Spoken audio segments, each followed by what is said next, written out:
Mothership here in Austin, Texas, for a brand new episode of Kill Tony. Get up for Tony!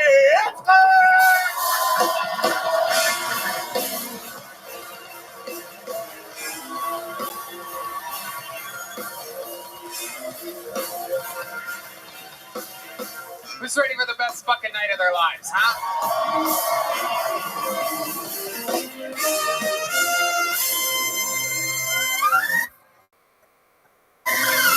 Yippee! Make some noise for Ray Band, ladies and gentlemen. What's up, everyone? And that's the best damn band in all of the land. And proving it yet again. Make some noise for them, everybody. Fernando Castillo, Raul Vallejo, Carlos Sosa, Nachos Belgrande. That is Big Mike, believe it or not. He's the biggest little boy we've ever seen in our lives. Isn't he adorable, ladies and gentlemen? A micro machine of a drummer. How about a hand for the great Matt Mueling, everybody? Fresh off of an audition to be one of the new Home Alone villains, clearly. The great John Dees is here, everyone.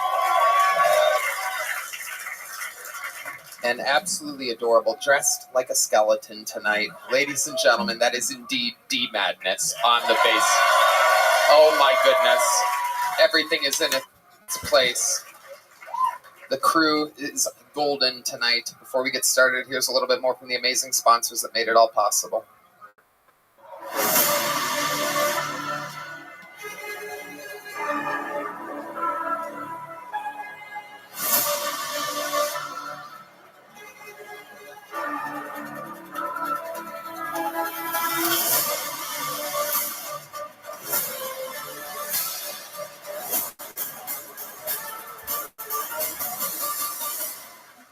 Who's ready to start tonight's fucking show, huh? Ladies and gentlemen, two of my favorite comedians, two of the best guests in the history of the show. If you guys know and love comedy podcasting, then you know these motherfuckers. Absolutely amazing. Literally the best. Two of the best guests possible. Make some goddamn noise for the RU Garbage guys, Kevin Ryan and H. Foley.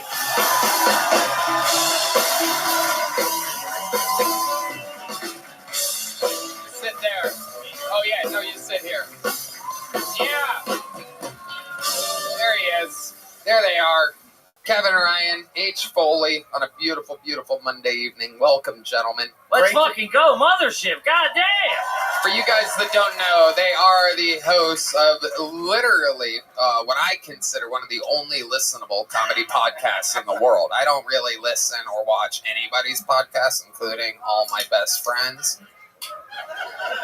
But these two run a show, Are You Garbage? And you find out what's kind of trashy about the guests. And there's a lot. There's a lot, yes. Turns out. For sure. I'm garbage. You are not classy. That's definitely, yeah. Nope. Born poor. Had to survive. Had to make some things happen. Many a trips to Subway. Load up the sub. $5. Back in the dizzle. Grew up on black olives. That's right. Maraschino cherries show up in my DNA to this day. I got a blood test. 2% maraschino. What's been going on, boys? Everything good? Yeah. Route 66, the new special, Are You Garbage special on Are You Garbage on YouTube. So youtube.com/areyougarbage. What do you guys do there? We did Route 66 tour Chicago to LA on a bus, did 9 cities, 9 shows in like 10 days, and we filmed the whole thing. A lot of behind the scenes, a lot of the live show. It's a good fucking time. It's a great time. This is nice. This is new, isn't it? You don't know. You used to normally do this little panel when you come out. Well, I mean, I like you guys. This is fucking real. This is me. I feel like I'm on Graham Norton. I love this. Yeah, Graham Norton. Wow, you really made it. You made it. Graham Norton. BBC. What a reference. Oh. You know that show no one watches? That's what it feels like I'm on right now. What are you talking about? Fucking it's a good show. British trash. Yeah. But you guys have been on this show numerous times, much like Graham Norton's favorite guests. I've had you on multiple times. Mirren. You guys know how it works. If you get pulled out of this bucket, you get 60 seconds uninterrupted. You know your time is up and you hear the sound of a kitten That means you have to wrap it up then, or else you bring out the angry West Hollywood bear. I'm going to let one of these lovely lesbians in the front row pick out a name to start the show. That'll be first. And while our sweet, sweet crew goes and wrangles the comedian from across the street, we're going to get it started with one of our favorite golden ticket winners in the history of the show. An absolute sweet, sweet, sweet little fucking enchilada that we found many years ago in Houston, Texas. A long tenured golden ticket winner here with the new minute. Ladies and gentlemen, make some noise for the adorable and powerful. This is Enrique Chacon, everyone.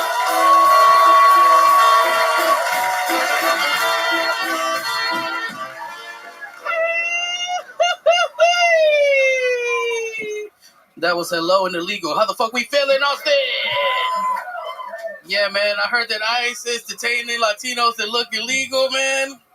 That's why I tell everybody that I'm a trans, you know? Not the kind that chops your dick off. The kind that's really good at Rubik's Cube. You know what I mean? Yeah, I'm a trans. Man, I think I'll be the most annoying person to deport on a flight. Like, oh man, I know I don't have any rights, but can I at least get the window seat and an extra foil blanket? I want to go back into my country looking like an illegal Pop-Tart, you know?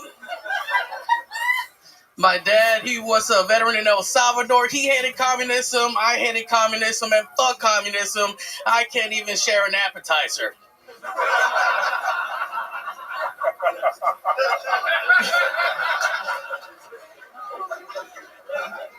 He used to tell me how he would torture communists, right? Apparently, he used to tie them up naked, throw cold water at them, and slap their feet afterwards so they can get pneumonia and die. And I'm like, damn, Dad, that's kind of gay.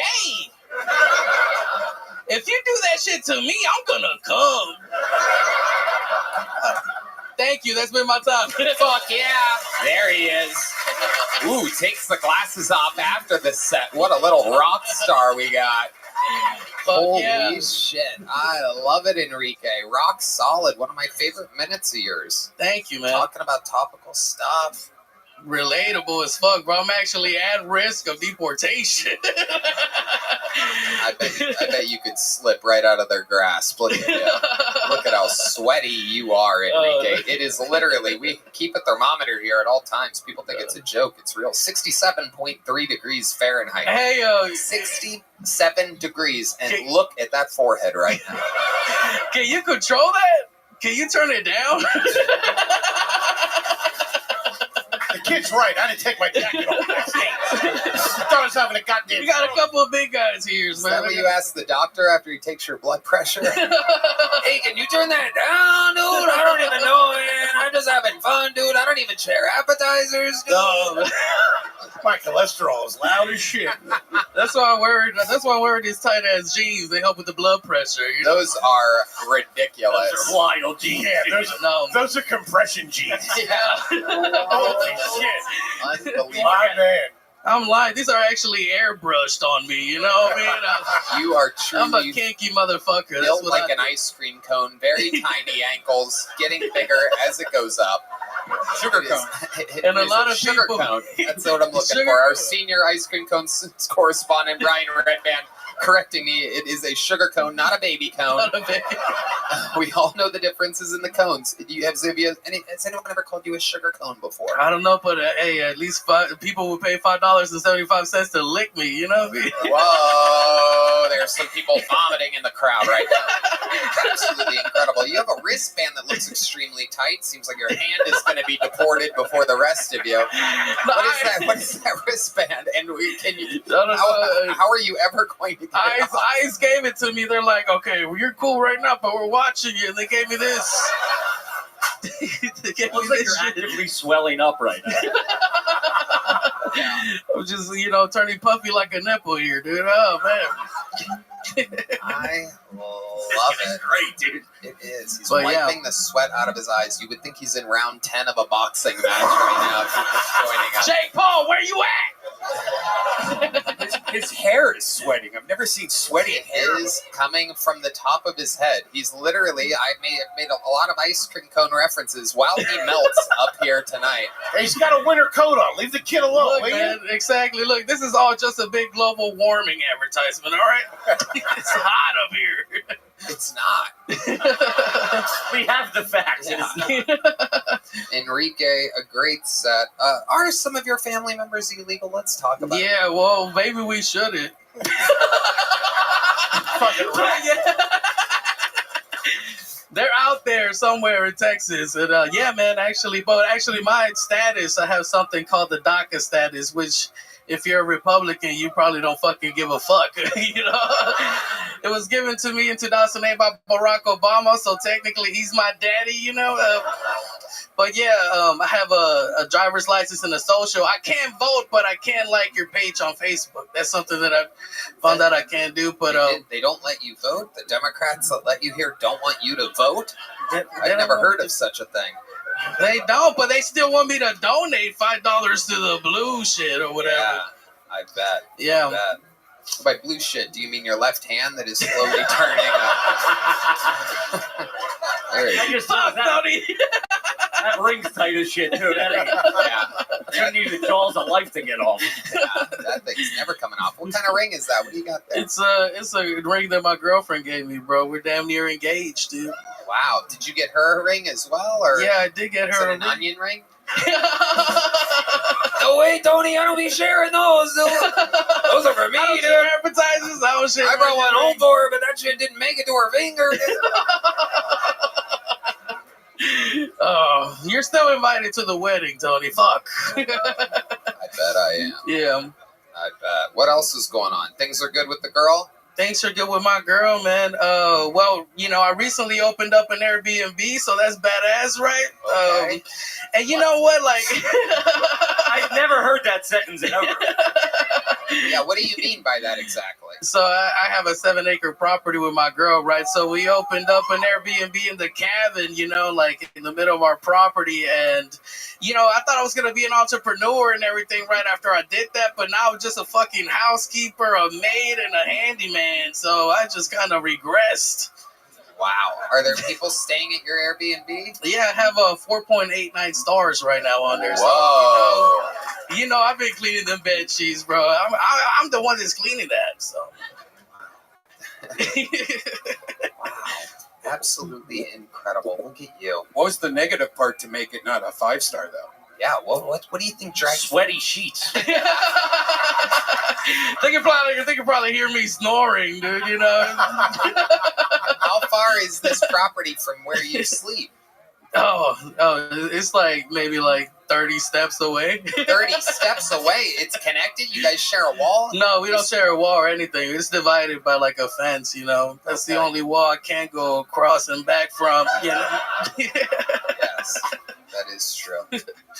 Oh my goodness, look at the sweat pouring. It's crazy.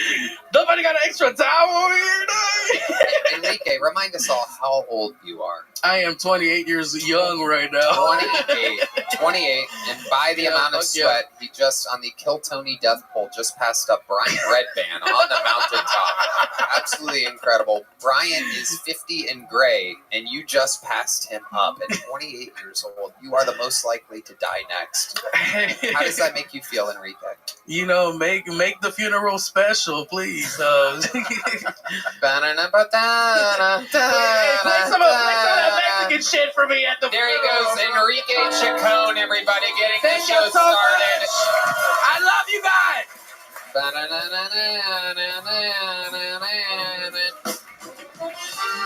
All right, it is time to go to the bucket, the famous part of the show where we meet people, find people. Could be the next great talent, could be somebody that thought they were going to do great, could be somebody's first time, could be a 20-year veteran here to try to make it for the first time ever in their lives. Anything can happen. Make some noise for your first bucket full of the night. It is Brooke Riddell, everyone. Brooke Riddell here on Kill Tony, brought to you by Talkspace and Shopify. I love to eavesdrop. I was listening to this black couple talk about their friend Janae. Whew, crazy bitch. Okay. So she has this on again, off again relationship with her boyfriend, right? She leaves him. She starts performing naked, heavily using drugs, and then finds out she has AIDS. So she goes back to her boyfriend, right? And is like, you know what? I still love you, Forrest. They were talking about the plot of Forrest Gump. And my racist ass thought Jenna was just this interesting black woman with a past. So I don't eavesdrop anymore. I've been thinking about the Holocaust a lot lately. Welcome. Hope you're doing Specifically well. because I just got a dog. And my landlord doesn't know. Just watching Kill Tony, big dog. How about you? So he'll start barking, right? And I'm like, shut up. The Gestapo's coming. You gotta keep it quiet. What would Anne do? She'd write it down. Famously. What's up? Go for it. What's up? What do you want to ask me?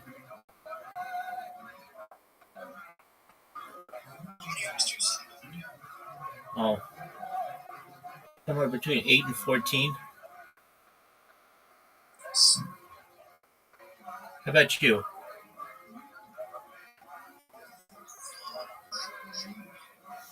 There you go. That's how I keep my sexy, svelte look, though. It's tough to look this good.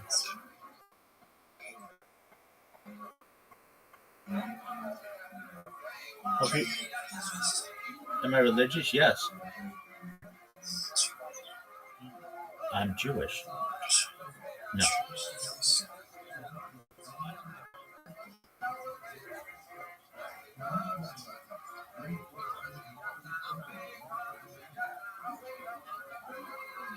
There you go. Well, enjoy Kill Tony, my friend. They should write it down. Thanks, guys. I've been Brooke. Brooke Riddell. Hello, Brooke. This is your first time on the show, right? Yeah. Nice to meet you. How long have you been on stand-up? Stand up for 2 years. Where at? LA. Okay. Yeah. Why do you laugh when you say LA? Because I know. Because we know. We know how you feel about LA. Wait, what does that mean? I lived in LA for almost 2 decades. How do I feel about LA? Well, when I signed up, they were like, I'm sorry, when they said how long and where, so. Who said that? One of the production assistants? Yeah, sorry. We all love LA here. We love it. Are you from LA? I'm from Solvang, California. Yeah. Whoa, applause break from Red Band. That must mean there's a Friendly's burger joint there or something. I don't know. What's solvent? Solvang is the Danish capital of America, and it's actually where I think Karen's from, who's been on your show a few times. Karen? Yeah. That's Karen Jones. Oh, okay. Karen That's a wild name to drop. All right. Well, I'm just named to the town. Okay. All right. We don't claim her anymore. Are you Danish? I'm not. No, Okay. I'm actually Finnish, but hey, tomatoes, Wow. tomatoes. So. Hell yeah. Well, Okay. I was wondering when you were going to finish. When you were performing. It seemed like it was never going to end. I'm kidding. I'm not kidding, but I am kidding. Brooke, amazing. So 2 years, you're in LA now. Yeah. You live there. How's that going for you? Tell us your thoughts. It's going about Los well. Angeles.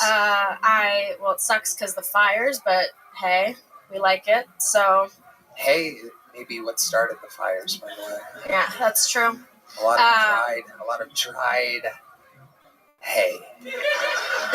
Yeah, and I've been doing groundlings and performing in clubs around LA, and so it's an honor to be here on this stage and perform for you guys. So. Absolutely. What do you do for a living, Brooke? How do you make money? I do creative advertising. Okay. Yeah. What does that mean exactly? What do you do? I do it for Disney movies. Wow. Yeah. So, like, what are some ideas that you come up with? Are you the one that's like, make it a black person?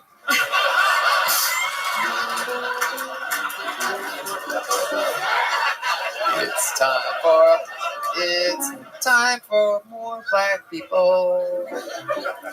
This movie wasn't good enough when it was white. We need more black people, am I right?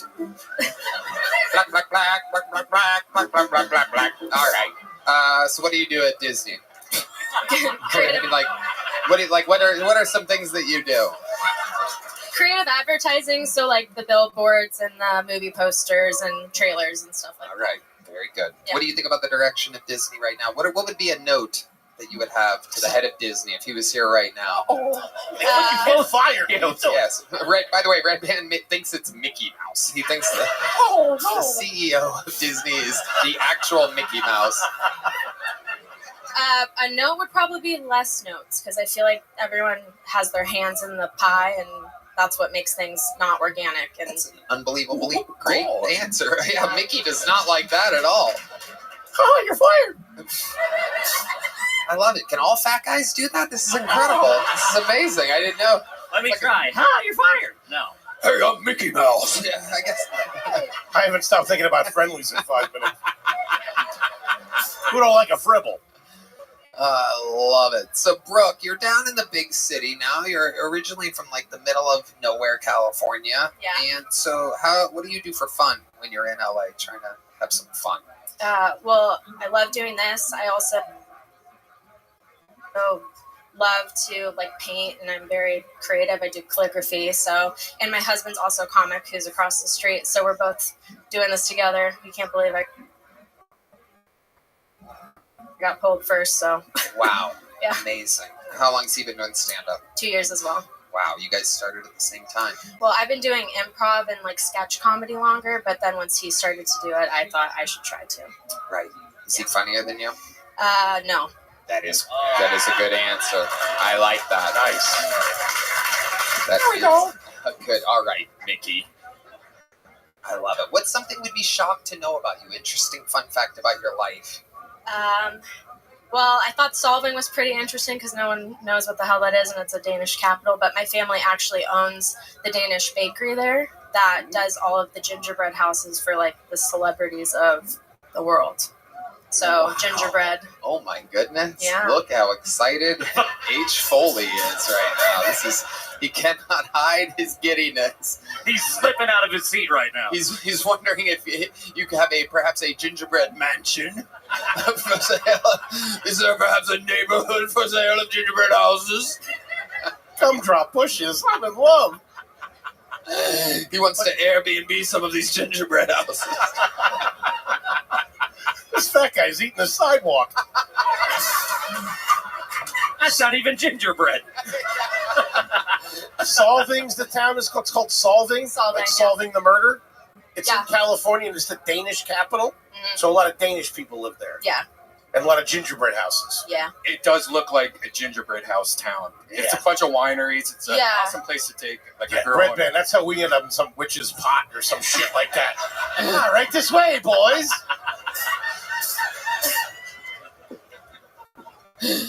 Red Band. They get together. I hear there's a whole town made of gingerbread.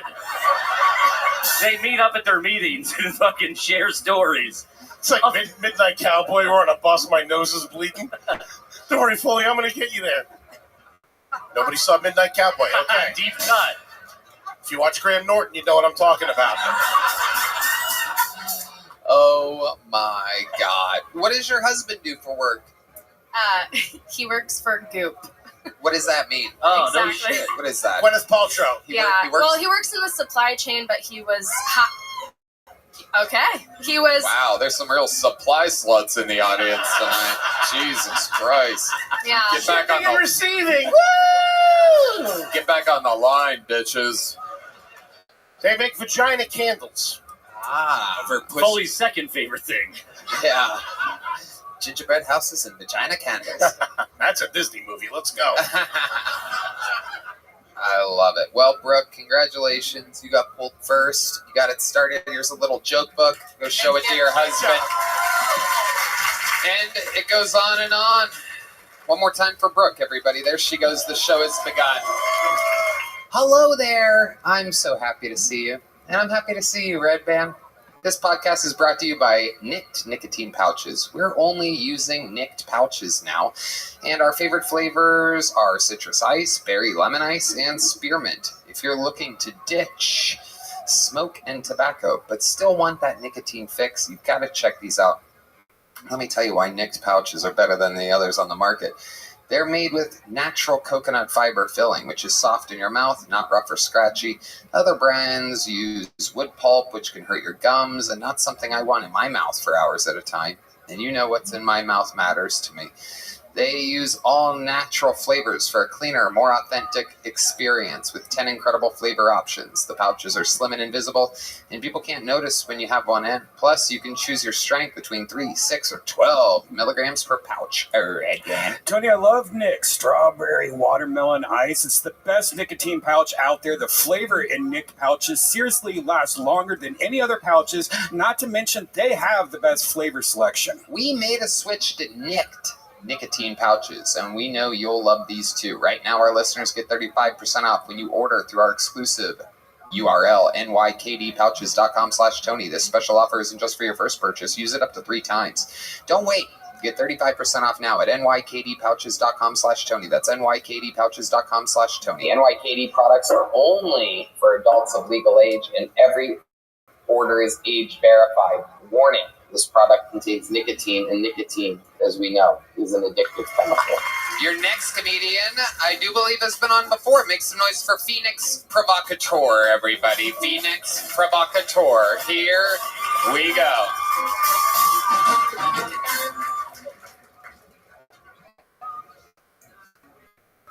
So one of the best parts about my life right now is that my boyfriend goes to work all day, and then he wants to come home and suck my dick.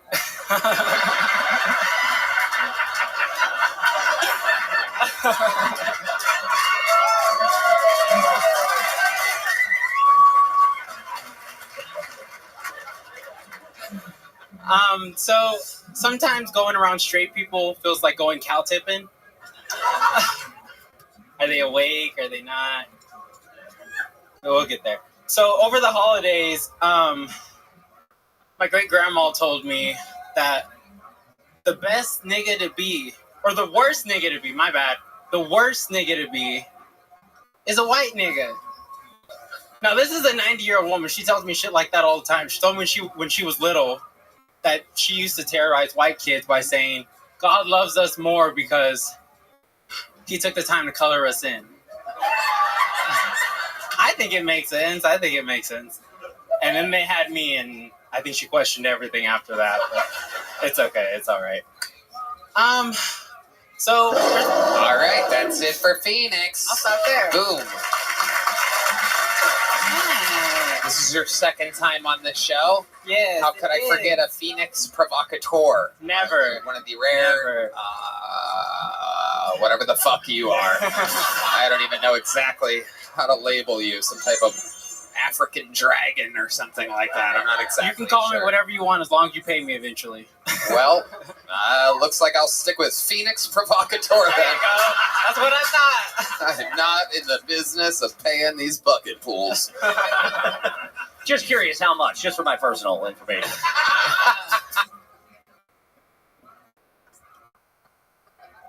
Just as a what if. Just give me your wallet. We'll make it work. Oh, shit. Hurry up I and am almost hard right now. Yeah. Time to slowly take things out of your wallet and then hand it to her. Right. Her. I got about 7 layers on, so we'll make it through the whole wallet. I think he's more interested in the bottom layer. Yeah. Phoenix, welcome back. Do you live here in Austin? I do. Okay. What do you do for work again? I don't. You don't work? Wow. Oh my goodness. You really are a woman. Yeah. The supply ladies are pissed. It's like, what? Sorry. We work so hard. I've been with an oil field man for a couple years, so. An oil field man. Yeah, I cook, clean, smoke dick, and suck weed.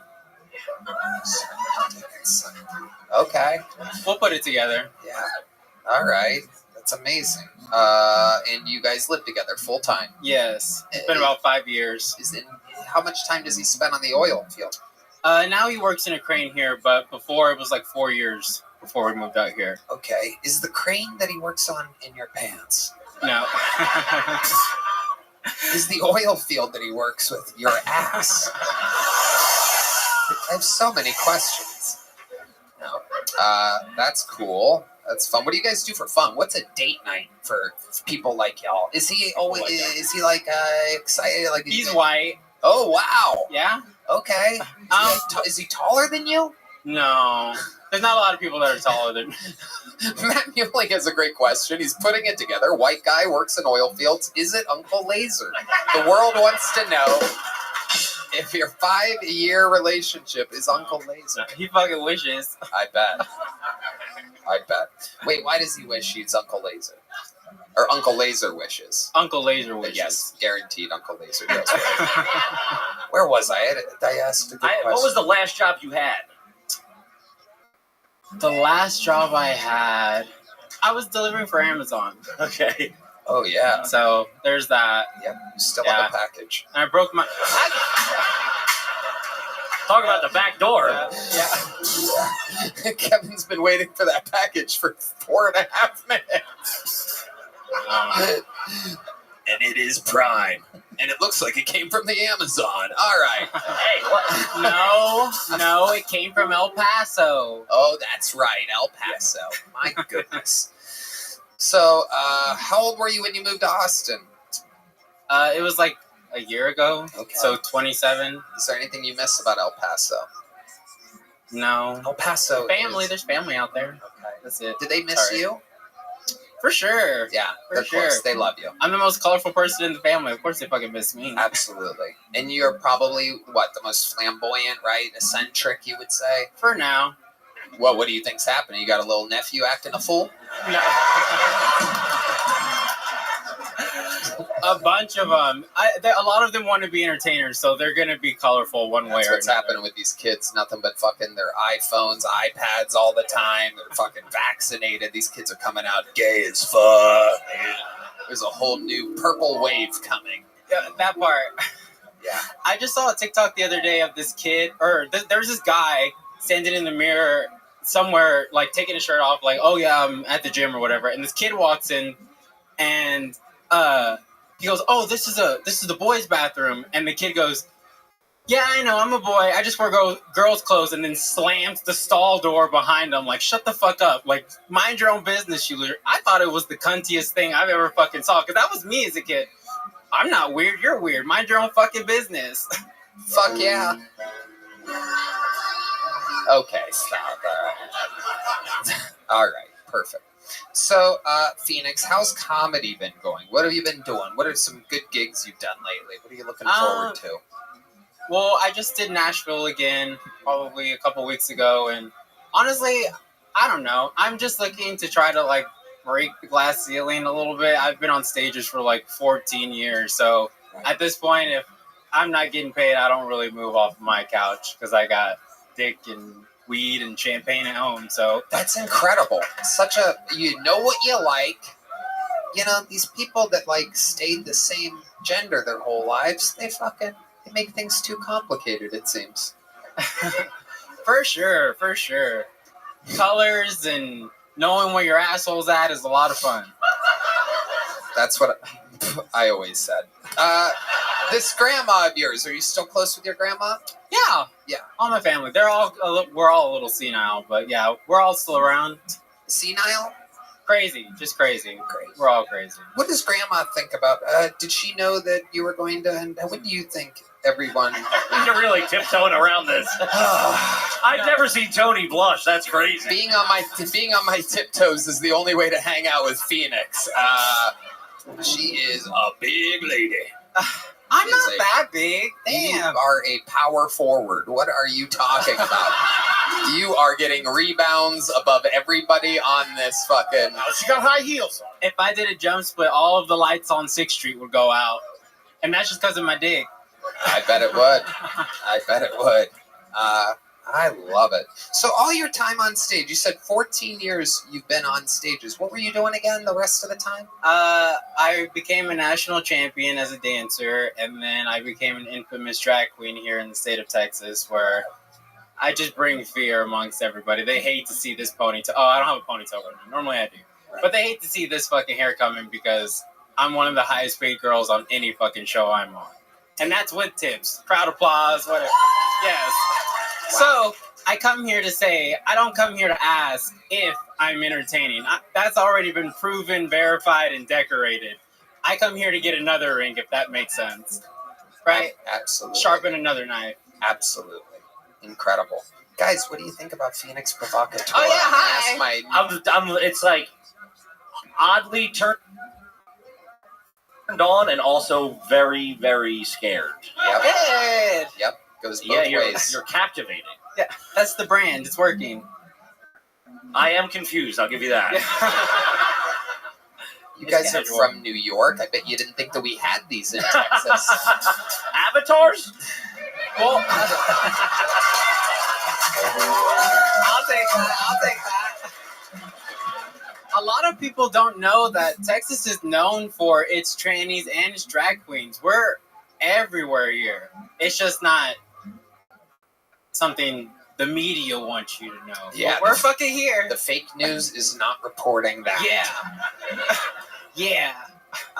I love it. H. Foley, you're being awfully quiet over there. I know. This is right in Foley's wheelhouse, by the way. Yeah. He loves sweets. I don't know if Adam's apple is on that list of his favorite sweets. There's surgeries for that. Oh, I'm a Toblerone man. Don't worry. You're a what? Sit on that again. European candy. It's long. Tootsie Roll. Oh. Is this another Midnight Cowboy reference coming here? Some deep cuts coming for me. I love it. Have you ever played sports? A bunch of sports. Yeah. I did track, I literally almost said country. Cross country. Yeah, cross country, basketball, and then dance was my main thing. Right. So Did I make you dance last time you were here? You didn't. They were playing Dude Looks Like a Lady the last time I was here, and that's Sorry about that. I don't was a really coincidence. that. This band they play that all the time for everybody. I don't know why. With that, I want to say y'all are lucky I put my fucking microphone down because I would have lit y'all asses up. Oh shit, she would have licked y'all asses up. Did you hear that? Can you believe that? All right. Can we get like just a few seconds of a dance move or something like that? Sure. 1, 2, 1. All right. Hey.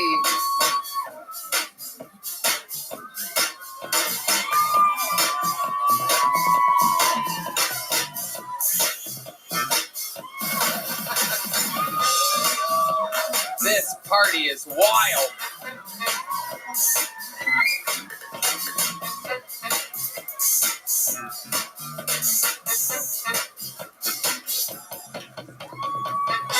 Wow, that is incredible. That is so ladylike. That is so ladylike. That is incredible. Like, that's the part where it's like, oh, it's a fucking lady. I told you I would have been a DCC if I didn't have a 9-inch dick. What's a DCC? A Dallas Cowboy cheerleader. Oh, okay. But I also found out they only get paid $500, and I can make that in brunch, so fuck that. Wow. Look at that. Absolutely incredible. The guy in the front row is very excited. I do believe your dick slapped him in the forehead during one of those dance moves. That is incredible. It's still taped between my shoulder blades. You are fine. Phoenix, you got a big joke book last time you were here? No, I got a little one. Well, guess what, my friend? There you go. Were you going to catch it with your ass? That's incredible. Phoenix Provocateur, everybody. There she goes. We'll wait a second. No way. Wow. I have been informed that the first girl's boyfriend has randomly been pulled out of the bucket by our production team. Oh, shit. The lovely Heidi is here, everybody. So here he is. This is Brooke Riddell's husband, who she said she's funnier than. This is a minute uninterrupted from Adam Mitchell, everybody. Here we go.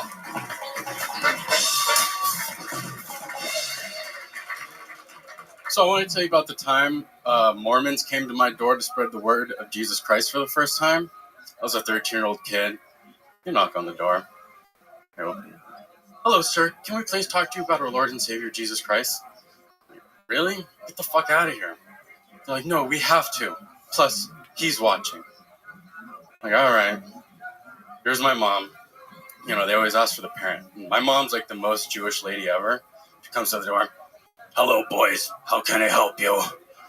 They're like, hello, miss. Can we talk to you about Jesus? Follow me. I do have a pile of leaves, 2 rakes, and a trash can. If you please clean the leaves, I'd love to listen to you talk about Jesus. And they did. And they mowed the lawn, and they cleaned out the garage, and they came back. I think my mom was the only person in our little town listening to these kids. It was great. They were doing the Lord's work and my work. I didn't have to do chores for months. All right, thanks, guys. All right, Adam Mitchell. Okay. Hi, Adam. Hey, Tony. How's it going? Good, how are you? Good. It's a magical night for you. This is a dream come true. Your wife was pulled out of the bucket 2 bucket pulls ago. That's right. In between you guys was a massive black tranny. The only thing separating you guys was a Phoenix provocateur. A 7'6" in the air behemoth of a lovely lady. She can dance. She's multi-talented. She left here with a big joke book. Did you see her? Yeah, beautiful. Oh, look at this guy trying to make it in showbiz. This guy wants to be in one of his ladies' Disney commercials. Absolutely beautiful, Tony. No, I'm kidding. All right. Adam, welcome. How's it going? So, how do you feel about all this? How do you think that minute went for you? I think it went pretty well. Pretty well? Yeah. All right. Okay, some of those people think that. Yeah. Some people, that's about the amount of people that voted for Kamala Harris in the last election. It's a small percentage. I love it. Adam, tell us something that we don't already know about. What do you do for work again? Oh, Jesus Christ. How could you forget? Oh, my God. You've been doing stand-up for 2 years. You started because your girl was kind of doing improv and sketch, right? Yeah, so she started about 2 years ago. I started about a year ago. Okay. Yeah. All right. And what's the highlight of your comedy career so far? What's the most fun you've ever had doing this? I got to do the Ice House a few weeks ago. In Pasadena? That's Okay. right. It was a lot of fun. And how long did you do on that set? I think I did 6 or 7 minutes. All right. And you kept their attention? You kept it going? Yeah, it was What a lot other of fun. types of things did you talk about? You obviously did that Mormon story, because if you're willing to do it in front of millions of viewers, then that's part of it. What else did you talk about? I talk about Mexicans and my big juicy ass. What do you say? Hold on a second here. We're going to get to that. We're going to get to that juicy ass. What do you say about Mexicans on stage? I have to know what the most white human being I've ever seen in my life. A guy who lives in a Danish, super white community, now LA, but okay, what is it? I mean, it is in Southern California, so I got a ton of Mexican friends and people I admire, and that they're just super prideful people. Yeah, you sound like me after the Trump rally. This is great. I have a lot of Latino friends. My band's Latino. Everyone's Latino. That's the whitest shit. Yeah. I have tons of friends. They're great, admirable people. Yeah. Who says that? I love taco salad. All right. Okay, so what do you say about the Mexicans on stage? So Mexico only has one gas station, Pemex, and Mexicans love to put Pemex stickers on their car. And like you never see anybody with like an Arco sticker. But you'll see, Americans with NASA stickers. It's a cool government agency. They went to the moon, allegedly. So what Mexicans, I guess, are thinking is, Pemex may not get us to Mars, but it will get us across the border. You say I'm doing deep cuts? Yeah. You never had a Toblerone before? You fucking animals? This guy's talking about Mexican Wawas. The fuck? Get Phoenix back out here, goddammit. Some eye candy. Oh my goodness. Oh my goodness. Okay, so Adam, let's talk about your actual life some more. Your childhood, normal? You do anything weird? What's going on with you? raised by my single mom, was one of the only Jews in our little town. Regular kids would ask me if Jews celebrated Thanksgiving every November. Just normal. Yeah. Yeah. You're not from the town where your wife is, right? Yeah, we're from the same town. We're high school sweethearts. Man, Wow. one of the only Jewish families in the Danish and Finnish area. Yeah. Was that rough for you? Was there a lot of anti-Semitism, as you guys call it? I mean, I got called.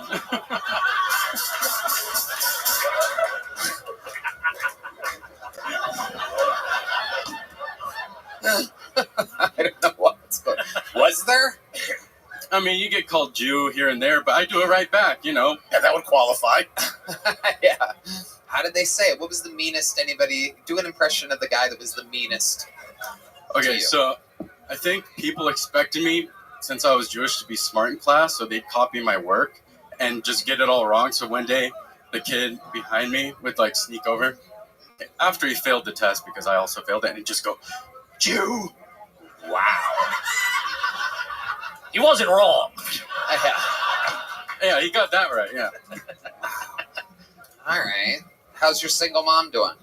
Oh, she's great. She just retired. She paints murals at the school she retired from. Oh. Yeah, she's an artist. Okay, very nice. And what exactly are you doing on the supply chain? I just make sure everything gets made and gets to the warehouse before it's supposed to launch. That's what I would say if you asked me what supply chain management is. Yeah. Yeah, that seems like the most basic answer humanly possible. Yeah. Wow. My goodness. Adam, one last question. What scares you? What are you scared of? What am I scared of?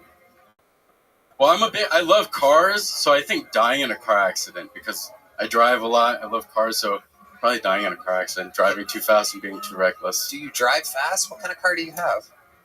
I have an E90 the BMW 328. It's nothing crazy, but Whoa. it's 14 years old. Yeah, it's sick. You are Jewish, yeah.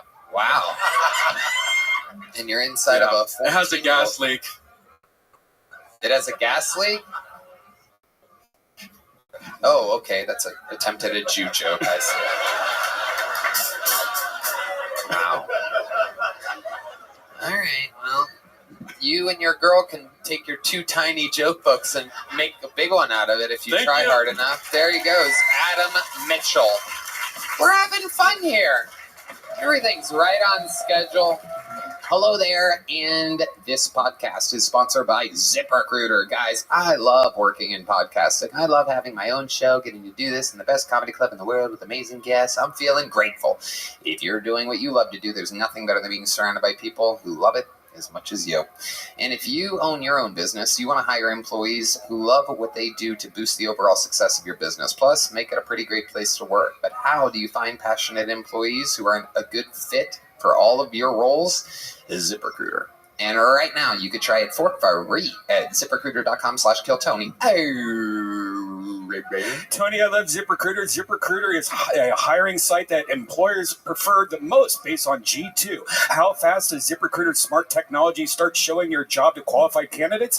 Immediately. Not to mention ZipRecruiter's powerful matching technology works so fast to find top talent, so don't waste your time or money. Amazing. Hire experienced people who are excited about what they do with ZipRecruiter. 4 out of 5 employers who post on ZipRecruiter get a quality candidate within the first day. See for yourself. Go to this exclusive web address to try ZipRecruiter for free. ZipRecruiter.com/KillTony. Again, that's ZipRecruiter.com/KillTony. ZipRecruiter, the smartest way to hire.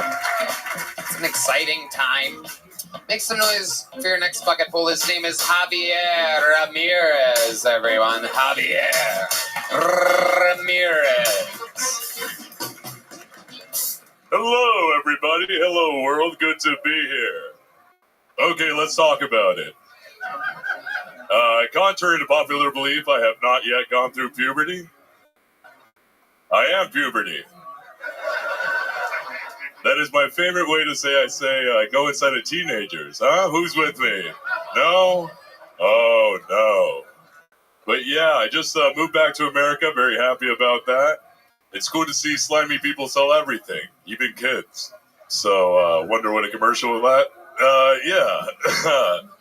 Come on down. We're running a sale on new children with features such as feistiness and easy disposability. Ooh. Call now or visit our website, theclintonfoundation.org. Yeah. Do you guys like impressions? All right, here's one. I have a pussy, I promise. That's Michelle Obama. Usually I'm not good at those, but that one is spot on. All right. Thank you. Hell yeah. Javier Ramirez closing with his best joke. Always a smart move. Erases the memory of all the creepy shit you talked about before. Yeah. I do love kids. Okay, all right. Oh, no. I want to. Sorry. Go ahead. No, sure. If you're gonna be creepy, go right ahead. We love it. Gives us something to work with. How you doing, huh? How are you? Good to How are see you? you. You've been on this show before. Yes, once, and I was on with Matt Rife. Yeah. Okay. It's a fun Absolutely. time. Good to see you guys, huh? Yeah. Hey, buddy, how are you? Yeah, good. Yeah, no nerves at all. Oh, yeah. What's going on? Blah, blah, blah, blah, blah, blah, blah, blah. All right, Javier. All right. So, what do you do for work? So I work in tech, but I'm really trying. Yeah, I'm sorry. Keep going. And you're really hoping to what? Just do more voiceover stuff, more comedy. I've been doing a lot of comedy, and I love it. My God, am I enamored with it. Yeah, I just moved back to America, so I'm very happy to bomb. Just being here is the dream. Yeah, it seems like you'd be very good at voiceover. It seems like you would be good at that. Well, have you done anything? What have you done? Yeah. I have friends that work over at Disney if you need some. I love the Jews. Okay. Getting word you were just hired by Disney. Congratulations. There you go. It's all I'll happening. come out as trans. I'll do it. Yeah, just like regular commercials and IVRs and dumb stuff. It's just it's a weird industry now, So comedy's really where it's at. I feel I don't know. Can you say? Hold on a second. Hold on. Can you say? This is a brand new episode of Kill Tony live from the Comedy Mothership. Ladies and gentlemen, Tony Hinchcliffe. This is a brand new episode of Kill Tony live from the Comedy Mothership here in Austin, Texas. Yeah, I kind of. Do you know how to press random buttons at inopportune times? This is incredible. Yeah. This is incredible. Holy shit. This is amazing. Oh, here we go. Coming for you. Yeah. Fart noise. All right. That's what he does. He's the best in the business, but I'm coming for you, fatty. Yeah. Whoa. Oh, my God. Oh, my goodness. Oh, my goodness. Great. So, uh-oh. Look out. Oh.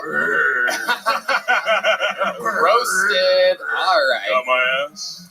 Javier, what do you do for fun? Well, really, I do a lot of hang out at comedy clubs. I come see shows, go swimming, harass people. I don't know. Where do you go swimming at? What kind of swimming is this? Are you the guy drowning gay guys in the river? Yeah. Come on over here. Let's go for a swim, my little friend. A lot of deep throats. No one's going to hear you scream. Hey, muffle.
Buffalo, baby, you know.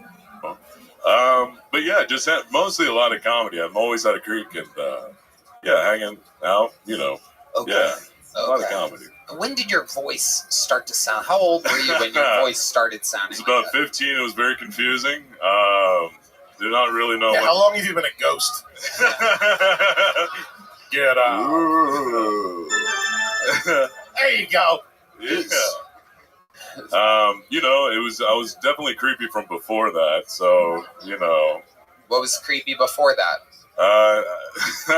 Everything about it. You look like if AI made a pedophile. Oh, thank you. I earned this mustache, I'll tell you that right now. He's only got 4 fingers. Shit. It's a deep cut. Yeah. Wait, what? Really? Why? That's from the Graham Norton show, right? Graham We're Norton. trying to expand to European markets here. I love it. Javier, do you have a girlfriend? I'm fucking. What are you fucking exactly, Javier? No, I haven't kissed anybody here. Yeah, very funny. All right.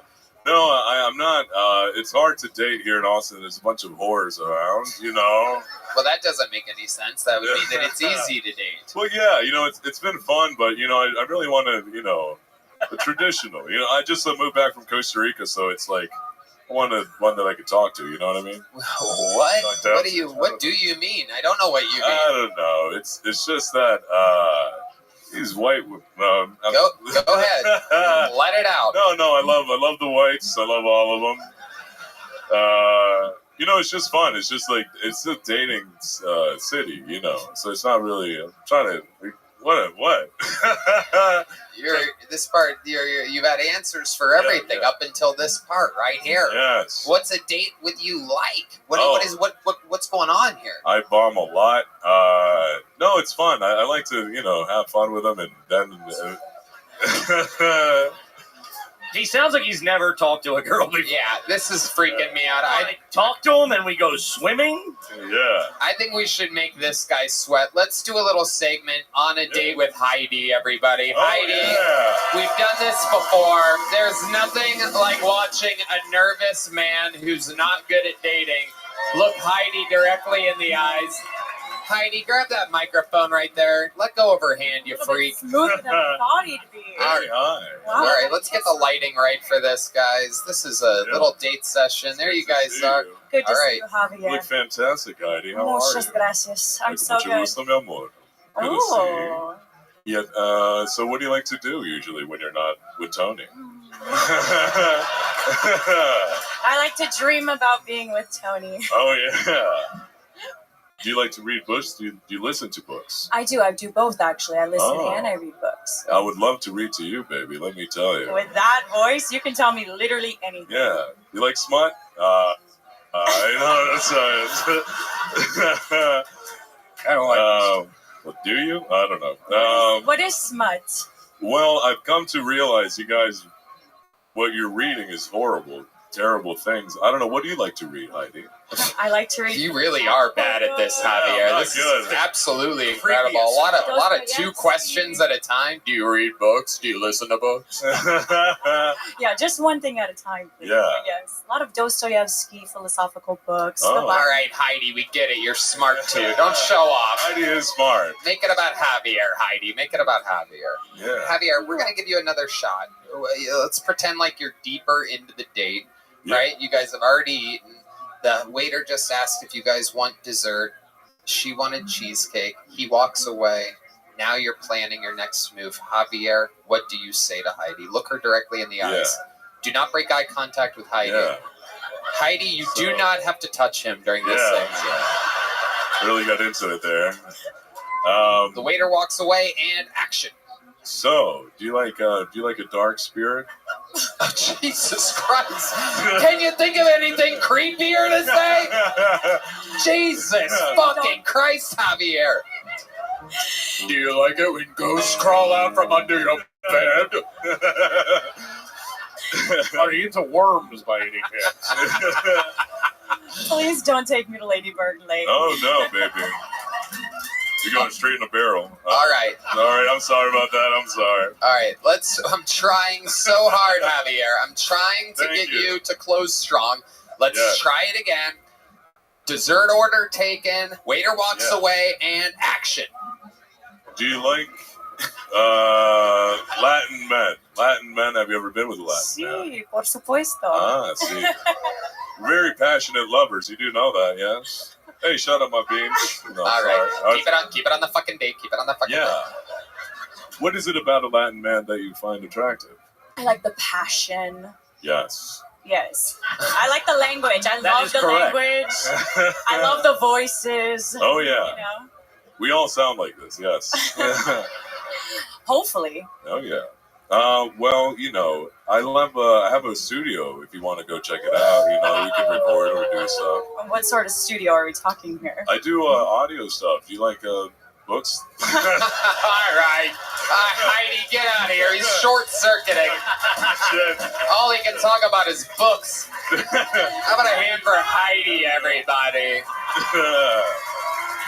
A lot of people don't know this. Heidi speaks like 11 languages. She's like the fucking Hans Landa of this show. She's I've like- spoken with Heidi. She's very smart. I don't like to say that. Wait, what did you say? Well, yeah. Well, I spoke to Heidi before, like when I did the show. I spoke to Heidi more. You spoke to Heidi. Yes. Okay. Yes. Did you say you worked with Heidi? No. After the Kill Tony from last time. Right. Just spoke. Oh, how you guys on doing, huh? I'm sorry, guys. You could be just a lot more relaxed. It's unbelievable what women do to you. Hey. What happened to you? Did someone bully? Were you bullied by a woman or Not something? hear my set. Come on now. No. I love women. I'm trying to do it. It's like a robot. This is me in the mirror before going to work. I love women. You're a man and you love women. Yes. You're a real man and you love women. You're a good comedian and a good friend. Jesus, dude. Who knew the movie phone guy was such a creep? Coming this summer, me. All right. Why don't you just tell me how you want me to murder you? Javier, did you get a little joke book I lesson? got a little one last There you go, and that remains the same. Doing it. Javier Ramirez, everybody. What the fuck was that? Put that in the mic stand, Javier. Jesus Christ. My bad on that. What kind of Ramirez doesn't finish the job? Put the mic where you found it. Put it on the X, you crazy bastard. This fucking diva over here. You can't close with a woman or a set. Javier Ramirez. Ladies and gentlemen, we have another, not even a regular, not a golden ticket winner. He's always been a special utensil, a very polarizing figure. You know, word is that the people on the internet don't like him. People in live crowds love him, it seems. We can't really... He's one of the most polarizing figures in the history of the show. Here, with a new minute, make some noise for the long-awaited return of Uncle Laser. Love it.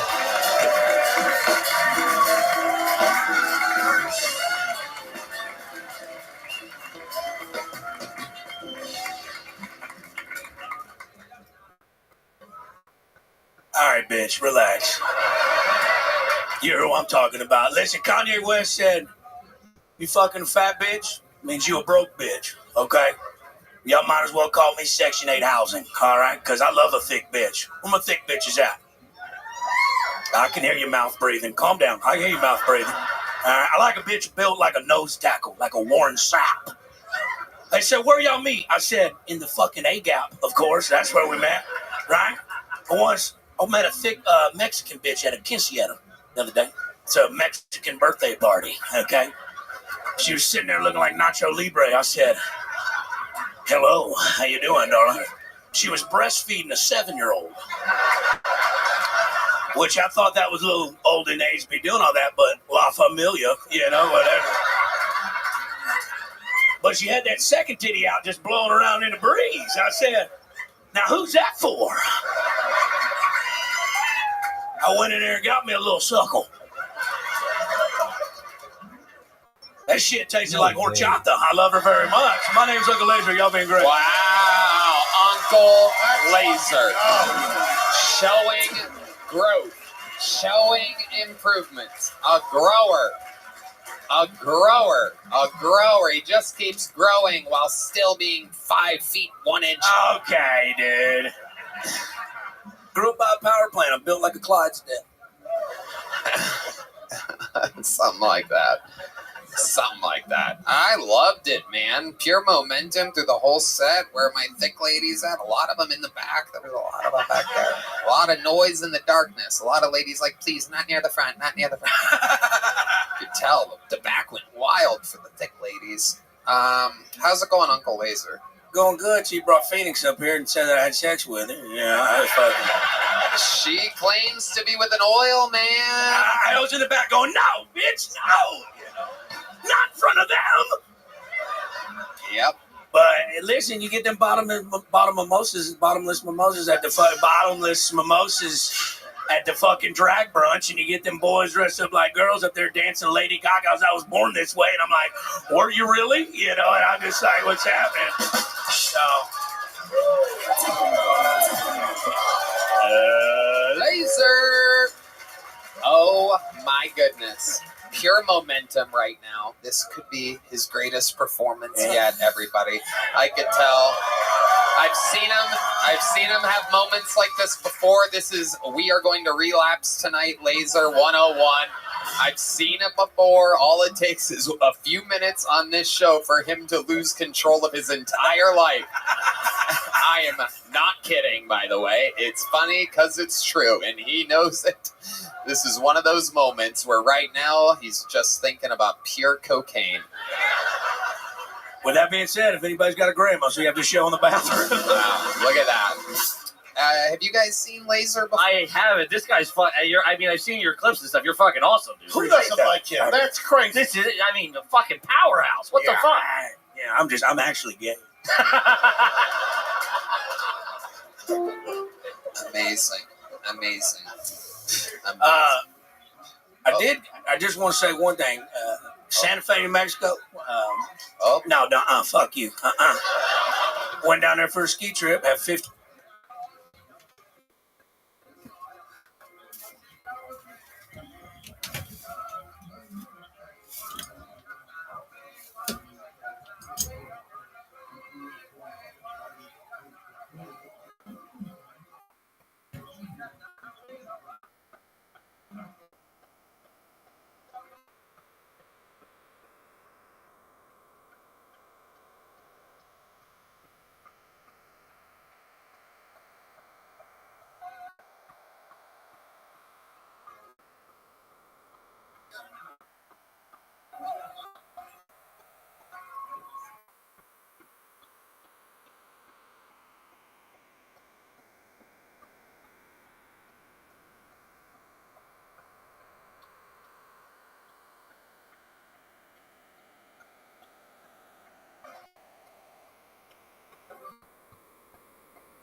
$1,500 worth of Uncle Ed's merch, and them fucking homeless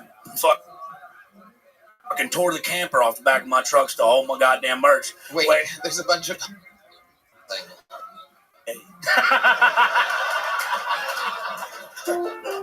Amazing. I just want to say one thing. Santa Fe, New Mexico. No, fuck you. Went down there for a ski trip, had $1,500 worth of Uncle Laser merch, and them fucking homeless fucking tore the camper off the back of my truck to hold my goddamn merch. Wait, there's a bunch of homeless people wearing Uncle Laser merch right now? Can we get some fucking fans in Santa Fe, New Mexico to go around to the alleyways and take some pictures for us, please? I need this so badly. Please tag Uncle Laser and Kill Tony Show and Red Band, please. It's a serious matter. Can we please get it returned? Red Band is already looking at the satellite cameras in Santa Fe, New Mexico. We're trying to zoom in. We could not be more excited. I don't know if these homeless people know that they can afford Uncle Laser merch. It's very available.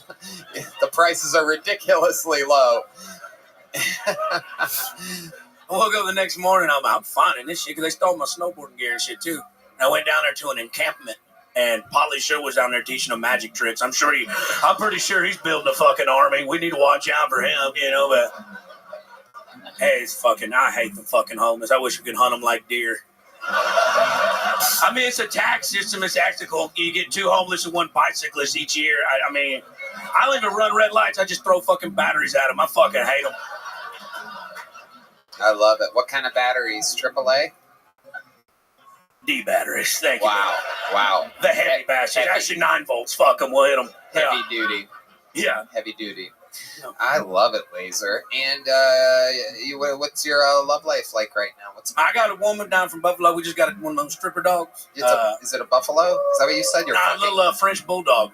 Oh. Yeah. Oh, you mean the woman I'm dating? Yeah. No, she's a doctor. She's a doctor. Yeah. Oh my God. Whoa. What a dumbass. You know what I'm saying? Because I'm not a doctor, you know what I'm saying? Wow. What dude, I'm guessing she's a proctologist? What's that? Specializes in assholes. She's got a lot of work on her hands. Oh, shit. Yeah, no, we're hanging out. I thought I had cancer the other day. Colon cancer. It runs in my family, but like my shits kept coming out like crooked, right? Like, and they have like a little groove in them. And I was like you ever got like, when you go to McDonald's, you get like the McFlurry and they do and it makes that little spin motion. They're coming out like that. And I was like, I've been doing the coffee enemas. Okay.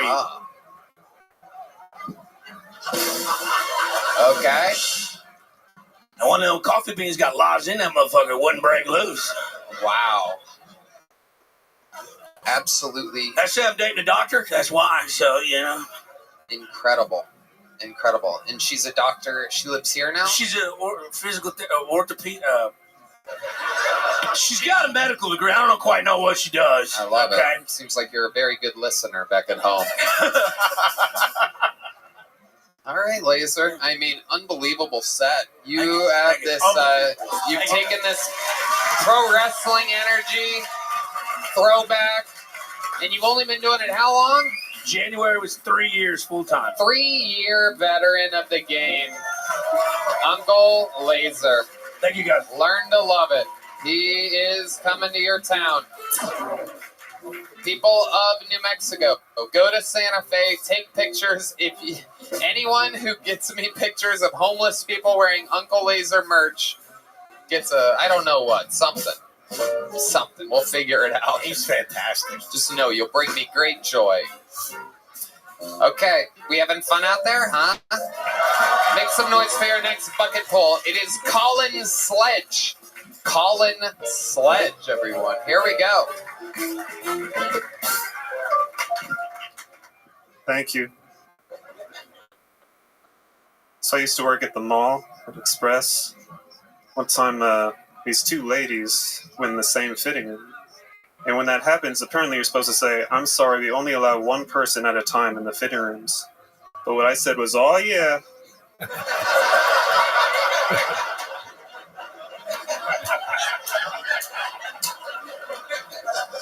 In my head, it was really quiet, you know, but they said I shouted it.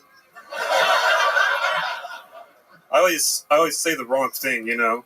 Like, I was hooking up with this girl, and she was like, you know, talk dirty to me. And I was like, "What do you want me to say? I'll just say whatever you want. Just tell me what to say." And she was like, "Just make me feel like a slut." I was like, "You're such a slut, you're having sex with me."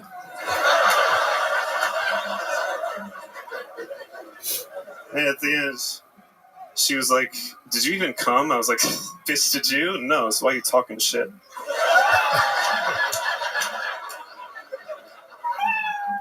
Oh, okay. Fuck yeah, Colin Sledge. I love it. You're your own thing. You got your own voice. You're owning who you are. Fucking amazing. How long you been doing stand-up? We'll call it 3 years. Amazing. Where at? Houston, always Houston. Okay, you still live in Houston? Yeah, I live in Houston. Amazing. Is that where you're born and raised? Yes, born and raised. I love it. What do you do for a living? I'm a piano teacher. Amazing.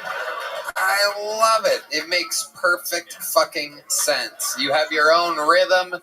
You do look like you play the organ at a haunted house. This all makes perfect sense. I love it. Guys, Colin Sledge, can you believe what you're saying? Fucking killed. That was fantastic, man. Congratulations. Killed it. Thank you. He's a creepy motherfucker, but he's funny. Oh, I fucking feel like birds go quiet when you walk into the park. I mean, man.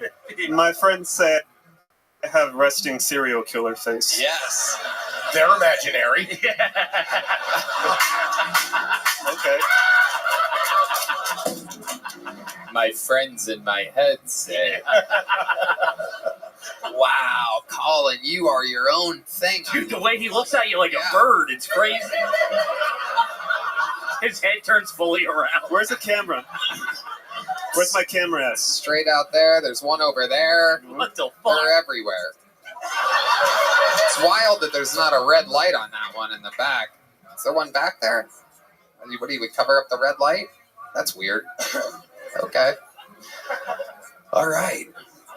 So, Colin, what does a guy like you, scary as fuck, what does a guy like you do for fun when you want to let loose a little bit? What do you... What part of the woman's body do you like to eat first? Strike me as a shoulder blade man.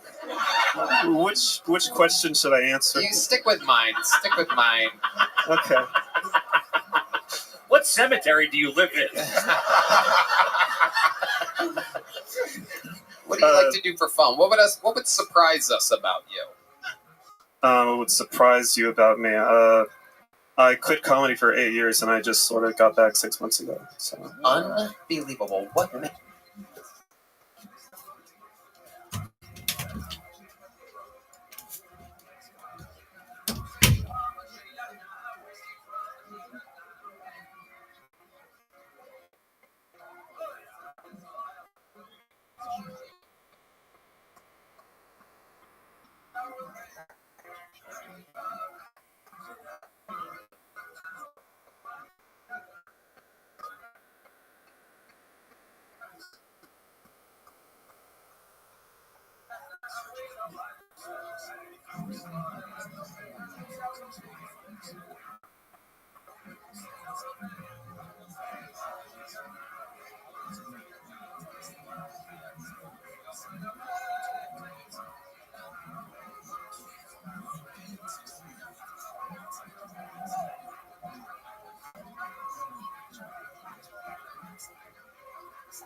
made you quit 8 years ago? I just wanted to like do something with my life.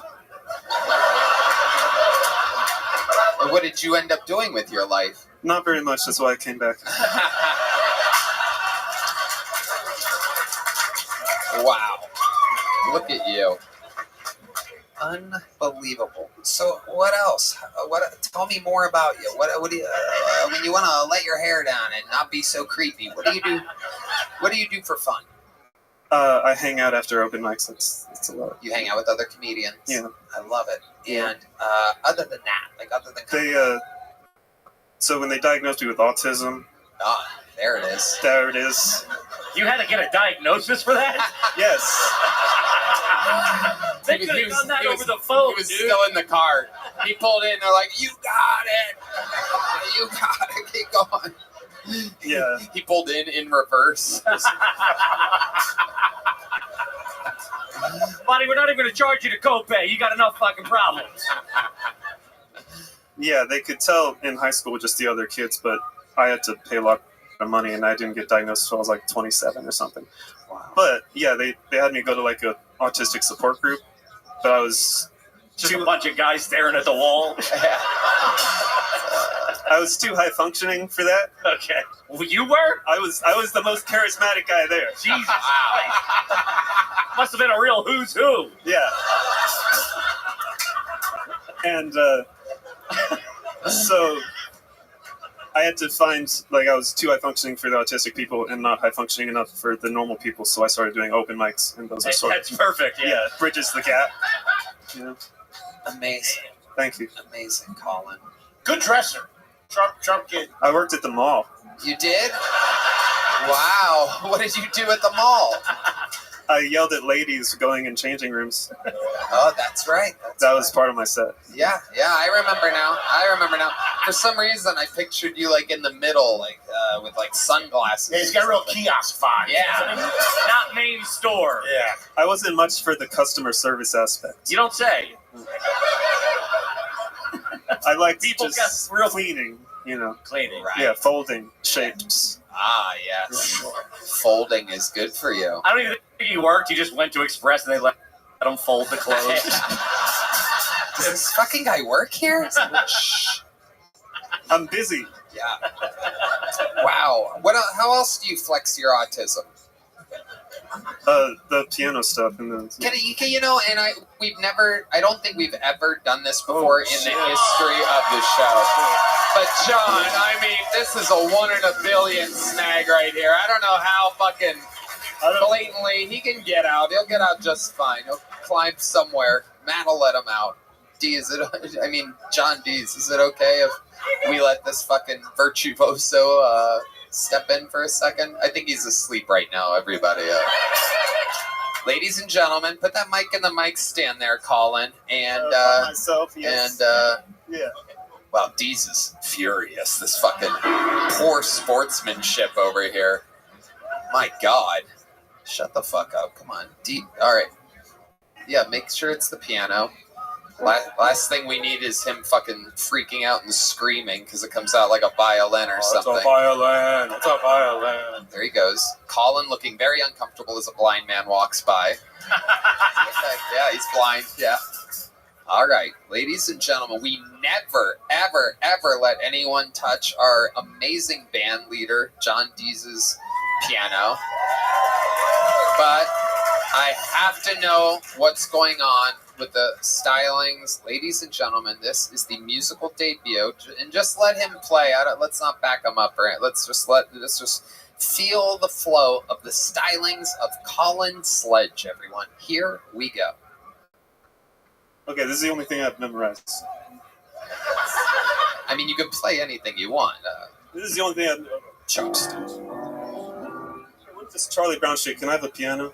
Yeah, John Dees has set you up for failure. He wants to be the only good piano player. He's literally one of the most profitable musicians in Austin, but he's...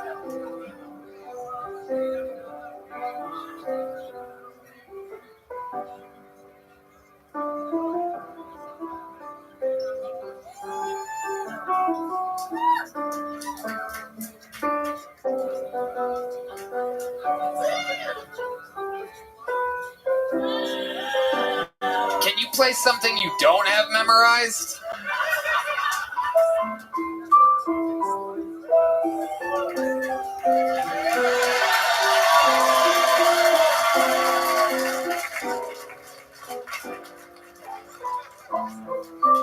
Everybody's having a good time. All right, that's enough, Colin. You play like one of your students. I literally play piano better than you. No, Michael, no. I need a sustain, okay? You need a sustain. There is a pedal down there. There is? Yeah, there's multiple Well, I'm not pedals. doing that again.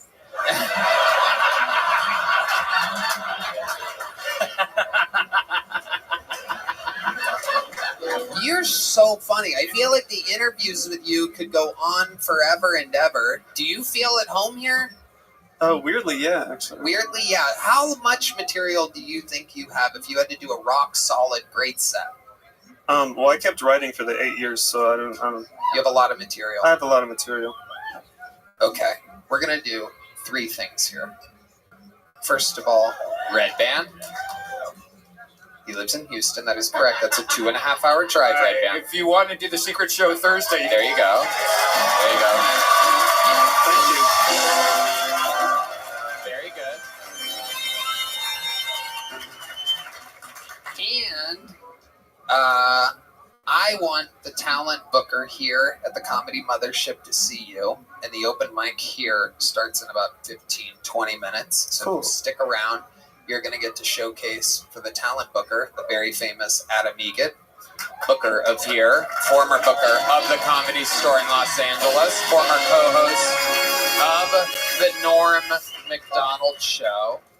And I want you to do a guest spot on my show here at the Comedy Mothership. Wednesday at 7. It's a sold-out show. It's going to be a lot of fun. Is that okay? Do you have enough? Is it driving too much? I'll make it work. You're going to make it work. I think you will. That makes sense.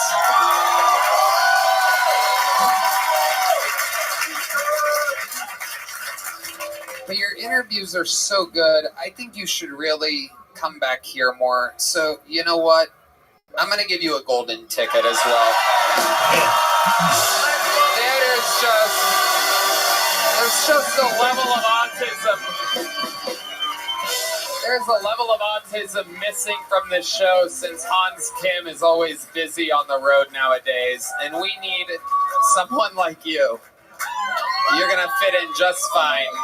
Congratulations. Here's the big joke book. Colin Sledge, ladies and gentlemen, has made his Kill Tony debut here. Colin Sledge. He's even got a good name. Dude, look at that. Look at you. It's amazing. Amazing. That's it. That guy was fucking great, dude. This lady's going to suck his cock right now, just when you think he's got everything going for him. Ooh, this guy's got a good name too. Anything can happen here. Make some noise for your next comedian. It's Gus Horn, everyone. Gus Horn. Here we go. Whoa. All right. Hey, good to be here. My name is Gus Horn. I'm 32 years old. I live in Atlanta, Georgia these days. I don't know if you can tell from my accent, but I am fat.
Yeah,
I've been trying to work, and I've been going to the gym. I got a trainer at the gym. That's what helped losing weight. You know, the trainer's like, Gus, what are your goals at the gym? Do you want to bulk, or do you want to cut? It's like, dude, just want to see my dick again, man. That's without a mirror. That's. I started losing weight recently, and people I want to ask you, how much weight do you want to lose? What's your goal weight? And I never knew how to answer that because I haven't been small since I was small, so I don't know. But recently I figured out my goal weight is so I want to lose enough weight so that I can go skydiving. I don't know if you guys know there's a weight limit for skydiving, and I am too fat for gravity, apparently. So that's my goal. I want to go skydiving twice, actually. Anybody can go once. There's no requirement if it's a one-time thing, you know. So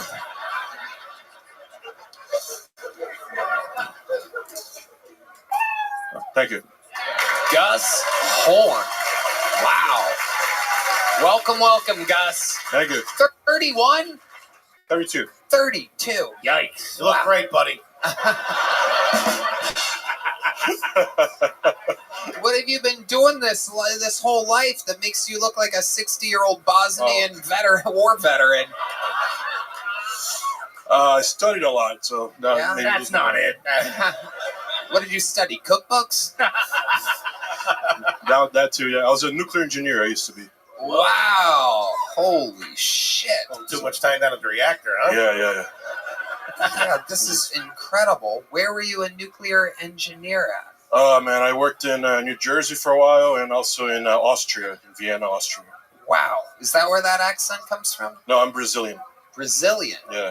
Wow. Well, you look a Brazilian years older than you are. So stupid. That was a home run, dude. So stupid. That was the best joke I've ever So heard. stupid. Oh, we got D Madness back. There he is. There he is. Okay. So, a nuclear engineer, and you don't do that anymore, huh? My last job was about a year and a half ago, and I've been trying to do comedy full time since then, but I'm running out of money, so Okay. we'll see. Wow. So, what do you think's going to happen? What's happening, Gus? Tell us about it. You left a major, serious, safe, secure engineering job in Yeah. order to chase your dreams of being a stand-up comedian. Tell us about the process of that. Well, I started comedy when I was about to finish my master's about 8 years ago, and then I figured if I had spent all that money and time studying, I would do that for a little while I did comedy. And then last job I had, I was able to save a little bit of money, so I've been trying to do it full time the last year and a half. And where do you do it at? How often do you get to perform? Mostly in Atlanta, pretty much every day. But I've traveled all over. I've done it over 20 countries. You've done stand-up in 20 countries. You speak different languages. Portuguese and English, yeah, but mostly. Can you do a joke in Portuguese for us? How long of a joke? Just 20 seconds. Ah. You can really say anything. We don't know what it. I just want to know what it's. Tem alguém que fala português aqui? É? Yeah. Bom, eu vou contar alguma coisa de nada, vocês fingem que é bem engraçado, tá? 1, 2, 3, pode rir, pode rir, pode rir. Fuck yeah. He's good. Little Portuguese from a little pork and cheese. That's what I call that right there. My man. Absolutely adorable. You guys could be a fucking act together. A groundbreaking new comedy act. Stage breaking too. That's right. Absolutely. So Gus Horn. Yes, Unbelievable. You were born in Brazil? I was born in Washington, D.C., but my parents moved back when I was a baby, and I lived there until I was 16. Okay. Horn, not a Brazilian name, right? It's one of my last names. It's like from the German side, but my last name is Pereira. Okay. Okay. Is it Alex Pereira? Yeah. Wow. And is he part of your family? Unfortunately, no. It's the most common. It's one of the most common last names in Brazil. Yeah, I know. And then there's the Horns. You're a little bit German? Yeah, I think it's from the German before, before what you're thinking of. Yeah. Wait, what did the Germans do? What did you guys do? There is a little horn. There's a horn. There it is. Okay. Anything ever go wrong when you were nuclear engineering? You ever have a little fucking Chernobyl situation? I worked in decommissioned power plants, so they were shut off already. But when I was doing an internship, there was a guy who got caught growing weed inside the power plant. Whoa. Dude, fucking this weed is the bomb, man. This shit is fucking nuclear, man. I can't even imagine. Did you get to try some of this weed? I didn't know. It was just like a rumor in the office, but yeah. Wow. I mean, that batch had to be crazy. That is amazing. Nobody tried it, just a rumor? Yeah, I mean, gotta love maybe. a rumor like that. I mean, we love rumors. So, Gus, what's your love life like? Oh man, I became single about 10 days before Valentine's Day of last year. Aw. Okay. So well, how did that happen? How did you become single? We got a puppy together, and then we broke up 2 weeks later. So. Oh my God! Amazing. Who brought the puppy home? Was it your idea? We got it delivered. What? Uber Eats. Yeah. You got a puppy delivered? How did this happen? I was living in Austria, and there was a breeder in Hungary, and so they brought it over. Wow. Oh. And then, yeah, she kept the dog. What kind of dog? An Australian Shepherd. Okay. He's cute. He's nice. What was his name? Charlie. Oh, poor Charlie. He has an Instagram. He does? Do you look at the Instagram? From time to time. There's only one picture of it. Oh, okay. And it's sad for you to see Charlie, isn't it? I saw him a couple months ago. I went back to where I used to live, and we met up for a couple times. So I saw the dog. Yeah. Oh, nice. Did you bang her? That was my next question. Did you bang her? No, Not the dog. No. I'm not poor innocent Charlie, but your ex, no? No. Was the puppy kind of like a way to try to save the relationship, you think? We had a lot of issues before, for sure. Yes, yeah. It was a bad decision, but it seemed good at the time. Okay. Have you been with a woman since that woman? Not seriously, but I mean, one-offs, yeah. Okay. Physically, you have. Yes. How about? Oh, there's Charlie. Charlie's calling into the show right now.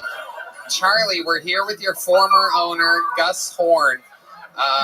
Charlie, do you miss Gus at all? Whoa, Jesus Christ. Jesus, Charlie, you're out of control. This fucking dog is wild. Oh my God. All right, that's enough. Hang up on Charlie. Okay. When you said one-offs, you meant one-night stands, right? That's what you meant? Yeah. Okay. I've never heard it put like that before. Yeah, it's my foreigner. Where do you find these girls? Fogo de Chao.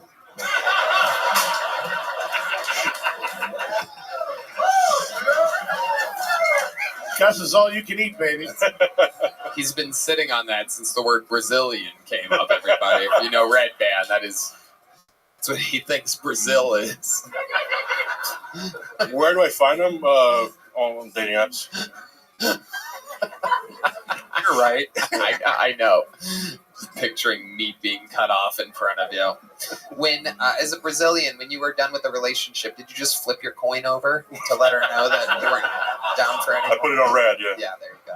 Or back to green, actually. So these girls, did I ask you where you find them at, where you meet them at? What's Mostly your process? Hinge. Right, okay, so it's apps. So, like, the most recent date that you went on, this was in Atlanta?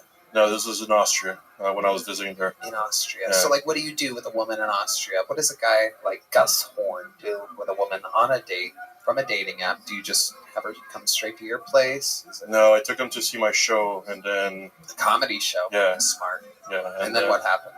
Then we got drinks, and then we went back to our place. Yeah. That's right. You get them laughing. Yeah. A couple drinks. What do you like to... And then I apologize. Yeah. What was that? Is that you? You have Fiona's laugh saved on a keyboard? Oh my god, that's amazing. Hold on. Wait till it gets quiet. I want to hear it one more time. Right now. Just hit the button. That is incredible. This is amazing. I've been trying to get Red Band to add new sound effects for 13 years. Deez is back there just with his own secret collection. What else do you have back there? Anything else? You just saved Fiona's laugh? I love that. Hit it one more time.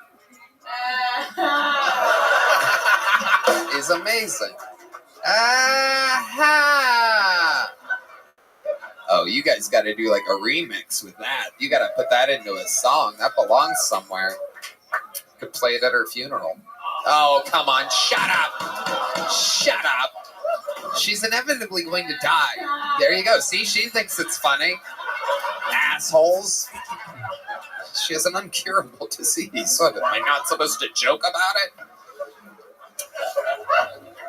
All right. Gus, you are a very, very funny man. Congratulations. Thank you very much. How long you in Austin, Texas for? I'm supposed to leave tomorrow, but I don't have a job, so I can change things. Where are you going to go? Atlanta? Yeah.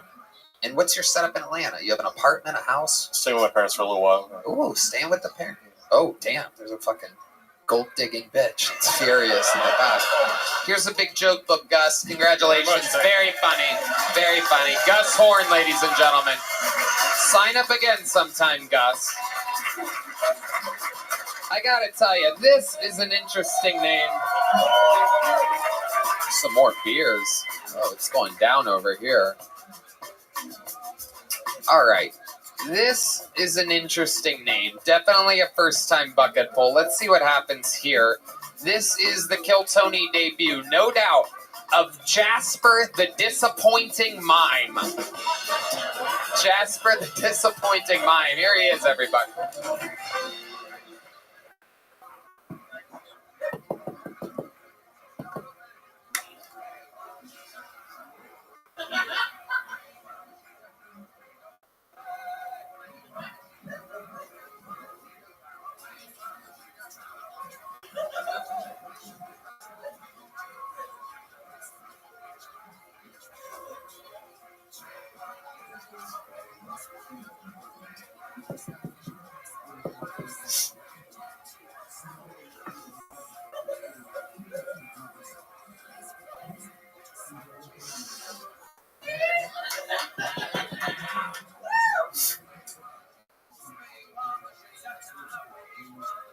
Konnichiwa. Nani? Oh. Hello. I'm sorry. Were you guys expecting a bonjour? Oh, first of all, that's racist of you. Just because I'm a mime doesn't mean I'm French, okay? Don't be a mimophobe. Wow. The name holds true. Jasper, the Disappointing Mime. At least I don't lie to you guys, all right? Fuck. All right, hold on. Okay. You guys want to see something funny? Really funny? I mean, all right, hold on. Look, I'm not trusted with anything. Oh. Okay, let's just do the show how we normally do it. Sorry. Your time to do something funny was then. That was it. Oh, okay. Jasper, first of all, let me remind you that white mimes use more white face paint than you've used tonight. You are blatantly, this is one of the best ways to not get deported I've ever seen, is by being a mime, white face. Day 58, no one has noticed a thing, honestly. Okay. How long have you been doing comedy, Jasper? Not that long, actually. That's kidding. A few years. A few years. How long have you been doing the disappointing mime act? Like 6 months. 6 months. What made you want to switch from being you to a disappointing mime? I was already disappointing, so I just decided to add something to it.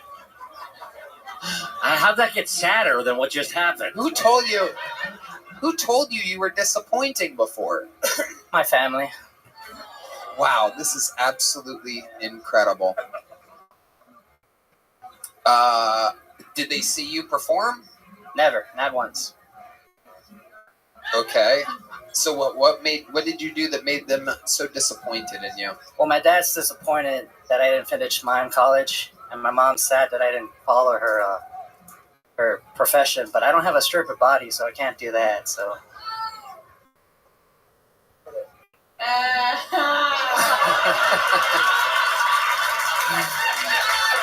I got one laugh. That's good enough for me, guys. That's it. Fiona gets the credit for that. Okay. Jasper, what do you do for work in real life? Bartender, because, well, I need a drink otherwise. You know, being up here, just sad. This is the happy me, all right? Other me is sadder. Is that true, or are you trying to be funny? No, that's true, man. I didn't lose my virginity until I was like 22. And the only reason that happened is because I got robbed. Wait, what? That's a whole nother story. You don't have time for it. Don't worry about it. Okay. We're going to keep it moving along here. Thank you. Appreciate that. There you go. There you go. Oh, we don't? Let's get one more up here. Why not? Absolutely. I liked it. Now that belongs on the Graham Norton show. You know, sometimes it's like, sometimes you have to ask yourself, oh, they're miming. They're miming music. Wow. They're jamming so hard. D's doing it too. D gets it. Somehow D knows what they're doing. The absolute fucking synergy of this band is incredible, to where the blind guy's like, I do believe that is, as far as I can remember, the first mime that we've ever had on the show, and definitely the first disappointing mime. You gotta like that he owns it. I was gonna ask him to lose the character and do stand-up as himself, but there's just something, there's a line you walk on this show. You know, there's a reason why other podcasts don't just pull names out of a bucket. There really is.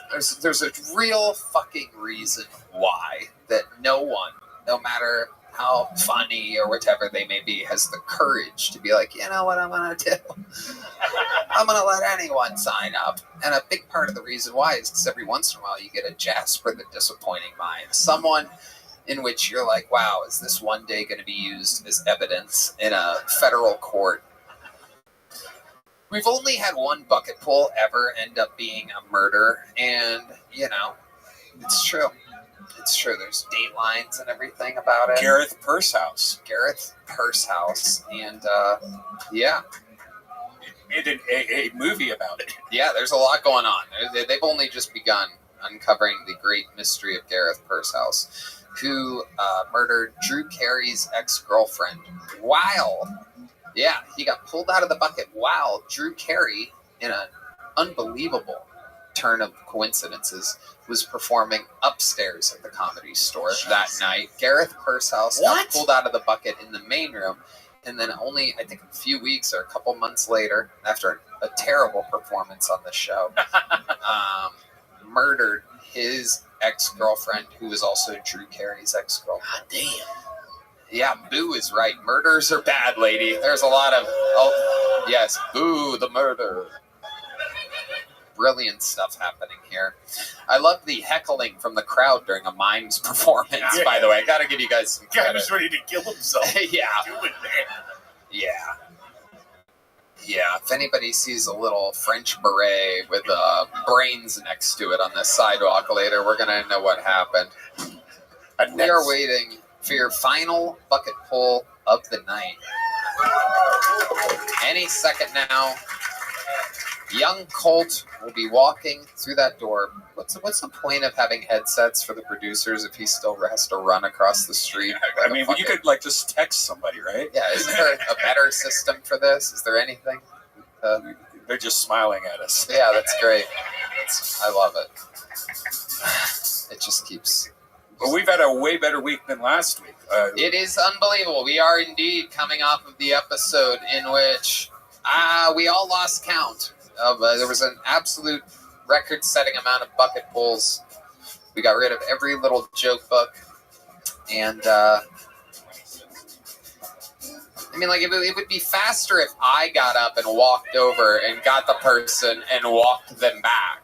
Like, there's headsets, there's walkie-talkies, it's like a high-level show. We got a fancy table now, and somehow it takes 7 minutes for a... Yeah, here we go. Here it comes. Any fucking second now. There he is. We need a better system for this. You guys ready for your final bucket pull of the night? Yeah! Ladies and gentlemen, here it is. Make some noise for Seth Tilley. Seth Tilley.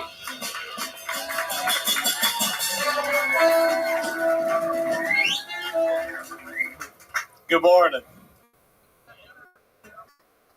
I tried to get a job at Goodwill. They turned me down. I couldn't pass the background check. So now I work for the airlines.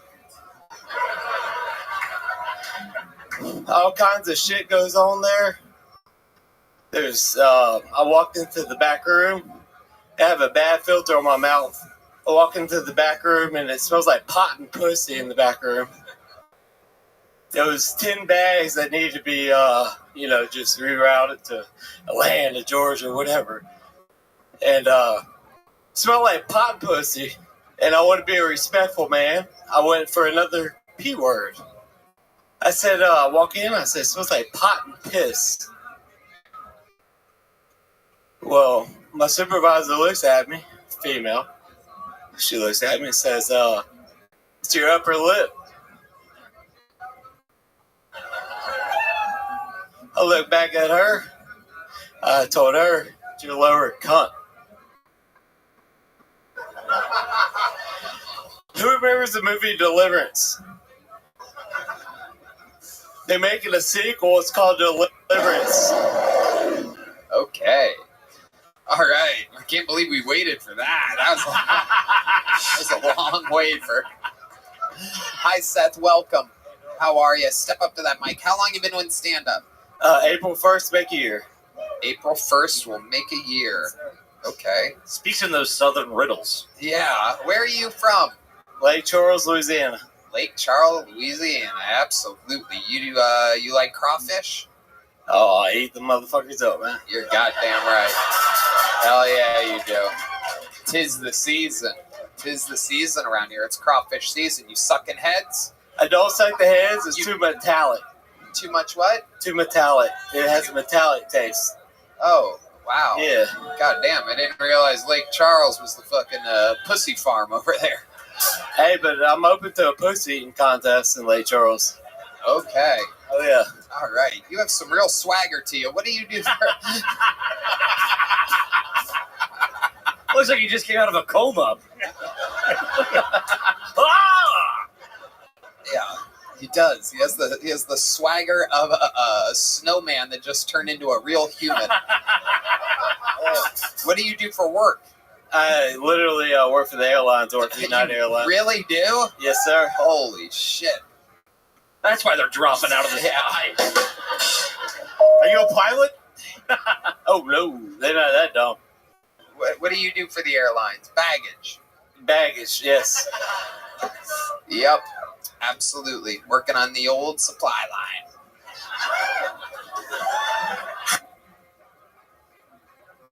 I love it. Absolutely. And what do you do for fun? You seem like a guy that has a lot of pastimes, a lot of hobbies. So I had an old Xanax addiction. Okay. How does that start? How does a Xanax addiction start? Well, I can tell you how it stops. At the airport. Yeah.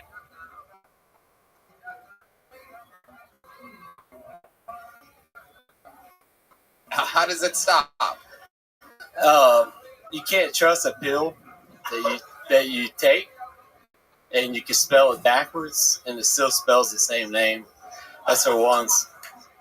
I was on 2 milligrams Xanax, Tony, and I don't know how much that is. That's the Xanax bar, and you can break them into 4 quarters. I call that user friendly. Okay, I'm sure there's some people half asleep cracking up out there on Xanax. People waiting, like I've been waiting. Good. I've been waiting for a Xanax comedian. So how does it start? My question, my much more interesting question was, how does someone start?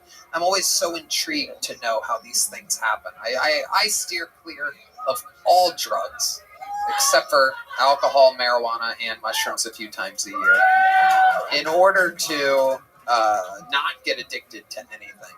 So how does a Xanax addiction start? I took melatonin. I've done that like once, and it's crazy. I sweat. I have crazy dreams. I sleptwalked. I took a half of one the next time. Same exact shit. I can't do anything.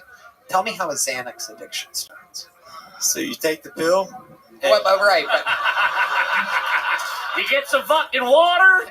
I think he might. You put it in your mouth, Tony. What are you getting? Yeah.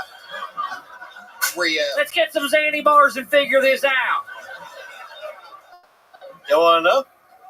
So you take it, and a lot of people it knocks out. Right. Not me. It just puts my ass into an almost sexual feeling.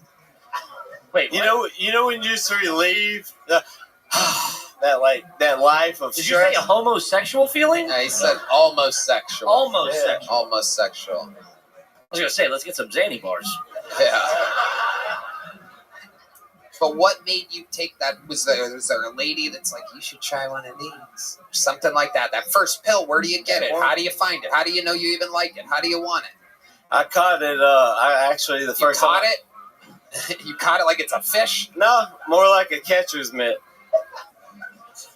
How long have you been off Xanax? 3 hours. Yeah. Year and a half, y'all. Yeah, like it's a fight. It's a bad fight, y'all. The alcohol and Xanax, a beer with it. It's like there's a tingling, the feelings. I'm being like real. Like yeah. No, I get it. Again, that's why I don't try these things, because I'm afraid I'll like them. It seems enjoyable. Yeah, you're a smart man. Yep. Okay. So what else, Seth? What else have you been doing your whole life? How old are you? I am 38. Jesus Christ, what is going on tonight? There are a lot of extremely... It's like, I'm 17, Tony. Like, what is going on in here? Crawdads and Xannies. It's unbelievable when Red Band looks younger than all the bucketfuls. Hey, what would you do for a Xanax bar? Okay, this guy loves Xanax. I love it. Fighting it. Right, you're fighting it right now? Nope. Okay. The sweat on your upper lip tells me different. Yeah. It isn't. Hey, that's what she said, bro. Okay. All right. Okay. With the rest of your life, Seth, what else have you done? You've lived a full life other than Xanax. What have you done? Yeah, I have a master's degree in criminal justice. Yep. Okay. Yep. I have hands-on experience, not from the good side. I also do computer work, and I actually gave Ramban Ray-Ban? Oops. Right. I gave him a firmware update earlier, but he's going to deny it. But to his phone. Yep. Wow. Yeah. This is absolutely incredible what's happening here. He was on Wi-Fi he wasn't on 2.6. He knows what I'm talking about. I feel like I'm on Xanax. What the fuck are you talking about? Ram Bam. Do you know what he's talking about? Do you know what he's saying? Shit, I don't know what he's talking about. Shit. You gave me a firmware update, and I'm on. Yeah, look, he's checking. It's not going to show you. It's not going to tell you that I gave you that update. Come on now. What does that mean? Can you explain to us normal people what a firmware update from you would? Yes, he was not on 802.11.ax, and he knows exactly what I'm talking about. Oh yeah. Nope. Oh yeah, look, I'm denying it. Oh yeah. Look, he's checking it. China. I'm on VPN. I'm just a computer nerd. I'm fucking with you, Red Band. I'm fucking with you, man. Here's a little joke book, my friend. You're going to. There you go. Caught that. 2 disappointing mimes in a row, everybody. All right. Now, this episode had a lot of momentum early on and slowly, right towards the end, got very sad. And I think there's only one way to end an episode like this. It's to jolt us alive one last time with the stylings of the Hall of Famer with the most appearances ever on the show. The most interviews. He's back, and he's redder than ever. This is the Memphis Strangler, the Sioux Falls Folly, the Xanax Zanzibar himself, the Knickerbocker of New York, the Big Red Machine. This is William Montgomery.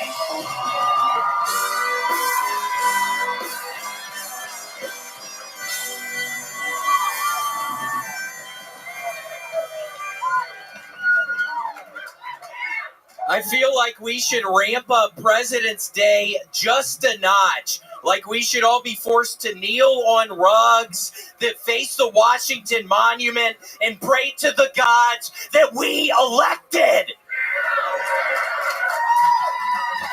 So the buzz in Hollywood is they're making a prequel to Cliffhanger and it stars a volcano. Because volcanoes make mountains at Cliff. Okay, let's keep moving. Fuck.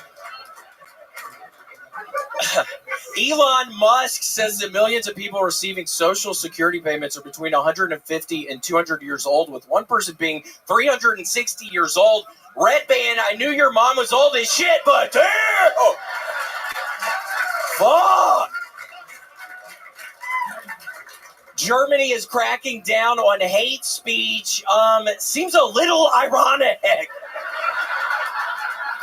Okay, that's my time, Tony. Thanks for 59.99 seconds. Like the man who's done it more. Fuck! I was so close to a minute. Ever. You nailed it, my friend. I was so close to a minute, Tony. You are the absolute best, William. One of the most loved human beings in all of the art form.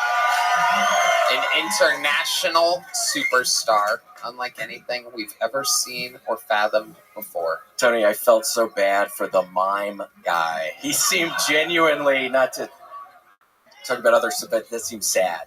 Tell me so about sad it. about it. Tell me about it. I don't know. It just seemed like he was really feeling bad.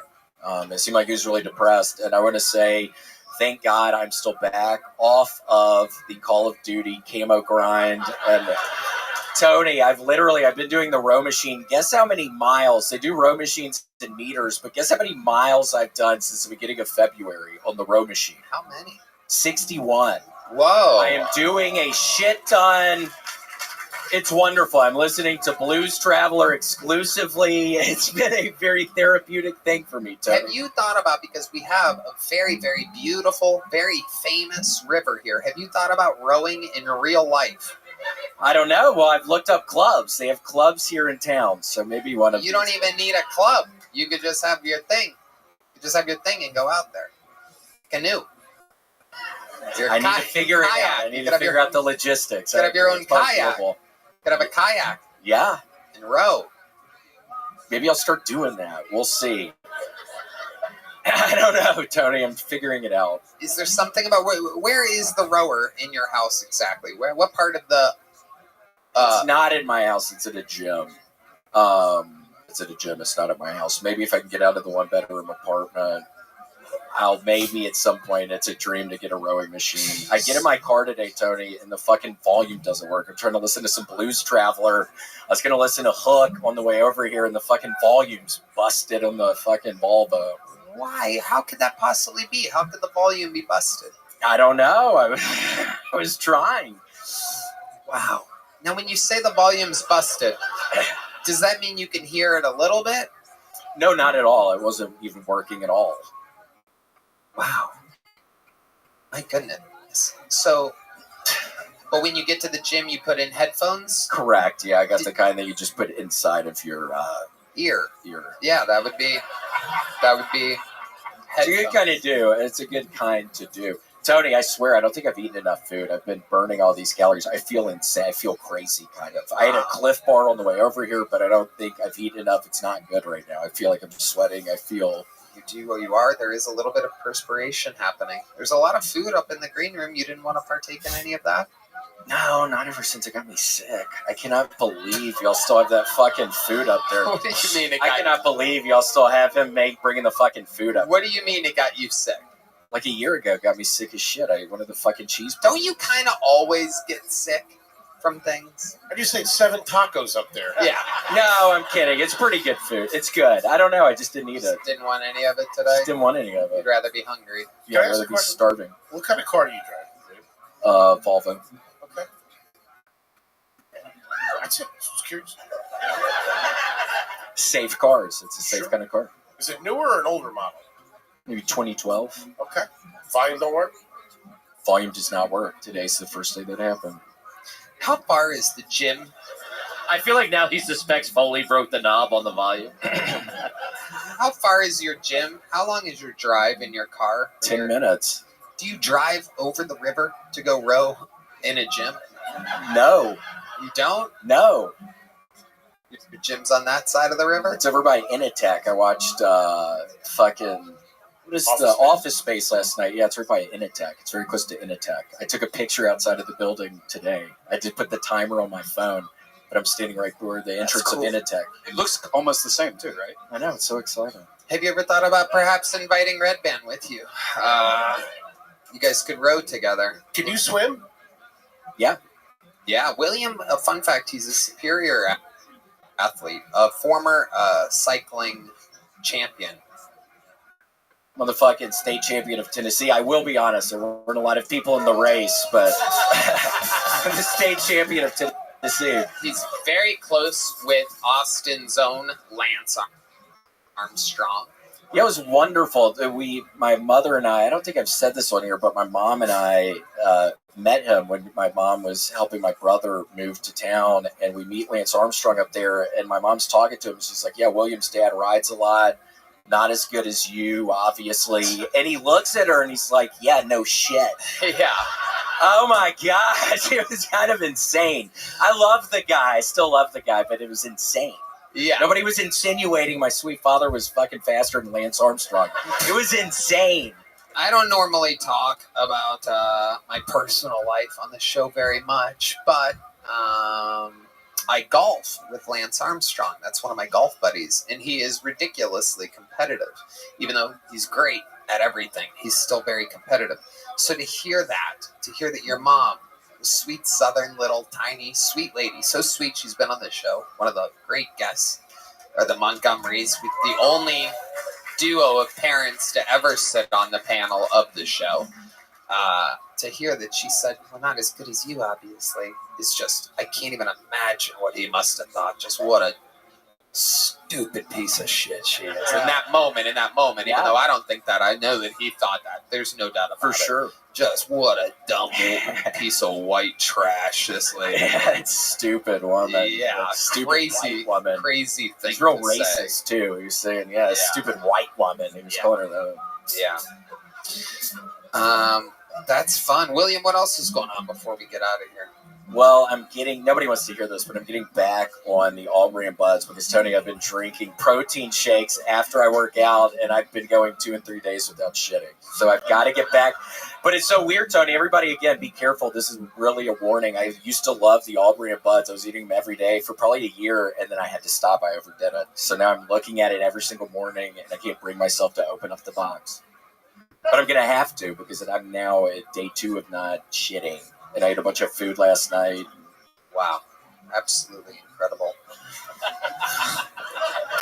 This is very, very, very in-depth interview. You should have done her laugh. That was so funny, the laugh you have. Yeah, we could do it right now. Hit it. You haven't shit in like 2 days. A 2. A 1, 2, 3, 4. That is an amazing sound effect. Brought to you by Talkspace and Shopify.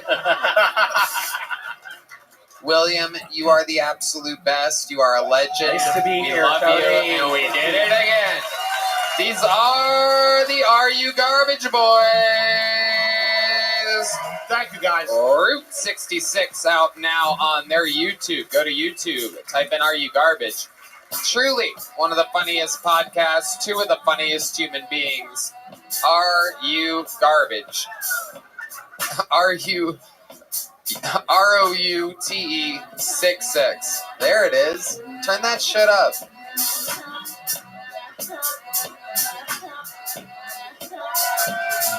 Thank you so much, everybody. Red Band, you want to say anything? Check out the secret show at the SunsetStripATX.com. Love you guys.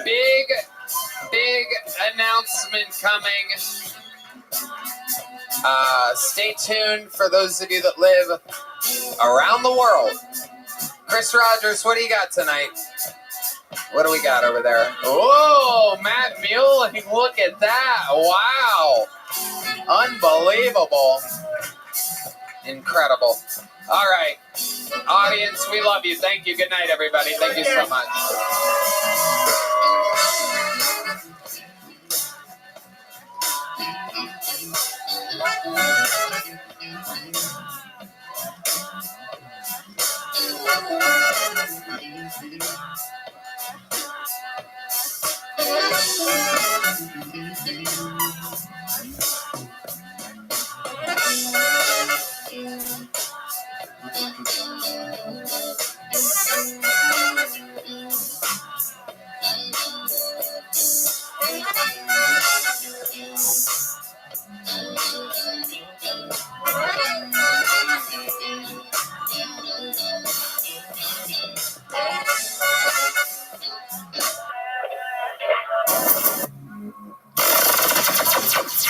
The Sunset Strip Comedy Club in Austin, Texas is now open.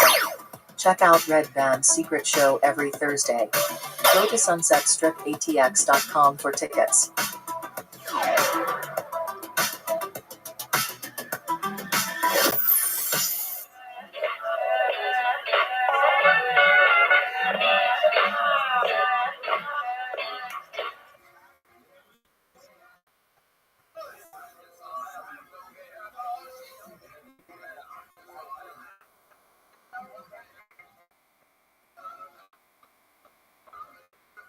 To get more. G'day everybody, welcome to Pints with Aquinas. I have a big giveaway that I'm doing this month to try to get more support for the channel and all that we plan how on about doing. this? No one gives a shit about your fucking podcast, and you deserve to just... What the fuck is this shit?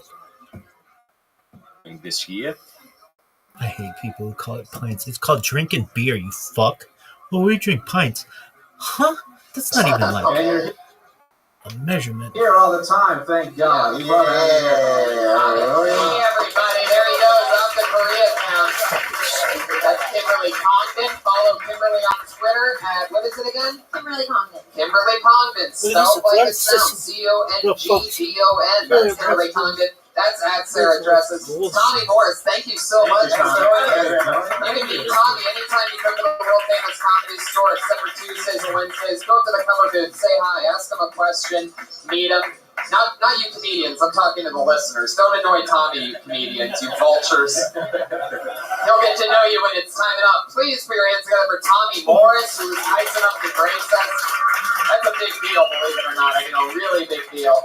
As always, the Comic Patriot, thank you so much. Follow him on Twitter at Comic Patriot, at Redband, at Tony Hinchcliffe. And we'll be at Stand Up Live in Phoenix in September. Yep. Go to standuplive.com or deathsquad.tv for all the tour dates. Coming up next, we got a live Ding Dong show, world famous Ding Dong show, every Monday at 10 p.m. Stay tuned for that if you want to watch some craziness. Thank you so much for coming out. Sorry to the comedians that didn't get up. Try again next week. Thank you. Good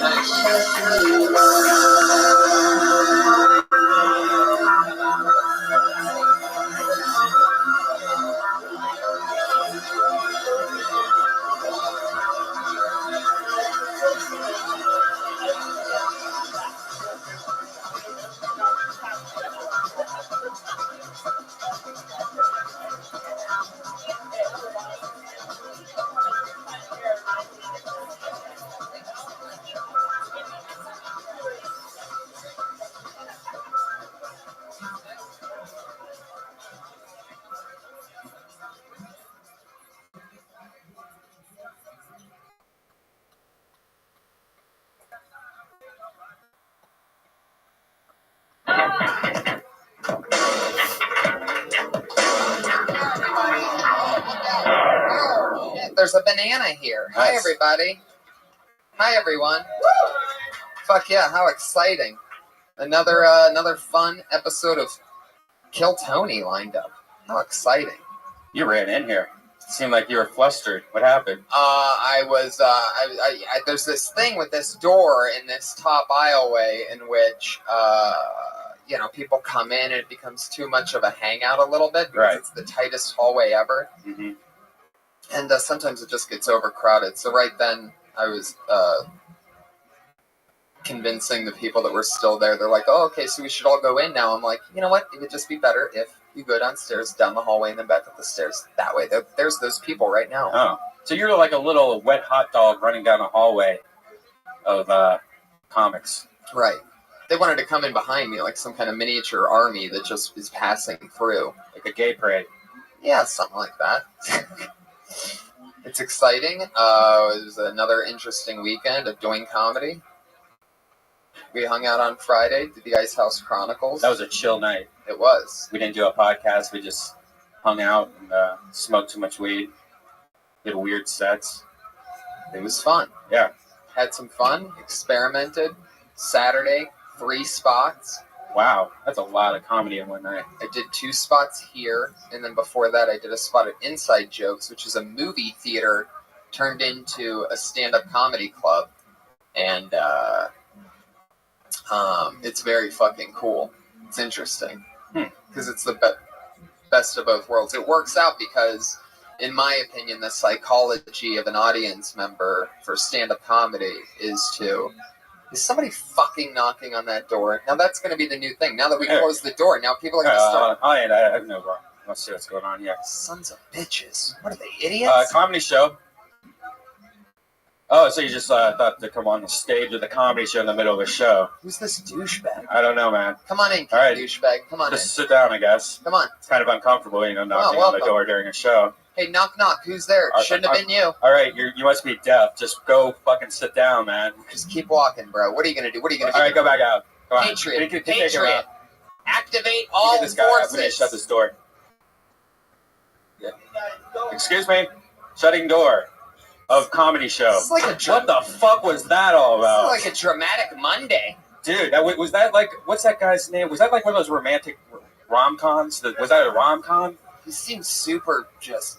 Tony, I'm sorry. What happened to the security? I forgot the security was right. Listen, let me explain though. Once I get in position with my mic, I really don't like to move around because, it's just I'm in position. I've done the sound check. I'm not trying to be a lazy security or anything, but I'm just, I need to get you mace.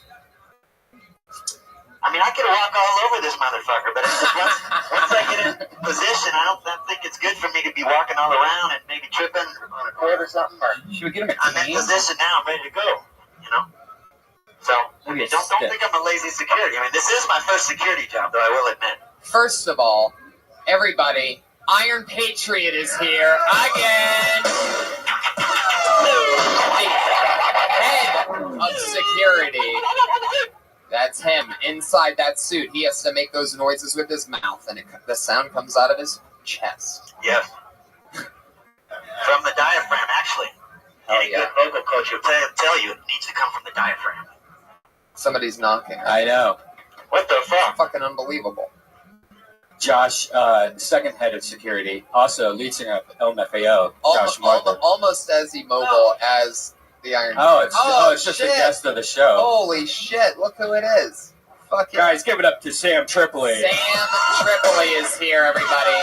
Open the door! Open the fucking door. It's first TV comedy, guys. Open the door. The Kill Tony guest, so nice. We've had him on twice. Yeah, you're a crowd favorite. Actually, I think you got the best response of any of our Kill Tonys. Oh, that's great. And from People me, love my killing of Tony. Good Tony killer. And from me as well. I mean, you were immediately. I had so much fun last time you were here. Someone else joining us? There's a slight chance we might have a pop-in from one of our friends at some point. He swings by. Excellent. If you know what we mean. No, with you, who knows what that means?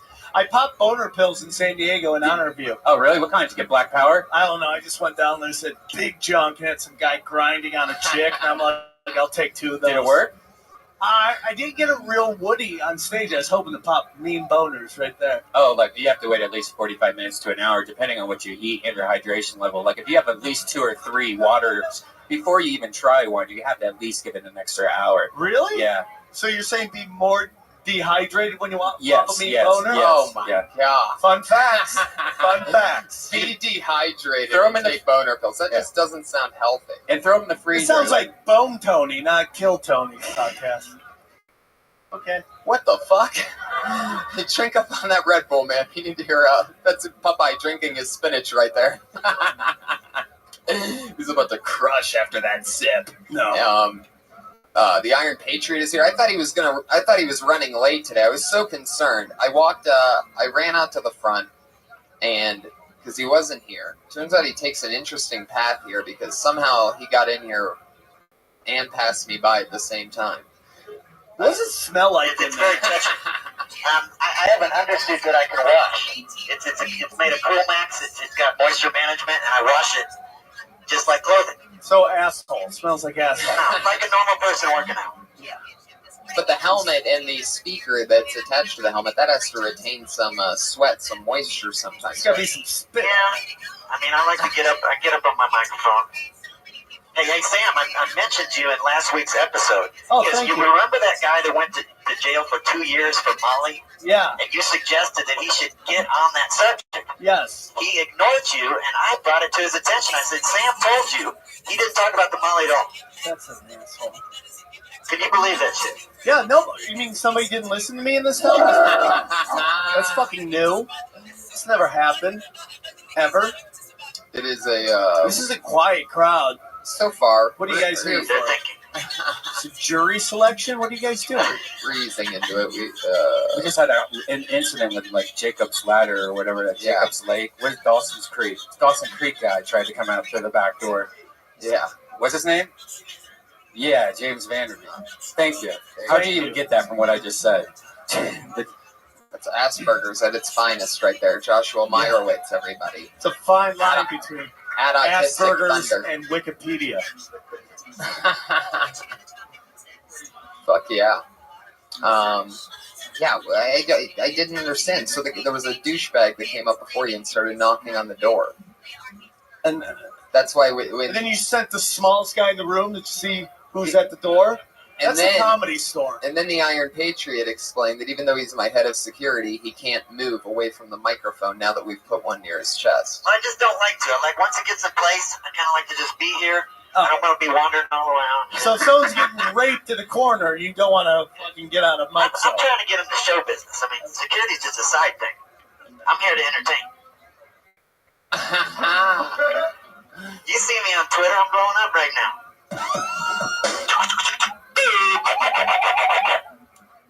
Wow.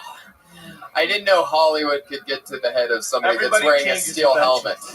You know what would be great to see is the Iron Patriot in like a dating advice show where you get like a couple together that are like fighting nonstop and just have them in the middle of it. Yeah, blacklisting relationships. Yeah. Well, we should explain the rules if you haven't been here before. Who hasn't been here before? Wow, there's a lot. Wow. Shit, a lot of that's noobs. people. A lot of Holy shit. newbies. That's how they were packing the house. Shit's blown up. How many people are just audience members here? Dude, That's cool. That's Cool. raised That's five, good. seven, That's good. seven. I love how you were afraid to raise your hand. You have tiny hands. That's so hot. Look at that. My dick would be huge in those hands. Yeah, so we pretty much we pick out of this bucket here. People sign up. Yeah. Yet again, this week, another record number of signups. Really? It's becoming in the Hollywood comedy community. There's pretty buzz cool on the thing. streets. Yeah, it's pretty crazy. The kids are talking. They're saying at the Comedy Store Mondays are the new Friday. Huge. Death Squad doubleheader in the belly room. Death Squad, double header. So how have things been with you? Punch Drunk's good. Naughty Show's great. Playboy dude. Radio. We got our biggest numbers with 3 weeks in a row. Our numbers just keep going boom, boom, boom, boom, boom. I don't know what it is, but out of nowhere, they've just exploded, which is kind of cool. Then I just played San Diego. 3 out of 4 shows sold out. Boom. Which was great. And I have this weird thing when I do I don't know what it is. I don't know if you guys gone through, probably not, but I do this thing where, like, if I have a great set where you get off stage, you're like, man, I crushed it. Nobody talks to me. But the minute I have, like, some fucking Rocky set where I forget half the punchline shit, line out the door to thank me for the great show. It fucks with my head, man. That's why I have a drug problem. I can't sense what the fuck's going on. I can't. I mean, dude, I'll slaughter. I got all these lesbians giving me standing O's. Nobody comes up and says anything to me. Wow. I couldn't get out of there fast enough. It is It was bizarre. like World War Z. They were just trying to fucking fly out the door like Right. nothing. Right. And you almost remember them from when you were on stage. Like, you remember what they look like and everything. And you're sort of looking out of this group of people. You're like, where are those cool people that I liked? Yeah. But those people jet. Laughing, half the standing O's. Things go great. Nothing after. They get it and they go. Weird pockets of stares. People looking at their watches. Line out the door to ask me to run for mayor of San Diego. But that's also a compliment if they leave that fast, because that means that, they're the smartest people. They're beating everybody else traffic. Right. Oh, So okay. you're one place is piling out. If you look at it from a certain angle, one could say, Yeah, that's a good way to look at it. My fans love me, but not more than traffic. So that's a great it's feeling to have. a smart crowd. We'd like you, but we want to get home within an hour. Oh shit! You live by that fucking Hollywood Bowl. I don't know. I if you guys don't know, people fucking at the Hollywood Bowl are homeless people, and they do it all the time. it's bullshit because I actually went online, went to the website, looked at the schedule, it says closed Mondays. I'm like, all right. I'm like, double check, go to the calendar, Monday, nothing. Fucking Fish concert tonight. Hey, can I get stuck in 40 minutes of Fish concert? That should be against the law. Why is there not a Hollywood Bowl yes or no website? It just says yes. Go. Drive. I completely agree with you. It used to be Mondays are off all the time. Now it's every day, and it's not just at night. They now do something during the day. So it's Kids' Day in the morning, right? Drug addicts at night. It should be illegal to have a major fucking concert place smacked in the middle of the heart of Hollywood. Like that a Fish concert. But I think the Hollywood Bowl has been here for so long that Hollywood has kind of developed around it. Do you know what I'm saying? Yeah, but when? Move it. Okay. It shouldn't be right off You the and your Hollywood. facts. Boo. Make it a fucking museum for fucking something. The Hollywood Bowl shouldn't be right at Hollywood and Highland. It should be somewhere a little bit less remote. Like where, Chatsworth? It'd be really weird if they had the Hollywood Bowl in Chatsworth. I don't know. I think it should be like farther, like in that ghetto near Vine. Anyway, try to sneak that one in there, but thanks for the complete silence on the retort. Don't worry, dude. So far it's been silence. Let's talk It's more your crowd. traffic. All right, who's ready to start this fucking thing? You know what we do. You know what we do. You get 1 minute. You'll hear a cat sound at 1 minute. Sounds like this. That means you're done. Better If you not go- run that light, or else you're gonna get the big gay bear. The West Hollywood. That's the West Hollywood Bear. That means you've gone too far. You are about to get banned from the club, as Yeah. Bobby Lee would say. That'd be fucking ass. It's a new thing. Bobby Lee just started laying down bannings, month-long bannings. Who's been banned for a month? We don't know. We weren't paying attention. Anyway, Can I so change mics? I just like Yeah. I just want a fuzzy thing. oh yeah. Oh yeah. I feel more like I'm on a game show now. The what was the other thing I was gonna say? Oh yeah, 60 seconds. Oh yeah. So here we go. We have another huge bucket of comedians. You guys ready to start this thing? It just flew out at me. That'll be the one that jumped out of the bucket. The one and only Abby Roberge. Abby's got a big boxing match coming up soon. Oh yeah. Abby's an employee here at the Comedy Store. Cold-blooded killer. Fun guy. Go ahead, Abby. So, yeah, I work here. I'm broke as fuck. I fucking just love scamming places. I know most of you guys are broke fucking comics. Here's a scam you guys can use. Just don't go to my Chipotle and do it. What I do is I go to Chipotle, right?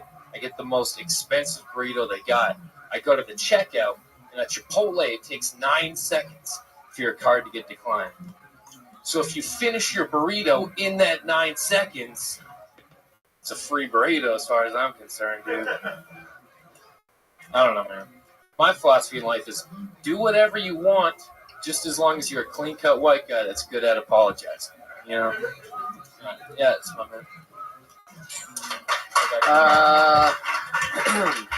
Yeah. 35 seconds of Man Thunder. Yeah. Hardcore 35 seconds.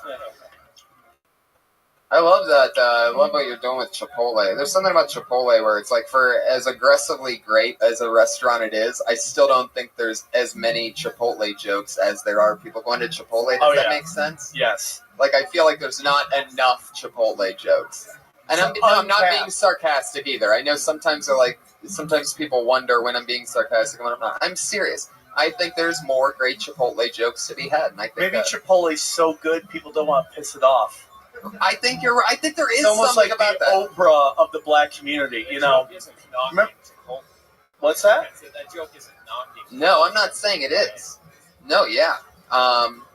You know what I love about Chipotle, and I'm pretty sure everybody can agree with me on this, is that they're the only place that if you ask them for a water cup, they give you a soda cup.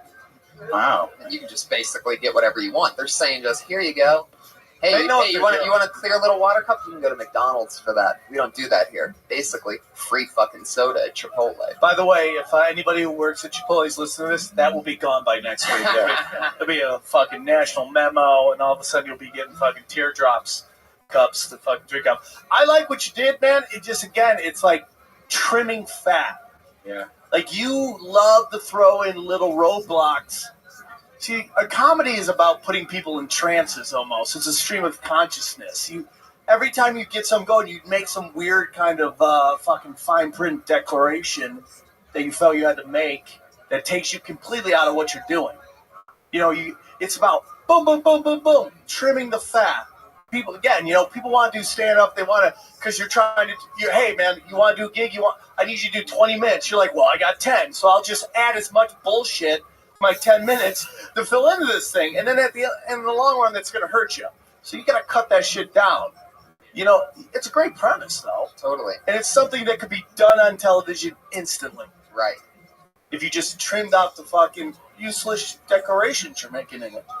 You know that part where he said, Here we go. you know that part? Sorry, Sam, I know No, it's all right, it's all right. Comedian, but you know when you said 9 seconds you had till the card got declined? Now that's a fat burrito at Chipotle. So I don't know if you could eat much of it in 9 seconds. Well, Iron Patriot, if you're a comedian, you would know that's the joke. I like Iron Patriot, but it's like, I don't want to make it about him. I love it. It's great. Yeah. It's absolutely great. Never hold back, Patriot, and at the same time, we I'm a big fan of yours. Sam, I'm learning a lot about comedy. I am. Oh, absolutely. This really hasn't been this isn't really my world. It's a new world for me, but I'm glad you guys welcomed me into the family. World. Well, hold on. Go through the beats of it real quick. Yeah. It's only 35 seconds. You can do it again. Again? Yeah. Huh? So basically, what I do, I go to Chipotle. I get the most expensive burrito they have. Go to the checkout, and at Chipotle, it takes 9 seconds for your card to get declined. So if you finish your burrito in that 9 seconds, you get a it's free burrito. Yeah. All right, you trimmed it up right there. Even, but Yeah. what's your last line that you usually say when you're a white guy? No, this is a different joke. That could be the opening of the joke. It's like my philosophy in life is do whatever you want, just as long as you're a clean-cut white guy that's good at apologizing. Then you go into that. Example is, I go to Chipotle. I fucking boom, boom, boom. And now you got to set. You see how you set up? That's the beat. It puts you in a place, and then you start bam, bam, bamming it right after that. Is it 6 seconds or 9 seconds? 9. It's whatever. Is anyone That's here a what doctor? Do we know the scientific facts on whether you can chow? Who gives a fuck? Because I'm thinking of a tag. I'm not doing the Patriot. I'm not wondering if he's actually trying to finish the burrito.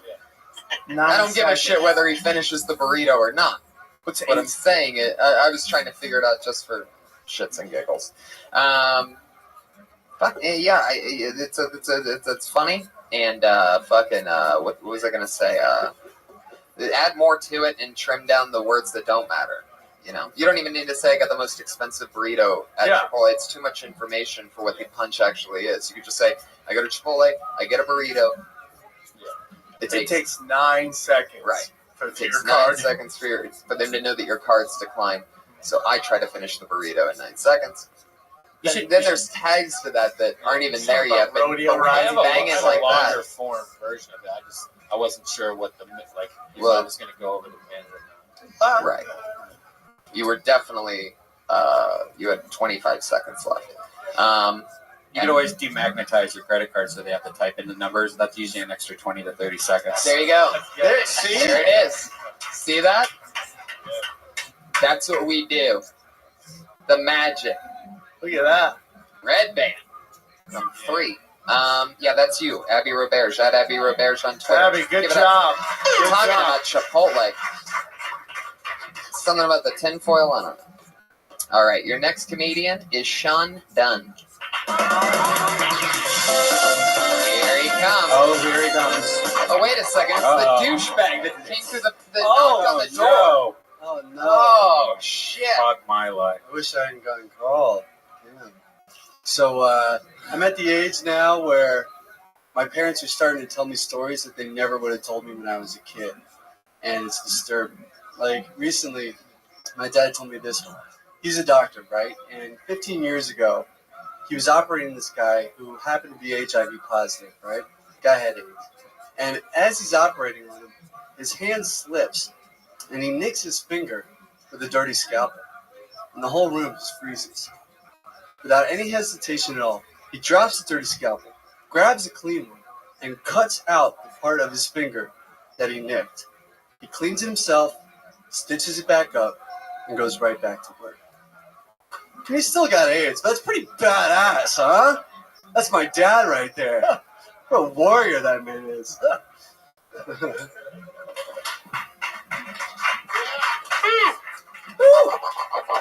Is that the Patriot?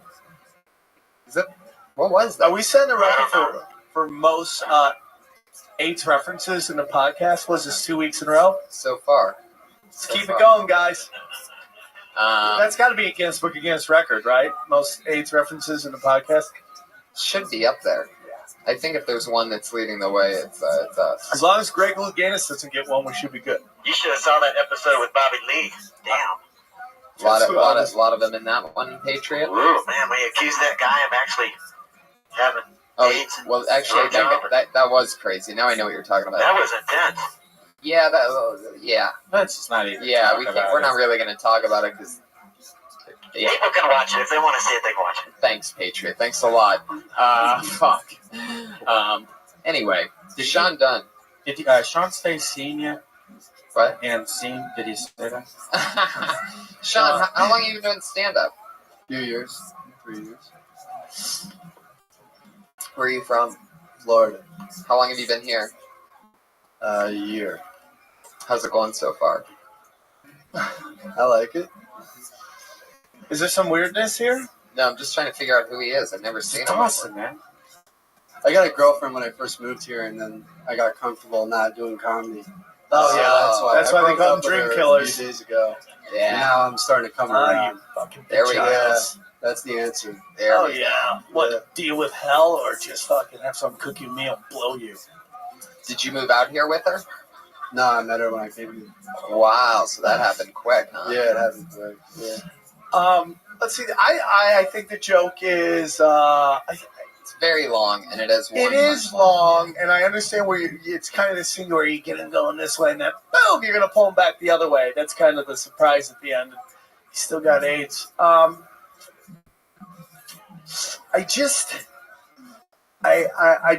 mean, like it's not a set of punch. Is it a story? To me, it was like, that's why I said the scene. It seemed like it was more of like you were doing a dramatic play, almost like a poem. I get what you're trying You know to what do. I mean? Like you're kind of like setting a scene, like you're almost doing a narration or something of a story. Like I mean, I'm not saying it was bad. I'm just saying that it was different than like a regular stand up 1 minute, throw some jokes in. You kind of acted out a play almost. It seemed like. Of course, this is also because you freaked me out by the back door, so I might. Yeah, your first impression with us. I mean, you No, I seem knew so it wasn't going to go unlikable. well after Knock Knock Who's There. It shouldn't have been you. Wouldn't have fucking set me up for success here. So No, I listen. I understand what you're saying. I get the joke. I'm trying to think about like what you could do to let that punchline. it's really also hit one harder. of those bits where I've never seen it work as an opener, but Okay, I no, tried got it that. anyway. I Yeah. understand that. It does so much better in the middle of the set. What is your use? You want to see it? Because it's How kind of a long one. long is that? Or It hear would be it. another minute. Is that a part of your style? Long setups for one punchline, No, I kind of mix it up a little bit. but not with your opener. Okay. Not with the opener. Question is, no. why We're would trying to get away from the opener. What is the opener? The opener is I've been doing it for a while, but yeah. So basically, I was in Egypt and I was studying Arabic, and instead of really studying Arabic in Egypt, I just kind of drank a lot. And one night when I was walking home, I got about halfway home and I realized I got to take a piss, and I'm not gonna make it. So I started looking for a place where I could take a piss without getting arrested. And I see this restaurant, it's closed. There's this alley back there. So I walk back, fucking hammer, and I pull out my dick. And I look up for a second, and there's a busboy just standing there, eating a sandwich. And we make direct eye contact. I'm like, oh shit. So I put my dick back in my pants. I walk out of the alley, start looking for a better place to take a piss. And I get about a block away before I realize, I probably should have just gone ahead and pissed. Because from that guy's perspective, I just walked up to him, showed him my dick, put it back, and walked away. Oh my god. I mean, I like the joke. Again, it's about trimming, man. Yeah. And Yeah, that was a good joke, but It is a funny ass joke. I mean, you acted it out awesomely, but it's unnecessary. I guess. Because if you're like, I'm in Egypt, you're like, okay, is this Yeah. going to be a joke about me being in Egypt? And then it goes a different way. Do you understand what I'm saying? Like, it's so much easier just to. Is that true? Yeah. Does your dad really have AIDS? No. Okay. It was, and that's why the actual story is that it was hepatitis and he didn't get it. Yeah, he did cut part of his finger out. Yeah. Wow. Yeah.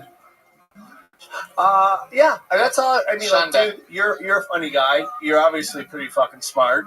Again, it's like, who are we to tell you anything? But it's about making your punchline crystal clear. That's really all it is. Like when you're giving all these facts about other stuff, the whole joke is you were trying to find a place to piss, and you basically pulled your dick out. This guy saw you, you walked away. Yeah, I usually include something at the end, like fucking Americans always pull their dicks out, stuff like that. Okay. But Don't do that ever again. When you came up No, the it's- stairs and you saw the door was closed and you heard people talking in here, what did you think was going on? I thought I gotta get the fuck in there right now. Then why didn't you walk in when I opened the door? I was like waiting for you, just standing there, like, Because hey, I had to put money in the meter, and so I was like, I want to put money in the meter, but I could already tell I was like, Money in the meters caused the downfall of so many people. Under Right that. there. Look who's not making eye contact. Yeah. The fucking hipster elf over here. All right, Shundun, we're going to move on, man. Good job. Thanks, man. Good luck. Well, very interesting style. Very interesting. It's like Mike Young's older brother. It's like one-liners that are like a bunch of lines. Yeah. and then just one thing at the I end. guess, in comics and even like, if you've done it a couple of years, it's just like people love to just over-explain everything. Right.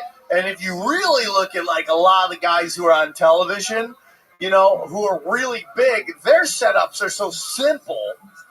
And then they just go on this crazy thing of describing the punchlines and the punch. It's just such simple setup. But it's also about tags. If he had like 4 tags in there, then we wouldn't care. Totally. That setup. Yeah, once he builds all that momentum and it just dies out with one punchline, that's where it gets hard because he has that momentum there for boom, boom, boom, boom.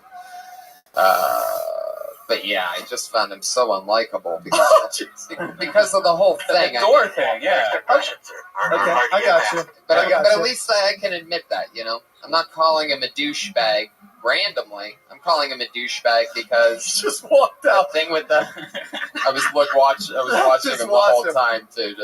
I'm not calling him. This is gonna be like a Batman movie where some guy fucking two that villains Batman face fucked each other. up in high school. Fucking meets him and now he's the new supervillain. He's like, oh, Batman, we finally meet. And it's going to be you two battling in some CAA office in fucking 20 years, fucking over this one moment about a fucking door. It's so funny you say that because I all right, forget. I can't say. Okay, let's move on to the next thing. Your next comedian, everybody. His name is Justin Blake.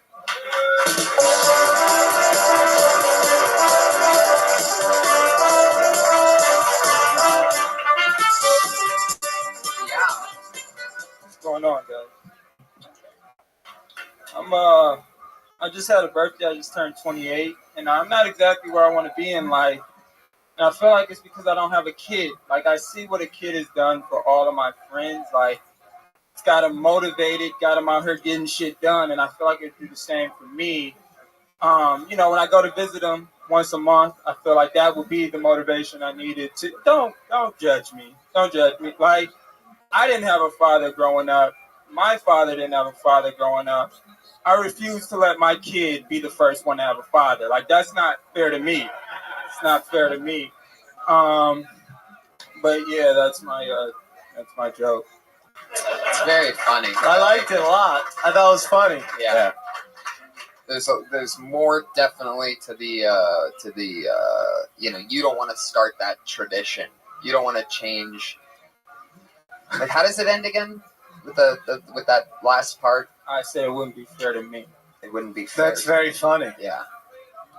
I'm going to get a note you probably fucking hate, but if you smile a little bit, it would even sell it even more. And you don't have to, but it's just like when you're kind of talking about that darker shit, sometimes it could really help the joke if you just kind of smile. I don't know what it is. I used to I used to do videos all the time. I mean, I used to tape myself all the time, and I would just watch myself because I always wanted to be a cult leader on stage, fire and brimstone and all that shit. And I would watch myself, and like, I look so fucking angry. And I'm at a comedy club. And when I just learn to smile once in a while, and the joke's great, and it's your style, do whatever you want. If I learn to smile once in a while, it just lets the crowd know this is comedy. You know what I'm saying? Even if I'm saying the darkest shit in the world. Especially with the darkest shit, you let them see a smile, they're like, you can this get guy away with believes in it. way more, bro. And you let them kind of know it's fun. Because here's the thing about comedy. It's a limited art, man. At this point, it's very limited. We're fucking basically under their fucking control. If they laugh, it works. If they don't get it, we're fucked. It's not like a movie where we can go see a movie and it takes us on this crazy thing. We're like, what the fuck's going on? You go into really dark fucking places and it just takes us there and we're like, that's some crazy shit. Comedy, it's just about, can they consume what the fuck I'm saying? Right. You know? And therefore, and they love, because most people, like with all these rape joke, people bitching about rape jokes, they all think comedy is patty cakes. They really think they're just here talking about guys are crazy, women are nuts. My dad's weird. They don't understand that there can be layers to this shit, and that you could be a fucking complex character, you know. So you need to make it so fucking simple that they can digest what the fuck you're saying. And sometimes a simple fucking smile lets them know the world's gonna be okay. You know what I'm saying? Right. It's powerful Sam Tripoli, ladies and gentlemen. Like a dictator. This is why he's the first ever return guest on the show. Seriously, man. What is this, episode 10? You already have 2 of the 10. 2 to 10. This is Patriot. This is 10. Yes, it is 10. Complete opposite of Bobby Lee, man. That's actual. Yeah, That's actual exactly. feedback. Yeah. Oh yeah. Yeah, like, but I mean, that joke is so good that it's very, very tag worthy. Just keep going over it in your head and thinking, how can I add more real shit to that? Like, because, for example, like, you know, what do you say again? It's the last words is that's not fair to me. Yeah. And then there's more, like, maybe it's like you don't want to fuck up this kid. Right. If there's a generational thing of them not having fathers, maybe you'll fuck them up. Maybe your bloodline is so used to not having a dad that you're concerned for the kid. And by the way, on top of that, you could just go, and by the way, it's just a lot more fun not having to fucking raise a kid. Right, yeah. It's also good to just fucking do whatever I want. I have a tag. So play it both ways. Like, you don't want to fuck up the kid, and it's also a lot easier to just not raise a kid. Right, yeah. No, I mean, at least I think that's I say I have a future to pursue too. Sometimes, like, I don't have time to be a full-time dad right now. Like, I just need the motivation. Fuck his future. And the tax credit. Fuck his future. I need a future. You know, stuff like that. Whatever. Well, you'll figure it out. That's funny. Justin Blake, everybody. Yeah.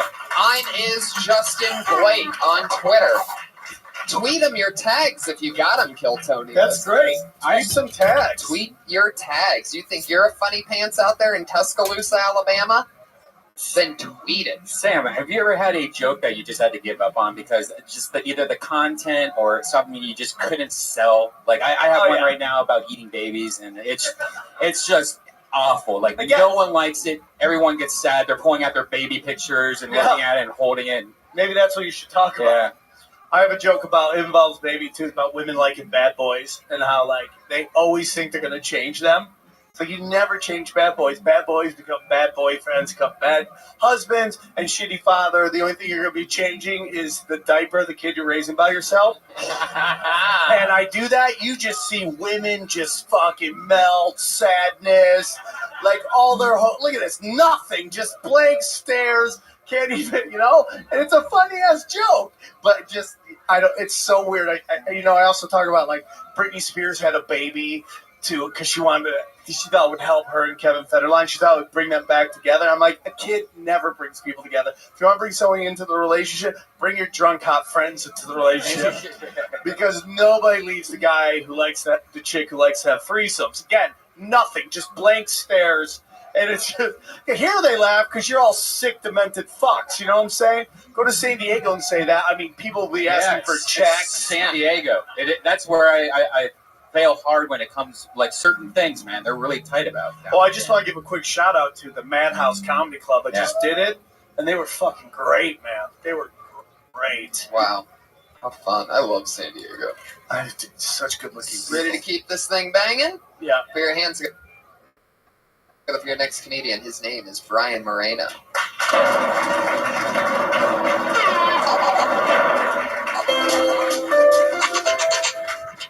What's up, gentlemen? What's up?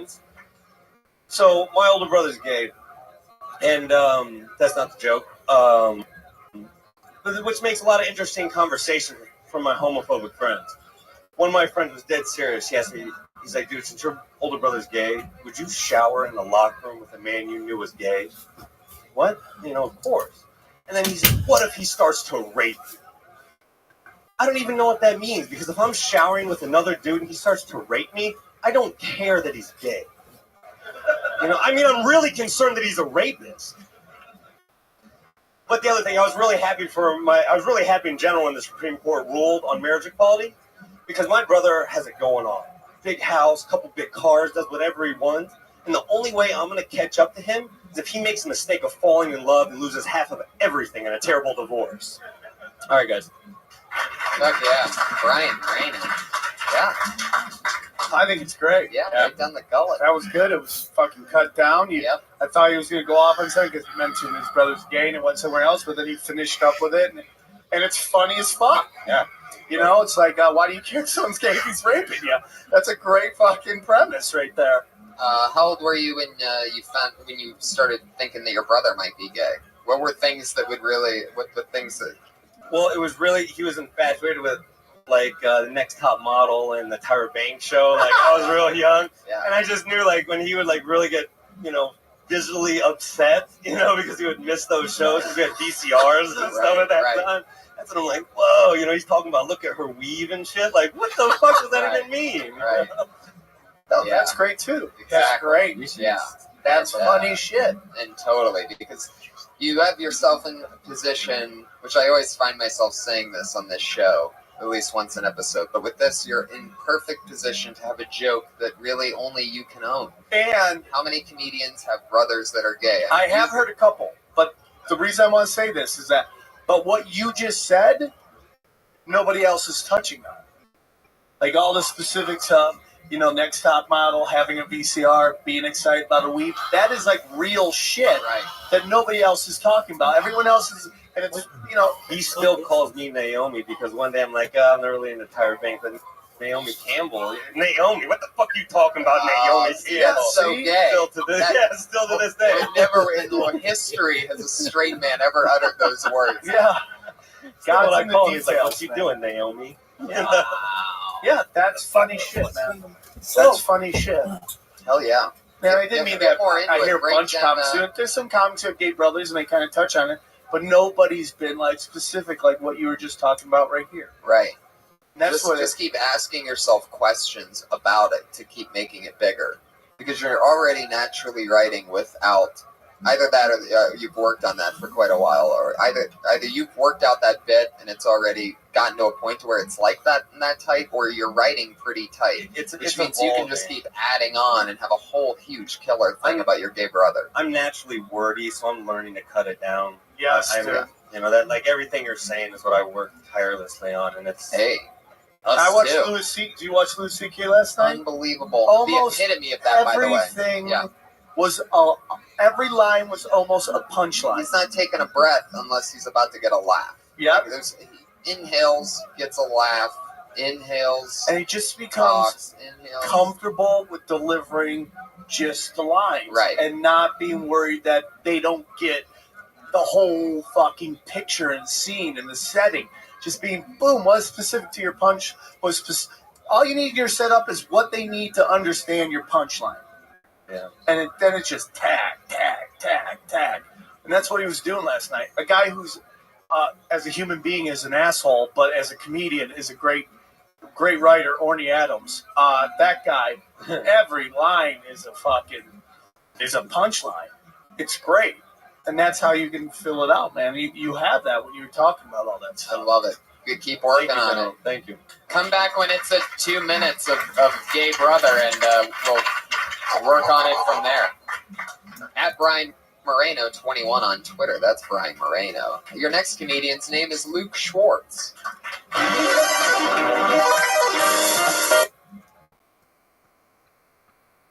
Picture and scene and this setting.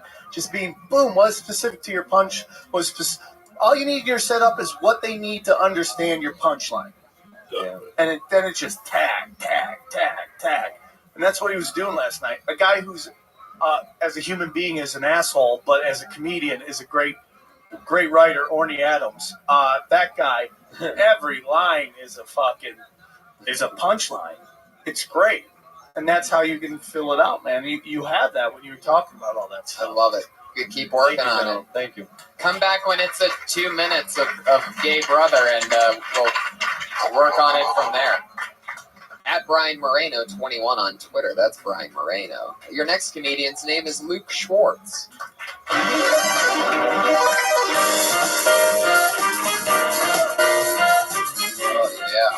Yeah. I'm already in, whatever it is. Where'd you get those glasses? Costco. Oh, fabulous. I call those Dahmer glasses, by the way. Everyone does. That's fucking phenomenal. Yeah. It goes well with your Dahmer face. All right, hit it.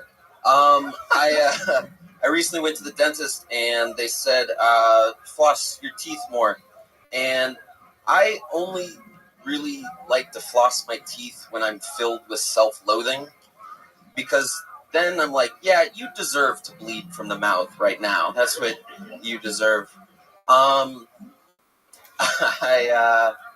Forgot the other joke I was gonna do. That was really classic of me. Think of it. My friend said it's 2013. Of course, I'm not gonna be homophobic. And my thought is like, when has the year ever had anything to do with an irrational hatred of just a group of people? That doesn't make sense. Like, no one was walking around in 1800 going like, it's not okay to have slaves. And then someone was like, yeah, it's totally okay to have slaves. It's 1800. Like, what are you talking about? I would like help on that one, please.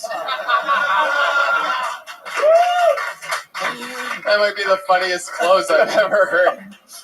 The joke just... Mayday! Mayday! Mayday! I'm waiting for the punchline. It turns out that it's, I need help with that one. It's Yes. so funny. I think you're funny, man. I like the premises. They're really strong premises. Do you have a real ending to that, or did you forget that's it? That's really, I need help. It is What a did funny the person idea. say again? It's 2013.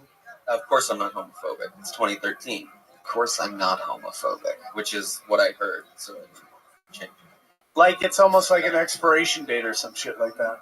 But it's interesting. I know what you're thinking. Right. And it is funny. You just have to go up there and mind it. I don't know if I have anything right now, but slavery in the 1800s, that's very funny. Yeah. Anybody got any ideas? Maybe on the expiration thing, like we got 50, maybe 56 more years. Or I don't know. Yeah. I mean, there is some of that. I think really it's just in talking about there being an expiration date and then talking about it like it's like milk or something, like there's no expiration date on homophobia. Yeah. What is it, milk? Yeah, that's a great line. You know what I mean, like Harvey milk. No, it's a funny premise. I just like I'm just blanking on how to make it. So the rule, like I can take that, even though you said it. Yeah, that's how it works. Appreciate it. I didn't want to, No, well, that'd be so weird if you were on the Tonight Show. It's just like, fucking A, bro. I need some of that check. This fucking guy, Luke Schwartz, man, he came on. You got a great name too, dude. Luke Schwartz. It's like some weird kind of. It's almost like a Jewish Star Wars name. It's kind of. May the Schwartz be with you. Yeah, Luke Schwartz be with you. Heck yeah, tighten up the set. Keep it Schwartz. Anyway, You know how we started off talking about flossing? I've never heard comedians talk about that, but that is a sucky part of life, because you got to do it right after your meal, and it just sucks. That's the last time you want to be fucking. If you can just play the Hall of Justice for the rest of your life, you're gonna kill with superheroes. And Tony, I don't know if you remember Tony, but I think he's improving because last week he told him he needed to get an Iron Patriot costume. oh wow, well that's quite the improvement. He doesn't need one anymore. You should thank the Iron Patriot for reminding me because thank marijuana for making me forget. How could I forget? You know what might be a good ending to that is a different way. Maybe there's another kind of prejudice that's still around that's just ridiculous, like crackheads. It's like, oh, dude, of course I don't hate crackheads. It's 3014, bro. You know what I'm saying? Something like weird like that. Are there people who Or you could even, crackheads? I'm sure there's people. or you could even say something like, like. Hold on a second, I had it. Fuck. Maybe it's something that It's if like people homeless normally people. wouldn't hate. Homeless people. Or how about Filipinos? Oh. Like, of course I don't hate Filipinos. It's 5014. It's going to take that long to hate them, not to hate them or something. Okay, I mean, it's not perfect tag, but, it's thinking. No. It's not like Paula Dean said, oh, it's 2008. I love N-words. Yeah. You know what I mean? Something like that. You have to put it on something. I don't know. It's a good premise. There's a lot of ideas there. And There is. Let's keep flying. Also, I want to add something more. Oh yes. If your gums are bleeding when you floss, you got gingivitis. You got to go to the dentist. You got to get it fixed. I got it fixed in surgery, and I never bled again. Hey, where are you going? Oh, you have to wait until the Patriot study's telling you about getting your gums checked regularly. You don't play around with that shit. There you go. 4 out of 5 Iron Patriots agree. And this comes from a guy who doesn't even have a mouth or teeth. That's amazing. I brush every night, brother. Where's your teeth? Just once a day. Every night. Busted. Busted. Yeah. 2 times a day, floss once. Okay. All right, Patriot. Good job. That was a dental update from the Iron Patriot. Oh yeah. Yes, it's important to keep your teeth healthy. He's got the hygiene of a Superman. Yes. All right. Your next guy, Kyle Everett.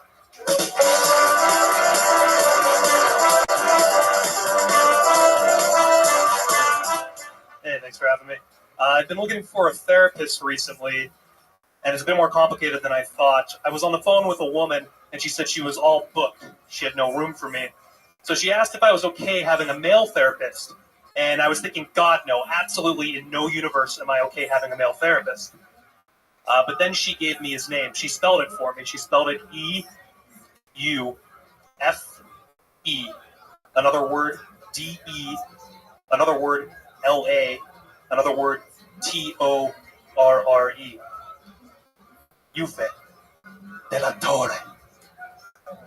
And I thought, suddenly I thought, maybe I'm okay having a male therapist. This could be something that I could explore. I looked down on the list. My next therapist, Sarah Rasmussen. Fucking bookworm. Get out of here. Boring. Am I going to contact her for initial consultation? Or am I going to Google what De La Torre means? It means of the watchtower. The chosen and beloved Yufe of the watchtower, who's foregone a life with us mere villagers to watch over us and safeguard us from danger. Thank you. Oh, you made the bear come out. The bear. You did just enough on your closing word. The bear.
It's good to get out early because they don't know what's going on, right? They're not here every day. They don't know what's going on.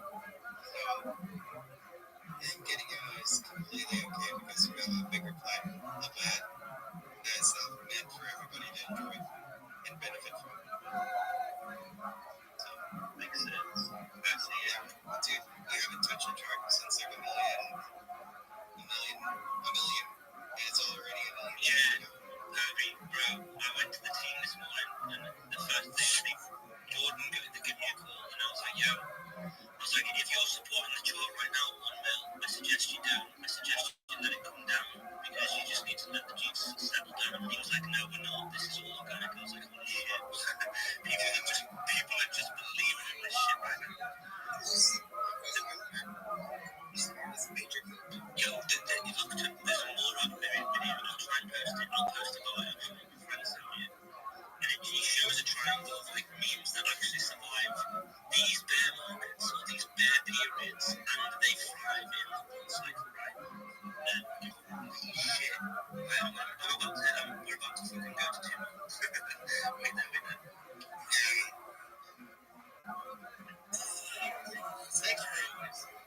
Thanks for always being excited for me.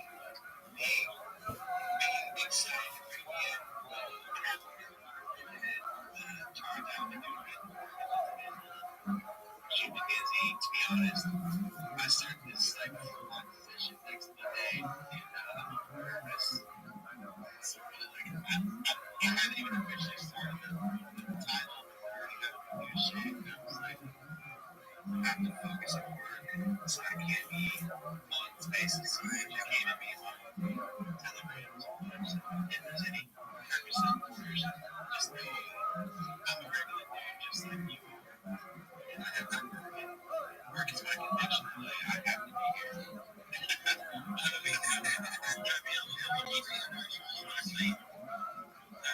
I want you to know, right? You are the type of person that if you fucking full clipped on a chart like 10 mil to take that fucking money for you and your wife to fucking have a bad time, bro, I would be like, I'd support that, and I'm buying that fucking chart.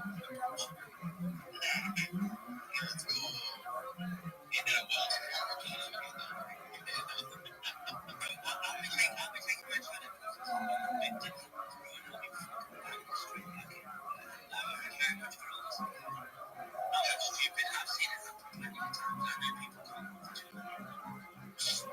I'm ready for it. So everyone is broke. Everyone is Johnny. Imagine if there's a massive dip. Johnny did for me. Just 8.20k. Yeah. Gatekeep, man. You guys don't want to be part of it, but we're really going for it.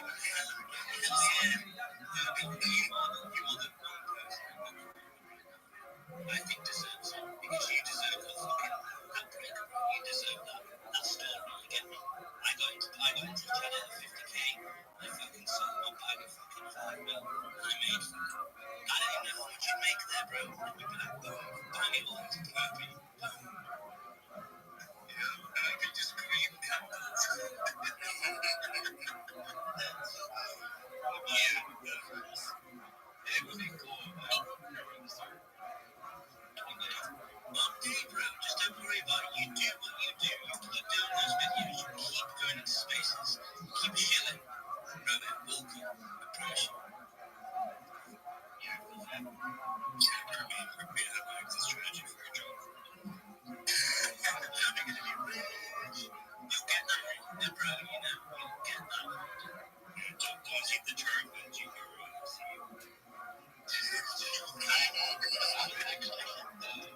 I actually figured out how to do dinner like a real bad one, and I'm going to send them a interview in a couple weeks. Not playing. So, what are you going to do it for them? You got to do it via video, please. Something to do that to me. Oh, tell me you fixing the train.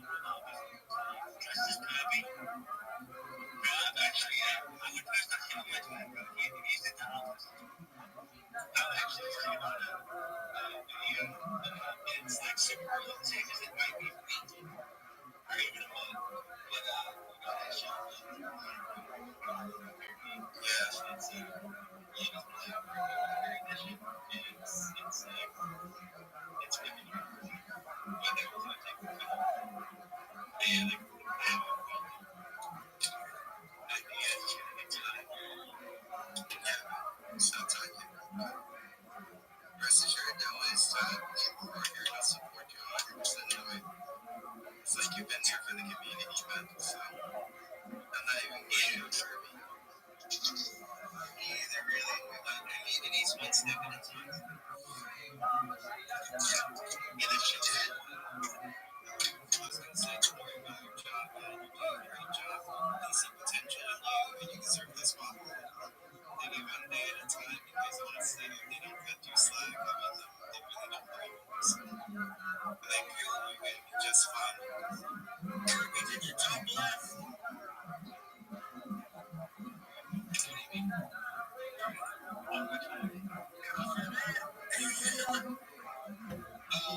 Actually, you know, really transparent here. I would love to throw $1,000 at you. Person, I'm just waiting for that moment to where your $1,000 doesn't agree how much it's there. It's there for working place with shit. Yeah. What do you say about you?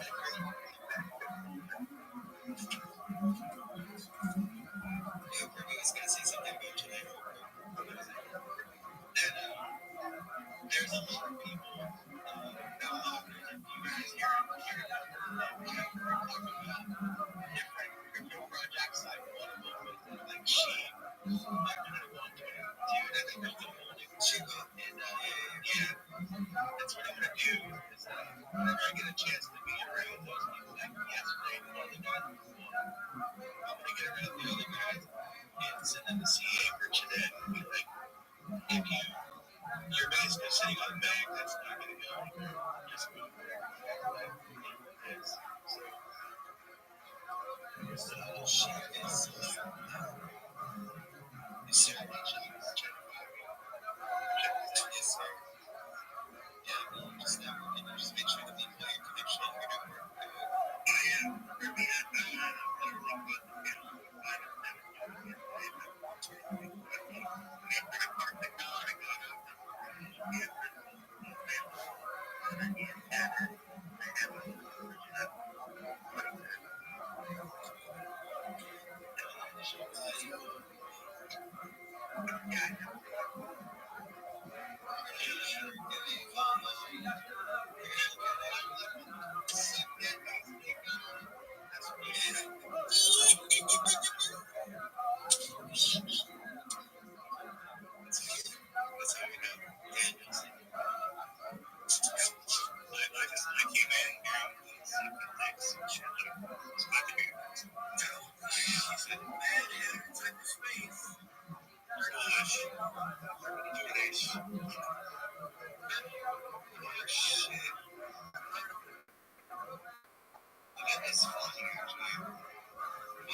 yes, sir.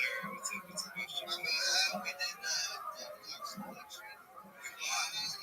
Forget 3. We bought in, right? Which will be wait for the 3. It's gonna send up the 3, but we're gonna get that's how much the 3 that's gonna look like. Cool. I was pretty awesome. There's a big damn. When you said one question, sorry, Cleo. When you click on it, we're supposed to be able to see a different picture or just no pictures of problems. You got all these good. No, you're supposed to understand what I heard. It's like, look, I'm both very flush now. I made someone. So if you guys are wondering, tell them love. I'm back with none of us are going to sell.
Banding together to work on this one project to send it all the way to finance.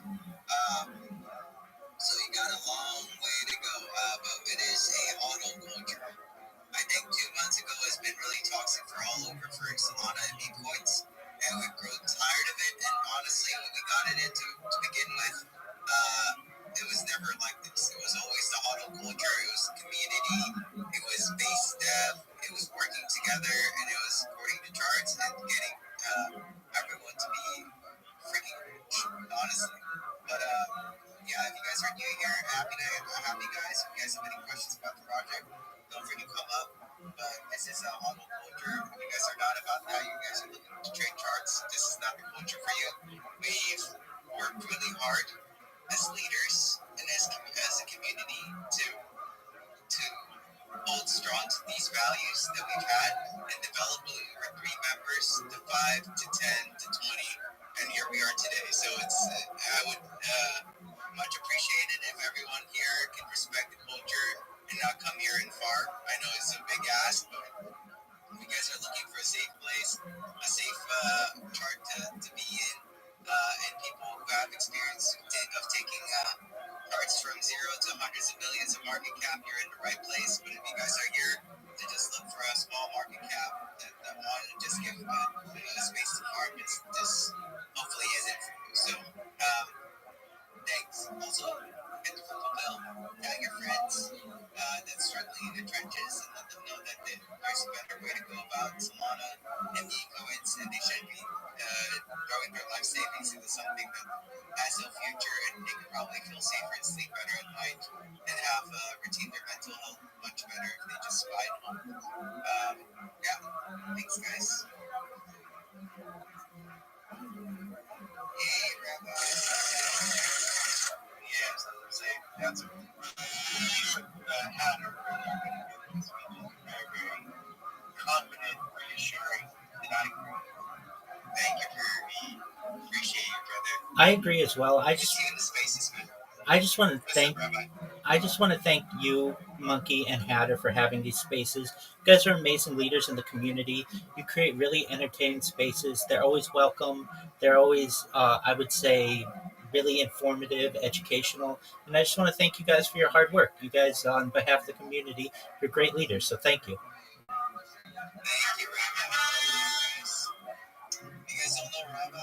He is the best person in this space. He's honest, he's kind, and he's always welcome in our spaces. And also, if you guys want to learn a thing or two about his initiatives and his efforts to help everybody in terms of health and wealth and immortality, go ahead and click a follow. He won't sell you anything, but he's always happy to share his wealth of information. Rabbi, are you Jewish? I am Jewish. What is the difference between the Talmud and I can't remember the other one. What's older? Torah. Generally, the Talmud are commentaries on Torah. Okay, that makes sense. Which is why the Talmud is so there's so much of it, so many volumes. Correct. 2,711 pages. Okay, gotcha. Yeah, I'm doing a little bit of research on that and learning how to speak Hebrew from time to time. And so I've just learned that there's a root in every word. So, like, I can't remember how to say in the beginning or like Rabbi sheet, something like that. You know what I'm talking about? Yeah, it's Bereshit. Yeah, but anyway, speak Yiddish here. Kirby, you don't speak Hebrew. For classic Jews, not really. It's something I've been religiously lately is determining the distinction between the two, like Yahweh or Jehovah, God, right? Like Jewish and Christian and Catholicism. So I've been doing like this little side research that I'm not that much, but just sometimes. Are you ever I'm modern Orthodox. That's something else I've been learning too, is that every religion, most of them have gone through some sort of reform. So anyway, it's cool shit. Thanks, Rabbi. I appreciate that. For anybody out there wondering, hey, Rabbi, why don't you have more followers? I keep getting my accounts banned, but that doesn't let me get me down. I keep that grind up. If you're not aware, I stream my life 24/7 on YouTube. I've been doing so for 3.5 years for world peace, and I've also started video spaces. I've been live on video spaces since February 14th, just so everybody's aware. If you ever need anybody in your life to be positive, or you just need a shoulder to cry on or somebody to talk to, I'm always here for you. I'm here certainly on YouTube, certainly in Twitter Spaces. I'm live in my Discord as well. But I just want everybody out there to know, if you didn't know it, there are people out there who care very deeply about you, who want the best for you, your friends, your families, and really think that you're going to achieve your financial independence through cryptocurrency, through whatever project you really enjoy. And just know that you are amongst good people, and I want good for everyone here. Thank you. Do you speak Hebrew, Rabbi? Some. Would you be able to give me a quick prayer for safety? Absolutely. I'll give everyone one. This is the Shema.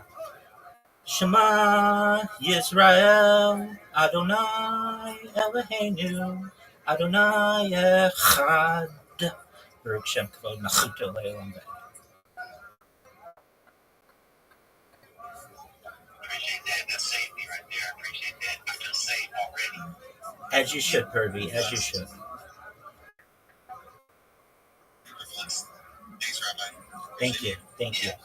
Is that from Psalms? It is not from Psalms.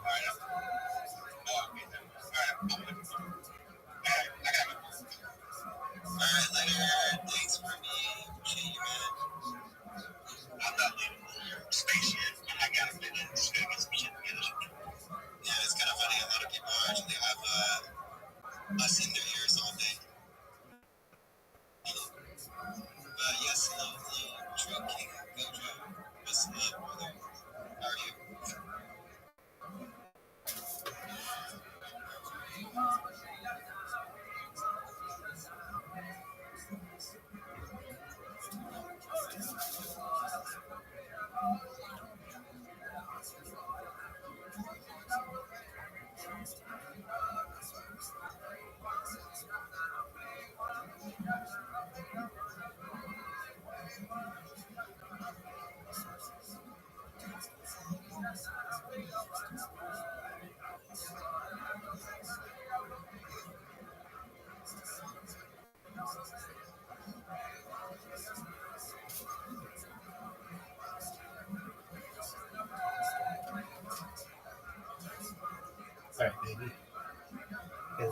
shit.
Look at this athleticism.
Welcome.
The bear broke through the The wall. bear is angry. Oh, shit. Bear is Whoa. leather on, and he's Down, boy. angry.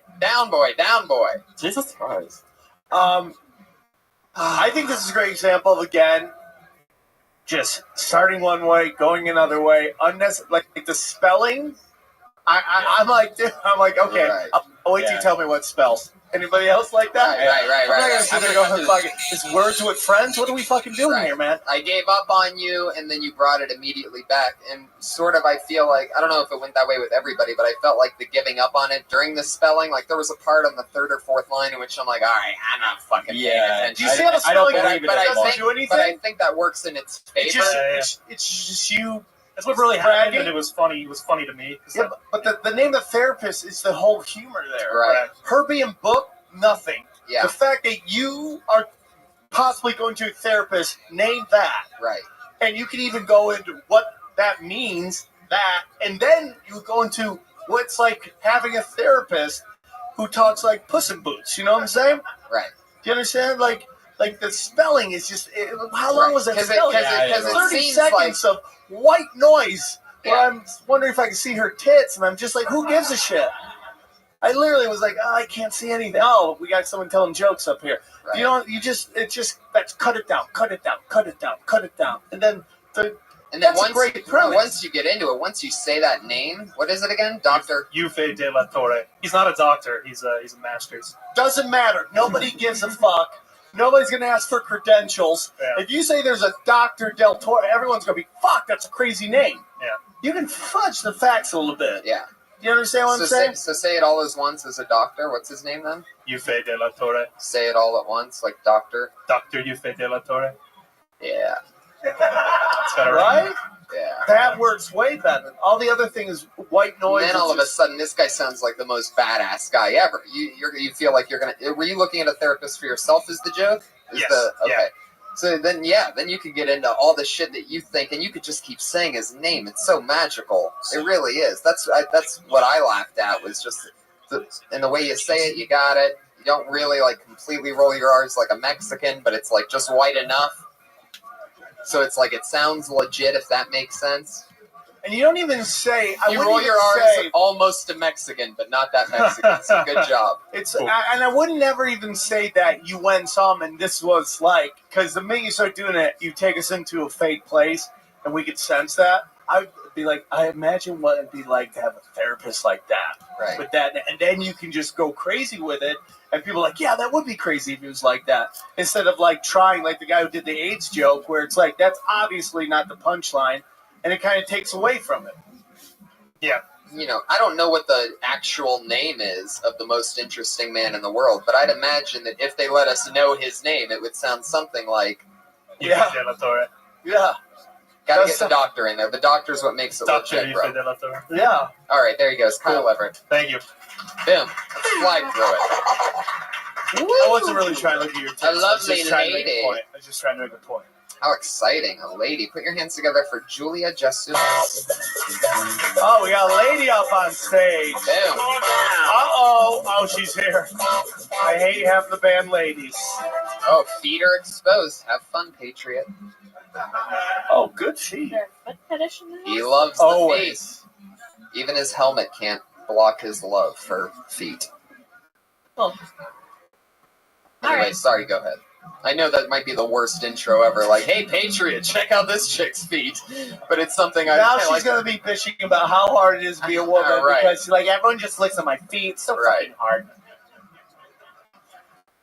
Okay, let's start over. This is Put your hands together for the one and only Julia Jesunis. very funny lady. Very funny lady. So I'm a nanny, and yeah, I know that's a joke in itself. And being a nanny is the best form of birth control.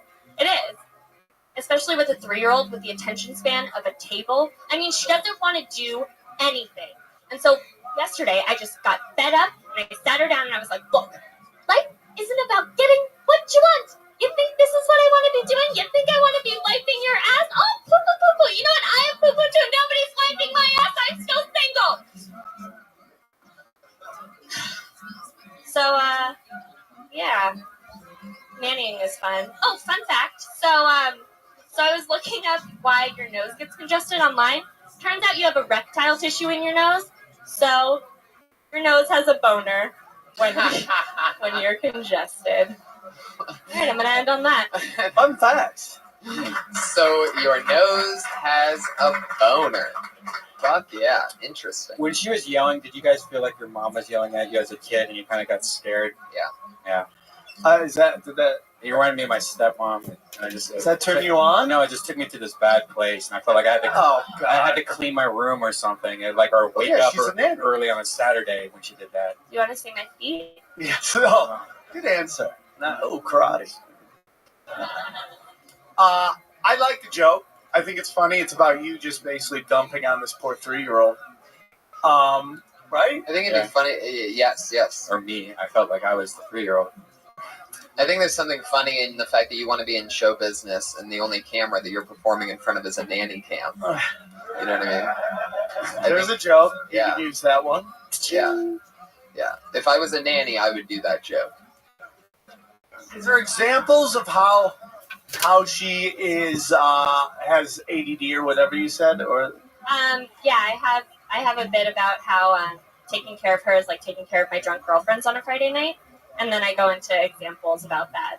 And so, like, how she wanders off, or she doesn't want to eat anything, and then she really wants to eat something, or she can't go to the bathroom by herself, or she gets lipstick all over her face, or she's like, I don't want it, let's do that. So. Okay, that's cool. I understand you only got a minute. Yeah. And How long have you been doing stand-up? I don't answer that question. Why? Why? Because I feel like people judge me based on that, and I want to be judged based on my content. Okay. I don't think you want to be judged just on your content. I think a number might be a little bit better. There's a reason why I'm asking. Oh, You're not going to tell me? I've been at it for 3 months. Good. Why wouldn't you admit that? That makes us I was look at it more expecting yours. I was totally You expecting sound like you've been on the road for 20 years. I know. I Can't was get thinking a break. I was thinking 4 to 7 years. Like really? Right. I thought you were just a bad 4 years. Instead, you're a amazing 3 months. Yeah. Totally. So, Yeah. Kids really fucking suck, don't they? I can tell. I could tell in your eyes. They just fucking hate those kids. how old are you? I'm 23. What's your address? Fuck yeah. How exciting. I think it was great. I mean, obviously, you're just putting stuff together for the 1 minute, but I think if you had a longer set, you could go into more examples of all the stuff. Right. I'd like it. There's a lot there. I have a lot more about it, but great. obviously it's just a minute. So. That's fun. Look at you. You just churned away long bits and everything in your 3 Look months. at you, 3 months, You do a lot of 5 spots. hours of material. Yeah, I get up a lot. Yeah. I had my first posting gig on this very stage on Thursday. This Thursday? Congratulations. Oh, Yeah, Wow, how cool. Good luck. Thanks. Heck yeah. First room I ever hosted was this room. This is a great room to host in, too. Heck yeah. It's, The Patriots' first time hosting in here is on Wednesday night, so all right, fuck it. Julia, that was great. Follow her at JJ Jasoon. You have a weird last name. Just soon as the I is silent. Spell it out for us. JASIUNAS. Jay Jasunas. All right, thank you. Congratulations. Great job. Jay Jasoon. You have a weird last name. Just soon as the I is silent. Spell it out for us. JASIUNAS. Jay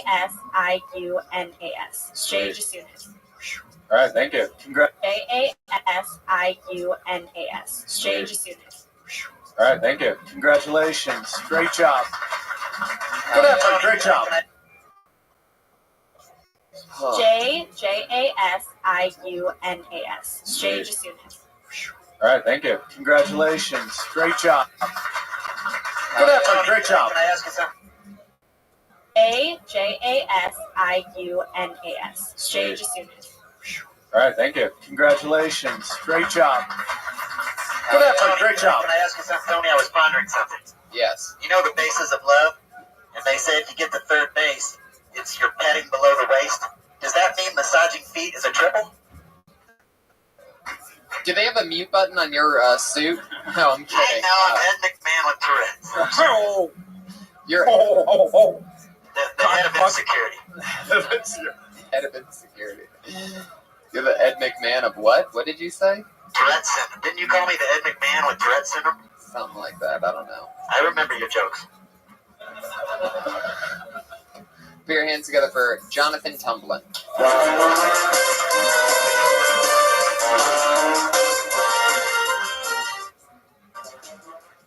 Thank you. What's up, Tony? Sam, Ribbon.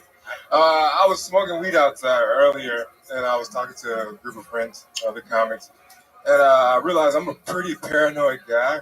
I used to be in the military, and one of the guys, he decided to talk about government conspiracies. And it always makes me nervous, like I don't want to be in those conversations because the government's watching. You know, I was in basic training, they put something in my food, they watching me and shit. And then I get real paranoid when I'm smoking weed, which isn't often, you know, I'm not high that often. Maybe like every day, but you know what I mean? But I'm real paranoid. And shit, I forgot the answer. When did the joke start?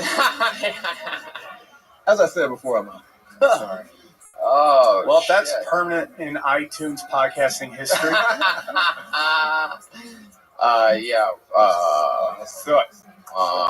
So basically what happened is you have this bit about smoking pot and getting paranoid that something terrible might happen. And then what happened was something terrible happened. Before you did this bit about smoking pot and something terrible happened, you smoked pot. Yeah.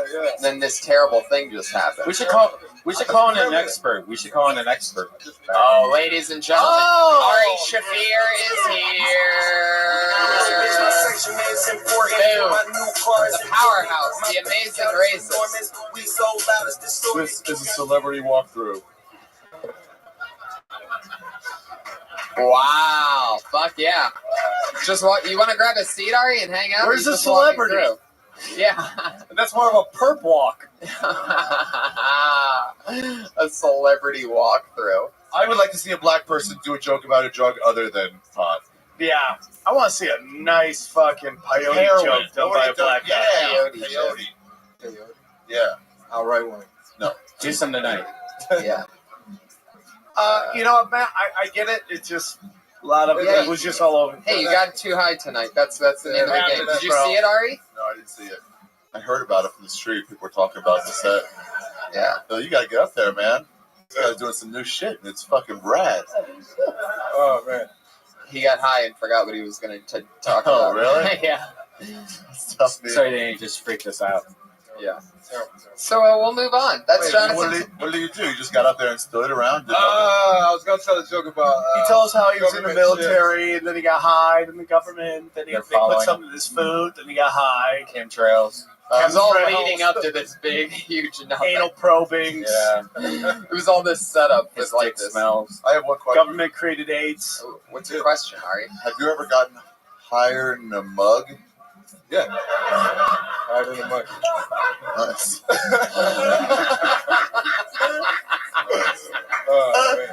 I should have stopped smoking weed, though. No, don't do that. Just don't smoke right before you come on stage. No, look at a tolerance so you can smoke right before you get on stage. Man, Yeah, I'm higher that than too. a mug. Heck yeah, Jonathan Tumblin. Peace out. Ari's with us. Look at this. This is like oh shit. Oh, that's always good. Eric Oligny.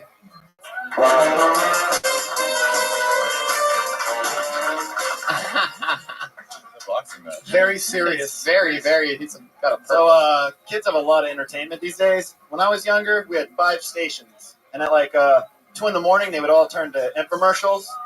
We were so bored, we would watch 6 hours of infomercials. How much could you see somebody chop a damn salad? It's like, oh my God, there's a knife that cuts a penny. This is awesome for another 2 hours. But then I realized kids have it really good these days, and it's because of porn. When we were kids, we had 3 channels, HBO, Cinemax, and that one fucking channel. You would just sit there and watch it like, oh my God, yes, I see a tit. It would finally come in clear, and you'd be like, I'm jerking off to Dustin Hoffman and Tootsie. I don't give a fuck. Stay in the pocket. In the pocket. I like that. Nice. Funny. Thank you.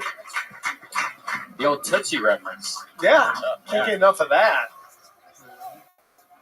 Yeah. Some people might hear the Tootsie Dustin Hoffman reference and go too soon. I think it's just soon enough. Scrambled porn. I'm working on that build up for the joke. I've been working on like different things. Like the box is another thing we had as a kid where it was pay for play music, and it was like 5 minutes of music for an hour. And I think like 55 minutes you're watching Soul Glow commercials and Afro Sheen. And I think it's funny because you're waiting for that MC Hammer song to come on. And you're walking around as a kid thinking you're hard, too legit to quit. Doing all that shit, you have the jams on. It was only a 1 minute segment. Yeah, I don't know what you're doing right now. I was just telling you that you gotta watch. Why are you sitting down? Can you have some respect for the chair? What are you? What is this, Johnny Carson? You got called over to the couch? Yeah, that's what it looks like. Sorry about that. Scrambled porn, by the way, jokes. I think that's probably one of the most played out. Definitely. No way. There's so many more played out jokes. And it was played out in the 80s. Way more. I've never even heard a scrambled porn joke. I mean, I've heard one similar, but not even like about. So you have heard a scrambled? No, not like about the actual channeling thing. He was just talking about how like he was watching a porn and it would come on. It actually shut off, and it was like similar to the fact, but it wasn't. He wasn't a 22-year-old kid. Maybe stop digging and start googling. As long as he's not within 10 years of you, you guys can do the same bit. No. I'm saying he was talking about a computer porn. Like we had it on the TV. It was actually scrambled, so we couldn't get the channel. So that was the actual. There's people though probably about, as long as there's been a scrambled channel with porn on it. That weekend, that Sunday or Monday, somebody was here. Yeah. Like, have you guys seen this fucking channel? I'm like, jerking off, and it's like, oh my god, wait a second, it's just Dustin Hoffman and Tootsie. They made the same reference that you're making now. That was probably Dustin Hoffman that wrote that. It had to have. Yeah, it was Dustin. It's actually what made Dustin Hoffman a star, was getting jerked off. All right, fuck it. Okay. Thank you. There you go, Erica Ligney, everyone. Your next person. I don't think we gave him any advice, by the way. We just pounded on him. Well, yeah. Aww. Wait, what did you say, Sam? Eric got mad. Why did you get mad? What's wrong? Do we have to play a special sad song now? Yeah, play a sad song.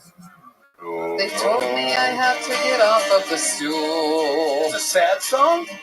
At least the low. That's what you guys always Sounds do. like lesbians crying. All right, this is a new name here. Tyler Misnarek. Let me guess what that is. I'm going to guess Armenian. Do you think the nationality, Misnarek? I was guessing Armenian, but I think I was wrong. No, it's very uncalled for. I do like the way he said no, like as if it was an insult. I'm sorry. No, don't be. You were right. All right. I want to say my mom. She's very religious. She's also a feminist, which is weird because she believes that the Bible is actually pro-woman. She believes that. I said, "Mom, you mean that book where if a woman is sitting in a chair and she's on her period, and a man can never ever sit in that chair ever? It doesn't sound very pro-woman. You know? It does sound like the ultimate biblical seat saver, though." It's like, hey, don't sit there menstruating, That's what God said, so listen. There's any ladies here, still works. Still totally works. Yeah, the Super Bowl. You want to save your seat, just get up and say, hey, guys, shedding some major uterine lining here. Probably should just stay away. I'm bordering on a miscarriage, I think. So just, that's it for you guys. Thank you. Wow, perfect minute. Yeah. I fucking love your t-shirt.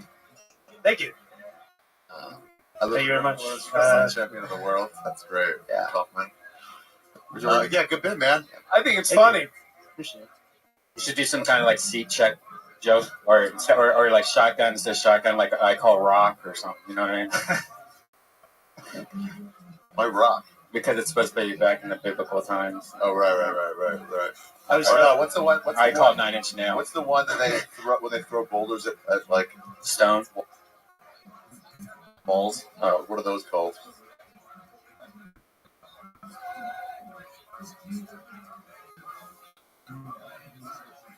I do like the way he said no, like as if it was an insult.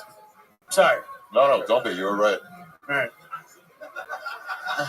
I want to say my mom. She's very religious. She's also a feminist, which is weird because she believes that the Bible is actually pro-woman. Really believes that. I said, Mom, you mean that book where if a woman is sitting in a chair and she's on her period, a man can never, ever sit in that chair, ever? It doesn't sound very pro-woman. You know? It does sound like the ultimate biblical seat saver, though. It's like, hey, don't sit there menstruating, you know? That's what God said, so listen. There's any ladies here, still works. Still totally works. Yeah, the Super Bowl. You want to save your seat, just get up and say, hey, guys, shedding some major uterine lining here. Probably should just stay away. I'm bordering on a miscarriage, I think. So just, that's it for you guys. Thank you. Wow, perfect minute. Yeah. I fucking love your t-shirt. Thank you. Thank you very much. Champion of the world. That's great. Yeah. Yeah, good bit, man. I think it's funny. You should do some kind of like seat check joke or like shotgun instead of shotgun, like I call rock or something. You know what I mean? My rock. Because it's supposed to be back in the biblical times. Oh, right. I was, what's the one? I call it 9 Inch Nail. What's the one that they throw when they throw boulders at like stone walls? What are those called? Palestinian. No. What is that one where they throw a big fucking boulder at a wall? World's Strongest Man competition? No. It's a machine. They used to catapult. Yeah. Wile E. Coyote. They don't throw something on a catapult. You could pull it, right? It chucks and throws. Yeah, it chucks. You don't throw it. The catapult, I'm saying. Anyway, what is Mesnarek anyway? What nationality is that? You seem like you could be just about anything. It's Mesnerich is how it's pronounced, but it's like Eastern European something. Like, I don't really know. Or actually, as far Eastern European as perhaps Armenia? How come nobody says Polak anymore? What happened to that old bug? I guess I could say it. Bring it back! Yeah, Hey, can I just point something out real quick? That not only did everyone not switch off their ringers, I'm talking about Lainey Gilbert, she also, the phone rang and then she took the call. Wow. Yeah. Got to give it up for the powerful Lainey Gelber, everybody. The new Mitzi Shore of the Comedy Store. They got a new GM. She's no longer the mother of. They got someone to replace Dean finally. Did they? Yeah. She's gonna come in and non-stop fights. Yeah. Oh, well, thank you very much, man. There you go. Thank you. Hey, it's funny, dude. Good job, Miss Nerd. It's funny.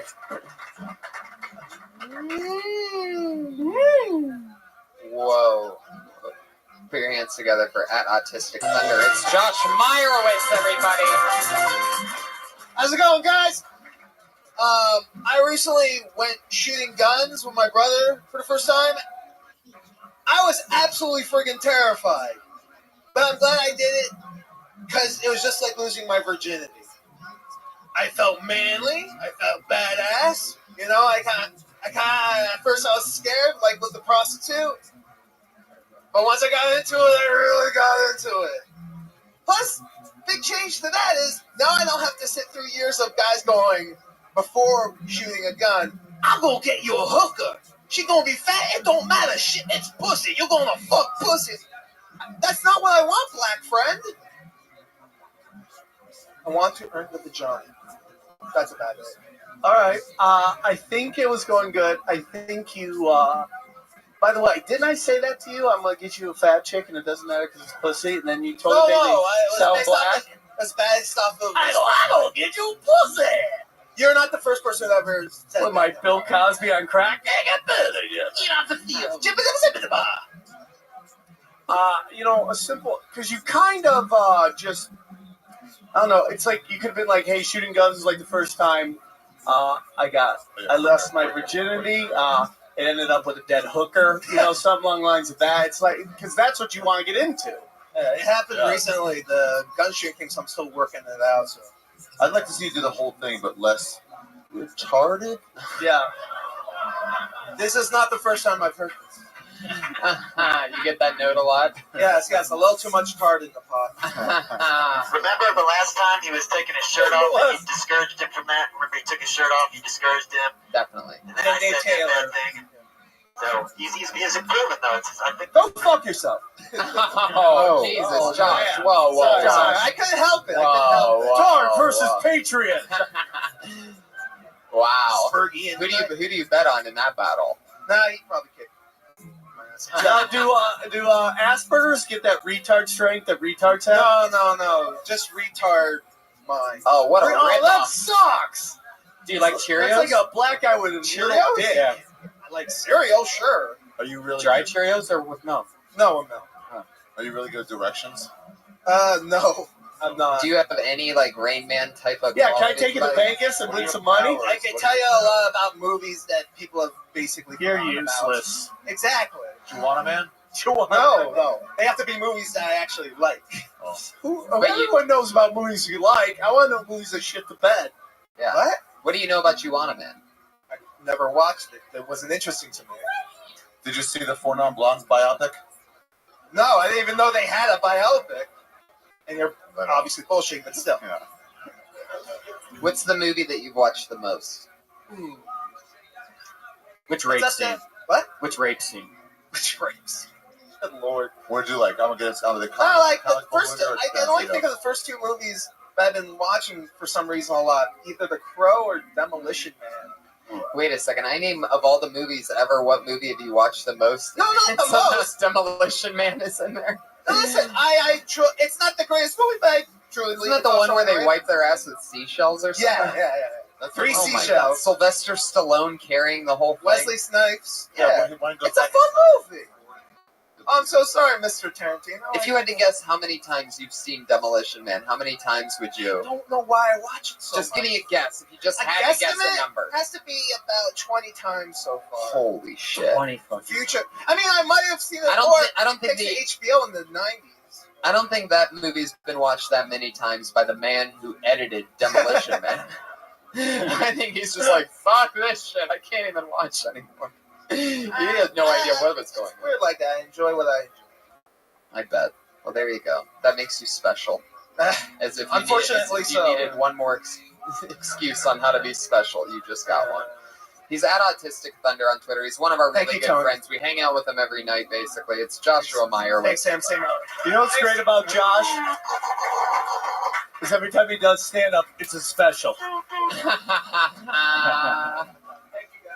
Well written. Well written. The special. Yeah. Yeah. All right. We're running out of time, so let's pull up. There's the light. Oh, hey, it's Don Barrett. He's human getting ready light. for the big. Oh, here he is. Was that Ari that just said, "Oh, here's the light," like a derogatory thing? Uh-huh. He's putting down his stuff. Is he gonna about? Oh, the no. old rivalry continues. Be careful. Oh, Jesus. For the audio listeners, Don has pulled down his pants. there's a His lot of dick is drinks here. inserting into I would Ari's like to mouth. see Don fuck Ari in the ass. Would anybody else like that? Done. Ari is I wouldn't think it was hot, but I would grabbing think it would balls. be fun. and sucking Don off. Fuck him, Don. By the way, nobody's helping him. You're Wow. just fucking vining this shit. Man rape is happening on stage, and you can because you just want the hits. Don is about 6 inches in Ari's mouth. He's not worth it. Get up on your feet. Oh, he's pulling out. It looks like he has cum You just in Ari's mouth. Ari's having a There bad you day. go. Not only did he get raped, but he's got hobo tan too. Yeah. Hobo tan? What is Look, you that? got this hobo tan rocking all over the Oh, place. yeah. Look at that. Heck yeah. Oh yeah. Where were you? I'm the Iron Patriot. The Iron Patriot. The Iron Patriot's gone Hollywood on us. He It's doesn't like move. it's like being protected by the fucking statues at Caesar's Palace. They're just Yeah. sitting there. It's a great day after all. His greatest offensive maneuver is his just standing there in defense. Just And doing verbal spell checks. All right. there you go. He showed you. So we should do a couple more. I just got burned. Let's get a Latino person. Okay, I want well, a let's girl like here. random selection. We have make one that chick, happen. she killed it. Tommy Tommy. Lee. That's Tommy. Second word At Lee. Tommy Lee Comedy on Twitter. Tommy Lee, a lot of pressure. Where's the microphone? Where are they at? Where's the mic? Where's the mic? I think I took it. Where you took? Thanks. Here you go. Fuzzy mic. Tommy Lee. It's Tommy Lee. It's a combination of Bobby Lee and Tommy. I'm gonna guess. Can I Morris. just make a guess real quick? Of course. Your mother was not Asian, and your father was Asian. Opposite. Mom's Asian. It's always the What? opposite. How do you get the name Lee then? Nobody's My fucking dad's actually Asian guys. white Lee. Yeah. What? No Asian guy has ever fucked a white chick before. Yeah. That's never happened. You gotta That's get like on their Mad dream. TV to get any ass. Yeah. My dad's the white guy. He's the one with Lee. Of course, It's we a get white it. Lee. He was on tour of Nam. He banged the fucking local, and here you are telling jokes. Oh Did I wait, just ruin your opener? It's all right. I'm real happy to be in a relationship right now. I'm happy because I feel like it's hard to find a woman who knows what she really wants. Because I'm always finding that girl that she likes contradicting things in men. You know, she's like, I want a guy like who went to Harvard, but like robs banks too. You know, that's what I want. I want like the gentleman bad boy. You know, who like cares about the environment at the same time. You know, like I read this one girl. She said, I want a man who's not afraid to hit me, but won't hit me. Like, if he's not afraid to hit you, he's going to beat your ass. Okay. He's like, once you cross that line of like, oh, I'm not afraid to hit you, like that's going to happen a lot. So these bad boy jokes aren't going too well, Sam.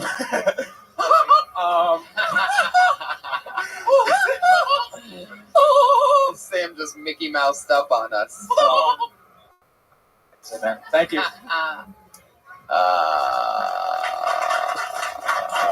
What are you guys clapping for? It's over. I like the way you were talking about hitting women. I'll take that part home with me. What'd you say about hitting women? No, I met a girl who said that she wants a guy who's not afraid to hit her, but won't hit her. Humanity has no chance. It's crazy. Is I daydreamed through your set, and then I just asked you what the one thing is, and then you said it, and I daydreamed through that too. Like you have like this really great. Now you're like the you're like a hypnotist, but with your you're like a you're like a hypnotist comedian that's like an accidental hypnotist. Or you're just really stoned. I don't get It's it. like for people that want to be hypnotized, but they don't like want to see it coming. Like for people that like might get psyched out by the clock thing, in which it's like, oh, I know he's about to do it right now. Like you, it's like you're like that. You know what it is? You're like that shot of Novocaine before the big shot of Novocaine that makes it so you can't feel. All right, you guys be nice now. I did my part. Hey, is Santa Claus here? Yep. Santa Claus. I like the joke. What was the joke? It was a joke about how girls like you bad daydream boys. too? Then I'm definitely on to something. If it's on, I noticed you all daydream. That's why no one knew. This is like the second week in a row, man. Second week in a row, everyone's daydreaming through your act. No, like this last week I went on right after the whole AIDS incident, and like everyone just daydreamed through the entire thing. And I was just like, okay, this is cool. And then Maybe that's subconsciously that we all remember the AIDS thing, and it's like numb to us, and we're having flashbacks. It's true. It might be is. true. Maybe it's a subconscious thing with you and AIDS and going on last, yeah. We put on a wig maybe next time? What are you, Jamie Masada? What are you doing here? Buddy, wear a cowboy hat. That's what he. You know, he once told me that. Buddy, you need parrot on your arm. And what? I thought that was always a joke that people were saying that about Jamie, but then one time, 5 years ago, I did the open mic there, waited all day Tuesday, did this stupid ass 3 minutes, waited for hours in the sun outside of that place. And at the end of it, they're like, go to Jamie for feedback. And I wait behind all these people to see what he goes, buddy, very funny. You wear a cowboy hat, you're going to be big. I didn't step foot in there for another 2 years after that, and I've regretted stepping foot in there every time since then. Fuck the Laugh Factory. I'm not afraid to say it on a podcast. Oh. How do you like that? Yeah, Wow. I said it. That's permanently Jamie, in podcast bring history. it. Bring it, Jamie. What are you gonna do, buddy? Huh? You're gonna make me wear a fucking cowboy hat? Anyway. Any advice for Tommy? It's not like he's watching. Jamie Masada, if you're watching this podcast. All right. No, I have no advice for you, Tommy. Figure out how to figure out something. I don't know. I don't even know where it goes wrong. I just start daydreaming. I can't even look at you without starting to daydream. You don't even have to say I hope you're never in the car with him. You just look over. Hey, Boom, just going down Venice, fucking beach, taking up people. How cool was that guy? How cool was that guy? Whoa. Really? How many people died on that? I still haven't actually read the One. On our 11 injured. How cool. What was cool about it, Ari? The way he would like swerve back and forth, try to hit people. Oh, like it's fucking Spy Hunter, the game? You ever play that? Oh, no, here. All right. Well, thanks a lot, man. There you go, Tommy Lee. Should we do our... I'm your biggest fan, buddy. It looks like Adam Devine. Tommy, you're awesome. You got on 2 weeks in a row, so congratulations on that. Can I pick one of the hat? We're actually going to move on to our closing segment of the show. So many names didn't get picked. Where'd Maris go? What? He's the next thing. Yeah. So, as always, we have our two favorite young ladies. It's always been two on the ones that you guys were previously on, correct? So you know what we're dealing No, with. I had none because the lady that was in the front row. That's right. That was Sarah's She big... took off. That was her. Fucking parking meter. Sarah, that's the story with her. She takes off. Yeah. She takes off. Well, she's been here for 9 out of the 10 podcasts, and she's here on this one. Put your hands together for, as always, Sarah Mustajabi, everybody. Here she is. Sarah, dressed. Is she Middle Eastern? What? Are you Middle Hey, guys. Eastern? Yes. Yes. I'm Persian. Oh, you two would have a great grunge fuck, huh? Just hating each other as you fucked. So dirty and wrong. You're Right? So right. I would love to watch the two of them fuck because both of them have this thing where they constantly go like this with their glasses anyway. So, like, if they were fucking with just their glasses on, I just think that'd be so hilarious to watch it constantly just going at it. Just pushing up on the bridge of their We nose. can like push each other's glasses up. Like, make it all. There you go. Heck yeah, this is like foreplay meets Four Eyes. And plus, Ari would tear that pussy up with its huge fucking car. Hell yeah, that's a Doesn't have a fucking, big dick, it's yes. Jewish cock, notoriously that is the biggest 2-inch cock anybody's ever seen in their entire You're life. nuts. Your fucking asshole be black and blue from the fucking demolition balls of Fucking- nuts just Oh, crushing yeah. on it. He's got a huge nutsack. Stack of tuna cans. It's uncomfortable to look at. It's like a wet towel. His nutsack's so big that next week we're actually pulling names out of it. All right. Yeah, I bet anything that your clit's bigger than his penis. Anyway, go on. It's your time. Sarah Mustajabi, everybody. No, I'm kidding. Go on. There you go. Nice I don't want to brag, but I broke my vagina this year. That's not bragging. Trust me, it is. Yeah, I wish it had more to do with having sex and less to do with my mom. But that's not the case. I actually ran myself over with my mom's car. Let me explain. My mom was having a quadruple bypass, and I drove her car to the hospital, and I backed into a parking spot, and because I'm a woman, I hit the wall. Clearly driving is not a strong point of mine. And I jumped out to see what I had done because my mom's already getting her chest cracked open, and I don't want to crack open her car on top of that. And while I was behind observing what I had done to the car slipped into reverse and squished me against the wall like an accordion. And it broke my taint. I broke my taint. I broke... Where do you go from there after you say you broke your taint? What do you say after that? Well, I kind of finished the story because it's kind of funny. Like, the car bounced off of me and I just fell on the ground. And I immediately thought that I'd, like, broken my knee, so I sat up to, like, wow. Jesus. I mean, what about, I was asking... Oh. I can't believe you just said the bear just Okay.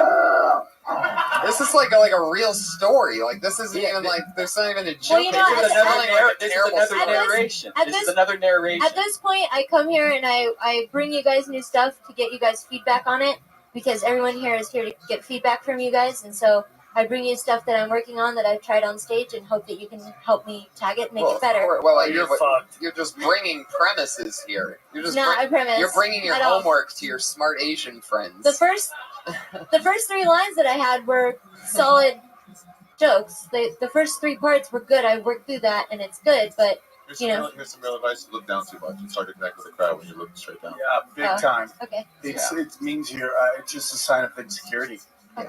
That's what I used to do when I started. I looked straight down. I mean, also is combing your hair over your face. That also is a sign of insecurity. I need a haircut.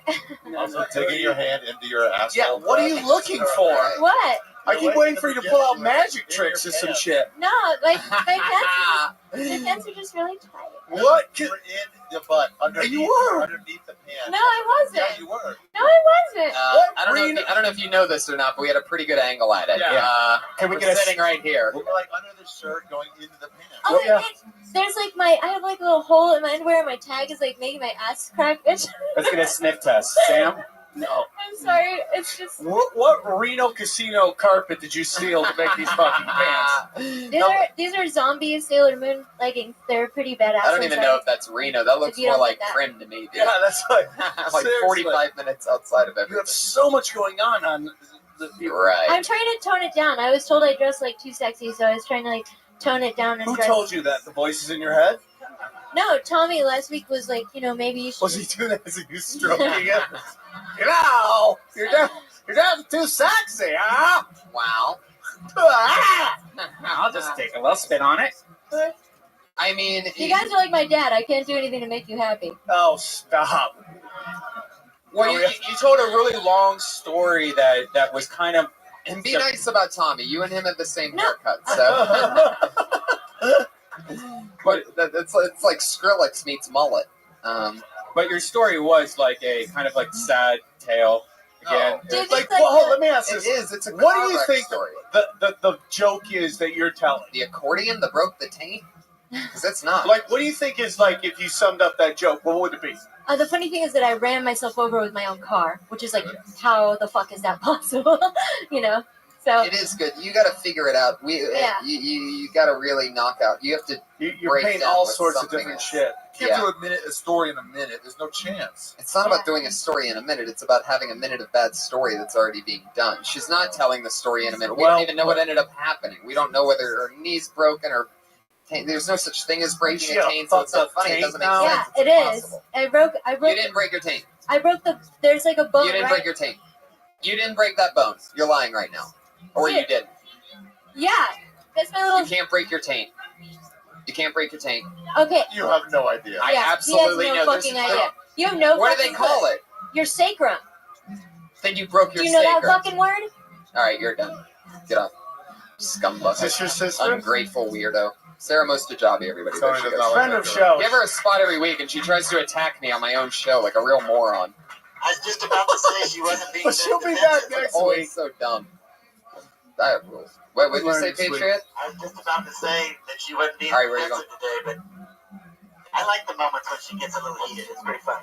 Remember It definitely makes it interesting. It definitely makes it interesting. All right, let's go. What are you doing? Still a show going on. Sit down, Mr. You Job. can fight Tony after. It's not mine. I'm gonna watch you guys bone you two. Oh yeah, you guys are already playing the fucking I got your phone game. Oh yeah, this is how the whole war between your people started in the first place. All right, your final comedian of the evening, always hilarious. Jesus Christ.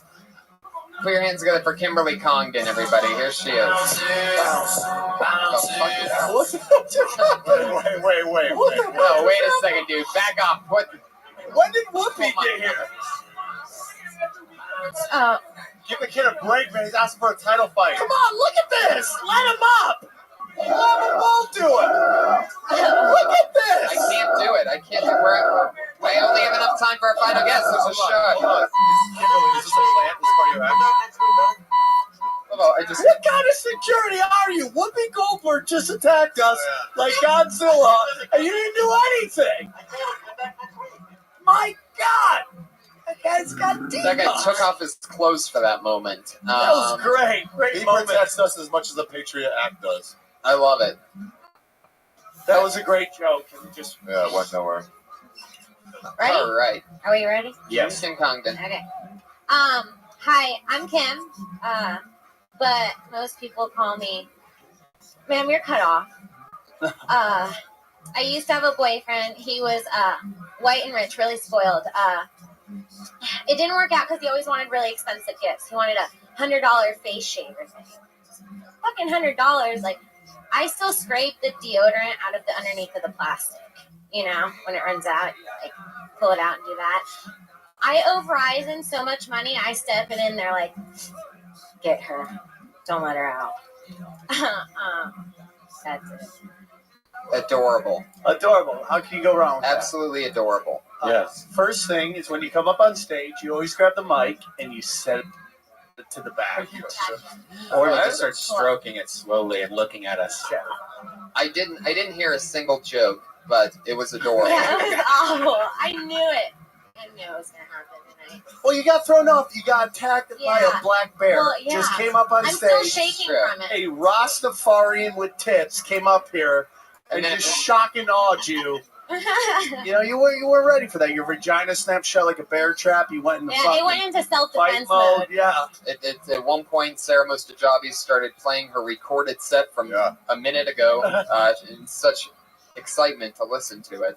You can't, as soon as you go over to it, it starts playing. It's very annoying. It's a feature. Let me ask you a question. How long have you had two girls closing out the show each week? How long has it been for two of them? Probably 5 weeks, 6. Yeah. There's been one. My first one was 4. 4 weeks with both of them. What's the reasoning there? It's just they both started here. Started comedy in here? some capacity, yeah. Like Josh? I did my first. They both stand-up started here on in the show. literally the podcast. Oh, really? Yeah. Oh, wow. Yeah. So I let some of them badger me and act overly dramatic and ungrateful, and then other ones I just keep rooting on, even though she's brand spanking new at it. Hey. In hopes that we can touch their vaginas at one point. Right, of course. Yeah. I think that's a fair trade. That's the big overall. That's the big overall plan. We just put their nipples on our cheeks. See, and they probably. Yeah. Because the last name I pulled was Tommy Lee, so this is sitting on the stack. So during your set, I accidentally looked at it and I started daydreaming. Because even his name written down on a piece of paper makes me daydream. I didn't know it until her set, but there's something about Tommy Lee.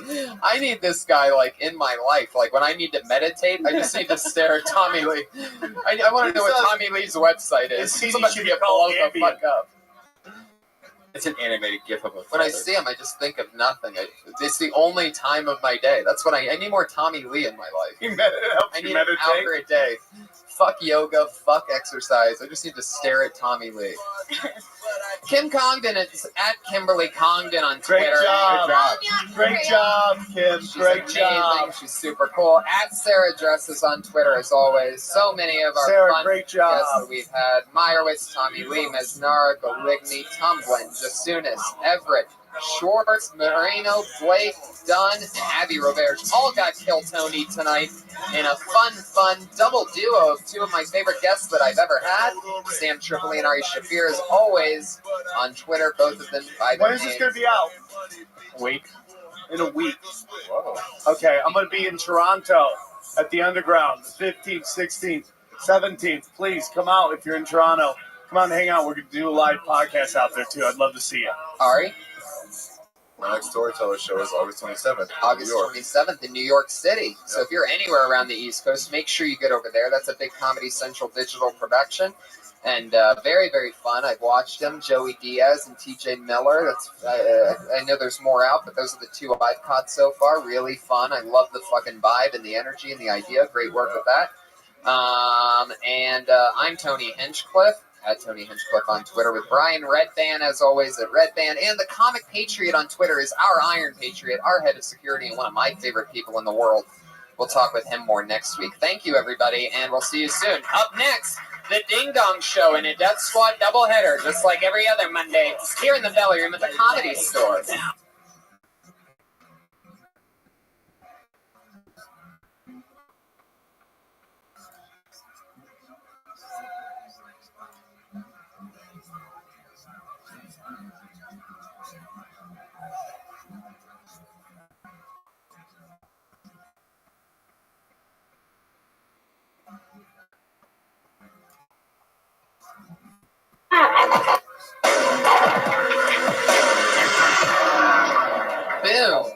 Boom.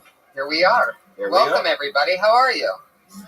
It's another big packed crowd tonight. Josh Martin's here. How are you, buddy? Great. I'm doing good. We were just talking before, like what happened this week, and we really can't recall this week. It's a very normal weekend. Yeah. You know? Yeah. We just did a bunch of spots, podcasted. You know, we just did what we do. Normal stuff.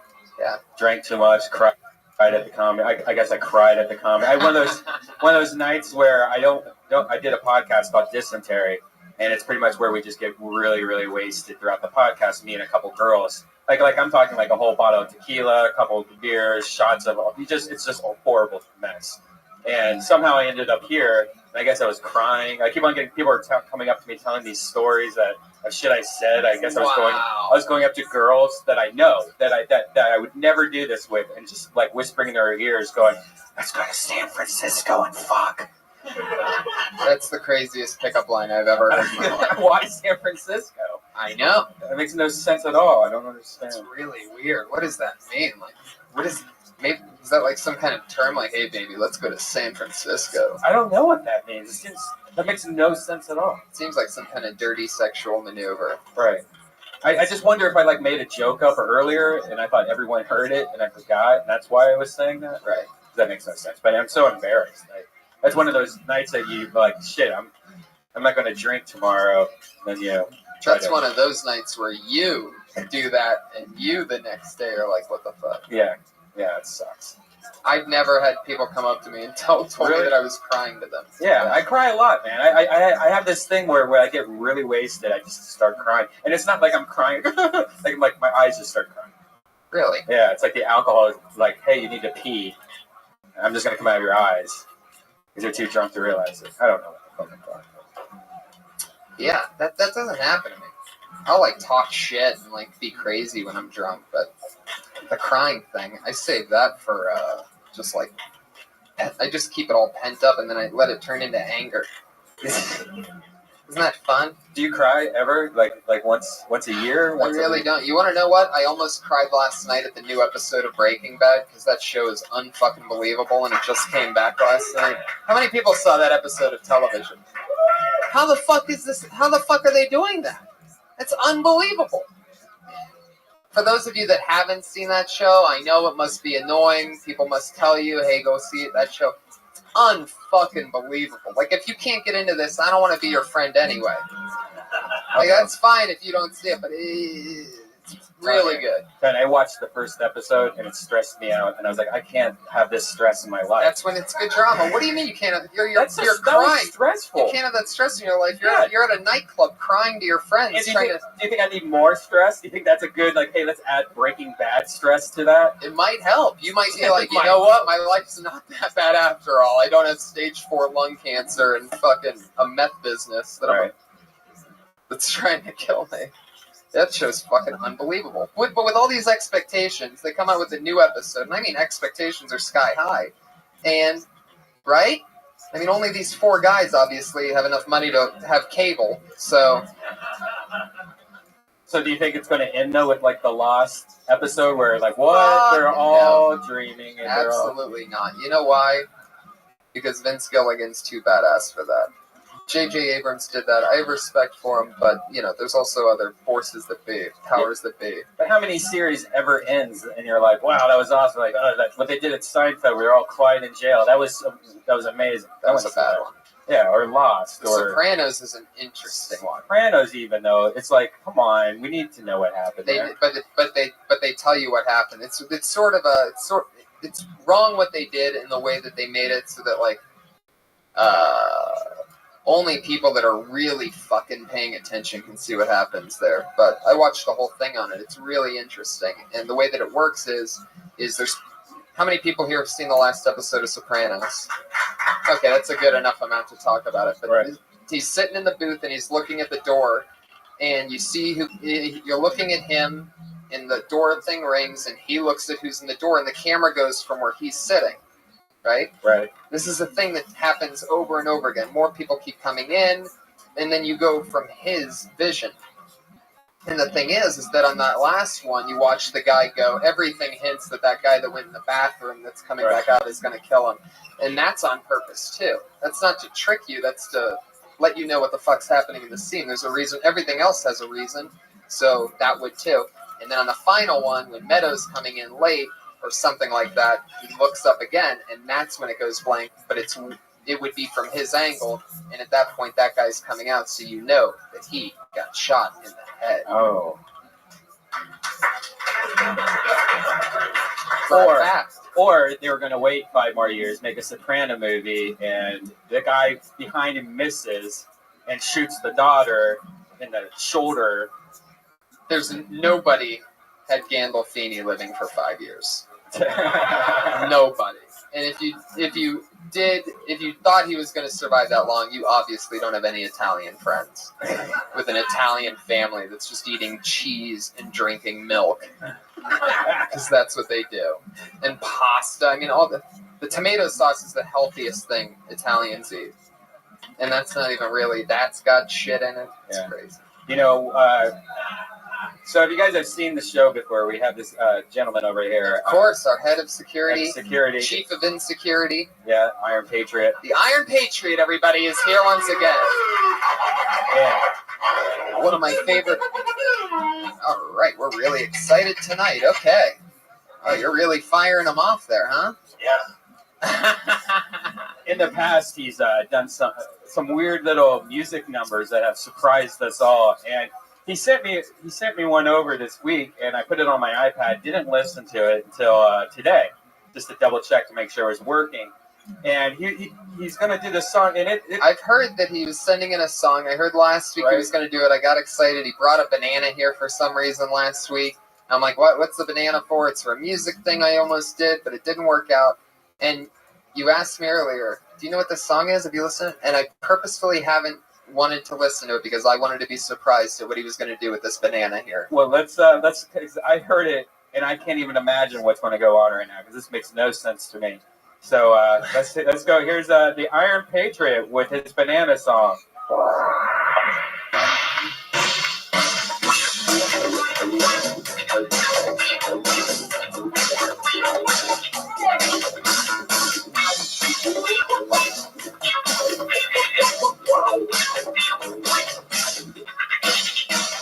Stop just a monkey. Let's bring it out of my jungle. His name is Jacob. There's about an evil monkey. One day he found his lady. She was climbing on the tree. She was left to dry. That's about an evil monkey. That's about an evil monkey.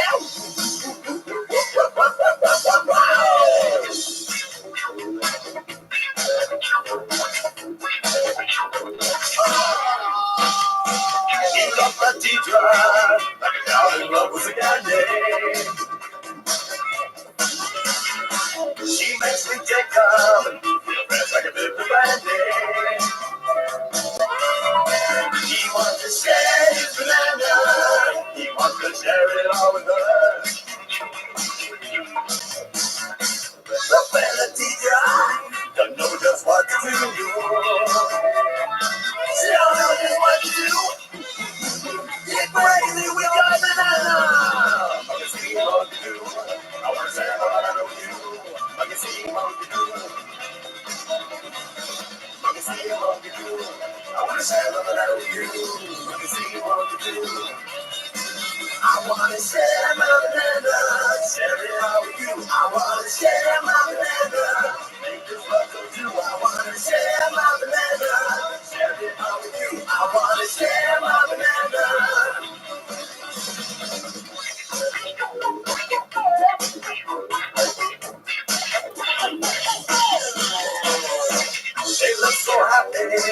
on a night in a tree in a jungle. They got the rhythm, and they know just what to do. He wants to share his banana. He wants to share it all with her. The fantasy dry, they'll know just what to do. She'll know just what to do. They'll grab his brain, they can go banana. Let's see what to do. Oh my god. Wow. Let me tell you something about that song, Tony. That was a hit in Dallas, Texas in 1992. I was in a band called Dirty Crabber. That's a classic song. It was in the grunge era. The whole world wasn't ready for the banana, but now they are ready for the banana. I was so happy to do that song tonight, Tony. Thank you so much. Okay. It's a story about two monkeys in the jungle named Jacob and Latidra. Latidra was playing hard to get, and Jacob said, "Get crazy with that banana." Holy shit, man. I feel like I'm done. Wow. The banana is a mystical song. It can mean many things, whatever you want. It can be the banana, or it can be the man's genitalia. Whatever you like. Obviously, yeah, we could take it however we like. All right. So you were in a band in Dallas in 1992. What was the name of the band? It was called Dirty Crabber. You can look on YouTube, and if you type in Dirty Crabber. Okay. And what instrument did you play? I was the singer. I was the crabber. And that was your band's actual song. Yes. And we had a little radio play. It didn't go big time, but I don't think it was the right time. I think now is the time. Wow, here's a. Is Dirty Crabber Mailman one of your songs? Yes. Well, let's take a listen to Dirty Crabber Mailman. I just found it here on YouTube. Sure, I know somebody that can sing shit. along with this. Now wait, is this you in the is that video? you? Yes. For those of you listening at home, Dirty Crabber Mailman you can find on YouTube. It's pretty unfucking believable. Oh my god, you gotta. It starts there in a second. Starts with a Yeah, dog? that's me Oh right my there. god, that's you? Yeah. Oh, I see why you wear the Patriot suit.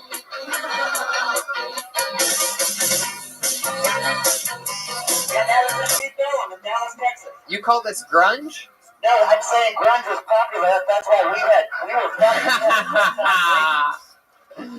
Oh, that's so great. We were funny and happy. You were happy rock and roll. Yes. During the era that grunge was completely taking over, when people were going dark. You're like, you know what? Let's just take over the happy market in Dallas right now. It was a hard time for the rock star in the early 90s. Holy shit. How does Mailman go?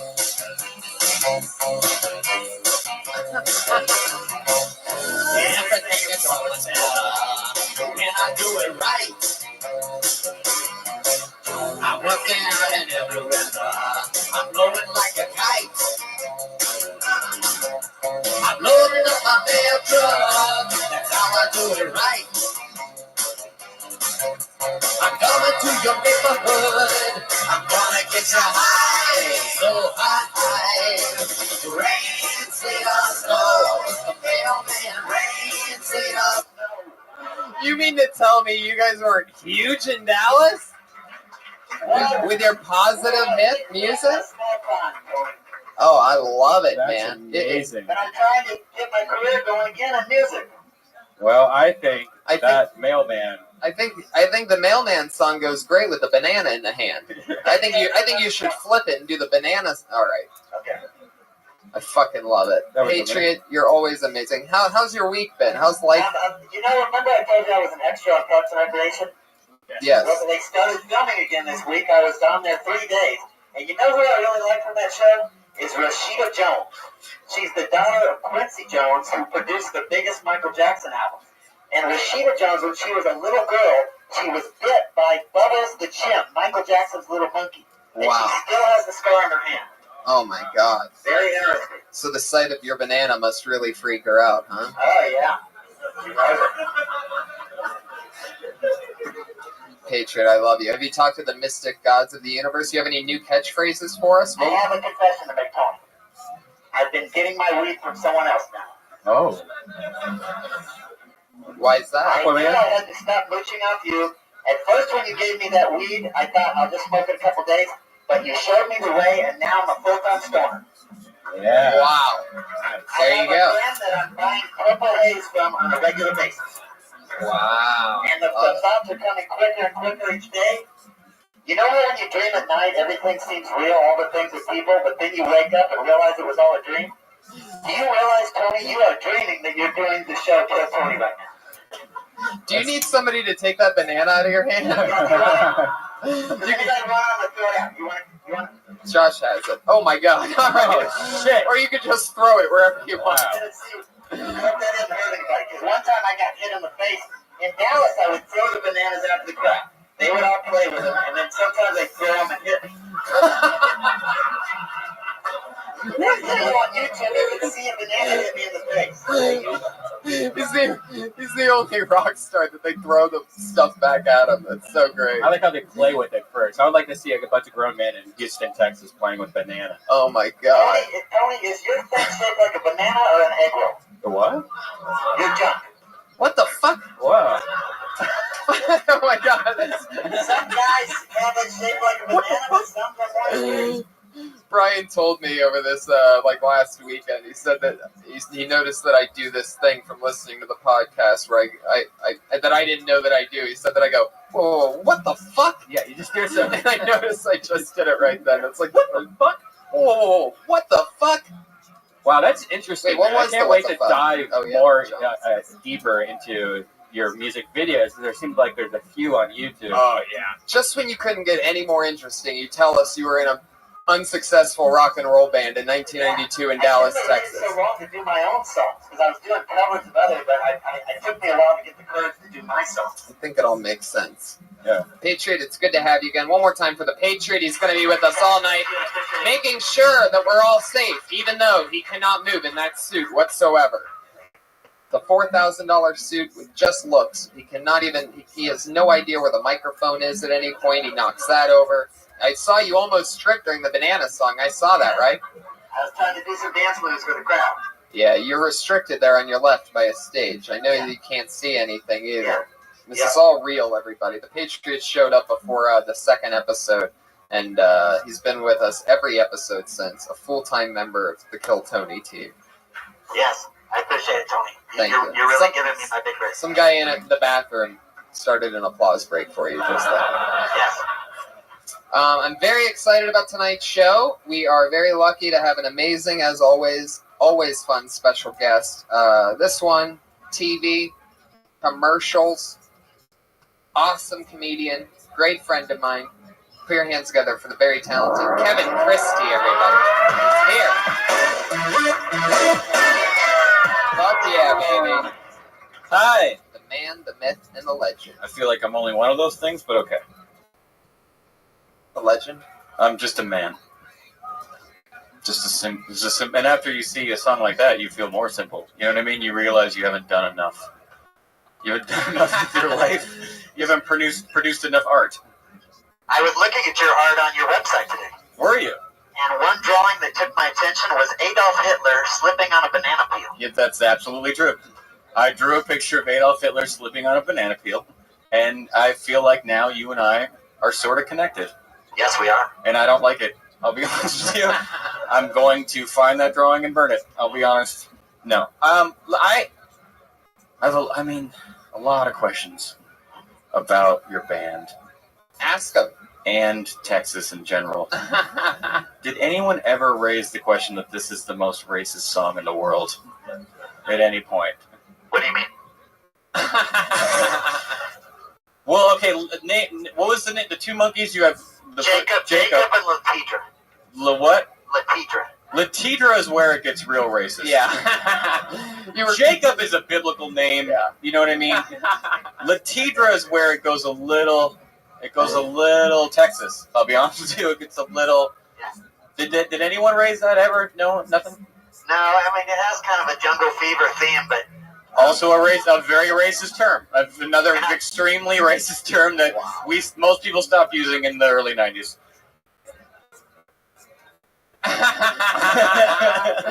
Sometimes with the Patriots, the silence is the most golden thing. It's very telling. All I know is Very I went to the grocery store every time I got bananas and I went to the show, and the people at the club started saying, don't bring the bananas anymore because they're getting in the speakers, they're getting over everything.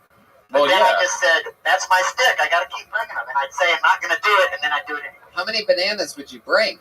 A whole big bag, so there was a crowd. A bushel. Like this, I'd throw the whole banana out, and everybody had a great time. Everybody had a great time. Packet of bananas. Who hates potassium? I mean, no one's has a problem with that shit. It's also sexy. It's extremely. I don't know if it's sexy to you. It is, but I feel like that's a stretch. That seems personal. What would but Patriot, if you had to guess what the percentage of bananas thrown back at you would be, what percentage? Yeah, would that's you a put that really at? good question. Not that many. I mean, just maybe 2 or 3. Most people just hold them in their hands and swirl them around like this. You can see it in the video. You can see what people do with it. Right. Oh, man. Can't So wait. they whip them around. It's a very mystical fruit. So it was like Arsenio's show, but everyone had a banana. Yeah. Very good analogy right there. Yeah. But they made chip noises. Again, the most racist visual I could ever think of is people making white people. I imagine your shows were only white people. Making chip sounds and whipping bananas around. Is that what was happening? Yes. So it was like, wah, wah, wah. That's terrifying. I'll be honest. That feels terrifying. Did you ever know when you were writing this song, being in Texas, did you know a black woman named Lakedra? No, but when I worked at Sears, that's what you imagined. When you worked at Sears, you met a woman with that? I had a black girlfriend at Sears. Okay. Whoa. You worked at Sears. Wait a minute. So it's sort of a love song. I worked in the paint department at Sears. You worked in the paint department. That's a respectable paint paint department. department. You need some weather beater, I mix it up for you. Yeah, that's a lot of people. I bought paint at Sears. Yes, it's very good. So how long did you guys date? She liked me more than I liked her, but it kind of got me in that jungle fever mood. Okay, I feel like that's a thing you should stop saying. Name was Deborah.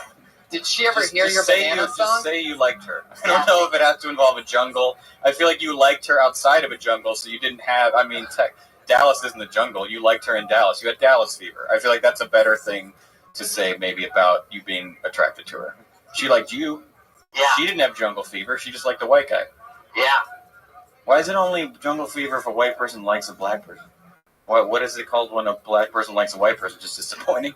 Suburban fever? Just like a settling kind of compromise? Remember, Ari Shaffir said it was bestiality. That's another, again, you're gonna hang your hat on statements. Let's try to make them less. Okay. Look, it's your journey. I don't want to tell you how to See, people don't know if I'm black or white, so we saw the video 45 seconds ago where you're one of the whitest guys ever. You look like Geraldo. Yeah, you're extremely white. You look like the lead singer of Foreigner or REO Speedwagon. It's that type of a. Who are your influences musically, do you think? Rico Suave? Gerardo? Yeah. I don't. It's the first lap Gerardo's gotten in a really I like the long Rolling time. Stones. You what? The Rolling Stones, Muddy Waters. Okay. And I like a lot of the 80s bands. I like B-52s. I like Duran Duran. Okay. And, I can see the B-52's influence in your music. Yes, Or I hear like- it, mainly. Yeah, upbeat.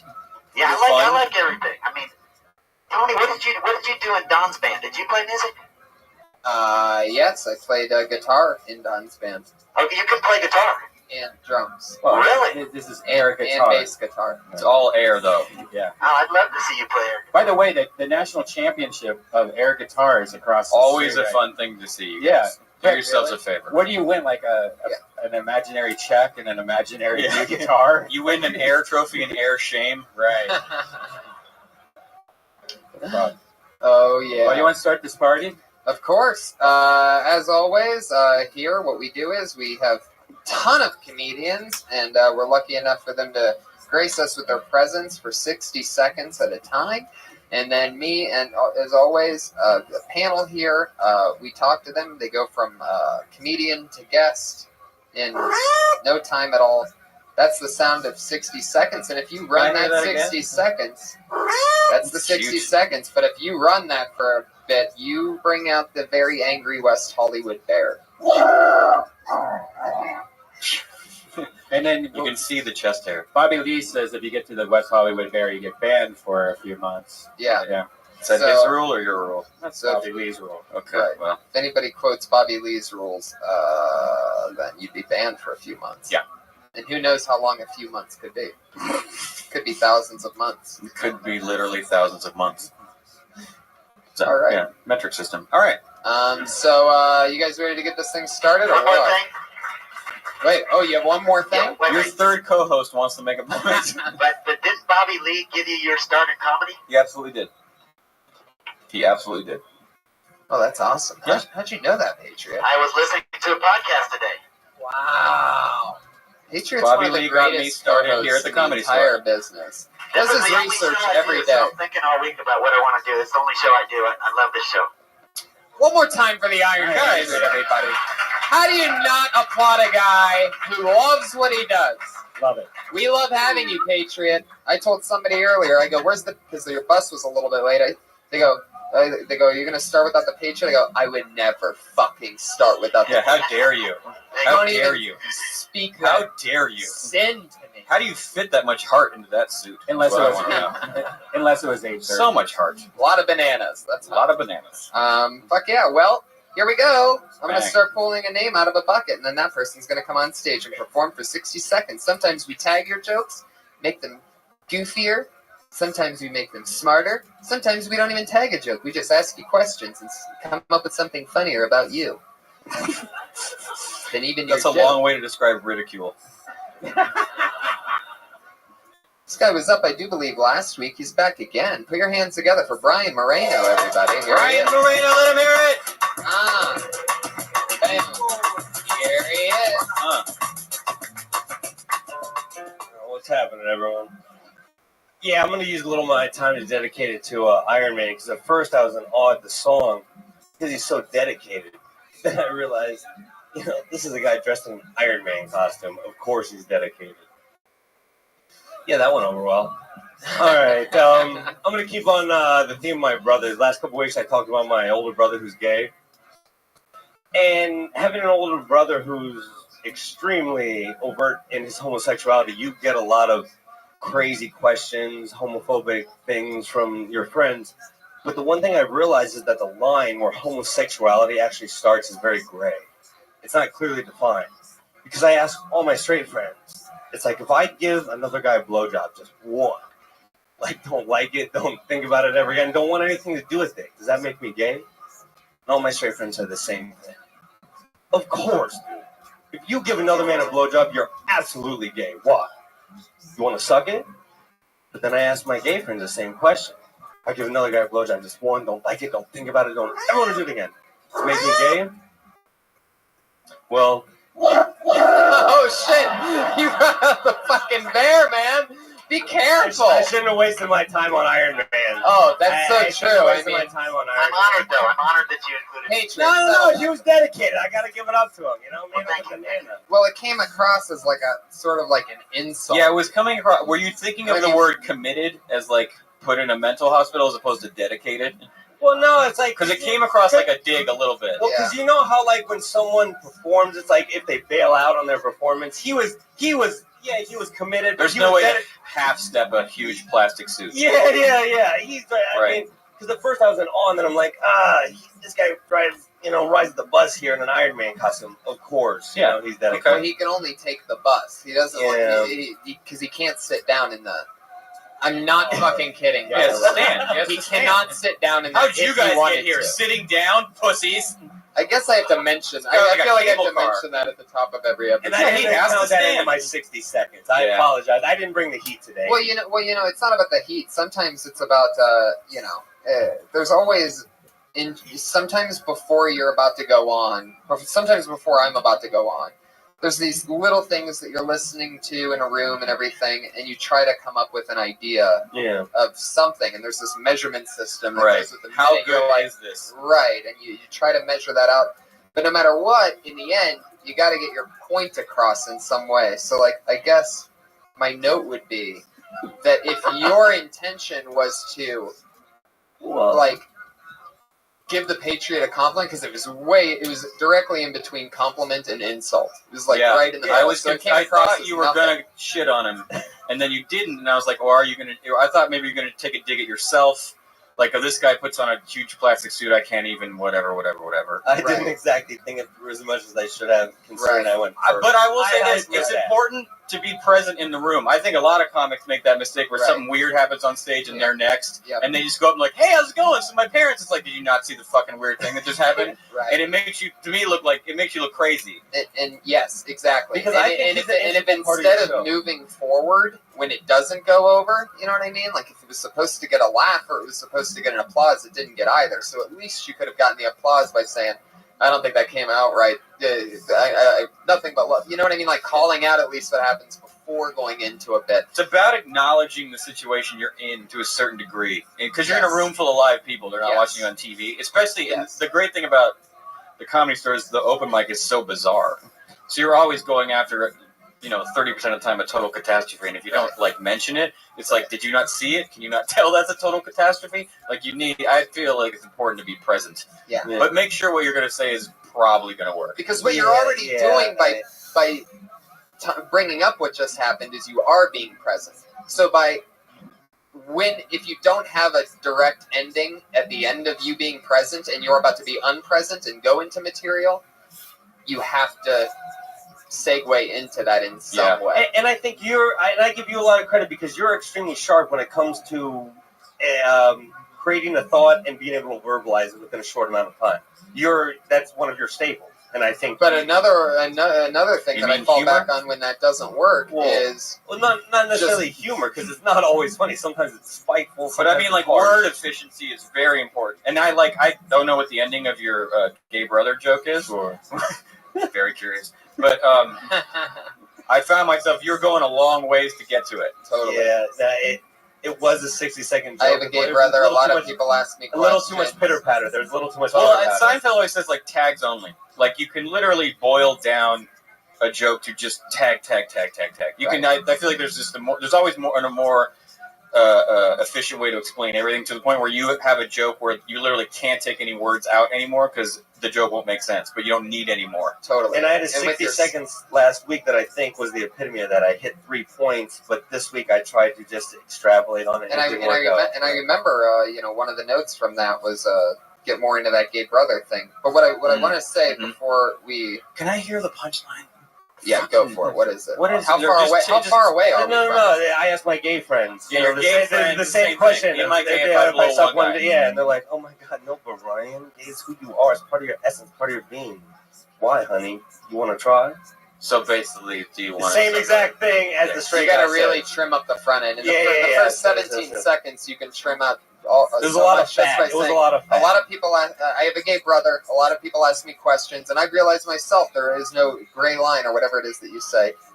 That can be 4 seconds, and right now it's 17. Do you make it in the joke setup? In the joke, have you sucked one dick, and that's why you're curious? Well, the first time I ever performed that, someone asked me in the audience. They're like, "Did you try?"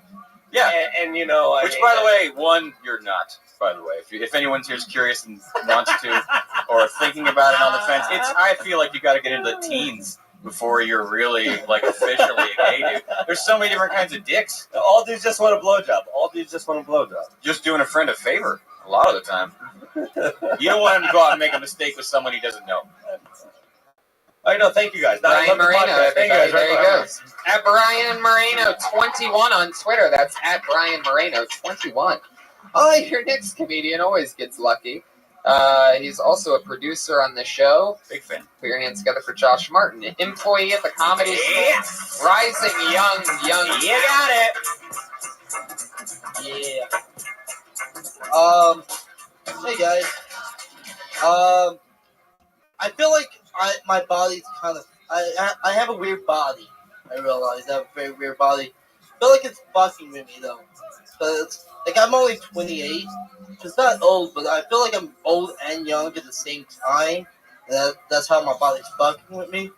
For example, I'm getting white hairs on my chest, which really sucks. It's pretty bad to get white hairs on your chest. But I just grew chest hair a year ago. And that's even worse.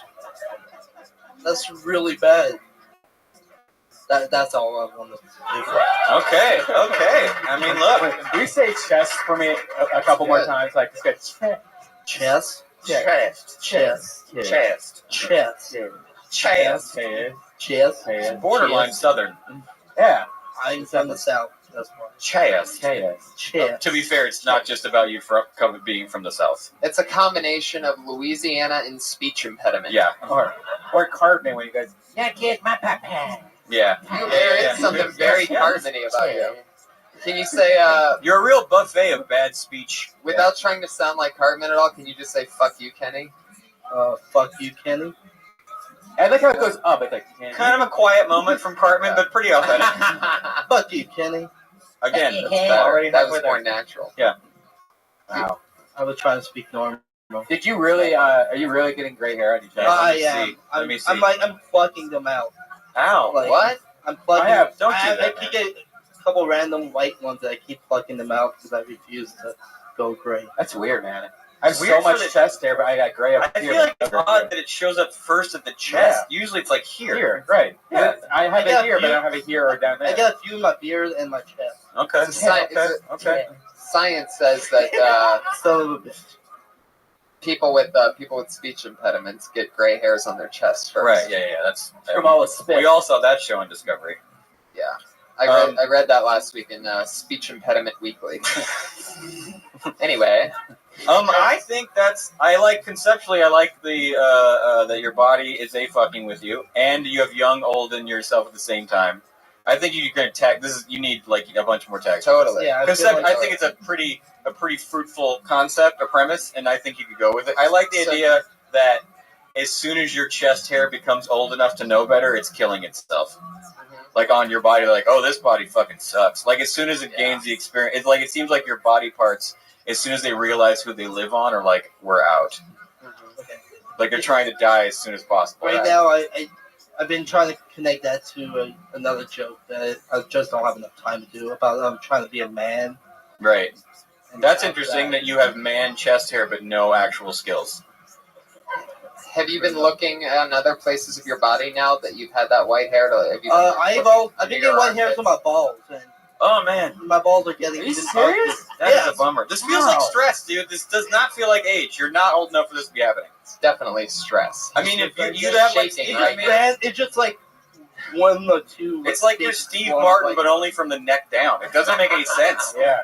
Like this shouldn't be happening yet. Like, are you stressed out? I guess. Life is getting better, but Life's getting better. Okay, good. It's getting better. You get but high a lot? No. Get high more. And I don't even fucking do drugs, but seriously, dude, this seems It's it's really showing weird. up in the wrong you place. have the body of a 70-year-old, the head of a 15-year-old, and the T-shirt of a 4-year-old. Girl. 4-year-old. Yeah. Chaz. There he goes. Josh Martin, everybody. Josh Martin. Tony, Get a physical. are you happy that he stopped talking about dick pills? Yes, definitely.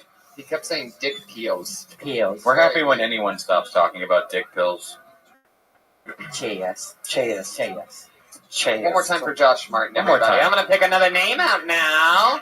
And that name is Chaz.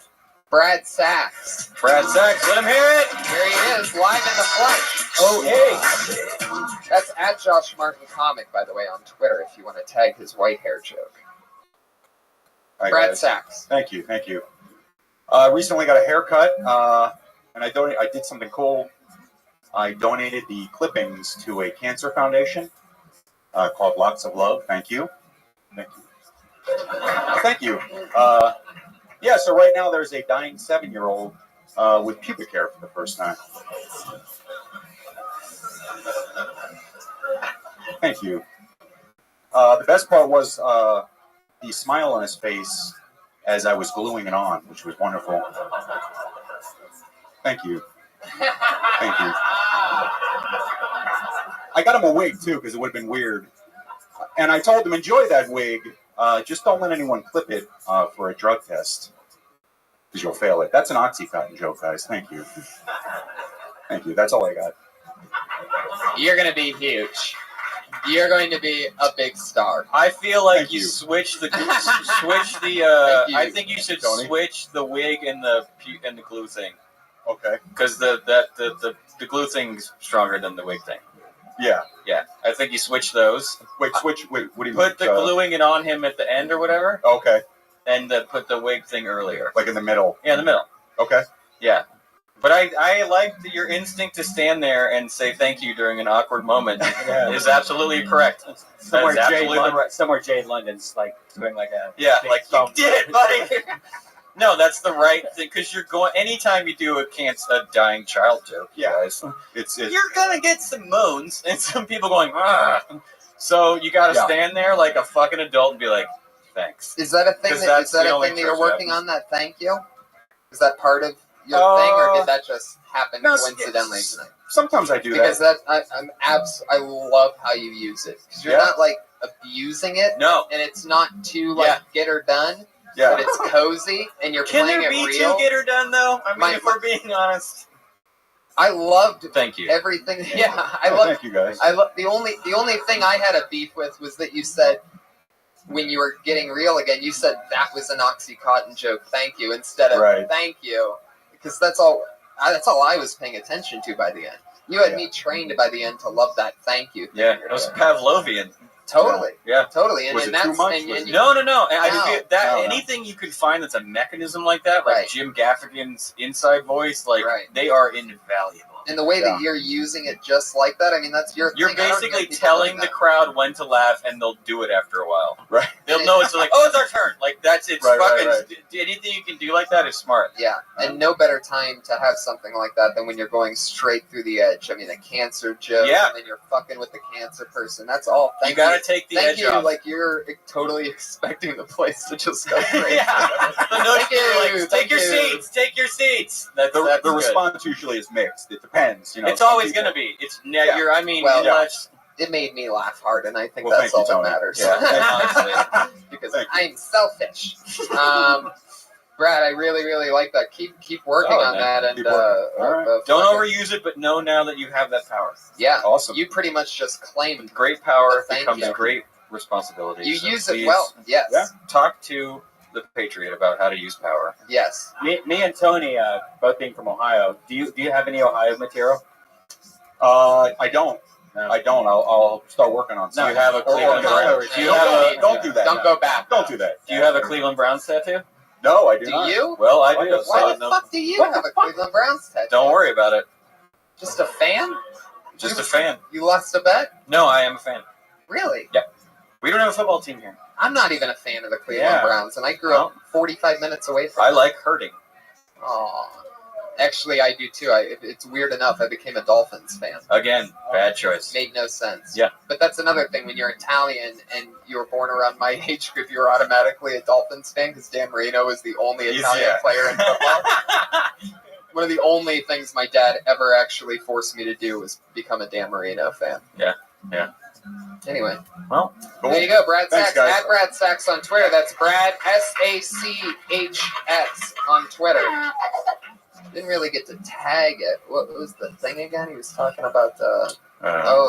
Yeah. a merkin. That's called a merkin, by the way. When Yeah. you have fake pubic hair, it's known as a merkin. Yep. So just if you want to use it, that's what it is. Just so you know. My- If someone's going to yell out merkin, you're going to think it's a heckle, and it's not. They're just happy Maybe a funny thing was, don't worry, the glue wasn't permanent because neither's his life. because right, Oh, I'm the problem now. right. So I'm just trying to help. My ex had one of those Merkins, and the cat it was its favorite toy. Yeah. It's just so embarrassing when somebody comes over and the cat's playing with a fake pubic hair bush. It just looks like hair triangle. Yeah. So many questions. Yeah. It was blue though. Was it blue irises? No, God rest her soul. Put your hands together for your next comedian, the one and only Jared Campbell. At Jared, wow. Jared Campbell, live here. Here he is. Yes, sir. What was that? Price is Right shit? Jeopardy. Fuck it, time's going. No. A lot of people think black people are homophobic. It's wrong. Not true. I seen Brokeback Mountain twice. Nah, honestly, my homeboy is kind of homophobic. I told him I seen the movie and he thought I was gay. He was like, nigga, is you coming out the closet? nigga, is you gay? And I was like, no. First of all, the movie's nominated for Academy Awards, you dick. A lot of people watched it. But as I got to explain it to him, I realized, like, if you take out the gayness of that movie, it's really just about a cheating cowboy. Happens all the time. But it got me thinking, what if you took your favorite shitty movies and you just added a gay B story to them? Change the Fast and the Furious to the Fast and the Curious? Put a gay alien in Prometheus? Put a transvestite in Juana Man? All right, that's my theory, bucks up. I'd lose the Juana Man. Yeah, because Fast and Curious is a great play on words. You can't start with that and give us nothing afterwards. Right. And Or it's just- end with that. It's just too old of a reference. You got it with the first one. You just said it. Fast and Curious. Fast and Curious. That's a So- great play field. Yeah. There's a lot to play with. Yeah. Yeah. I mean, you go, and I also think there's something in the beginning about what's weirder, a black guy watching a gay movie or a cowboy film. Both odd or atypical. I mean, there's only one. Blazing Saddles is the only one with like a, you know. I mean, Django this year. It took till like this year to have like a cool Western themed movie with a black star. They had the movie Posse. You ever seen the movie Posse? Yeah. The Silver Bullet? Yeah. You've seen that? Of course I did. I used to like rap music growing up. Okay. What? Okay. I'm so To be confused. fair, I'm not as up on my black cowboy cinema as I probably should be. What was it? It also had rap in it too. A black cowboy. Western. Well, who was in it? Was like not Will Smith. There's no way Will Smith was in that movie. It was somebody, but I think the soundtrack or something. For God's sakes. I can't remember. Uncle Phil wouldn't have allowed it. Dude, I used to wear starter jackets in high school. You have an 8-ball? You have an 8-ball jacket? Oh yes. I Yeah. forgot about the True. 8-ball. Yeah.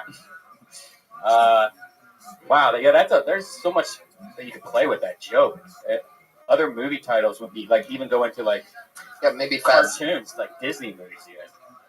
Yeah, I think your job with this joke is going to look at the history of film and try to really find, because there's out there in the ether, there is like the perfect 3 or 4 films to use as tags.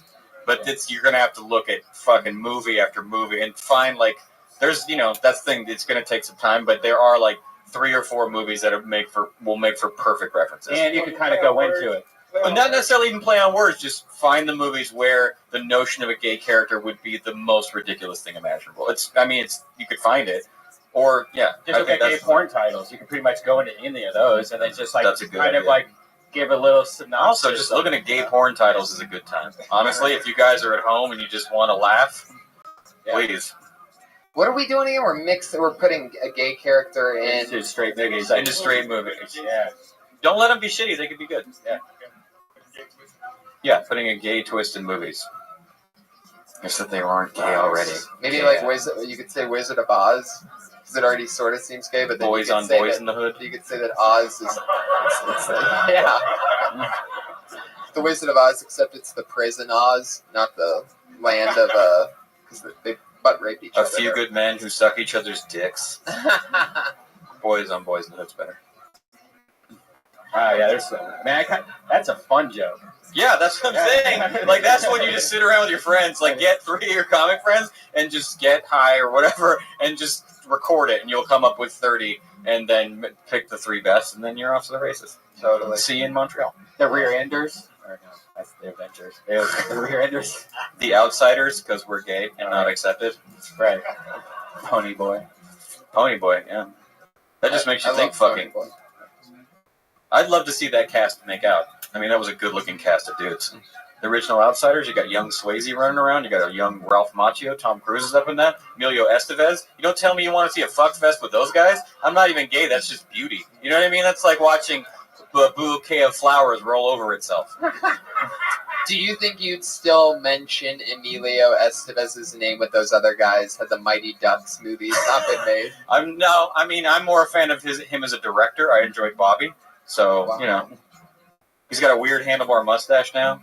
What was the one with the trash cans with him and Charlie Sheen? They were Men at Work. Oh yeah, that one was always on There's HBO. a Men at Work, also fucking. I don't know. Men at Work Who Fuck.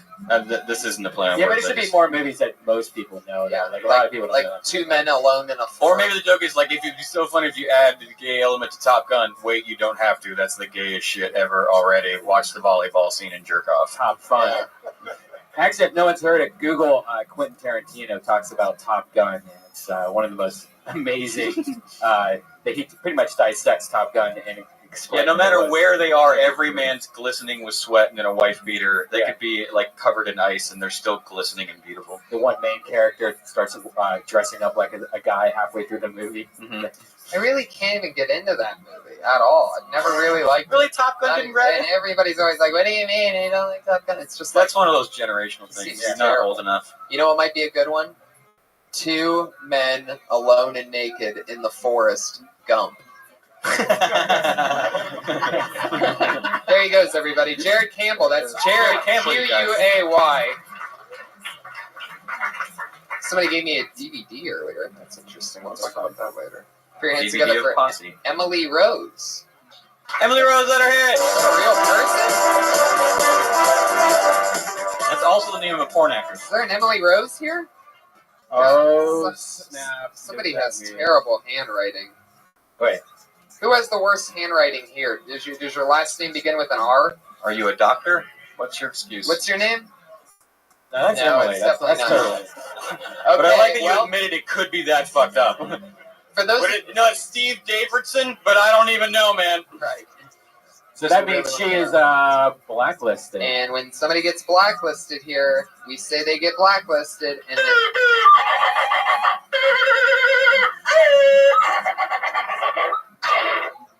boom. Boom. That's when the Patriot makes a bunch of sounds, and that person is blacklisted. And for this person, double blacklisted for having the worst handwriting I've ever seen. I feel like you forget the people you blacklist immediately. And if you're hot, Emily, we could totally. talk about it after the show. Yeah. It's a different The step. fact that she's a girl means she's already sort of not blacklisted, let's be honest. Yeah. Soft-handed, you're in. Yeah, if you're a hair Is there smoker. any Emily here? Oh, Who okay. leaves? So you know who that is. Didn't want to follow Heat? Oh, Apparently. this person sounds truly outrageous. Put your hands together for Gem. Like,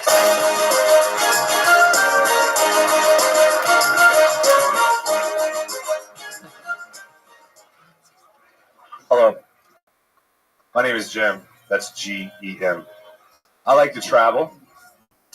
And anybody here lived abroad ever? I lived abroad in England, in London, England. Yeah. I lived there for 48 months. The last 35 months was in prison. Yeah. They don't like it when you come over there and you buy a bunch of methylene dioxymethylamphetamine and then sell it to the Scottish guys. They're not fans, you know. It's readily prevalent, though, But I had to call my father from prison. And for some reason, it went like this. Father, I'm having a spot of father. I've been nicked, father. I'm at Her Majesty's pleasure, Wandsworth, father. And for some reason, my dad responded with an English accent as well. And he just said, bloody hell. All right. My name is Jem. Thank you. oh. That's more like, Readily prevalent doesn't make sense. yeah. Because if something's prevalent, that means it's like, or I don't think you need both. Yeah. It's either readily available or Or it's prevalent. I got it. Yeah. No wonder Emily left. Oh, come on. Burn. Facial disgrace. Boom. So the crux of this joke is the accents. It was really like 60 seconds of drama. Yeah. And then you did an accent at the end. Sort of you surmised a episode of Lock Up Abroad. Yeah. Kind of. Yeah. And then in the end, you're all like, doopity doopity. Yeah. That was pretty accurate impression of me. Thank you. Yeah. Thanks. What the fuck? Doopity. Nick, I'm Tripoli said, I'd do something about the prison, so that's what I came up with. I mean, I guess there's something, to me, I guess there's something interesting about the notion of, are people in British prison more polite? Right. Or is it that you think they're going to be polite, and it's just when they rape you, you get tea. I don't know. Right. I mean, like You what do get exactly? tea. They make sure you have tea. Do you have tea every They day? give you Is there tea. a legit tea They time bring, in jail? They bring you water for tea every night. Yeah, they do. And if you're mad at somebody, you fill it with sugar and then pour it on them, and then that scalds them dramatically. So, yeah. Sugar. Yeah. Did you ever see that happen to somebody? Were you surrounded by like soccer hooligans? Is that was a lot of that? There was a lot of foreign nationals actually in English. A lot of Jamaicans, drug and stuff. Eastern, all drug stuff. All drug stuff. And then occasionally, like somebody that had cut off somebody's head or something. Right. Like you do. Yeah. And you're upset. Yeah. A lot of them don't have teeth out there, so at least the blowjobs would be a little bit better. There you go. You know, I never had sex in prison, so I kind of. Okay, I guess we'll leave that. Anyway, I'm too good to get a toothless blowjob. I guess we should just move on because I believe everything you're saying right now. You got to learn how to travel better, experience stuff. Doopity. I didn't try the food or the blowjobs. Thank you. My name is Jim. Thanks, guys. Oh, come on, Jeff. Don't walk away. What are you? Wait. No, I thought you said you were done. You said you were going to move on. I'm not offended at all. Say whatever you want. I feel like you need to get to the... I didn't say I'm moving on, first of all. Second of all, is that what you're going to do if you ever get called the Carson's couch, huh? You know what, Johnny? I'm out of here. Absolutely not. I thought that you said that you were moving on to the next person. That's why I didn't want to offend, you know. I just wanted to do that Johnny Carson joke. I want everyone to stop was yelling. nice. Please stop yelling. I'm not a person that enjoys yelling. Guys. Thank you, Kevin. Thank you. Snitches get pinches. If only prison were like that, that would be the best. Like you told on her.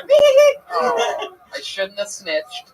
I feel like you don't just get to the fact that you're in prison, and then get to the thing with your dad and develop the dad stuff more. So you didn't mind the voices then? I didn't mind them. But I would get better at them. Yeah. Yeah. There are British people. You guys are British, correct? Yeah, that seems very racist. Hello. Yes. Yes. And those accents bothered you, for sure. I'm sure that... Right. They said I sounded like Dick Van Dyke when I was in Yeah, Mary Poppins, exactly. That's what they said. Yeah. Little Mary So I Poppins. would watch better British films. Yeah. Okay. Yeah. All right. You know, I will. Get into some Downton Abbey. Yeah, Downton Abbey is good. I'm waiting on season 2 right now to come out. Wallace and Gromit. Wallace and Gromit's a perfect place to start.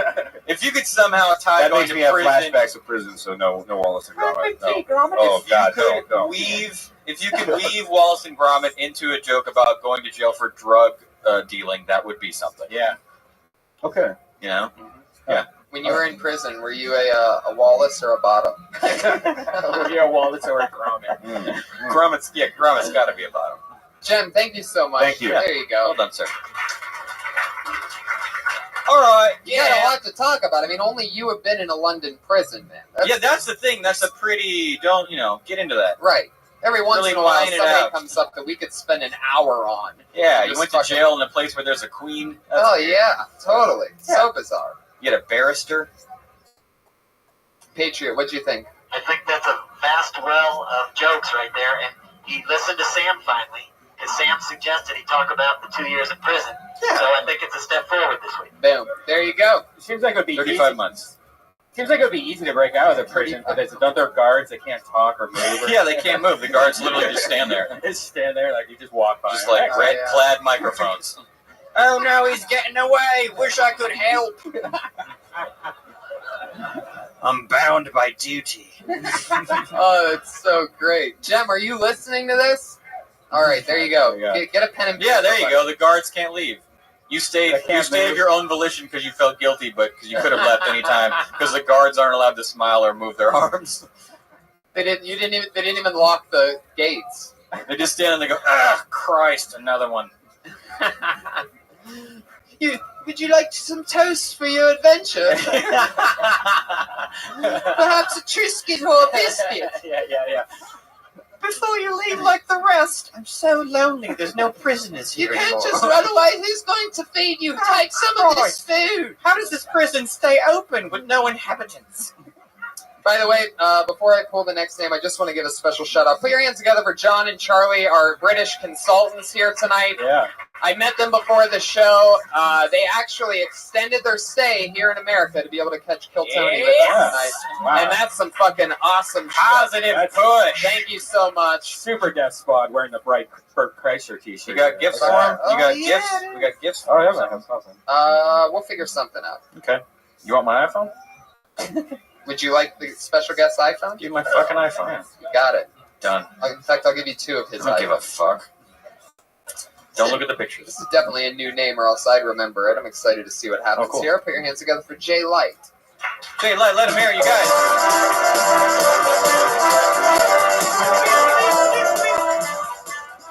Thanks, guys. So my name is Jay Light. I work as an academic content freelance writer, which is fancy talk for I do rich kids' homework for them. Because alcohol plus money times entitlement equals laziness. Rad. Feels like a writer stripper. That's how I feel. Because I'm working in my underwear, I got frat boys throwing money at me, and I'm ashamed to tell my parents. I don't like it.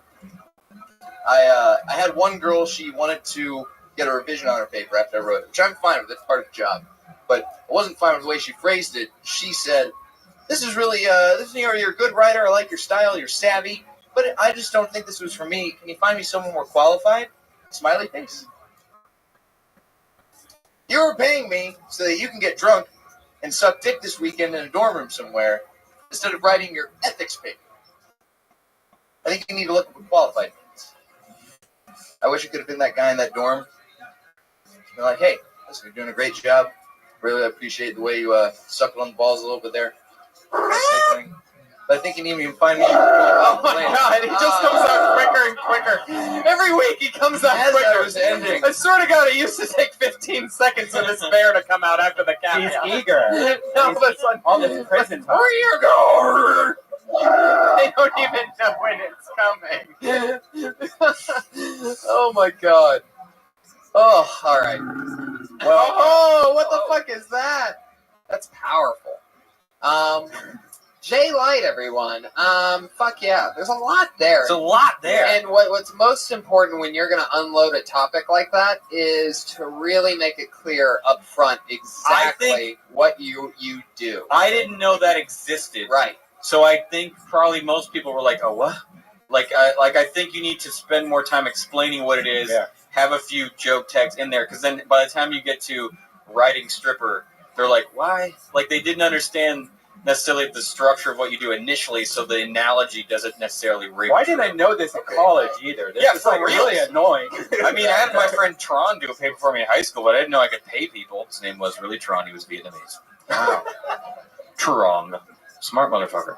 I mean, there's so much to that. Again, yeah, because you're talking about prison class, in London, just like, job you hate. You're talking about class structure, rich kids. I feel like you don't need to make her sucking balls. Yeah, that was kind of harsh, even though the joke made sense that it would be. And honestly, someone in college, everyone's putting their mouth on everything. That's just normal shit. To make it negative seems like makes you kind of more of a prude. You know what I mean? Like, God bless her. She's out there doing her thing, having a good time. The people that she's doing it to are having a good time. They're probably returning the favor. Like, that's just college. That's just fun. I would hope they did return the favor. Yeah, but I mean, you make it negative, like, "I'm sorry I have to write your paper while you're sucking balls." It's basically just saying, "I'm sorry I have to do something unfun while you're having the best time ever." And that's what I was thinking. I was thinking of you sitting there like, "Oh, God damn, I wish I could get my dick sucked." Like, I was picturing, I was feeling bad, but I was also feeling like, "Oh, this guy's angry." Maybe you realize no matter how good this paper is, you'll never get a blowjob from it. Like, you can be the best fake academic, like the best fake writer ever, and it's never going to get you laid ever. That may be something. But there's so much there, I think you got to break it in like 4 parts and then work on one part at a time for a little while. There's so much there. How do these people find you? It's a company that I work for. They search for the company, and then they just submit their prompt, and then we get to pick and choose which ones we want to write. They give you a treatment, basically, and you write Pretty their much, paper. yeah. Are they basically an essay or Yeah, term it's paper? essays. It's some. What are you writing about? All The last kinds one of you wrote stuff. about? The last one I wrote, it was a nursing paper. Is it like a bidding thing? Is it like, hey, $75, right? No, it's a flat rate for the paper. How much? And then $10 a page, and then you get a bonus if it's like a short deadline $10 order. God, I would be fucking all over this shit. I want to go back to college. That's so fucking cheap. It really is cheap. That's so much. I mean, joke writing. What do you charge per page? Wow, You don't want to know what Writers Guild minimum is. It's pretty. It's pretty. No, not guild. I mean, if a comic rolled on you and was like, "Hey, you want to help me write jokes?" I would tell them that they have to pay Writers Guild minimum. I stick to my union. Ooh. That's cool because they don't stick to you. Well done. No, I mean, I don't know. It really depends on who the person is. And Well, yeah, your friends, but But strangers. if it was a rich person, like what we're sort of talking about, I mean, I like know what for I've hire, charged. Yeah. for a page, I charge $500. Yes, that's exactly what I was going to say. In 500 fact, a I page. just did that for a roast last weekend in Vegas. 500 a page. Just some guy that is really interesting. Some guy that owns horses. Kentucky Derby winner guy. I wrote jokes for the guy who owns the Grove. Or built the Grove, or whatever. That's funny. Yeah. That's a really... You couldn't be funny on any level. Really? That's the problem. That's what this guy was. He was talking to me on the phone like, Tony, seriously. Yeah. I don't know what the fuck I would do You without can't you. say baby cunt. And for the one... They're Shriners. I'm talking to Shriners. It was interesting. Yeah, you got to break that up, dude. There's too much in it, and I think it's a confusing thing that people didn't know was there, so you got to educate them before you can make them laugh. Totally. But just tag it I up. work for, But I think the most important thing is the class differential in that joke. You're poor, so you have to help the rich pretend they're smart, of which they're not, because they're rich kids. People hate. That's the thing. Everyone hates a rich kid. So you have a villain. You have a villain you can shoot at, but just don't go for the normal ways to attack them by making them sluts or that kind of thing. Find other ways, because there's so much. You don't hate and no one really hates sluts. They're great, but no, you don't hate a rich kid because she's a slut. You hate her for the white Mercedes she got when she was 16. Like it's all money based. The fact that she's down to fuck just makes her cool. What could I mean, he has a pretty good joke there, the ethics paper. Yeah, What could it be other than like sucking dick that fucking cunt bitch, or whatever he said. Jeez, she's rich. Once you cover that other part, you can. Once you cover the part that they're talking about, you can almost go back in the end and go, something like, this chick doesn't have to do her paper. Yeah. I'm struggling. She's got a Mercedes. She's out sucking dick. It'd be a funny to go, I want to be sucking dick. Do you know how bad I feel lying about writing an ethics paper? I mean, that's essentially what you're saying. You're dishonestly writing an ethics paper, which is unethical and apparently hilarious. Thank you. Maybe knee deep in dick. That doesn't sound so like knee deep in dick's a fun phrase. Yeah. There's so much there. You have a completely original premise. So congratulations on your job. $10 a page. Raise your price. $10 a page. Do you get rated like, this guy has 5 stars? No, it's blind choice. It's up to the writers to choose the actual. What is the point of college? Does anyone ever go higher? Do they bid higher if they need it done tomorrow? Yeah, you get return customers. And we do. I guess I'm sure we have return customers. I had to write. How often do you plagiarize their plagiarism? Where you're like, I don't have time. You just steal someone else's. Not yet. Because that's what they really deserve, is you steal a really famous one. They're like, it's on physics, and you get, like Einstein's. Like, here's your theory of relativity, and just put their name on it. Did you graduate from college? Yes, I did. Clearly. How long ago? A year ago. Perfect. So, you're still in college, and you got out of college, and now you're in college. Yeah. That's like fucking crazy, man. Like, what'd you go to college for? To stay in college? Yeah, you graduated college and now you still do homework. That fucking sucks, right? The only good part about graduating college. Do you hate sex? What's the problem? When did you decide that my look would be the way to go as far as making it in entertainment? You're not wrong. You're not wrong. I'm just curious. You look like me. We didn't have a choice. All the fun and all the pussy, and you said, you know what I love about this college thing? Essays. Homework. I love homework. You know what's going to get me laid? Essays. Let's do this. Let the pussy avalanche begin. Jay, you have a very interesting premise. Yeah, man. And you're young as fuck. You're going to be fine. Oh, totally. Thanks, guys. Jay Light, everybody. Yeah. Jay Light. He's Jay at Light. Diet Jay on Twitter. That's Diet Jay. Going to be asking you for a job in 6 years. Yeah, he's definitely got that kind of yeah, he'll do fine. Totally. Showbiz charisma. Put your hands together for Parker Searfoss. Great name. Yeah, totally, right? Great name. That's another one Great I don't think I've seen this one. Thank you guys. Thank you. We have gay athletes now. That's a cool thing. That's weird. The first guy to come out like that was an athlete, being gay was a basketball player, and I always thought it would be a pitcher. Not because of that, but because he spends 90% of the game staring at the catcher's dick. That's his entire job. Like, if you decide you want to be a pitcher, there's a little part of you that has to like looking at his dog. Have you ever watched like a pitcher in slow motion on ESPN? It's just like.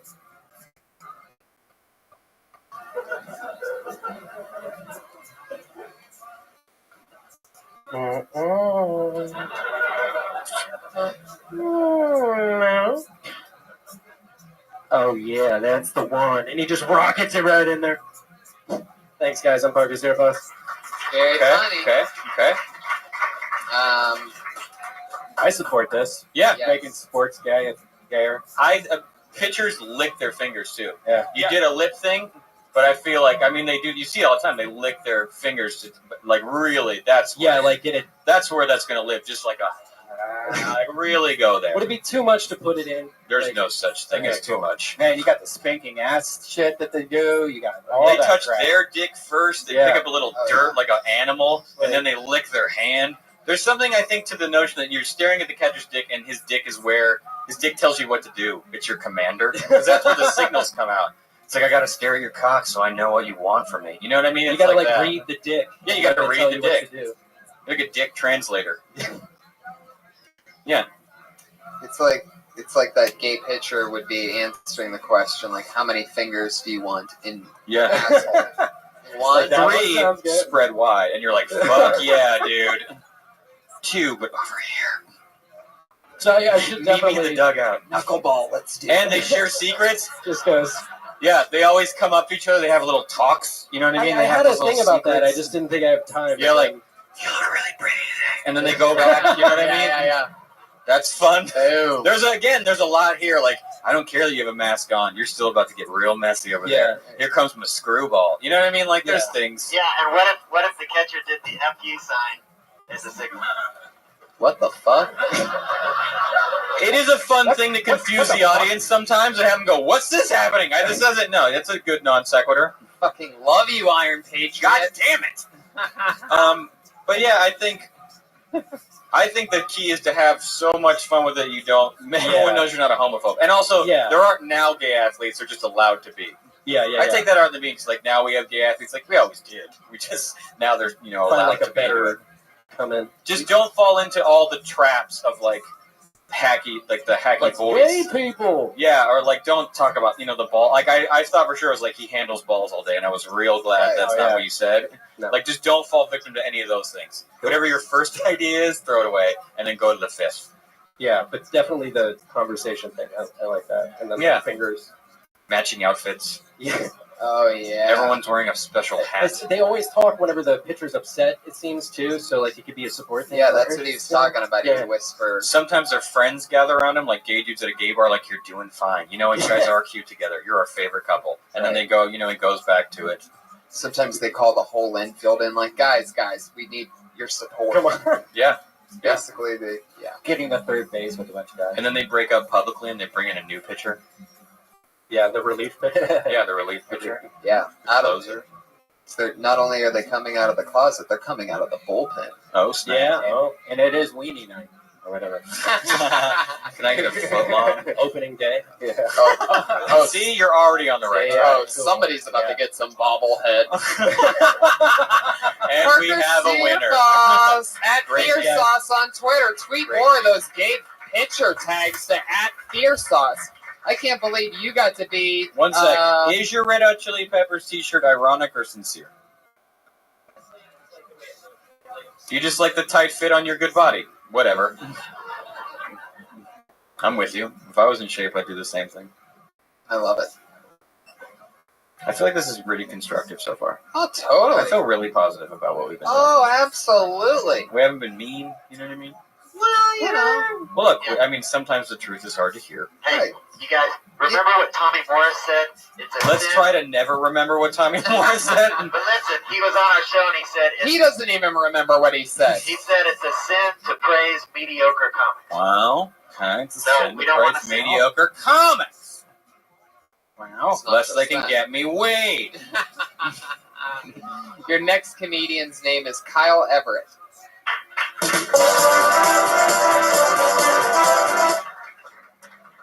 Okay. Blacklisted. Kyle Everett is blacklisted. Someone doesn't want to learn, and that's sad. Okay. Scott Kidd. Scott Kidd, let him hear it! Oh, shit. Howdy, howdy, howdy. How y'all doing? Let me just zip up real quick. I want to be out exposed, all that shit. What the fuck? I'm gonna pay homage to the Brokeback Mountain concept, but I'll get to that in a second. I know I'm on the time. You're running out of seconds. Yep. Army Strong? Why the fuck do they call it Army Strong? What the fuck? Army Strong! Army Man! Army Smash! I just imagine a bunch of Incredible Hulks in the middle of the desert punching out sand dudes. But the whole thing about Incredible Hulk, one of the movies was directed by Ang Lee, who also directed Brokeback Mountain. When I found out that shit, I was like, oh my god, this is perfect. How about Brokeback? Marvel. You have the Incredible Hulk and Thing from the Fantastic Four sitting side by side at a campfire. It's sunset. They have literally, sparkly spurs and assless chaps and little tiny hats. And Incredible Hulk looks over at the Thing and says, "You wouldn't like me when I'm horny." And the Thing looks over at the Incredible Hulk and says, "It's slobbering time." I just want you to keep that image in your head of a big green radioactive penis slamming into a brick wall of a face. Thank you, I'm Scott Kidd. Oh my god, Scott Kidd. Holy shit.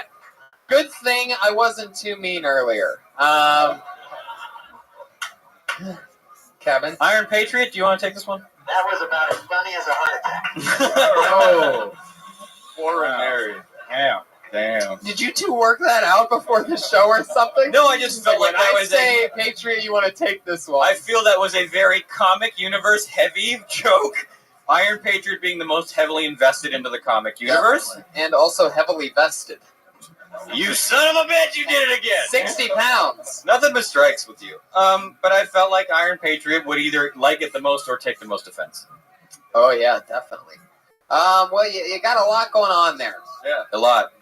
We've seen a lot of wouldn't it be weird if a gay thing was in this thing. Gay meets Marvel, gay meets a lot of things. Gay meets prison, which might gay mean brother. Everything up here has been gay so far. Which either means we have a lot of latent homosexuals on this lineup, or that premise needs to be less prevalent. Is that word again? Jim, did you see how that was used properly? I mean, yeah, I don't know. I always, when I see a dude going the, like, wouldn't it be weird if things were gay route? It's just, gay's not weird anymore. That's the best thing. That's what's nice about it now. Yeah. It's gay's not as weird as things used to be, and a lot of times you can feel the references coming. They're all going to be sexual. They're all going to involve putting things in other things. Chaps. Yeah, And then chaps. you mix it with Marvel. So Sparkles. I bet he says big and green any second. It's like big and green, and like I bet he mentions a wall. I like the idea of putting the Incredible Hulk a place that he normally wouldn't be. That I'm fine with. If you want to just talk about, because you clearly like comic books, correct? Sure, why not? Okay, do you not like comic books? I don't know if I need to be patronized. No worries, no worries. Still not an No answer. worries. What was that dance you just did when you said no worries? Hey, no worries. hey, No worries. yeah. That's what I apologize. Trying to be nice over here. Trying to hold a lot of things in. Everything. Just trying to hold in the rage. But yeah, I just think like make it more about comics and less about like the Hulk's green dick. And what was the whole thing about you zipping up your jacket? Like what happened there? You had your jacket unzipped sitting over there, and you like. Because I know that joke wasn't sponsored by Puma.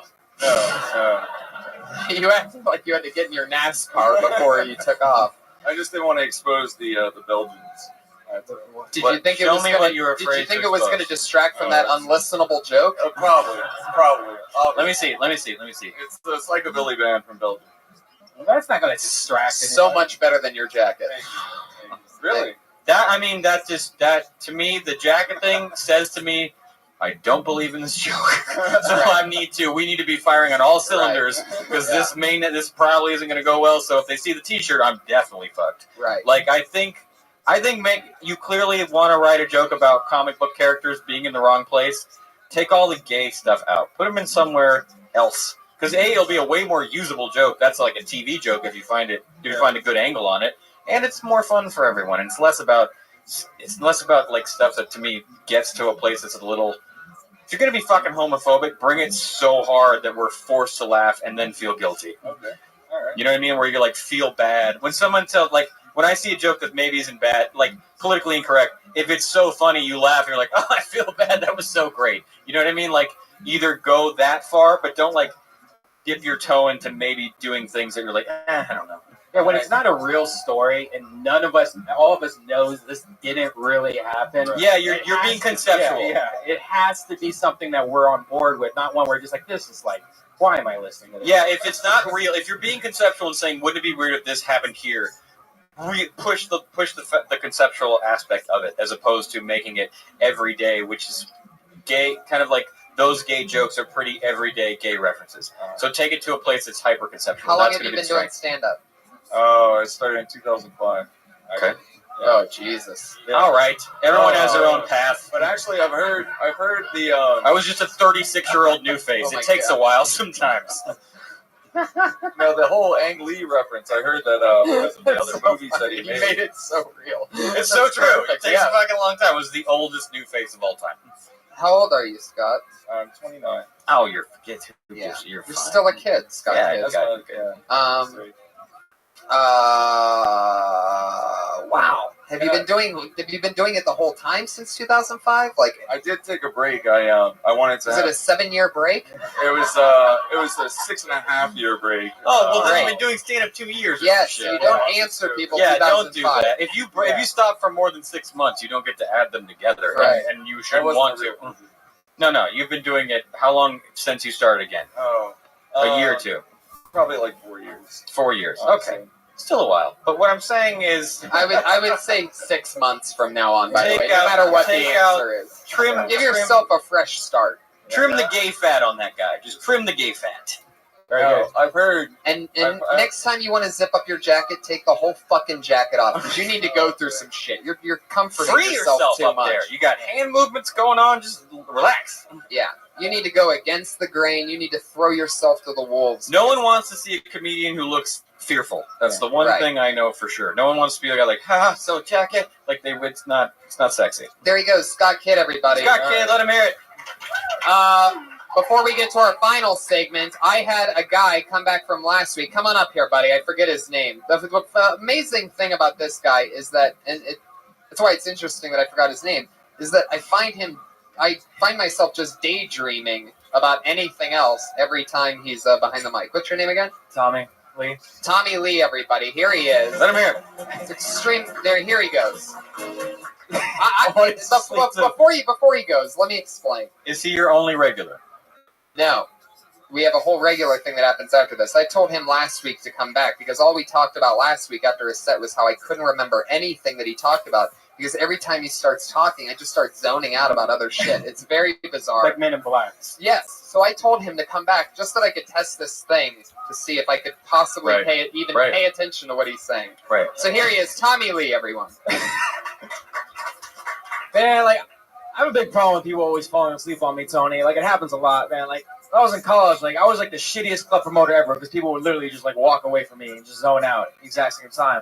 Like, I couldn't even give away like free drink tickets. It was so bad.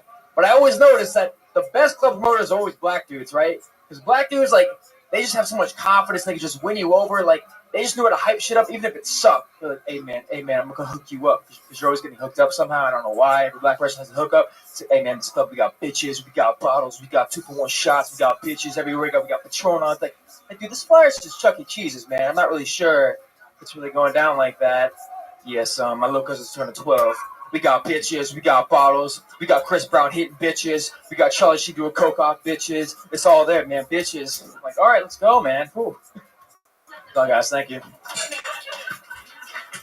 I was able to last about 20 seconds that time, and then I just zoned out. Kevin, he's done. Isn't that Comic-Con? He's done with his set. You can put down your phone. What happened? He did his thing. Are we the Death Squad show? Wait, what's going on here? Oh my god! All right. I honestly, I think that you're right. They do oversell shit. That's funny. You made it through? Oh, Brian, And, that made me so pleased. I think the Chuck E. Cheese thing, I don't believe it at all. So that's where you lost me when you said it was Chuck E. Cheese. But there's something there where you can, because they do, what you were saying. I followed you this time. I didn't follow you much the other times, but I want to know how see you where you're going. feel. I want to know how you feel towards black gentlemen. Like you're saying, they're so good at selling things, but how does that make you feel? Does it make you feel inadequate? Does it make you feel like do they annoy you? Do you like it? Do you try to emulate it? Like how's it actually affect you as opposed to just kind of copying it and saying this is what it sounds like? I guess I want to emulate it. Okay. Why? Because it's awesome and I can't do it. Okay. What's awesome about it? The fact that it's working, or the fact that it sounds cool? The fact that it's working, and I couldn't do it. Like when I tried to do it, I was really bad at it. But it's like these guys, they were just always so much better at it than me. Like they were just, I don't know. Like when you would try, how would that come out? You were like a cuckolded husband. But when I tried, I would just be like, cuckolded is. I guess like I wouldn't get too excited about it. When I was selling it to them and stuff, I would just go and just kind of do it. But Hey, there's this club if you want to go, I guess. Hey, yo, what up, girl? I guess I was like too honest about There's the club like a stuff, drink too. special and Hey, yo, girl, would you like to go to a club tonight? Hey, you can go or not. I mean, whatever. There's a black guy over there you should talk to. That's my roommate. Maybe instead Here of we Chuck E. Cheese, it'd be like Leroy's Chicken Shack. Again, Whoa, my God. What the fuck? when you think the racism has calmed itself down. Jesus Christ. What the fuck? It's unbelievable. Why do I get the How do you feeling- fit a whole Klan hood under that suit? Yeah. I love the brothers. I love the brothers. Another thing that no one would say who loves the brothers. Right? I love the brothers. Yeah, I love the brothers. They don't like it when you call them that on any level.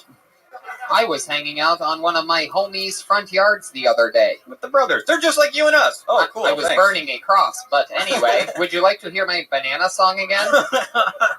Sit back and have some chicken. Leroy, come on, man. What are some other things that you think black people do, Iron Patriot? Let's ask the $1 million question. Let's not ruin his life. Let's just... Oh, okay. I'm here. All right. Everyone else, it's fucking delicious. They don't like to swim. All right.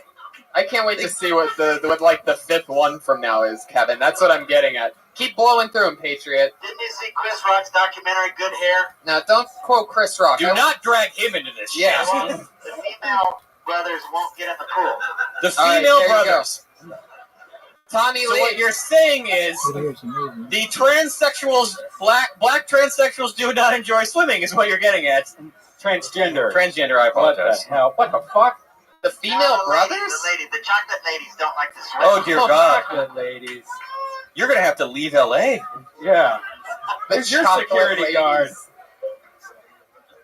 Yeah. What's he gonna do? Throw the banana down while he's running away? Jesus, Brian. You'll never catch me after you slip on this banana peel. And or eat it. Or throw it at me like my fans used to in 1992. Or try to resell it. Fans, plural? I feel like that's a stretch. All right.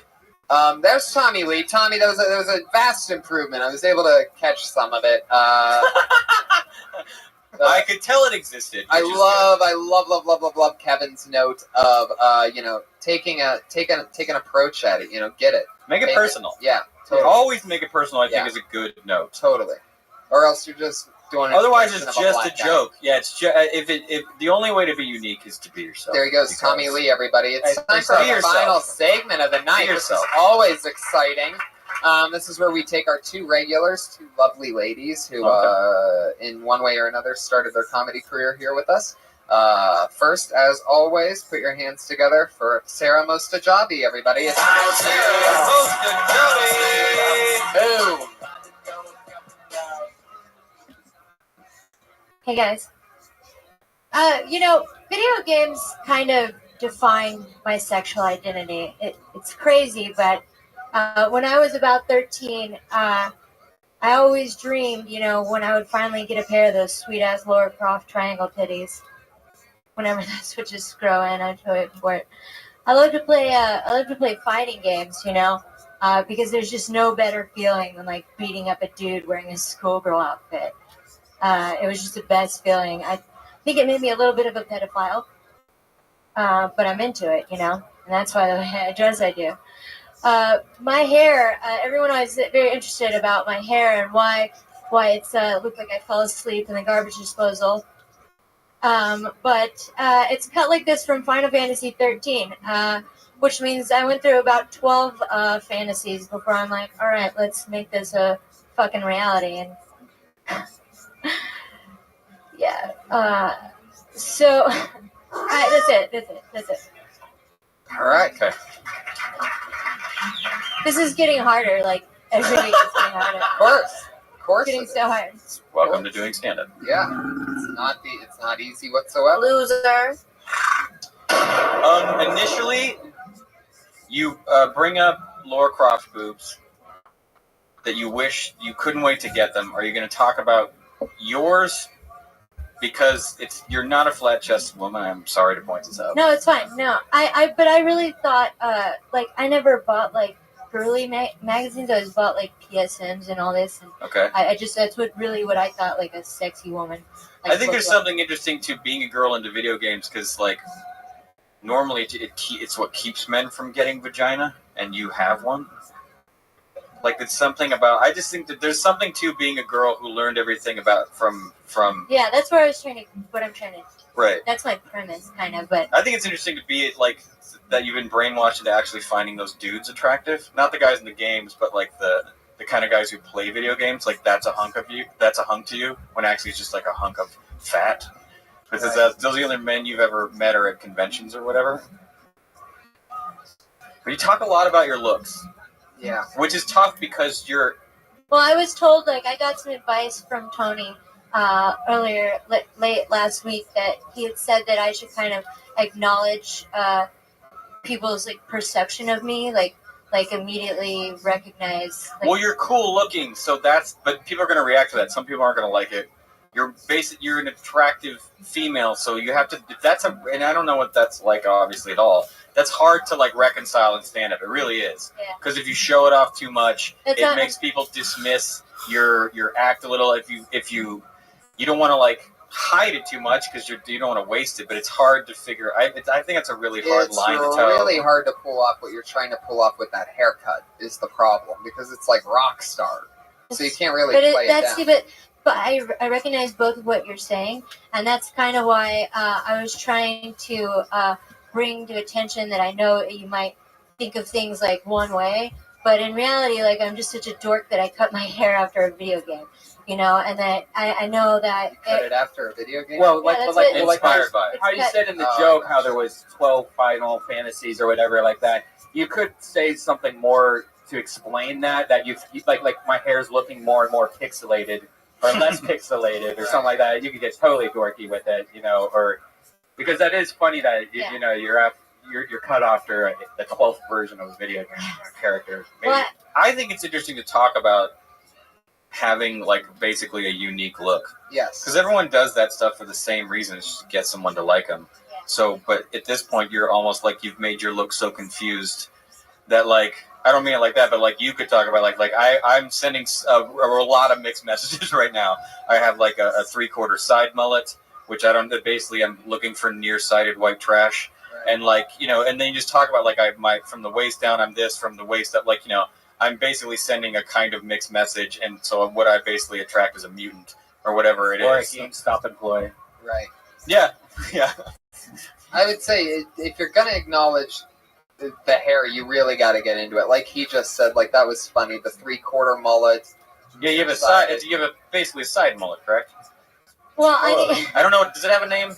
No, it's literally I took a picture of the hell. character from the game, and I was like, "Can you please make this real?" But I mean, I've seen that hairstyle before. Right. I think it has a name. Yeah, short on one side, long on the other. Carmen Esposito is a comedian that has the exact same haircut. Mm-hmm. No, her trip is all about being a lesbian and her lesbian haircut. It's like Bieber up front, Steven Tyler on the side. Or yeah. Yeah, that's great. Yeah. But yeah, I would just be careful of letting your look be too cool. I mean, your look can get distracting to where you walk up on stage and people are just visual. They miss the first 30 seconds of your act because you look, there's a lot happening. Yeah. Right. I've had people tell me, that it is like I'm kind of attractive and that. Don't hide your face also. Don't bangs it up. You hide your face like your eyes are. You got to sell jokes with your face. Right. So barrette it. Correct. Barrette it. I don't believe in that. I wear a hat. It's usually down, covering my eyes. No one wants to see your face. No one wants to see my face. Right. Yeah, it's a different thing. Right. Yeah. If either all three of us would love to hide our face with bangs, it would just look weird. Well, I'm really gonna try and focus on that stuff because. But that's interesting. You're really shy, yet you have a look that's like, look at me. You're like a hipster neon sign. Like you're trying to get people to notice your look. It's crazy. I mean, you have all this stuff happening. You look cool as shit. So you're like, I'm shy. But you're like, not all the time. Like you're kind of like, but check all this shit out. I slept at a Hot Topic. You know what I mean? Like you're giving it to him. You asked your barber to make you look like a character that guys spend like tens and tens of hours with. And now you're surprised. That's very valid. Guys are like, hey, look at you. You're hoping to find the guy and create a visual trigger where he's like, oh shit, my wife. Because he's just been making her move all the time. He's like, I made her move. Maybe I can make you move. I can Let's control dance. This one. Yeah, I can control this one. Watch BBA. Oh. Yeah, he just walks up to you and starts pushing buttons, and you're like, I'm not. It doesn't work that way, but that's sweet. Right. Yeah. There's a little something there, but there's a lot to beat out. You already have a brand. You know the video game thing. You could beat out. I like that you completely stayed away from the Persian thing. I think that's the move too. Yeah, I made the mistake of doing that in a different episode, and I was here. I know what David Taylor does. Don't take that completely seriously. That's just his. It has more to do with you being a woman than anything you said on stage. We've had a lot of conversations outside since it happened. He's been very friendly. So He's a sweetheart, but his first reaction to women is cruelty.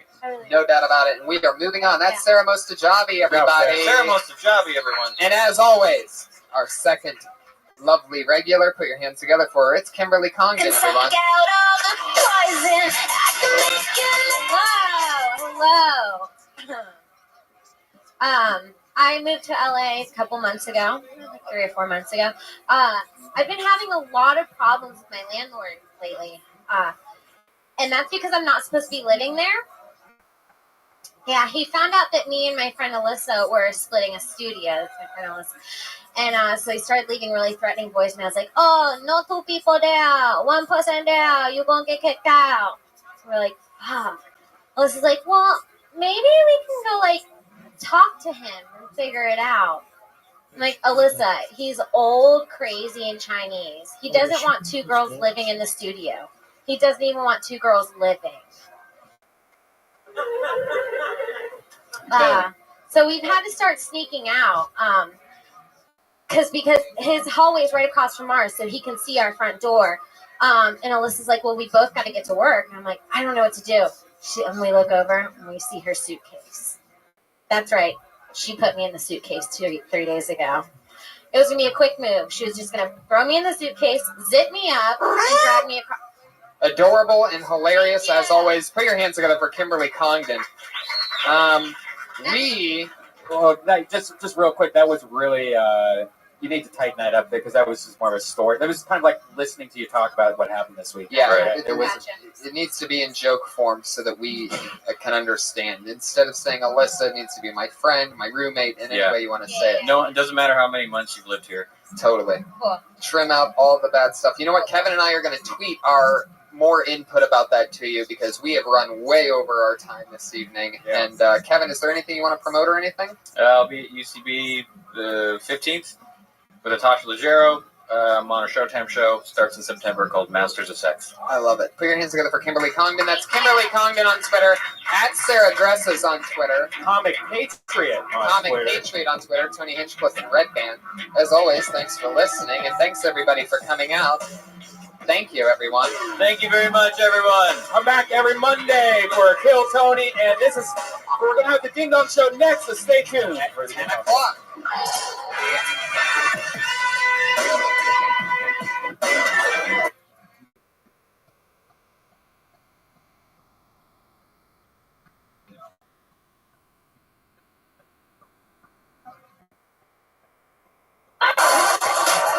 Whoa, everybody. Hello.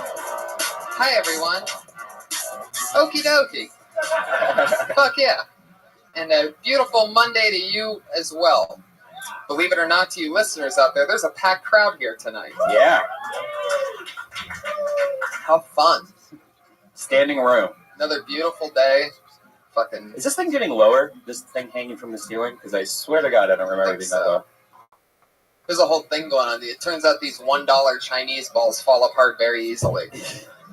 I keep them in the trunk of my car, and I can't. The way I go through traffic, like it's such a joke that I have these. I could have folded them in on themselves. I could have taken the extra, about 4 seconds to do that and preserve them because they all just fold up. But after the show, I'm just like, what the fuck? And I throw it back there, and the sword's bouncing around with them, and it breaks them. You sure that? I mean, if they were only $1, you should probably have bought like 400. This one was $10. Oh yeah. And I needed to have it. Is that like, do you protect this one more than the other ones? Like, do you keep this one in the back seat? Oh, I always fold that. That one folds up easier than the really rinky-dinky ones. But I need to get more. We'll figure it out. Yeah. Patriot, bring some Iron Patriots here, everybody. Our head of security here. Basil. There he is. And you think we'll ever really have a barbecue roast ever? Because you said that's about barbecue roast. Well, that's what it means.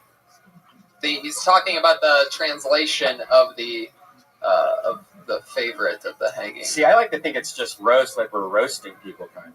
And and Tony's known for the roast, so. Yeah, I saw that one specifically. There must have been like 50 of them hanging, and I didn't want to bother these Chinese people that were working there. Even though, that's what they do, is they sell these hanging things. Chinatown's amazing, by the way. I need to tell you guys that. Go there some afternoon with a couple hours to kill. It's so much fun. It's different than other shitty mini towns of different cultures. Everybody tries to pull that off, but the Chinese are really good at it. Can have a nice lunch, walk around, see all these freaky Chinese. They're all like missing limbs and shit. It's like so crazy. It's fun. Found out something crazy today. I talk about the Olive Garden a lot on a lot of the podcasts I do. It's kind of like an inside joke that's been going on for about a year and a half. I bring it up on the Joe Rogan podcast almost every episode. That's why somehow I try to sneak an Olive Garden. You're notorious. You've done more advertising for Olive Garden than they have. Right. And so they found a way to hire me, but not hire me. They now have a thing where every Death Squad and Joe Rogan podcast, they sponsor it on YouTube. And so they throw their advertising in front of it now. So now if you watch like a Joe Rogan podcast and there's a commercial, 90% of the time it's going to be Olive Garden. Get the fuck out of here. And I get no money for that. You know what's next, right? Right. They're just going to come straight to you. Right. Well, I hope so. With just all-you-can-eat tickets galore. Well, you're going to have so many never-ending pasta bowls. See, I don't think so. I think they found a way not to pay me. So I think from now on, if you guys saw this on YouTube, if you're watching this on YouTube and you saw a commercial before, Olive Garden is the shittiest food that you'll ever eat. Oh, how dare you. I had allegedly heard that there's shit in every single one of their fucking meals. They put a little... Actually, there's a Vice documentary you have to watch. It's called Poop Tea. I guess in Korea, back in the day, they used to make this poop tea out of kids' poop. They take like a 7-year-old kid's poop, put it in some water, let it ferment, whatever that word is, and they like cook it overnight and stuff like that. And this poor Vice reporter from Japan was like trying to investigate this poop tea, and she had to drink it. And it is the grossest documentary you'll ever see, and it will be another thing to add to what the fuck is wrong with Asian people. How did we go from Olive Garden to that? Because it tastes the same. That's how it's. Oh my god! Holy shit! Allegedly. I gotta give it to you, Brian. You are the only man in show business that avidly goes after his advertisers. But I did it. You want to be part of this? You know what? I do. The only shit I get from Olive Garden is people give me Olive Garden gift cards and breadsticks. So I do get stuff from the Olive Garden, but not from the Olive Garden. They physically bring you. Yeah, they come to shows and they think it's cute to give me like a gift certificate, which is nice. But I'm not going to eat at that shitty restaurant that many times. So just kidding. I like those breadsticks. I like to dip them in the Alfredo sauce. Yeah. They're good. Yeah, the Alfredo dipping sauce is pretty amazing. Yeah, that's pretty. That'll put a smile on your face every time. Perfect hangover food. Right. Yeah. Fuck yeah. Yeah, I like that Ice House Chronicles that you guys did on Friday with Jason T-Bone. I hadn't seen him in a long time. Yeah. That's fun. Yeah, well, that was a good one. We had a really fun one on Friday. And Tony, I heard that you liked the show House of Cards, and I wanted to tell you, I watched all 13 episodes of that back in February. Heck yeah. And do you know that girl on there, Kate Mara? The real hot girl, the little reporter girl that Kevin Spacey had a good time with? Yes. She was on American Horror Story. Did you ever see her on that show? No. She didn't really turn me on that, but man, she made me go crazy on House of Cards. Wow. Jeez. Was that a those are some cute little feet on that. We have learned about this growing foot fetish. And you know what I want to say is, I noticed on the Joe Rogan Experience that I'm not alone, because Grapefruit Simmons, he likes feet too. That's true. He is. He was. AKA Greg Fitzsimmons. Yeah. You should send him a picture of your feet. See what he does. Just I don't like think an he likes my experiment. Yeah, but who knows? Maybe like if you like a foot fetish, you probably go buy on feet. It's not like that foot's gonna fuck you. You just love the beauty of a foot. Yeah. I don't know if that's how that works. Are you sure? Would you put a guy's foot in your mouth? No, I don't. I like the cute girls' feet, like the ballerina or the, like the massage while during a nice movie or something. Nothing kinky. You could just appreciate a cute girl's foot. I mean, when you dated when you had your African American girlfriend back in Texas, did you ever play with her? No, we just flirted around. We didn't actually do anything, but Red Man, you said you liked that Miley Cyrus. Wait. Whoa, wait a second. That was a quick segue there. You want to get out of that? You didn't like her feet, did you? Were they dry? They weren't really my style. Oh, she just didn't take. But I'll tell you one thing. When you say about the female brothers is I do like Halle Berry's feet. Halle Berry has some cute feet. The female brothers? What does that mean? Damn. You know who has bad feet? I'm going to tell you who has bad feet. I was on one of the last episodes of Hannah Montana as an extra, and Miley Cyrus has some ugly feet. What? Ugly. And you would think they would be cute because she has it. And Selena Gomez, she has some ugly feet. I saw her on a Sears commercial. And you would think that they would, because you see their face and you go down the body, you think, ooh, these are going to be good. And then you go, oh, no, that ain't good. Wait a second. How old was she in this episode? What, are you trying to make me out to be an old man pervert? Well, I mean, isn't that show when she was like 15 or 14? Well, no, it was one of the last episodes. It was right before it ended. So she was already ready to get crazy. Are you trying to make me look like a pervert? Is that what you're doing? And meanwhile, he's like, oh, yeah, she was 14. No, it was right at the end. So, she was getting to where she wanted to go crazy. I mean, she was starting to develop a little. Yeah, did you see that video as she got in the alphabet soup? It spells out twerk in the little spoon, the little key part, and then they cut some fingers off and some Pepto-Bismol shoots out. That is a great video. Do you have to be a big butt to twerk, or can the skinny girls twerk too? No, they can't twerk. Can they? No. Does Sarah dress as Sarah? What happens if they... What happens if they try? Huh? What happens if they try? Like, what comes out? Sadness? I don't know. But that song really was for Rihanna. And it's a house party. It sounds like a love song, but it's about a house party where all kinds of debauchery is going on. Well, no, everyone's on Molly. You've done Molly. Yeah, I'm talking about that in the song. I did mushrooms one time a long time ago, but I haven't done it in a long time. But maybe I'll be going to Joshua Tree with you next year. Yeah, that'd be great. You got to wear the suit. Yeah.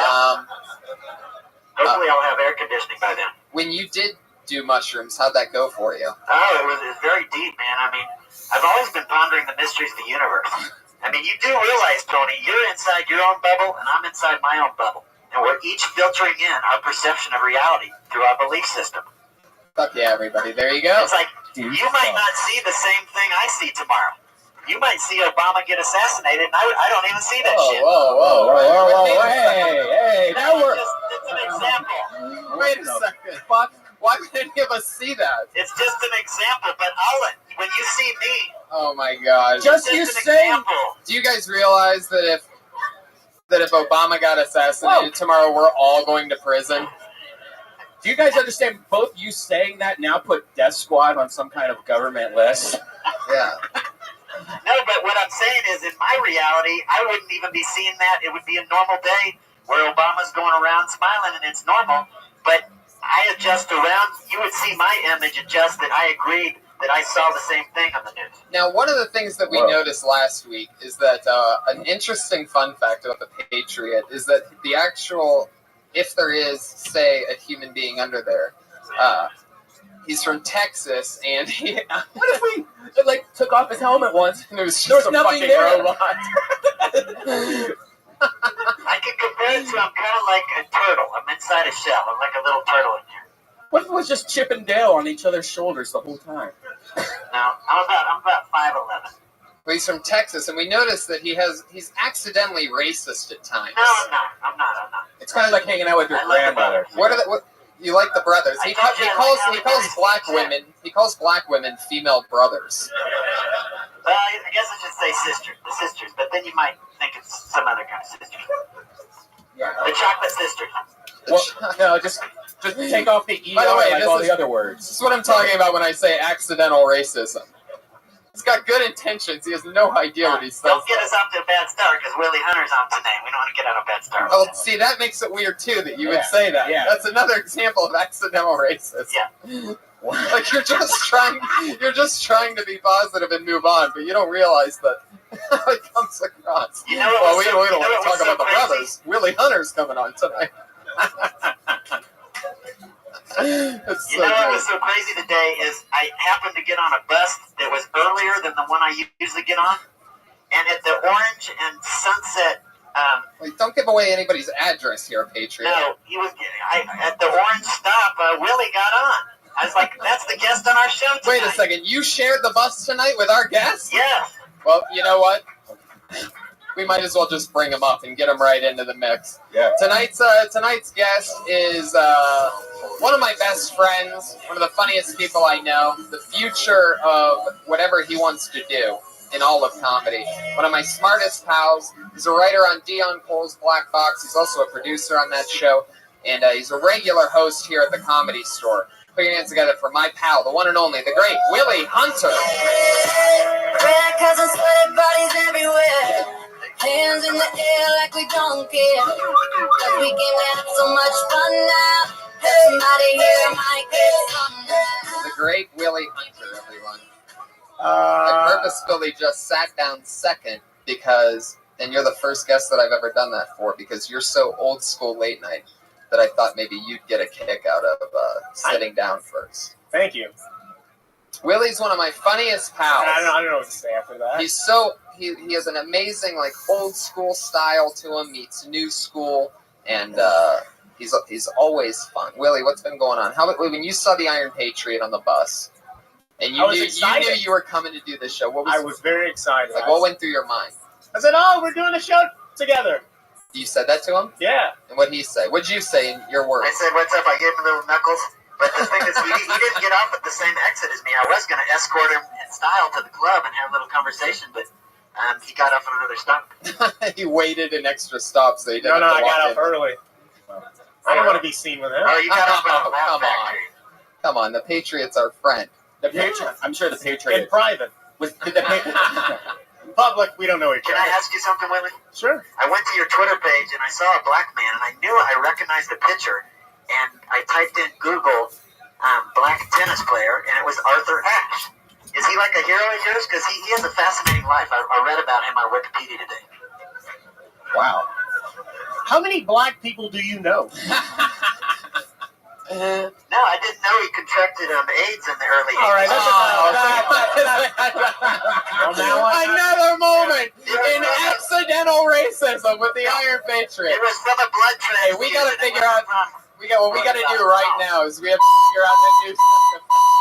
Accidental racist. That's the new. Wait, from now on, I don't know if I should be up here. It's great. It's beautiful. Nobody better. Another fun fact why this is even doubly great is because Willie's one of my friends who I always. We have been marinating in this chamber known as the Comedy Store for at least together half a decade, right? Yeah. Yeah. It's been over 5 years since I've been on there. Yeah. And he's one of the guys that I always do black jokes in front of. Sometimes I pretend like he's not there. A lot of the times when he's walking in, when it's me and a few white guys, always because he's black. You know what I mean? I always make a point, and it's always it's probably our biggest inside joke. Well, I mean, we have a lot, but one of the bigger ones is that I don't mind being racist to you because you have the best sense of humor. I think it's because I just say silly stuff, and you always capture the ones that you can cling racist thoughts to. Something. Yeah. You know? Like, I was thinking about saying, like, you guys are just monkeying around up here. Right. And then you, of course, pounced on that. He has why don't you sing a verse from that one song about bananas real quick? I wanna share my banana, share it all with you. I wanna share my banana, make this love so true. I wanna share my Alright, banana. that's great. There you go. Monkey see, monkey do. Boom. Monkey see, monkey do. Can't believe I almost cut you Is that off. an original song? I almost cut him off before the monkey see, monkey do. He was writing that song down one night. Yeah, last I wanted episode. to hit that line. It's okay. Yeah, that was fun performing that last week. That was the story about two monkeys named Jacob and Latidra. All right, my let's God. get this comedy thing Where's going the on. This is enough that doesn't racist count stuff. on that one? What? I go, where's the sentence? There, I forgot about it. Maybe we need a better one. All right, I'll find one. We need a better my God. All right. That's what we'll figure out today. But I also watched the Willie Hunter show on YouTube. You guys should check this out if you haven't checked on YouTube. It's called the Will Hunter Show. And very good. It's like a Jay Leno with Saturday Night Live or something. I saw Jeremiah. He makes these commercials during the show. It's funny as shit, man. And Tony was even on there. Tony Grinchcliffe, because it was Christmas time. Yeah, it was for your Christmas special. Bill Burr was on there. And I was impressed. I mean, it's nice. I mean, I liked the whole intro and the music. I loved it. I made Bill Burr laugh during that. Yes. Thank you. And that's not easy to do. Right. Yeah, you told me you have great respect for him. He's the ultimate. Who? Bill Burr. Yeah. He told me, and he said he really works hard at it too. It's no chance. It's no luck. Yeah, it's true. Yeah, it's very They good. all do. All the best ones do. Yeah. My favorite thing about Willie, actually not my favorite thing, that would be rude if I said that way. One of my favorite things about Willie is how he runs. Oh, yeah. It's one of the best things. It's more of a hop, like he wants, like the floor is on fire. It's very, like, animated. It's kind of like long strides. I gallop. But it's like, do you do that like on purpose? Because it's funny as fuck when you do it. Sometimes I catch myself running and I see people laughing. I was like, well, I think I'm doing this on purpose now. So I keep doing it, and people keep laughing. So now I'm like, is this original, or is this like one of those Dean Del Rey type things, like his voice? Oh, that's one time Dean Del Rey did an impression of Dean Del Rey to me. He's like, nuts to butts. I was like, wait a minute, this is too much for me. Dean Del overload. Yeah. I recently beat Tinder. I got to the end of it. And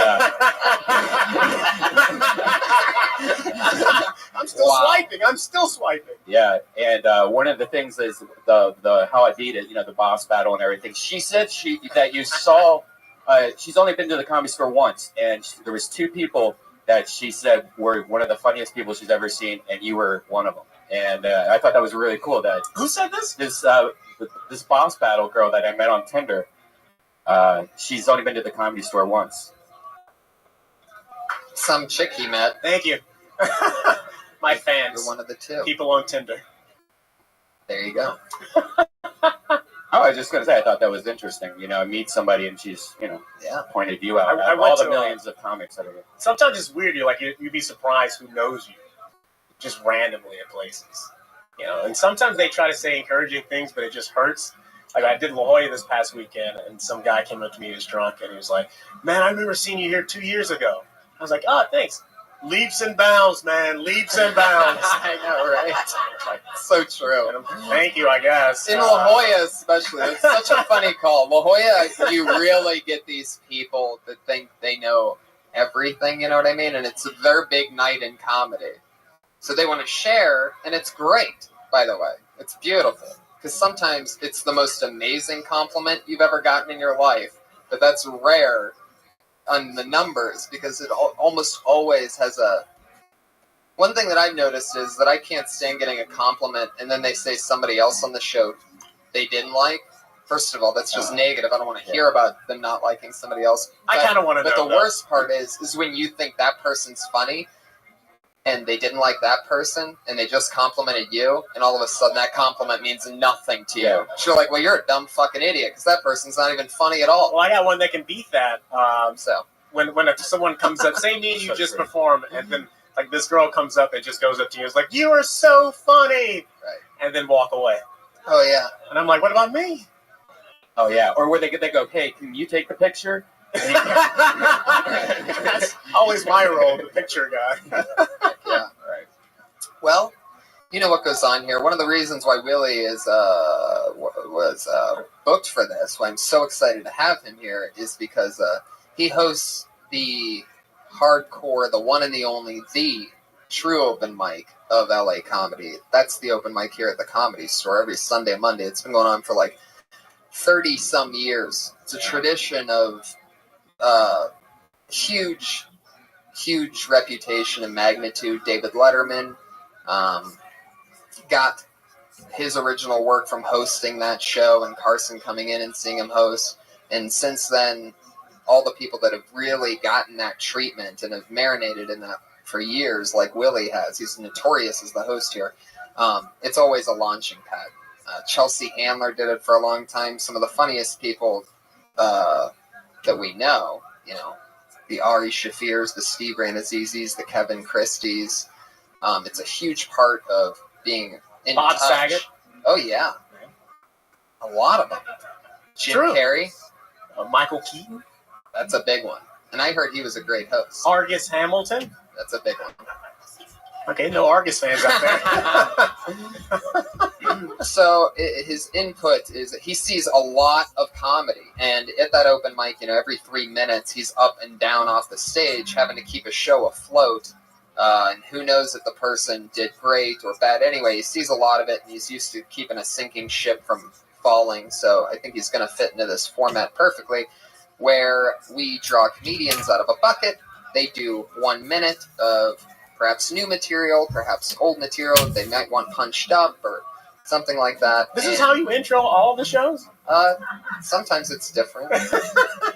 Like, it's one last stabilizing thing before we just lose into debauchery for an hour and 15 minutes or so. So this is their last hurrah. I'm excited. Is this like a Royal Rumble or something? It is. It's always exciting. It's always fun. Sometimes the Patriot has input. Yes. I like the comment on the comedians. I'm a big fan of comedy. You know, sometimes I might have something in common with you, Willie, because sometimes people have race confusion when it comes to me. They think I'm black when I'm really white. Has anybody ever thought you were white when they hurt you or something? Yeehaw! That's it. Yeehaw! Accidental racism. What up? Jesus. No, I mean, I don't know. I mean, just if they heard you on a podcast or something. It has happened once. Okay, good. Thanks for I was trying to get a bartender job at a Japanese steakhouse when I lived in Alabama. And I called up and I said, hey, you know, here inquiring about the job. And I was like, yeah, come on down. You know. So I go on down and I was like, hey, I'm here for the position. And he looked at me and goes like, position filled. So he thought I was a white guy over the phone, and then I got there, he's like, no. Yeah, we have something in common now. Sure. Because on Kill Tony 8, this Teddy Ray comedian, he thought I was black. On Kill Tony 8. Oh, yeah, but you're wearing a suit, man. A suit of armor that covers everything. Yeah, but I got a lot of soul too. They think I'm like one of the Soul Brothers. This is unacceptable behavior. That's the one. What is that? That's the one. That might be the new sound. What's funny is that like I'm using this program that's the sound program, and they have like little pictures for each sound, and the picture is actually a black guy for some reason. Oh yeah. That's weird. Well, here we go. Everybody gets 60 seconds. I'm going to pull our first name out of the bucket. Sometimes we just talk to them about life. And by the way, you get 1 minute, and you'll hear the 1 minute charm, which is, and if you go over that 1 minute, you keep on going, you'll get the West Hollywood Bear. If you get that bear, you're in big fucking trouble. Did you get banned from the club? The first person coming on stage tonight is Daria Lauren. Cause we gonna go all night till we see the sun. No fucking way. Wow. Look who it is. I think about you a lot. How you doing, big dog? I think that's every day, man. I've just been busy and getting used to fucking medication. Having a lot of bad days, so I don't want to bring that on you. Oh, I understand. I've actually been checking you out on Twitter, seeing what you're up to. And every day I think about the message you sent me, and I think I'm just going to let him do his thing, but I'm not going to stop thinking about him. So I'm so glad you're here. So tell me, what's going on? Yeah. I don't know a whole lot, just hanging out, trying to maybe shut up a little bit. Yeah, Kaya? Yeah, so I'm trying to get my hands all shoot up. I don't know a whole lot. All right. How have things been with your community? They've been doing all right, I'm kind of reeling, figuring out whatever the new norm is, whatever that is, Yeah, Yeah, he was a major player. definitely. So what has Music Biz Marty's community been doing now that, there's been some time? Just kind of still remembering and learning, and his server kind of slowed down because he's not around, I think, so it's kind of shifting to other places for if any trolling stuff is going on. Yeah, I was thinking, is this an opportunity for you to take his spot? Or not necessarily, no one's going to take his spot, but, be like, is it an opportunity for you to be able to be a leader in that community? I don't know if that's really something I'm trying to do. I like to help facilitate, I like to help make sure things get done. I don't know, I have a little server that, there's one guy who, he was being very disrespectful, and he was trying to say like he's the one who killed Marty and all this stuff. So, we ended up getting together and making sure he had a rough couple days. But besides that, I don't really want to. I'm not trying to be the face of anything. I gotcha. Well, I've seen you. I've seen what you posted on Twitter, so it seems like you're. I was just checking in to make sure that you were still going, and I'm glad to know that everything's good. And On Twitter, I've been retweeting things. Exactly. Very well. Yeah. How's your medication been?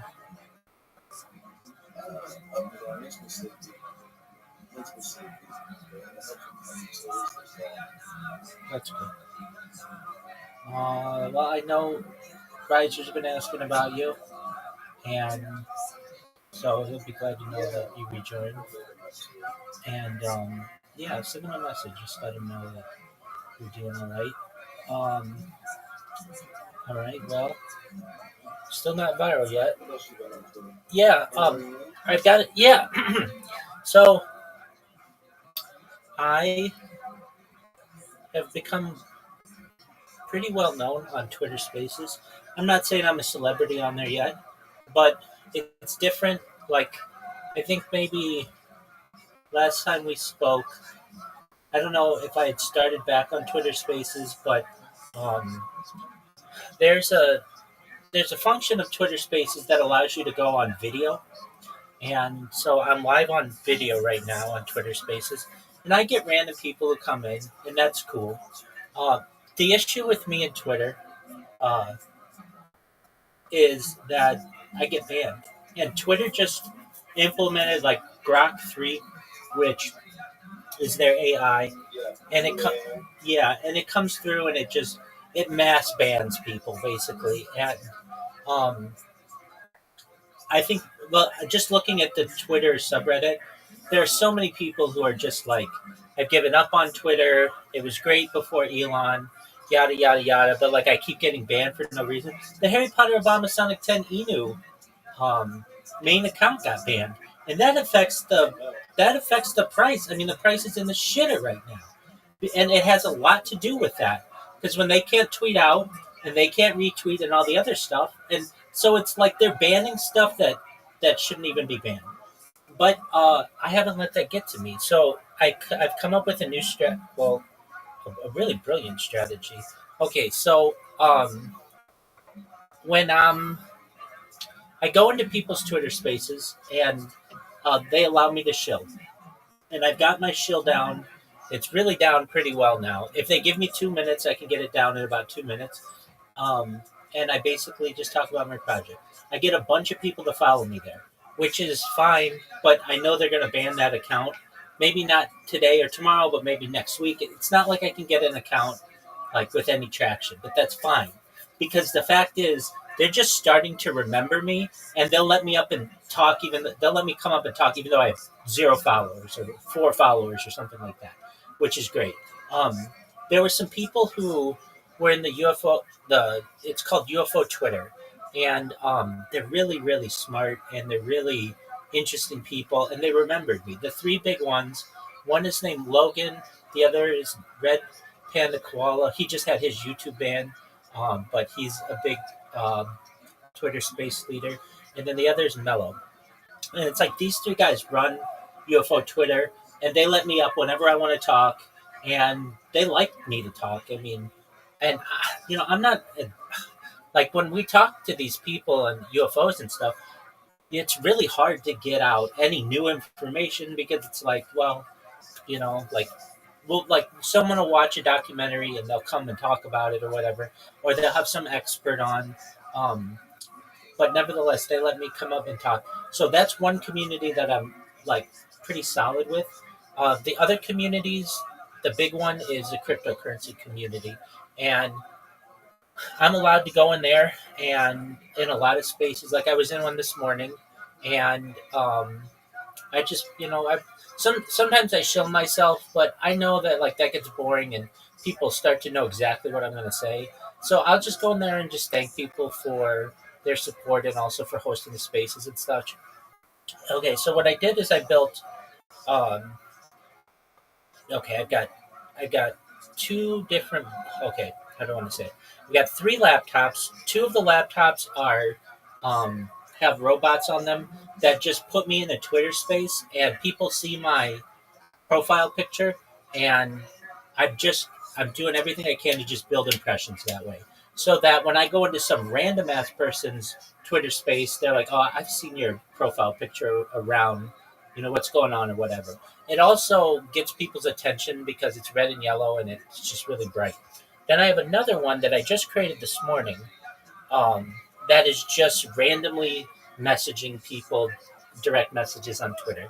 And like no one else is just going to send you their ID, but I send people my ID and I send them just this little blurb about myself with all my social media and stuff. It's just getting people's attention. And I've only started doing that for the last like hour and a half or so, and I've already gotten some replies. So that's really great. And it's a really simple robot. Then I have, let's see here, 4, 5, 6, 7, 8, 9, 10, 11, 12. Like 12 other devices that are that I just put into people's Twitter spaces and just leave them. And I'll leave them all day. And I'll check up on them. They're not, well, some of them are robots, like of the 12, 1, 2, 3, 4, 5 of them are robots. So I don't really have to do anything with those. And then the other 7 are, when I say robots, they're just like automated. And then the other 7 I just have to manually do. But basically, I'm just becoming like pretty well known on Twitter Spaces by just being omnipresent. There's a guy who I really like. He used to just call me, I say used to, I mean, he's still around, but he calls me the omnipresent rabbi, that I'm just everywhere. And I do my best to do that. Then I've got another device that is currently doing Twitter Spaces 24 hours. So I've done Twitter Spaces for 24 hours straight since like February 14th. And those are on video, which is different than anybody else's Twitter Spaces, because I don't know if you're aware of Twitter Spaces, but it's generally audio. but I make mine video, which gives me an advantage. And then, and then I really upped the amount of YouTube streams I've been doing. So I was running into this issue, and I've been running into it for 3.5 years, where YouTube, if your internet cuts out for any reason, or your device just cuts out for any reason, it stops your stream.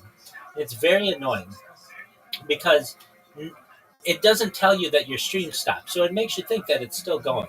So I've been using Restream.io, which is really great, and I doubled all my streams. So I'm on like, pardon me. I should look into it again for the sole purpose that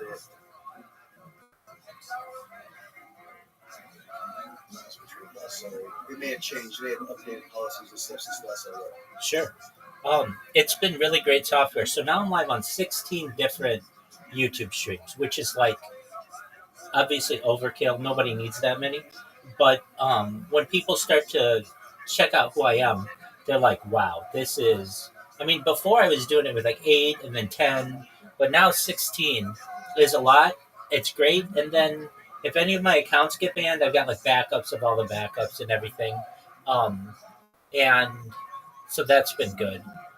Now, some people started a cryptocurrency named after me.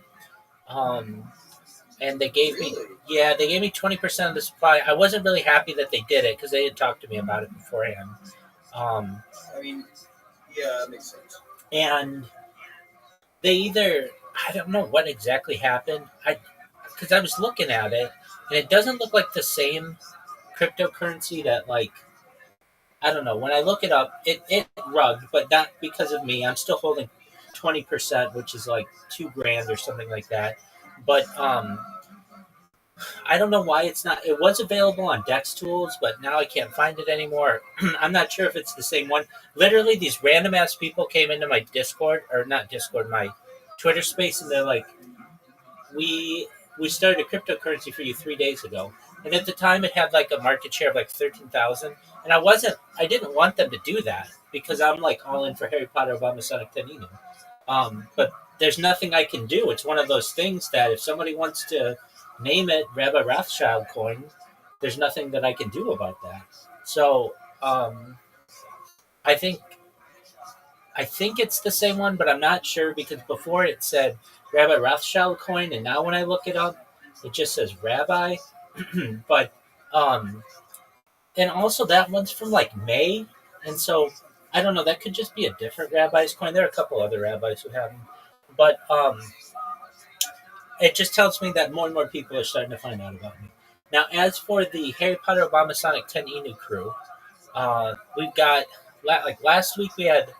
It's called like Crypto Hong Kong or something, and the developer Morelight was there, and then there's what is it called? ETH Denver, which is like another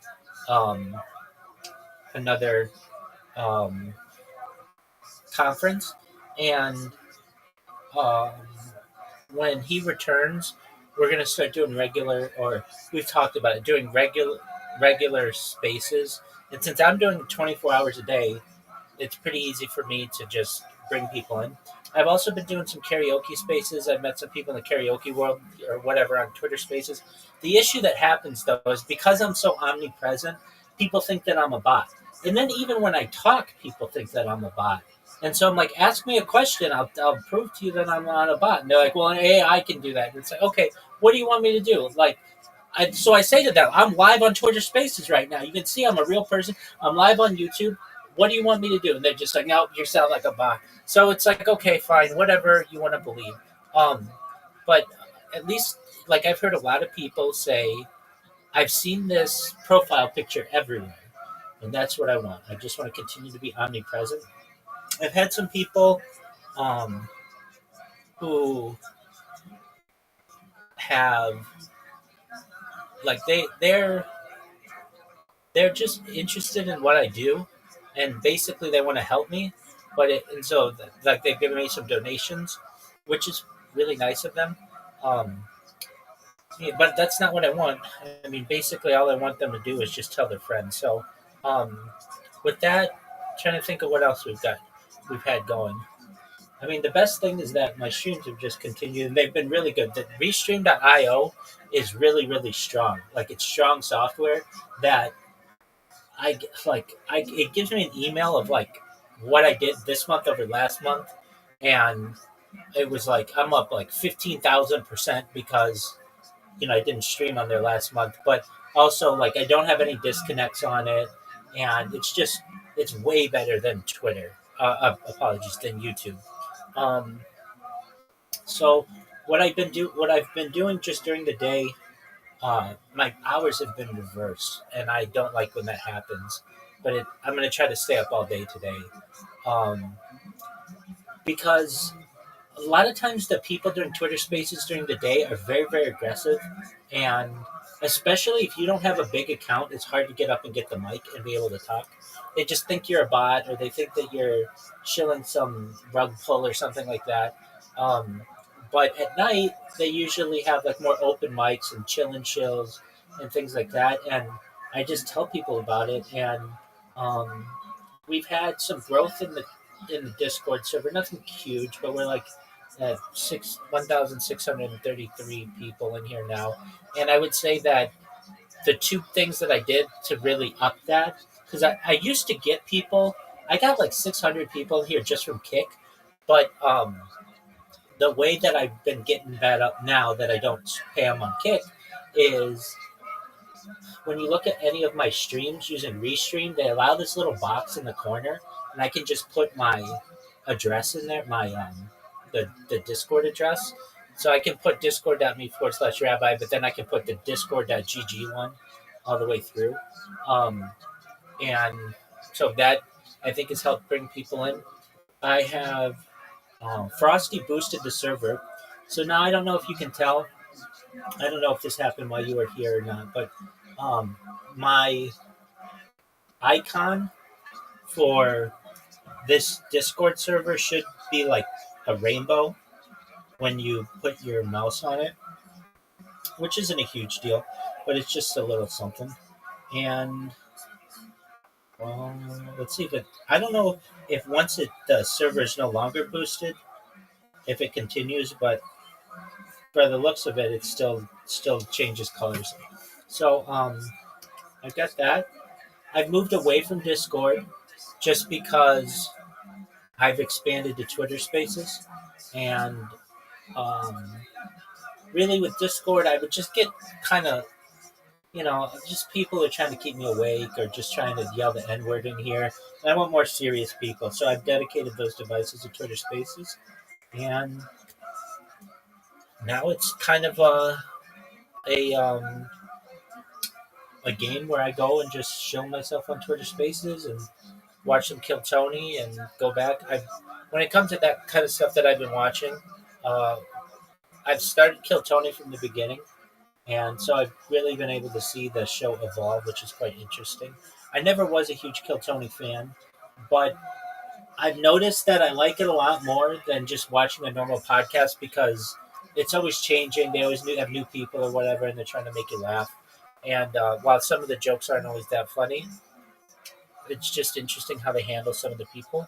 So yeah, I would have loved to have been viral by now, but it's all a process, and just really trying to get as well known on Twitter Spaces as possible. Do you do Twitter Spaces, Caspian C? No, not really. I understand. I shouldn't work. I want to, but it's tough to I don't know. It's not easy. I'm on Discord so much. It's hard to get off of it. So I get you. It's kind of like a main Discord and on the side. I'll do Twitter on the side or something. Right. And the people on Twitter, they're kind of always shilling projects and such, and if you're not super into cryptocurrency, it can get boring. But there are a lot of interesting discussions that happen, so I would say that it's it's good. It's a nice platform if you're ever interested. I'm sure I'll probably be able to influence you to get on there every once in a while, but um, they're just interesting conversations. I'm surprised more people don't do video Twitter calls, but I get it. Everybody does their own thing, and people aren't used to doing it. But yeah, that's what I've been up to. Um, we've had Riser and Zoot. Zoot comes in usually once a night, and just I'll play him in some mini golf, and we'll get Riser in here every other day or so to be able to play that. I know Riser's missed you. He asked what I did to you, and I said, I don't think I did anything. I just think it Cassie needed some time. I talked to Roger too like a week ago, and I told him that my medication has me Rabbi. No, nothing like that. In my opinion, is, you know what I mean? Whatever reason, we'll all just agree. Absolutely, and we didn't get heated. I think we handled ourselves in very professional manners. I understand. That's okay. Oh, I appreciate that. You know what one thing that I've been doing that is, I think, pretty big of myself, if I do say so myself. I know that's not the most humble thing to do, but I've been going into Aryan race and like white power Twitter spaces, and just going in there, introducing myself, and saying to them that while I may not agree with what they have to say, I'm glad that they have a platform to be able to say it. And they've been really nice to me. Like these are people who straight up do not like essentially Jews of any kind. And but they've been really nice. When I do that, I get a bunch of people following me. They're like, I can hear it in their voices. That I tell them, like, your leaders are very dedicated to your movement. I see that they're on 24 hours a day. They have their own radio stations on here. And I just want you to know that while I don't agree with what you have to say, I'm glad that we have a platform for you to be able to say it. I'm a free speech advocate. And when I say that to them, they're just like, oh my word, you are so nice. And they're like, I mean, I've only done it a couple times, and sometimes they won't even let me talk, but I've done it to some, and they're just really nice. I shouldn't say they're really nice. They have really appreciated what I've had to say. And I don't go in there and like antagonize them, and I don't troll them. Though they may think I'm trolling them, but I just I go in there and do my best to just kind of provide an olive branch to them. I've been doing the same in Muslim calls, just saying to them that, well, I understand that we don't have a seemingly commonalities. We are all Abrahamic religions, and I want them to know that I am glad that there is a place for them to be able to have their discussions. And if they ever need me, I'm here as a friend. And they want me to like have all these discussions on these geopolitical topics, and I just say that I want world peace. Whenever they bring that up, I just say I just want world peace. I don't want anyone to die, because how are you going to fight me on that? They want me to publicly denounce things, and I'm just not going to do that, because from either side, one person's terrorist is another person's freedom fighter, and I understand that. So I just want world peace. I don't want anybody to die, and they recognize that. So with that, I'm happy with how these bots are going. Actually, the thing that I was gaining some traction last week before I got one of my Twitter accounts banned. I say like I'm gaining traction, like I think with you, the most amount of people I had on Twitter it was like 500, and then I got that account banned. Then I'll just get other accounts without even following a single person. They'll get like 200 followers, and then it'll get banned. But I kind of come up with a loophole in the whole banning system, which is you can still shill. You can still go into someone's Twitter space and talk with a brand new account. You can't necessarily follow people, and you can't necessarily send messages, and you can't necessarily post or repost or bookmark or any of that other stuff, but you can talk on the Twitter space. And I find that to be very beneficial because then I'm able to still shill my project, and so like simultaneously, there's something I think I've told you it before, but there's something called Spaces Dashboard. Have I told you about it? So it. Check that out. That's how I went in the search and saw you up with those things. Okay, excellent. So like right now there are 613 English spaces, spaces,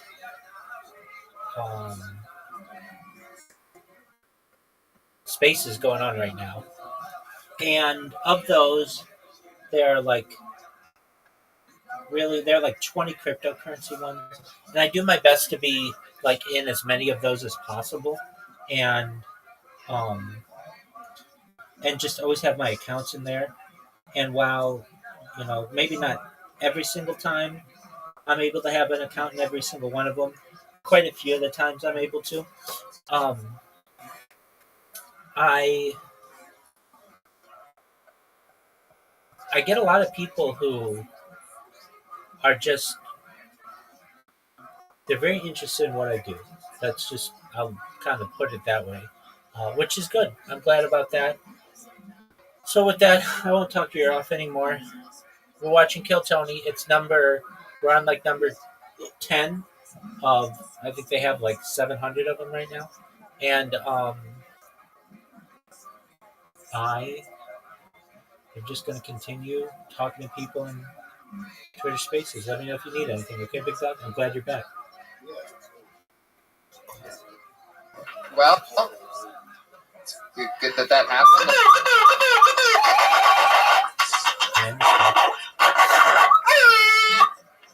You know what that sound means. She just got blacklisted from the show for life. And Bobby Lee says Whoa, from life? For life. That's Bobby Lee.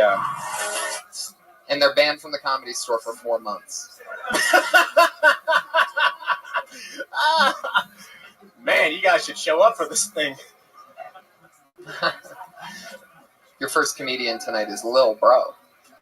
Here he comes. I just realized, man, being out in LA, that there are no gay men out in LA. Just men that just gave up from trying to get laid. You know, it's like, it's so hard to get laid out here by a woman. They just give up and just, hey, man, you want to sleep with me? Fuck it. Let's do it. You know, I'm thinking like, when they think they're not gay, like, you may not be gay, but the dude sucking your dick is. Like, you may not be gay, but dude sucking your dick, he definitely gay as hell.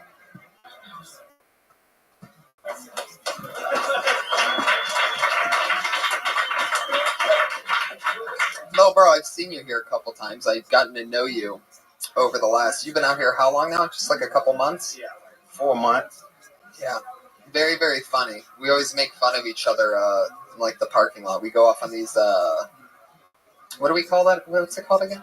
Bagging. Bagging, that's right. That's how cool I am, is that I forgot the name of it. But yeah, so I'm a little bit biased towards thinking you're hilarious anyway. But, well, you know, anyway. I like your shirt. There you go. How long have you been doing comedy? 21 years. 21 years? That wasn't something I wrote, though. Right. Wait, you've been doing comedy for 21 years? Yeah, I started in 92. Wow. In Houston. Yeah, consistently for 21 years? 21 years, never took a break. Really? So you used to hang out at the Laugh Stop. I won Houston's Funniest at the Laugh Stop. Oh, I that's used cool. to be a regular at that. Yeah. And the Comedy Showcase and the Laugh Spot. Yeah, I've done some tours. The Laugh Stop was probably one of the best comedy clubs, in my opinion, in the world. And then they closed down, and they took all the tables and all the chairs and everything to this other place and put it exactly like how it was. So you walked in, and you were like, wait a second. This is not. It was a trip, man. They moved from Allen Parkway to Walk. Right. Yeah, I was there when it was upstairs Yeah. and Walk. Yeah, I used to do some nights up there. 21 years. So that's mostly out of Houston and on the road, or mostly out of Houston? No, mostly on the road. Right. Like I would tour, but you know. Like you just opened up for Earthquake. Yeah, right? Quake, Chappelle. I was on the Block Party tour with Dave Chappelle, Doug Stanhope. Wow. Felipe Esparza before he blew up. Me and Felipe was real cool. Like I know a lot of cats. It's awesome. You're a funny dude, little bro.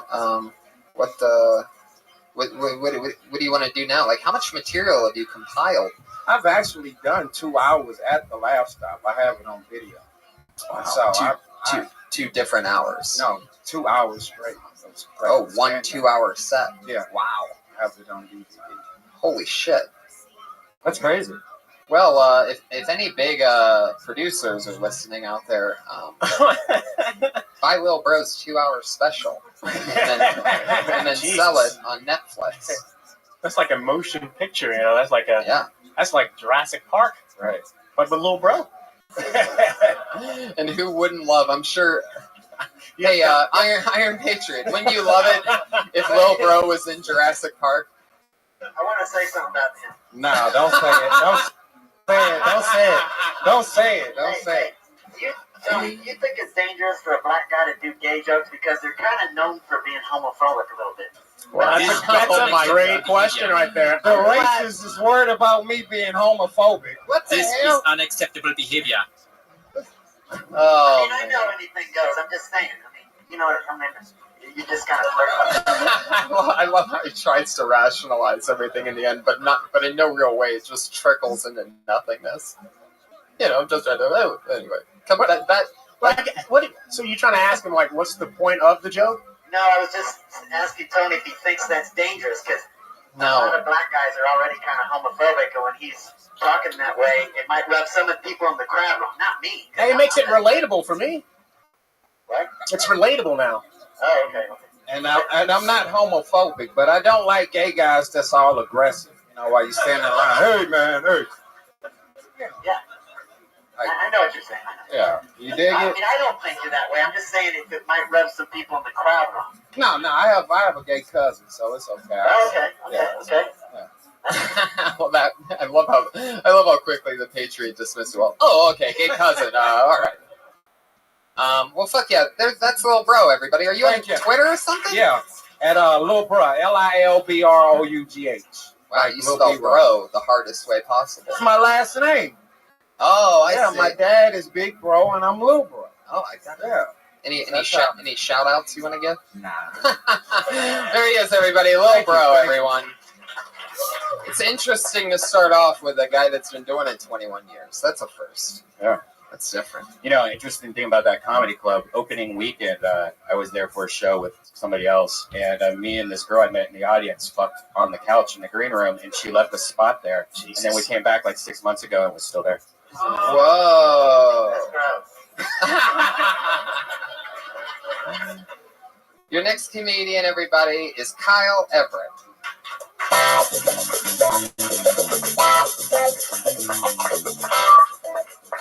Kyle Everett, are you here? Well, then you're blacklisted.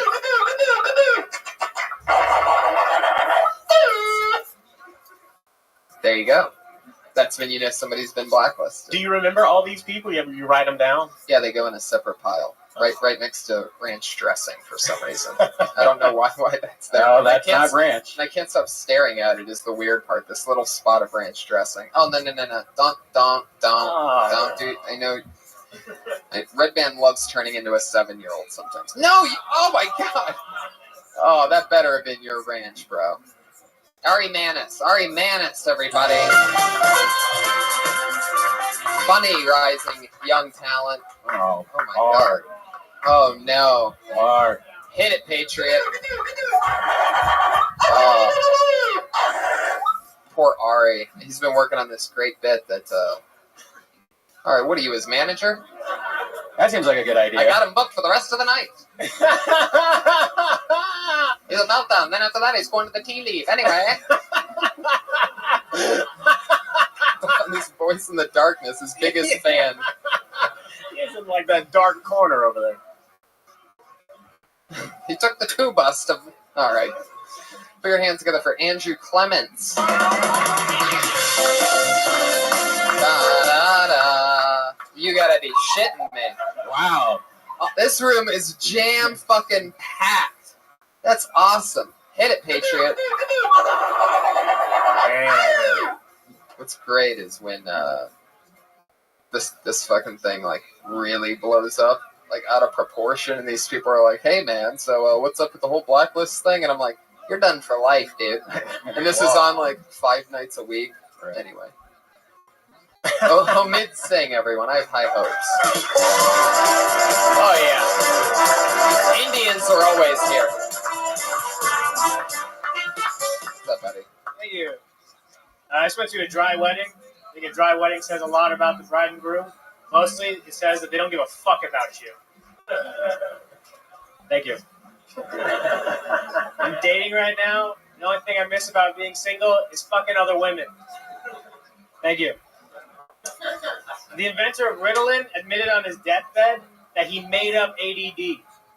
I would have kept reading, but I got distracted. Thank you.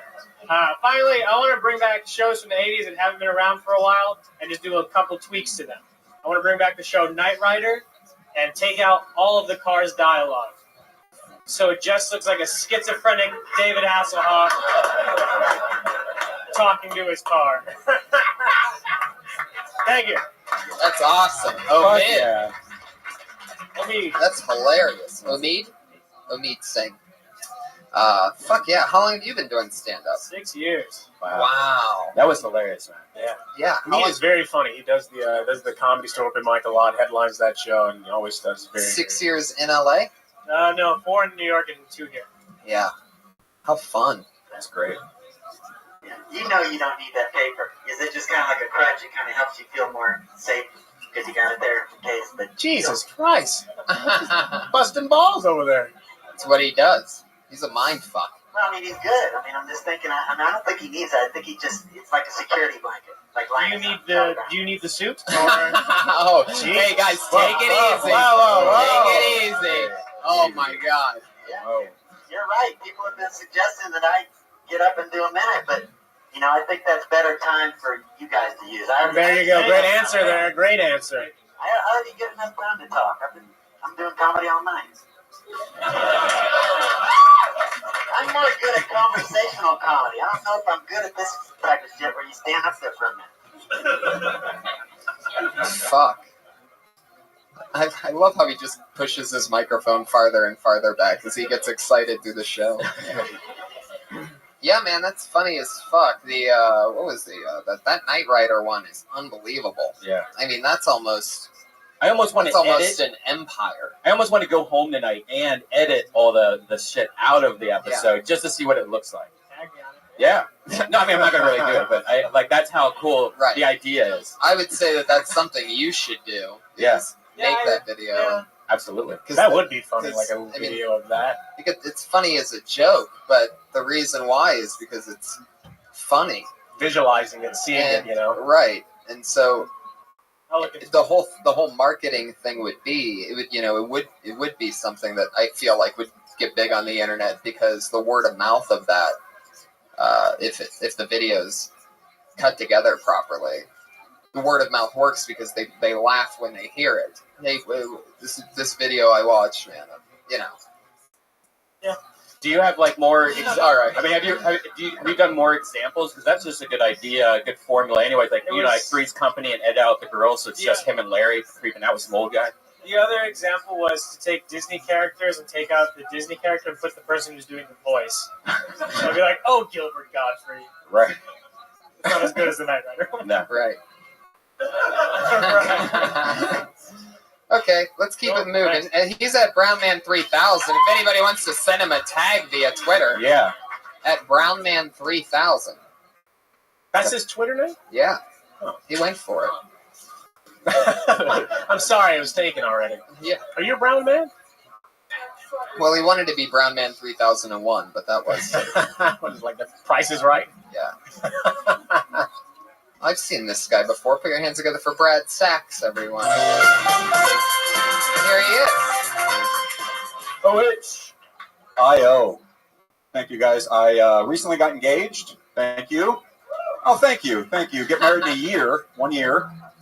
I said to my fiance, hey, before we get married, can we make a sex tape? And she was like, wait, have you seen my sex tape? I was like, no. Can we make a sex tape? She was like, absolutely. Who's going to play you? Yeah, like she's casting my sex tape. Like, bring in the next Richard Simmons looking motherfucker. Thank you, guys. That's all I got. That's the bit. Do you remember Mr. Body? No. In the 70s? Good Body, Mr. Good Body. Oh, Google him. He would be a great Mr. Good Body. It's where this guy wore this outfit that you could see like all his muscles or something like that.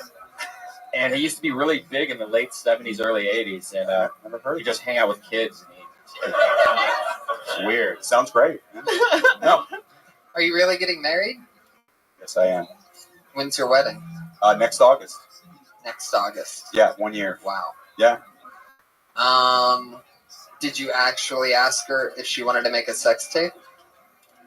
I didn't know. Were you thinking? Total bullshit. Were you thinking about it? No. Did you hide the camera and just not tell her?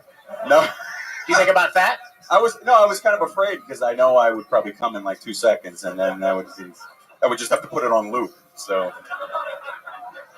Yeah. Yeah. It makes a good Vine video. Yeah, it would be a great Vine. I'm going to use that. There you That's go. Good. There you go. Yeah. You can release your sex tape on Vine. On Vine. That's it. There you go. I actually already do that on stage. Sorry. Really? Do you do that? Yeah. Oh, all right. Boom. How about that for the ultimate Sorry. twist? Hey, here's one you can do. I already do it. You also kind of look like Art Garfunkel. Thank you. Can you sing Bridge Over Troubled Water just a little bit? Have you ever heard of The Greatest American Hero? Yeah, people tell me that. I've heard that one. Not that many people know him, and Yeah. You do have an interesting look. I don't know exactly what it is. It's like the guy from Ghostbusters 2 that talks to the painting. a little bit, a little. Vigo! Yeah. I will do what you tell me, Vigo. So if he was a Jew, I guess he is a Jew. He is a Jew. Oh, There you go. Jesus. Who is that, Jew man back there? That's Jewipedia right Oh, it is Jew man. That's our autistic movie expert, Joshua Meyerowitz, everybody. Put your hands together for Josh. He is Jewish. He's Jewish. Talking about he is Jewish. Like he's like movies needed one more name drop for another good Jew in it. Actually, he's Jewish too. Even the bad ones are Jewish. There's a lot of Jewish people in movies. Are you Jewish? Yes, I am. 100%? Yeah. Yeah. Is your fiance? She is. Oh, She's a Keeping Jew. it I pure. didn't. It wasn't a big deal to me though. I would have.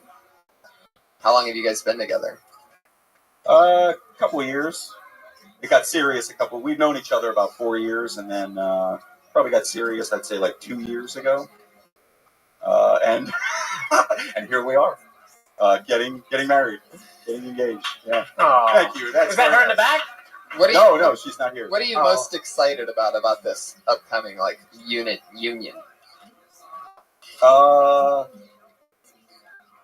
It's a good question. You know, it's sort of a load off my mind now. You know, like I've sort of turned that off as far as going out to find trolling for women and all. Yeah, that's over. And by the way you look, you would literally be trolling.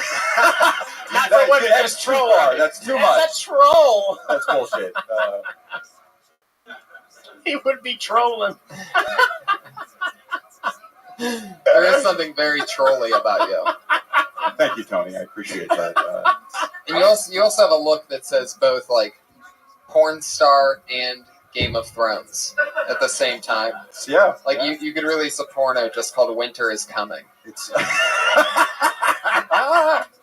I'm going to use that. Actually, I already said that. You said that. I wrote it this weekend. I did it on Saturday night for the first time.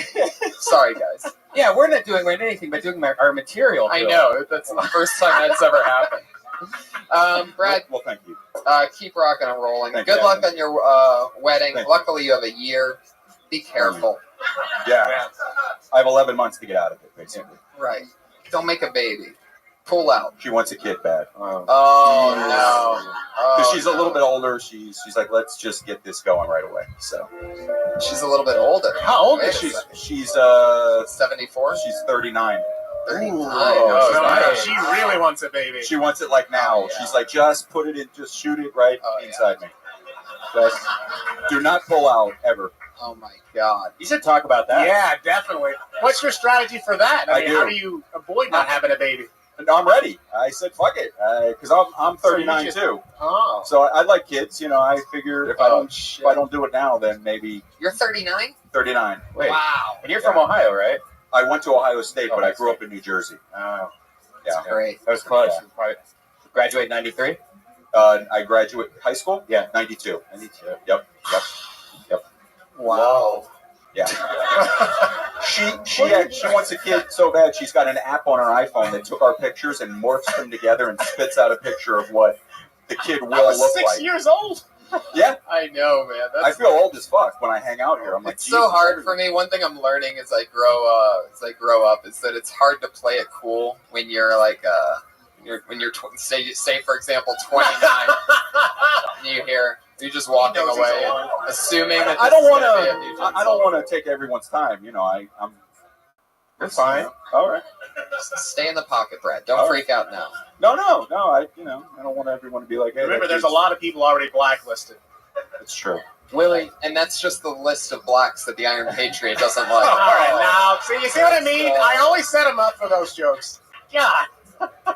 You guys realize I'm 39 also. You're making me feel bad. Well, actually, But I did want to get back to it. I'm glad you segued me back into that thing because I'm finding it harder like right now I'm 29. Okay, you guys are 39. Willie, how old are you? I turn 27 next week. Wow. God. As a girl, you'd be too old for me. It's yeah, Willie's a cougar at this point. Right. But I find it so hard to play it cool. Like when somebody says 39, like I just want to be like, oh god. Ooh. But I can't do that, you know, or else I'm a dickhead. I just do it. Yeah, I'm He knows sorry how that it old he hurts is. your feelings. They know how old they are. By the way, I'm gonna be 39 eventually, hopefully. If I mean, I'm gambling on the fact that all these Surgeon Generals are wrong about the cigarettes that I smoke packs of a day, and hopefully they're wrong. And I'm gonna make it to 39, and there's gonna be some shit talking Make little it to punk. 39. Yeah, you're gonna be talking shit about me being 50. Oh yeah, that's It continues. Oh my god. That was Brad Sachs, by the way. He's at Brad Sachs on Twitter, talking about my fiance. That's Brad Sachs, Sachs. Interesting last name. Put your hands together for Michael Lenoci.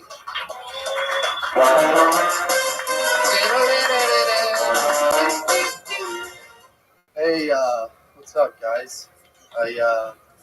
My girlfriend, she dumped me, and then right after she dumped me, a few weeks later, she started dating a professional football player. So after I found out, I went home and I deleted him off Madden. And fuck you, bro. You could have her, but you won't be a part of my franchise. I've won like 5 Super Bowls in a row. I was at my commercial agent's office, and we filled out this survey where you had to like rate yourself 1 to 4 in areas that you're really good in, like stand-up, improv, and then there's questions on there like hula hooping, like who the fuck's like a level 4 hula hooper? Like that's so stupid. Then there's one on there that's called fire eating. I'm pretty sure with fire eating, you're either a 4 or you're dead. There's no in between with fire eating. Like, there's no one walking around with half their face missing. Like, what the fuck's wrong with that guy? Oh, he's a level 1 fire eater. Okay. All right, that's cool. Fuck yeah. Michael Annucci. Wow, perfect minute. Yeah, nailed it, right? Yep. 59? Oh, wow. 1 minute, point I've been 2. practicing all week. You know, Wow. just like, let's get this perfect. What was the first joke again? Madden joke. Oh, yeah. That's funny. Yeah, Because there's definitely more to that. That's definitely tag worthy. I just met somebody that their ex is a really famous professional football player. So I'm kind of like in a backwards version of that right now. Like I'm thinking like the There's a lot of ex-boyfriend is like a guy that he's actually I think 320 pounds and he's like 7 feet tall. I mean, it's imagine having. So there's a lot of material you can write about that. Yeah. Yeah, I kind of want you to keep going with that scenario. Yeah. You know, like, I guess you delete him off Madden, like, he's still fucking your girl. Right. So you still lose at the end. Yeah. Like, I was hoping, like, go to that route, you know? Right. That, I mean, there's so many places. Like, finish you the can story, go. you know? Right. And, you know, she left you. Okay, I gotcha. Is how, yeah, you know what might be great? This is weird. No, there's way too much setup. Forget it. No, it's like, maybe there's something in the fact that you hope that they make a baby because with his physical genetics and her, that's how close I am to the tag. The only thing I was Her thinking is competitive. how horrible it would be if I forgot to delete him off Madden and I was playing one day and he like intercepted me or something. Like I feel like that. Oh yeah, that's that great. would be worse. Like I don't. You fine, you fucked her, but like to now intercept me too. Like that's Right. rubbing it in my face. Right. I played with it, but I don't know. I gotta.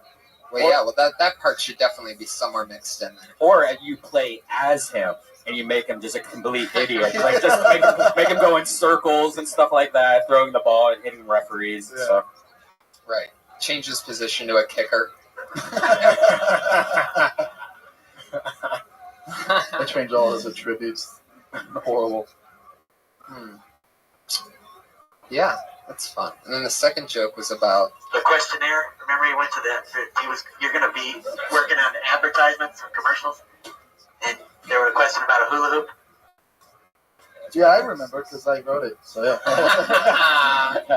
That reminded me of when I went to Central Casting. I had to fill out one of those things, and you know they ask you if you'll get naked or you know different weird questions. Did you say yes? No. why wouldn't you get naked on film? Well, I'm scared my banana might just shoot right up in the air. It'd be embarrassing. Do you trim down there? Do I what? Do you trim down there? Oh yeah, I trim it. I keep it looking good. Awesome. Hey, did you notice I read them? Just a side note. Did you notice they just upheld the court decision that they got to continue wearing rubbers in porn films? Yeah. They tried to fight it. They have to keep that peel on the banana. Yeah. Oh my god. I personally This have whole no- banana reference with your dick is so creepy. Oh my god. Not as creepy as that laugh though. Oh, don't call me creepy. I hate when people call me creepy. Oh my god. You won't like it when I'm Oh creepy. man. I think we just learned a lot about what he looks like under that suit. Come on, I'm a good-looking guy. I hate it when people call me creepy. Come on, man. America needs me right now. Don't be putting me down like that. He's a level 4 creepy right there. Oh shit. Yeah, how long have you been doing stand-up, Michael? 3 years next month. Wow. Where are you from? South Florida. Oof. Wow. Yeah. Did you start there? No. You started here? Yeah. Wow. Well, cool, man. Well, keep rocking. That's funny stuff. Definitely extend that Madden stuff. Yeah. You got a whole thing there. And I really like the hoo-hoo fire thing. It was good too. Thank you guys. Yeah. And then there's probably more on top of it, you know. There's so much you could do with that. A football player. You know, fucking, I don't know. Put your hands together for Carlos De Jesus, everybody. Carlos is an employee. What's up, guys? miss hanging out with Asian people. I do. I used to have a lot of Asian friends. Then I stopped breakdancing. And they all went away after that. It's crazy. I work here at the Comedy Store. I'm a bouncer for some reason. I don't know why they chose me to do this job. Sometimes they make us work, and I'm not a big fan of that. The other night, we had an urban show for Tuesday, and basically what that is it's a black show. All right? So there was this one white guy in the audience, and he's there with a black woman. And so the host goes around, he's like, hey, how long have you been with a black woman? The white guy responds, what's your problem, N-word? Yeah, completely fucking tense. Completely tense. Everybody's looking at me in the room like, you should go do something before, like, anything happens. And I'm thinking, like, I'm not going to run down there and get my ass kicked alongside with him. You know, I didn't say shit. It's not my fault. My whole move was just to record it, upload it to World Star Hip Hop, and then leave. That's all I was going to do. That's my joke, guys. There you go. Yeah. Yeah.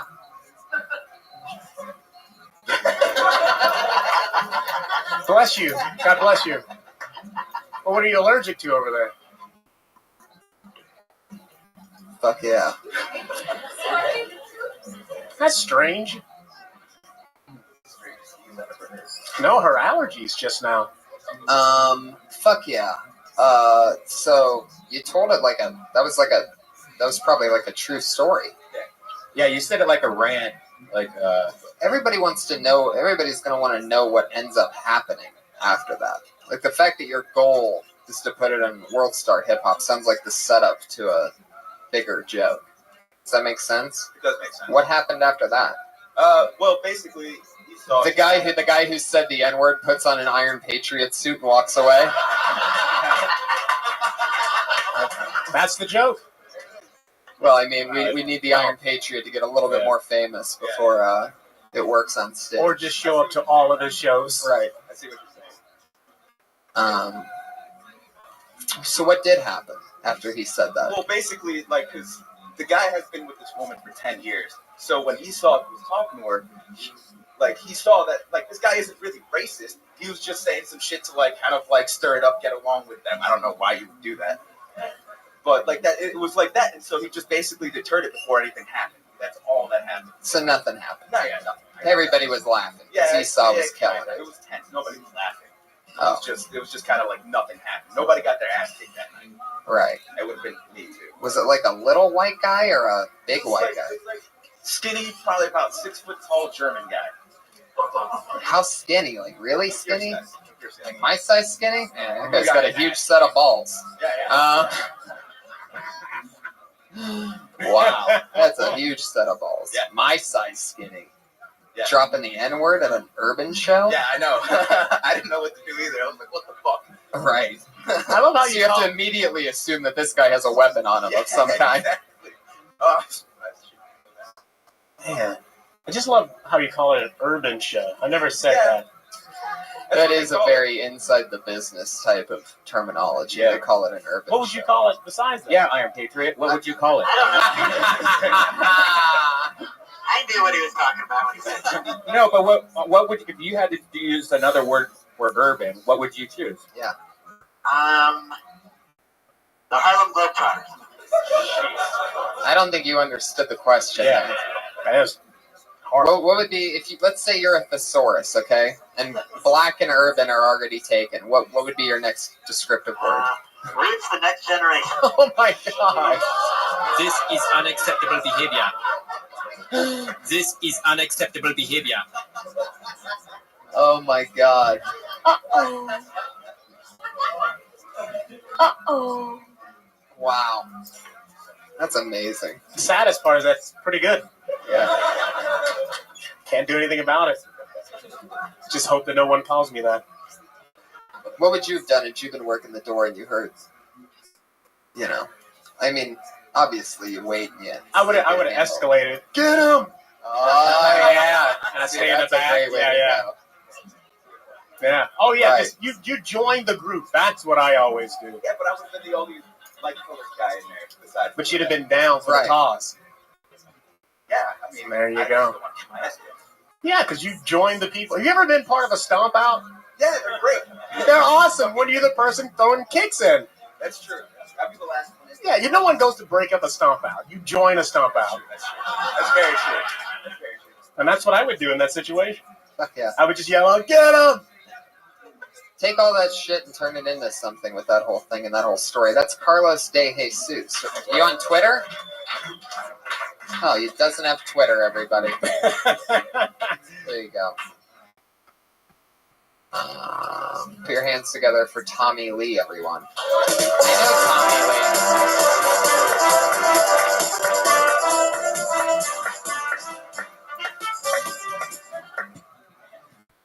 Yeah. Jesus. Yeah. Yeah, okay. I hate getting called a creep too, man. It's terrible. It's the worst, dude. It sucks. I got called a creep the other day, like, for no reason. Like, it's like I bumped into you, and you just spill your drink all over me, and, like, I'm the creep somehow. Like, it's the worst thing ever, because, like, as a guy, getting called a creep is, like, the C word, right? It's, like, offensive. Because, like, your night is over after that, right? Because every woman just agrees with that woman that you're a creep for the rest of the night, and they just validate what she said to you. And they're just like, yeah, I bet he touches kids, too. Yeah. Oh, those are child molester shoes right there. Yeah. Oh, my God. What the fuck are child molester shoes? It's like, what did I do? I'm just standing here. That's it, guys. Thank you. Yeah, those aren't child molester shoes.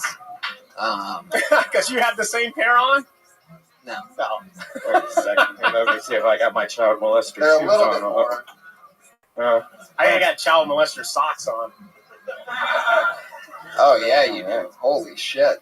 You boys like lemonade? Let's talk about that shirt for a moment, shall we? The child molester shirt? Yeah. Like, did your dad give that to you? No, I bought it. Actually, my mom got it for me. There you go. Yeah. I like it. So what? Have you been called creepy before? Yeah. Jeez. I'll take that as a yes. Yeah. Oh my I God! feel like it You happens. exploded from your spinal cord. I feel like it's happened to like a lot of guys for like no reason, you know. It never happened No, to me. no, it really doesn't. And never I know when I'm over getting towards that threshold of being creepy. I don't think you know. I think it happens to you and Foot Fetish McRacist next Oh, to yeah. you over there. What do you? I have a great question. Patriot, do you have a yellow dress shirt like this hanging up in your closet for when you're not in the suit? I have a shirt similar to that. What do you... Probably iron it better when I take it out, though. Oh, damn. Now he dead. You just got burned from the Patriot. He doesn't even have any weapons. Oh, that's great. I love that sound. The burn sound? You just got burned.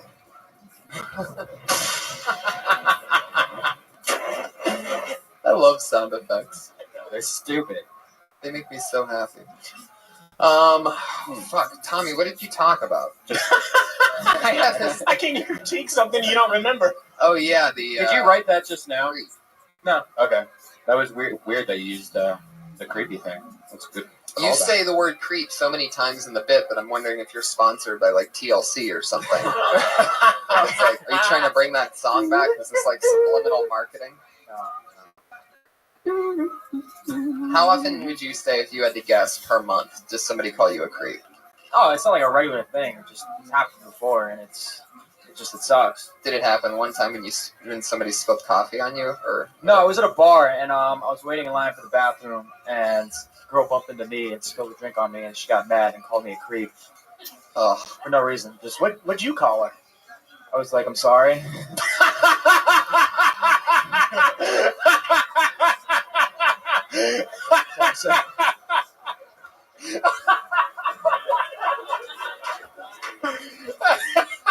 Did you? So funny. Did you apologize before or after she called you a creep? I think after, because I was like, I thought I did something wrong, but I didn't, you know? I don't know why, I just said I'm sorry. Wow, you're such a pussy. Yeah. I know. My response would have been, not a creep, you're a fucking dumbass. You just spilled your drink on me, you dumb piece of shit, lady. Lady, clean it up at the end. Lady. Cunt, Right. bitch, lady. Fighting. Fuck yeah. I would lose that shirt, bro. Okay. I really would. This is a part of the show I like to call "Lose That Shirt." I think everyone's mom says you look good in yellow, but that doesn't mean you should wear it. Right. Okay. It's all right. You just don't wear the shirt. Yeah. Save it for Easter or something. I like pastels. I think it's an Easter shirt, isn't it? Yeah. Thanks. He's a Tommy Lee comedy on Twitter. That's Tommy Lee. I think something we've learned from this show is the way you dress is just as important as your jokes. Remember that guy that had the hole in his pants and stuff? It definitely works for you. Yeah, if you look very tight, like if you have like your, like you're dressed up for church, yeah, you're gonna give out kind of a vibe of that's, while you're on stage. That's definitely a church look, which is also can be filed under pedophile. Church and pedophile go hand in hand, so it sort of went full circle there. So there you go. Your next comedian is Eddie Malden, everybody. It's Eddie Malden as we move forward. Oh, he's coming from deep in the gullet. Look what happened. All right. Hey, guys, how's it going? If I shiver a little bit, I'm not nervous. I get cold really easily because I am what doctors call a pussy. Gotta stop going to my dad for medical advice, but that's all right. Let's see, what do I want to talk about? A lot of my friends are having kids, which is kind of weird. I'm very young, and I know I'm not ready to have kids. I've got it all planned out, though. I know what I want. When I have kids, I want to have 3 beautiful black daughters. Yeah. Or I may just hire some backup singers. We'll see. We'll see how it goes. Home's for you, Iron Man. Yeah. Getting pretty excited, though. Pretty excited. I'm working on a book. Really into photography. It's coming out soon. You guys can look for it. It's going to be called There's Waldo. It's just him hanging out at the beach, chilling. You know. Fantastic. All right, we'll end it on that. Let's do that. Well, yeah, whoa. You made the bear come out. It ends on the kitty meow. Nice to meet you, Eddie. How long have you been doing stand-up? About 3-4 years, yeah. From here? South Florida. I moved down here about a year ago. Yeah. There's a lot of comedy in South Florida. Yeah, I guess it's all happening. Not really. A lot of people taking their talents to South Beach. Yeah, I guess LeBron started something. Heck yeah. Yep. So, You a fan of like the heat? not a big Heat fan. Not What's your favorite thing about South Florida? favorite thing. The racism is. I'm on the right side of the fence, so that's kind of nice. What side of the fence is that? White. Why am I put up here in this situation? Is this like a big joke on me? This is unacceptable behavior. Thank you. All right. Yeah, that's the one. I love that. Uh-oh. I do love What do they call that sound? That thundering one. Thunder. Oh, it's so great. Yeah. Fuck yeah. First of all, South Florida is an interesting place. Have you ever been there, Iron Patriot? I think it's funny how he talked about. No, I haven't been. My mom's been to Florida. She worked with JCPenney, but I haven't been there. She went with who? With JCPenney. She used to work with JCPenney. She Who's went for a model. The JCPenney? Yeah. Steve JCPenney? Wow. That's Wait a minute. You said model? My mom. Oh. Went to Florida with JCPenney? Yeah, she worked for JCPenney, and she went to Florida where there was like a model shoot. She was in charge of the artwork and for the photography, the models and stuff like that. But I've never been to Florida. I've always wanted to go. Was she upset when you worked at Sears? That is a great question. I can't believe you. That's a great You're question. hanging out with JCPenney and then your son. But I wanted to say something. You know what I thought was funny about your joke is you basically said you want your wife to give birth to the Supremes. Stop in the name of love. Before you break my heart. You could tell he almost didn't commit to that second part. Halfway through. Before you break Well, that's what my the Jackson heart. Five Then you had did to that. follow Because through all after those he kids started. like Jackson 5. I mean, that's not too way off. People do that shit. You know, there's other groups other than just that one group. You know that, right? Yeah. That you saying the Supremes actually falls under accidental racism with the Iron Patriot. But Hey, he it's said just like three that black, one group. 3 black women. This is Like, he enough. could have said TLC maybe or something. I would probably just lose that joke. Though. Yeah, That's a I pretty- was gonna say that's that. a pretty bad joke. Yeah. Like, I don't know. It seems like it's unnecessary. I'm not saying this as a black man. I'm saying this as a comedian. Yeah, I think it's just it's like when you say you want 3 black kids, it's like, oh, here we go. A little much. Yeah, and then when you get to the actual payoff, it's like that's not even funny. It's So like, why even throw that pee in the pool? You know, like unless it's fucking awesome, you know, and it backs up even the idea. I don't know. My thing is, if you're gonna be racist, be racist. Right. Yeah. Some more Thank you. racist. Thank you. But not like, hey, Willie, Yes. not like Kramer though. Don't go that crazy. Jesus, isn't that Yeah. the pot calling the kettle black? Literally. Pot calling the kettle the N-word. Oh my God. All right, that was just That was a cackle. like a white heat cackle. Yeah. Bit of a witch. Fuck yeah.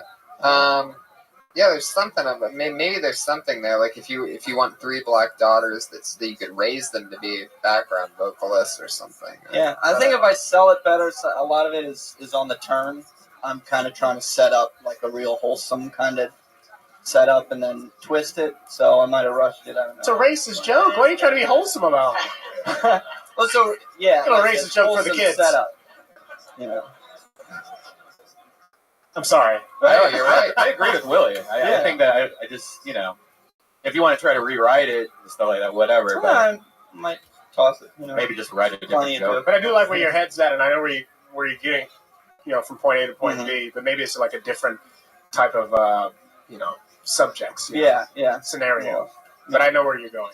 It's a funny premise, but it's just Maybe choose Asian. They're easier to pick on. Just kidding. I think you have fun. You have a good delivery system. Everything great else is good. stage You know what I presence. mean? Totally. That seems beyond 3 years. So No, thank you. definitely just keep chipping away at right. Do you write a lot? Yeah. I got a lot of those. Were mostly like one-liners. Right. I have I got longer bits and Yeah. more stuff like that. So How much Yeah. material? Like if you had to max out and do as much. like good like tested stuff, probably like 20, 25. Right. Yeah. Yeah. So There you go. That's great. He's right on Amen. par. 3 years. Eddie Malden, everybody. He's at Eddie Malden on Twitter. Oh, this is something different. Mogali, everyone. Mogali. Mowgli. Oh, this is the super racist guy from a few Not afraid of episodes racism. ago. Not afraid of racism, ladies He and gentlemen. said the N-word. That's true. I have said the N-word. I am from North Miami. I'm not afraid of it. I will say my set is going to start with something different, though, tonight. I'm working There on my you go. next set. I'm going to keep it separate until it's ready. Oh my God, he just But said I it will again. say, I just moved out to LA recently from North Miami, and I'm going to be honest with you guys. I don't know the first thing about being Indian. This is true. But I didn't realize there's a lot of Indians that work in background in LA, and I got picked up for an episode of Arrested Development recently. I got to set, and they all came up to me and they're like, "Oh my God, it's so nice to meet you. I can't believe you're the star of the show today. What is your name?" "My name's Bunky Chicka." I was like, "What?" I was like, "My name's Michael." And they're like, "Michael? Where did you get a name like Michael?" I was like, "I was named after Michael Jackson." And they're like, "What? Oh my God. Don't you realize you're Indian?" I was like, "You don't think I know I'm Indian? My mom's got a fucking mustache." Like, honestly, if my mom grows out a beard, we look identical. It's ridiculous. All right, thanks a lot. There you go. I could tag the shit out of that. Well, that's that. Next person. Yeah, I guess so. If you believe that, then I guess you have it all figured out to begin with. Well, you came back with the same joke as you did last time, but it was, you added that one. I don't remember you doing the mustache part last I didn't time. have time to finish. Oh, I okay. ruined it by starting with shit. Right. It's a very long build-up. Very, very long for But a big laugh. Yeah. I mean, and it just ends in, what I hate that fake voice. When it ends at hairiness, I'm just, I mean, an Indian hairy joke, we know it's coming. I like the mustache, but I don't know, I'd almost try to find a segue out of that topic as fast as you can, because if you're just going to be another fucking Indian guy talking about body hair for... Well, what I do is I segue out of that, and I say, I'm not your stereotypical Indian, really, and then I go into some jokes that are just normal. That are, like, stereotypical. Do you even think I need it? Because I feel like every now and then I'll do a set, and if I start without doing an Indian joke... I like the line, you don't think I'm a fucking Indian? My mother has a mustache. Like, it seemed like you were passionate about it. I do like the line. You can just say that line rather than that long setup. And going through that fake accent part just kind of makes you go, oh, here we go. Oh, yeah. Totally. Yeah, don't even do the accent ever again. Yeah. Really? It's not worth it? And you go back and forth. The only people that are going to chuckle people are like, stereotypical Indian accent are idiots anyway, so... Oh my God. You don't want them to like you. Nice. You know what? I kind of like the accent. Should I start doing Well, it? there you go. Yeah. It's only funny when white people do it, I guess. Yeah. Doopy, doopy, doopy, doopy. Doopy, doopy, doopy. Oh, doopy, doopy, Indian, doopy, doopy, Indian. That's my... I've never been known for my impression. It's very comical the way you did it. Don't try to do it because the accent itself is funny. Don't try to make the accent the whole joke. No. Definitely. Yeah. It ain't happening. Throw that part out. Yeah. Like really I'm going to try it without the accent. I've never even tried it without the that accent. little piece, that one little line. Just find a place to throw that in somewhere and just use that one line. That's great. You don't need the whole setup about Arrested Development, meeting somebody. I think you just need that one line. Yeah. So wait, the one line being... The mustache. Oh, really? Yeah. I mean, because that's the only funny part in that whole story. Sure. So might as well just take that piece out, find somewhere else to throw it in, and then that whatever joke you throw it in, it's going to blow that joke up. But I think, because I've seen him go up before, that this joke is longer than it is. Because the Arrested Development part needs to stay in there, but he just needs to clean up. There's so much nonsense, like Michael Jackson. You throw that out. Yeah. The accent, throw that out. You say, "Hey, my name's Michael," and he's like, "Don't you know you're Indian?" And then you can do that joke, and then you can keep going on throughout the bit. It's just so long, Yeah. I think Dion used to say on the set all the time. He's like, "It's a long walk for a drink of water." Right. Yeah. Oh yeah. So would you say? I guess I'm getting a little bit mixed here. So is it worth the setup for the punchline, or just cut That's a little part of bit the out? longer joke. You have to keep that setup. Yeah, because go ahead and say the rest of the joke. Well, the longer joke is that it was like an Indian mafia that was working on set. Like these guys, they came up to me and they were like, "Oh, we're all from outsource," and I was like, "Outsource? You guys from India?" They're like, "No, it's a different TV show. They brought us over on set." And I was like, "Oh, this is cool, But the hardest part was that I haven't really developed it all together. What's the punchline of the end of the whole joke? Oh, well, the end of the whole joke is that I talked about being an Indian goat herder on set, and needless to say, none of them wanted to be my friend for the day. My only friend on set for the rest of the day was a goat, and that's really it. Oh, but you know what? true. Just I sat by cut myself the beginning of the joke. Yeah, so I took that part out. Yeah, I'm trying to think of what would be funny because hairy mom jokes are a dime a dozen. So when you ask whether it's worth it or not, I would say it's worth it if your mom had a mustache. I would really fucking break that open and talk about different things, like how maybe Indian women are at an advantage if they ever want to, be a tranny or something. Yeah. It's like they already have the mustache. Like it's like they already have a pat on the back from God. Like go ahead to the other side of, go be a guy for a while. Oh, this is something. great stuff. Well, yeah. Well, luckily my mom doesn't have that filthy gene that you come from, so I can't do the joke because my mom's not that hairy because she's a fucking American hero. Hey, that's a shout out to my mom. What's wrong? Yeah, that's good. And you're an Indian. Yeah, true. This is true. Anyway, good job. There you go. We had that same discussion when David Taylor was on here and about Sarah. Remember, we had that same discussion about if you want to kill Tony, don't hit all the stereotypes that are just obvious. He's not going to get killed by that. Oh, that's interesting. I like his knack for branding. If you want to kill Tony. Yeah. That's so funny. Well, there you go. Well, there he is. it. Thanks a lot, guys. Yep, Mogali, everybody. Yeah. I like how you have your... Mowgli. Mowgli. At M. Mowgli, MOWGALI. You're making me hate you right now. Go. Get away. Great. I hate it when people go like this with the mic. Like, why would you ever? Dookie dookie. Do your impression of Mowgli. Doopity doopity Indian doopity. I'll be laughing about that for weeks. All right, let's move on to our final segment of the show. Every week we have two regulars that come on, and they've been with us for most of the episodes, and the high majority. I think they both only missed one, actually, or something like that. But it's always fun. We've been building them here over a long period of time. I believe this is our 12th or 13th week doing this. And so starting off, as always, up first, sit here since the first episode of Kill Tony, and she's here once again. Put your hands together for Sarah Mostajabi, everyone.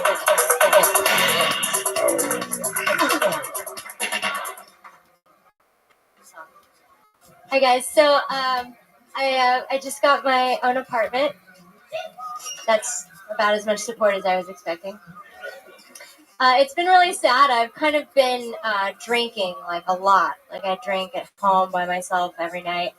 And it's just kind of like, if I have to get a fucking paper bill for a wireless service, I need to be drunk. Like, I can't handle it. I didn't start drinking until I was about 25 because I didn't like the way that it made me feel. But as I got older, I realized I never liked the way I feel, and I might just be drunk the whole time. I every night I get real hammered by myself, and I just think about, you know, the one that's always loved me. I really miss my dog, you guys. Fucking sad. When I moved in, I saw that there was a pre-K school next door, and I thought, even though my neighborhood's kind of suspect, it would be a little safer, and I was really relaxed. And then I realized yesterday it was a state pre-K. It was a state pre-K? Yeah, what the fuck do you have to do to get to be sent to state pre-K? And then it goes into like tags with what preschoolers would have to do to get sent to state. What would they have to do to get sent to state? Well, the quickest, and this is just something, I mean, I've been working on this bit like all week. Like I've been trying to find something that's funny about that. And what I thought of today was be like, yeah, Jimmy's gonna be gone from class. He's been sniffing the glue sticks. He's been sent to state. Something. Sorry, I just try to be. I've been working on it, so. What was the joke before the pre-K one? I did the one about like drinking alone and like thinking about the only one that's ever loved me, and it's like my dog. It's kind of like you think I'm gonna be like, oh, I'm sad about a dude. Nope, it's a bitch. Sort of. Well, sort of. I mean, I guess. It could be funnier, but that's fine. Well, I mean, it could be less depressing, also. Yeah, I guess that's what it is. I don't want it to be depressing. I'm just trying to be like real. So I'm trying to work on making the stuff that I think can feel funny. You know. You might want to cut out one of the 4 I am drinking alone. The drinking alone. Yeah. You said that like 4 times. Yeah, I do. It's fucking me up now. Hey, Sarah, what if you get a new dog, put peanut butter on your pouch, and let the dog Whoa, what the fuck? Wow. That came out of nowhere. What is happening? Can I just say that your impeccable racism today has been very American patriot. Good job, America. Thank you that's for the way to turn the page. Patriots world. Everybody else just lives in it. Whoa, somebody's meds are running off right now. Malfunctioning happening. Are you like the Tin Man? Do we need to like oil you so that you're not dysfunctional? What the fuck? What? I think you might just want to keep it at a minute. And now, what else? What was the joke before the? There was a lot of narration. I thought again, where you there was a lot. I mean, I think it was 30 seconds. I looked over to you, got to like a joke, or maybe I missed the joke, but you were hard umming too. But these are all common things of being new. I mean, I know. To be honest with you, I get so much more nervous here because I actually care what you guys think than I do at like other like open mics or shows that I do. It's crazy. It's because I did that bit all week long and it's been good, but I'm just a little retarded. Oh no! Don't say that. No. No. I mean, I'm working on it. That's why I'm here. So cut some of that fat off. Clearly. Just being I an don't know idiot. what that All right. means either. Yeah, that's what we do here. Well, that's what was the first thing that you talked about before the depressing dog thing? That I usually say that I got a new place, and usually like nobody says anything, and I'm like, yeah, that's the kind of support I like. Like it's just kind of that's a hot crowd. Like kind of recognize that. Yeah, you don't need to do that either. Yeah. Oh, You want to start off with a boom, not what the fuck. Well, I get. Right. I don't know. Yeah, you don't want to. That's another thing that's very common early on. And I mean, most people it takes years before they even realize they do it, or before somebody tells them. I've just seen like higher level people do it, and I try to. And those are the people on their way down. Oh. Those are the higher level people that maybe got too much too fast and sold their soul. And they got credit, so now they have a good spot, but they're never going to maintain it because they're not genuinely good. And they haven't learned through the bad habits of doing things like hard umming and doing things as easy as saying something that won't get a reaction and then making the joke off that. Right. And if it's going to hit, it has to be epic, epic, epic. Right. Lily, is this your first time seeing Sarah? She went up last night. I did the open mic yesterday. Do you remember, or did you watch it? Or? You watched it. That face is great. Yeah. Great. I mean, I was there. That face says cigarette break. It's I think what happened during it. No, I was there. I mean, sometimes I just zone out. Right. Thanks. I'll be in the bathroom cutting myself if anything. We can always count. I believe that's our. I think that's your set next week, right? You love making cutting jokes. I just think it's fun. I'm sorry. You think it's funny? I think darkness is funny. Yeah. I think just being really what I really am. How do you guys feel about it? The cutting comment. Are you really dark? Do you still cut? Why no, do you laugh? It's I just. Do you get wet when you see a knife? You ever go cuts to butts?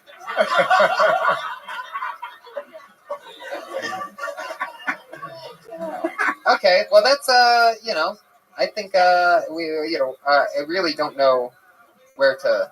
I feel like part of this isn't always us tagging you. I feel like. Have you ever talked to this person? They say it's a she. They say it's a girl, but they reached out to me and now they're in my DMs. It's called Chassis. CHASSIS. I don't know. No worries. Because they're in the server, and I was just like, how'd you hear Rabbi? Let me look at their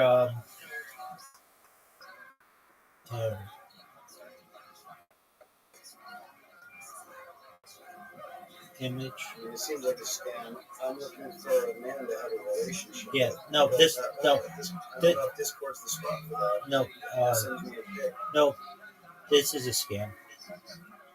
That's what I figured. Let's see how I know them. I mean, I don't know them. The fact that they don't have a profile picture is like a huge red flag. Let me see if they sent me anything ever.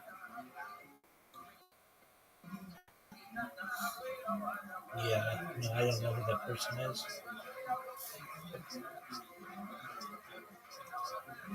I feel like in this part of the show, like it's like nipping those habits in the butt, you know what I mean, and reinforcing that sometimes is fun. I mean, I don't really know if play with them. I play with them sometimes. That's what I'm doing. Yeah. I said, as a case in point, the woman in this picture is gorgeous. Is that really you? Right, exactly. Do that. Absolutely. I get women who say they want to send nudes. Are you interested in nudes? Fuck yeah, I'm interested. Send them. I'm not going to pay for them, but go ahead. If you want to send them, go for it.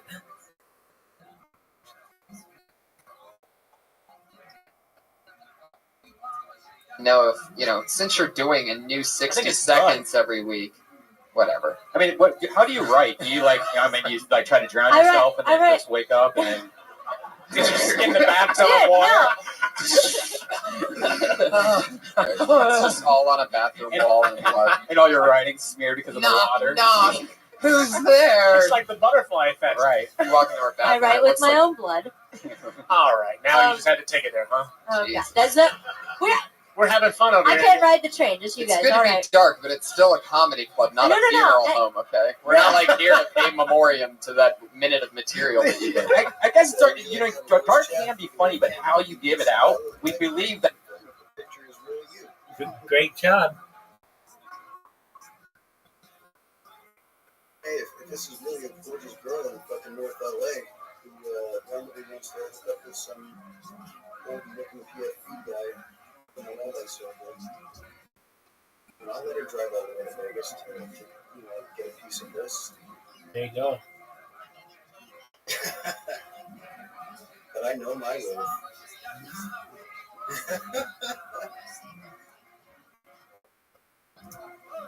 Believe that you believe it. So, like, if you're doing a joke about cutting, we're like, oh my god. Instead of probably like cut you going, yourself.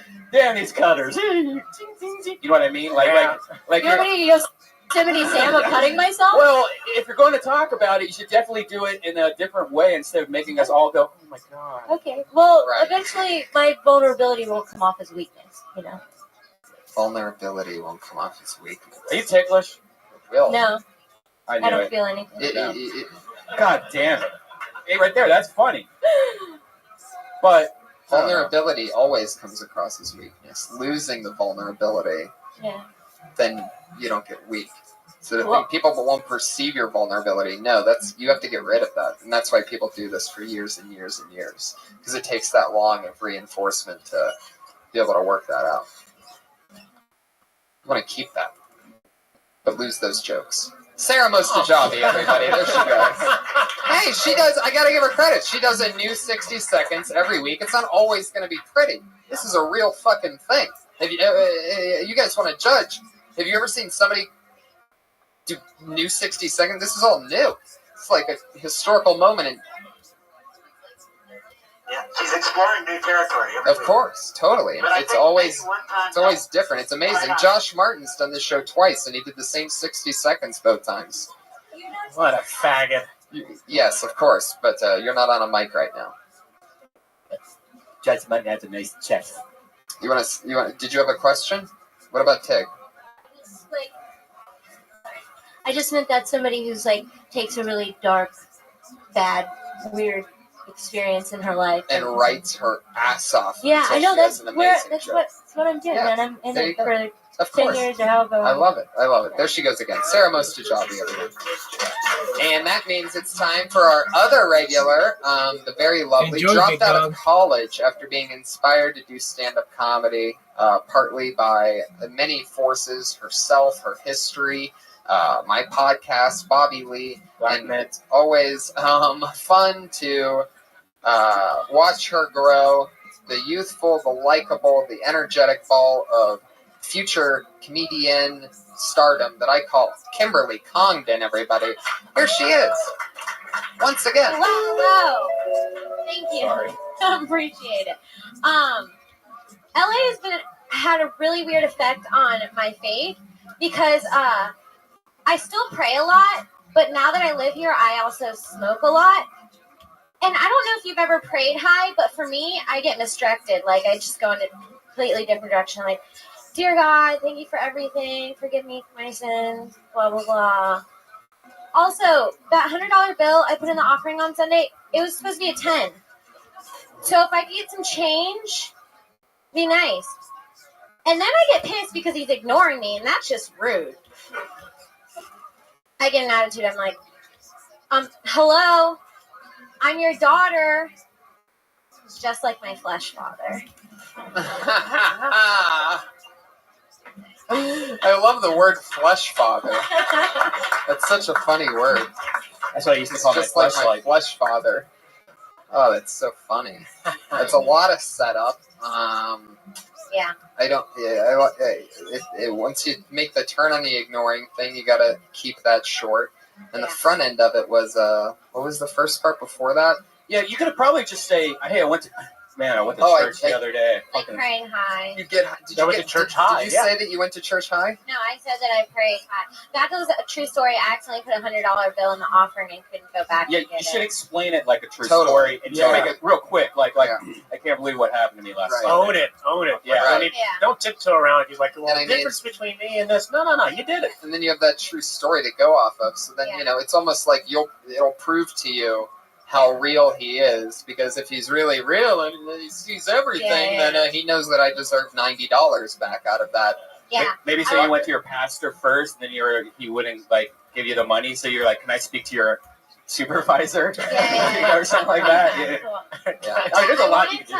I wanted to add a few things maybe to it. I wanted to do something about I don't even know. Never No, you got it. I mean, you just listen to this about and like how everyone expects God's voice to be like really big and manly, but what if when he actually replied, it was like, "Well, listen, have you been really bad lately?" yeah, You know, like something mix like it all that. in, right in that. Yeah. But he has to say something funny. Yeah. It can't just be And a gay list. Yeah. right. Cool. But yeah, keep rocking. That's Kimberly Congdon. That's Thanks, at guys. Kimberly Congdon on Twitter. New 60 seconds every week from both of our regular ladies, the great at Sarah Dresses and at Kimberly Congdon. Tweet at them and support them as always as the powerful Kill Tony, Death Squad, everything always does. Iron Patriot on Twitter kills it. Oh, wow. What are the odds? What did they say? They didn't say much anything. Yeah. How about that? They actually hopped in. I don't even know why they'd hop in. Yeah. Why would they waste your time?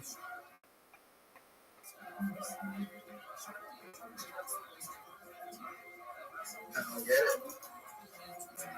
They wanted to see a pretty girl. LOL. So he's at Comic Patriot on Twitter. Will Hunter Show, correct? Will, you have anything coming up that you want to promote? No. No? I can't think. I don't know. Maybe. Coming up next is also we're September 16th at the in Phoenix, Arizona. Stand Up Live. Go to standuplive.com. Red Band and I will be there. I'm at Tony Hinchcliffe on Twitter. He's a Red Band. Up next, immediately following. Yeah. It could be. Or they're just good at picking a random pretty girl. That's probably more likely. I just get paranoid. Immediately following this is our favorite show, The Ding Dong Show. The longest running show in Comedy Store history takes place at 10 o'clock here with the host, the great Don Barretts. And follow him on Twitter at Simply Don and watch The Ding Dong Show. For those of you that are here right now, stay and watch The Ding Dong Show and enjoy it. I'm Tony Hinchcliffe. Have a great day. Peace.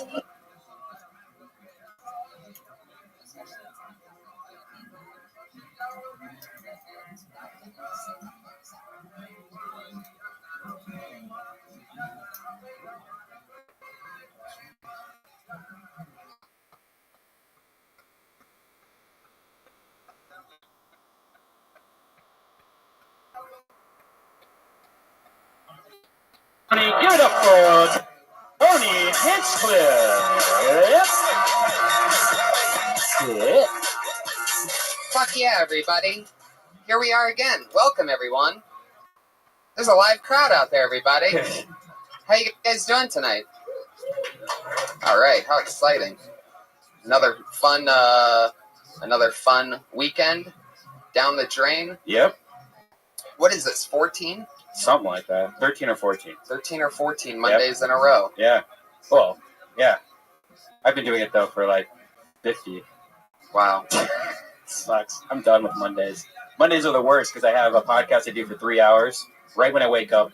So, like, last night we had a great time at the Burn. The roast of James Franco. Yeah. And we all got pretty wasted. I had to wake up, grab Starbucks, run right to a 3-hour podcast, come here. I had a movie audition today. I had my first real, like, legitimate movie audition today for the first time ever. And I got this audition the day after the biggest roast that I've written for. I write for the roast. But that's how life works. That's Hollywood and life. And what a great party, too, man. First movie audition ever. Yeah. It wasn't great. It didn't go great. Yeah, what happened? It didn't go bad, but it didn't go great. Well, what it said in the thing was that I had something, I had a part, but then there was like another part that I didn't know, that it didn't say that. It's a whole thing. Crazy part is in the waiting room, I'm sitting there. Actually, as soon as I walk in, there's only one other guy in the room sitting there for the part, and it's Jesse Pinkman's friend, not Badger, but the other one, Skinny Pete. You guys know who I'm talking about? No. The guy that's always hanging out with Badger in Breaking Bad. If you watch the show at all, great show. Anyway, so I had an interesting talk with him, and he was telling me that he actually just moved to Los Angeles, and he was based in Texas, that he was a day player, like doing extra work, hooking little tiny things out of Texas. This one show's taping there. He books that. It was just for a non-speaking role. And then next thing you know, he's on fucking Breaking Bad. He just moved to LA, this guy. He goes, now I'm in LA. We're talking about, and I'm laughing like, oh my God, you're going to be able to do anything. And his response, or my response at the end was basically like, I'm fucking moving to Texas. You don't know what you're getting yourself into, man. Anyway, it was interesting. It's a break, and then that's extra pressure too. That's like the only show I watch on TV. All of a sudden, I'm auditioning against the only thing that I really respect. So that was fucked up. Hello. It's a live podcast, everybody. The Iron Patriot is here, everyone. The head of security, everybody's favorite. I got something I want to ask you, Tony. Sure. Today I read an article that James Franco's 92-year-old grandmother came to the roast, and Jeff Ross said a joke saying that she's going to die in 127 hours in reference to his movie of the same name. Now, were you responsible for that joke, Tony? It's an interesting question, Patriot. No, I was not. That's good, because I wouldn't want you to do that to Grandma. Such a nice guy underneath that tough, sturdy suit. It was a big week for me, Tony. My first interview this week. Oh, yes. What was that like? I was interviewed in Canada, in Ontario, a small town in Canada, and the podcast was called What the Fuck Are They Talking About at WTF ATTA. And I got a chance to discuss some of my philosophies in depth, and I got to talk about Kill Tony a lot, too. It was great. I told the whole story of how I came to Death Squad and how I've been a fan for a long time. I listened to the whole thing, and I passed it on to everybody to listen to it because it really freaked me the fuck out. Thank you. What did you find out about the Patriot that you didn't know when you listened to He's it? a deep, deep guy, man. He, he believes that. Well, I guess it's hard for me to explain what you said, but maybe you could help me out here. You believe that you don't believe in killing babies, but you believe if you were to kill a baby, that the baby's imagination would be strong enough that the baby wouldn't even know that you tried to kill it, because your own imagination inside of yourself, like you're your own universe inside of yourself. So you make your story out of your imagination every day, and that you won't really affect anybody else because they also do the same. Well, I don't think you'll be in any space that you're not supposed to be in. So the way I look at it, when somebody dies, they're just disappearing from our view. Right. That's not the one story that's going on. Like when Whitney Houston went through all that shit, and we're looking at her like, oh, she shouldn't have got on the drugs, she shouldn't have done that. It was our negative image of her that we saw that story happen. We could have easily seen a story where Whitney never did anything, never got with Bobby Brown, and had a great life. But it's like, we got to realize there's something negative in us that we even see that story.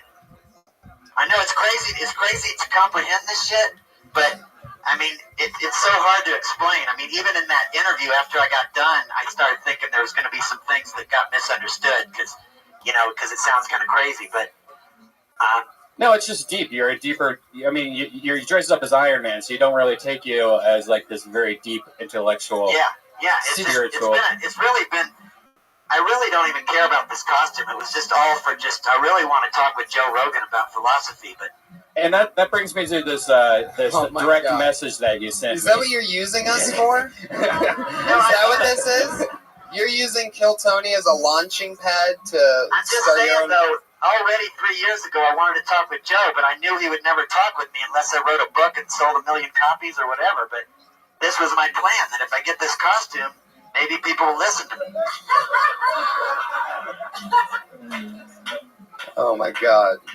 Yeah, it says people are tweeting that I should be on the Joe Rogan podcast. If you guys are into it, I'd love to come on with the costume. Yeah, I just see that not being a thing when... He messaged you that? Yeah, I mean, it just... No, I mean, it's... Joe would never do that. Are you fucking crazy? What if I came out of the costume? We don't know who you are, man. You're some guy in a suit. I mean, anybody with a criminal history, like, could put on a suit and then... I don't know. I'm confused about my career now because, of course, I love Kill Tony. Of course, I'm going to come doing this. But people have been just suggesting that I need my own podcast, and I don't know what to do. I don't know if... I mean, maybe Red Band come down to Hollywood once a week and film me doing my stuff. I mean, the first episode could be you showing me getting my equipment on. How I do it. What do you guys think that would be a good podcast? You're really excited about that. I don't know. Maybe I should just stick with Kill Tony and just... What the fuck ever made you wonder whether you should stick with Kill Tony or not? I'm just saying, people have been saying they want to hear me talk more on a podcast. Maybe I just... So if a 14-year-old that's at his mom's house is writing you on his Android device while taking a shit that you should do a podcast, you immediately think that's a good idea. Well, no, I mean, I've got a lot of... I'm answering fan mail all day. I'm spending a lot of time. I mean, I'm getting a lot of action on Twitter. I mean, people love me. I could be a cult leader. I think you're for only. I noticed. I actually did look at your Twitter, and I wouldn't say that you have a cult following just because you have 1,000 Twitter followers. But that's only in that's only over like 3 months. Well, yeah, from working with me. I know. I give you guys credit. I love you guys. Believe me. I know. I'm just saying. This guy's already talking about jumping ship. We're at episode 13. I said for sure I'm doing this no matter what. Even if I had 5 more podcasts, I'm gonna be here till the end of time. Till this shit ends, I'm gonna be here. Don't worry about that. I'm just saying. Thank you. Well, there you go. I was just thinking maybe if I had another. I mean, I can't believe you're even worried, Tony. You know you're my favorite. I don't think I am. You just said that you got the suit to talk to Joe Rogan eventually. Let me make an issue with you. When you were on the Joe Rogan Experience, you didn't talk anything about Kill Tony. You didn't even mention me. I thought there'd be like 10 minutes. Of course, why would I do that when I could talk about philosophy? That's your fucking dream. That's what I was doing. We were talking about planets. Yeah, and shit. it was great. I mean, it was good. I'm just saying, I showed you how to do it in that interview this week. What? What the fuck is going on? Is this serious? Is this all real or is this a... No, this is what I'm trying to tell you. Listen to what I'm saying. There were a lot of people watching that Joe Rogan Experience that don't know about Kill Tony. And I know Joe doesn't like to plug shit. But it seems like there's a lot of people that if you would have shown a video or something or showed to get them interested, we could have got a lot of new... And we're doing fine. I'm just saying, you know... Yeah, we're doing fine. And then we'll get on it again because it was an interesting... Yeah. I loved you on there. I don't want to rock the boat or anything. I'm happy. Well, you have rocked the boat tonight. Yeah. No. We're going into this show with an interesting outlook on. If you don't know, the Iron Patriot told us at one point that he bought the suit to come here and be part of Kill Tony, and he takes the bus here every day and night because in his suit, this $5,000 custom-made suit from what country? Norway. From Norway, he can't sit down. So the reason that he takes the bus is because he has to stand up to get here. Yes. The middle section's made of ABS plastic, so it'll break if I sit down. But it's nice because it's nice and light, and I can move around it, and I can get the hips going like this. Well, I'm glad that you're here, Patriot, and he's our head of security, even though he's completely immobile in that thing. I mean, he really can't move at all. I could crack your skull with this fiberglass, though, Tony. You'd be suing me with your lawyer.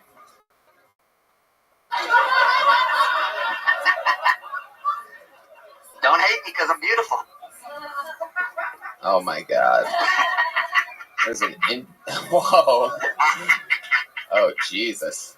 All right, let's get this show started.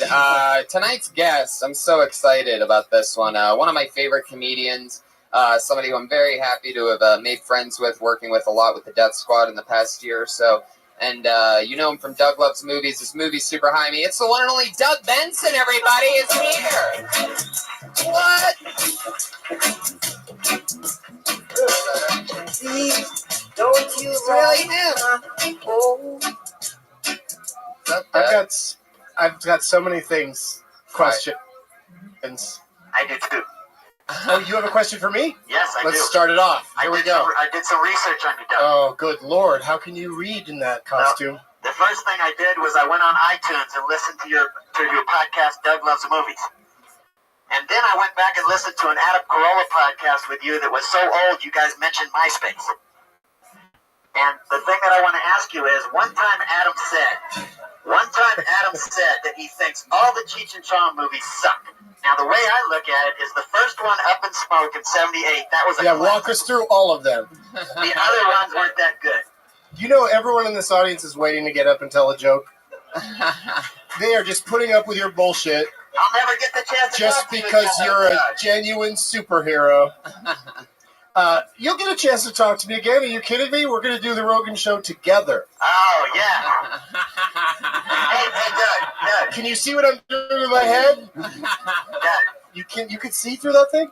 Doug, I have an idea for a movie for me and you. Oh. Because first you had Super High Me. This one should Sure. be called Superhero Me, and you spend 30 days with me. We go to nightclubs, we go to the mall, we go eat, we do everything, we smoke down. You know, I'm too high to say no to that idea. So I think we should talk about it at another time. We should. It's about 10 minutes each day. There's a 10-minute window where I'm not high. And then I'll give you the no during that period of time. Because that does sound pretty sweet. I actually have a movie coming out hopefully in the next year or so called Chronicon.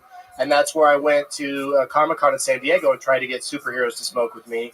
And many of them are straight edge. They're not like you, willing to smoke down, as you say. Yeah. And so it's a fun little documentary that will be out soon. Great.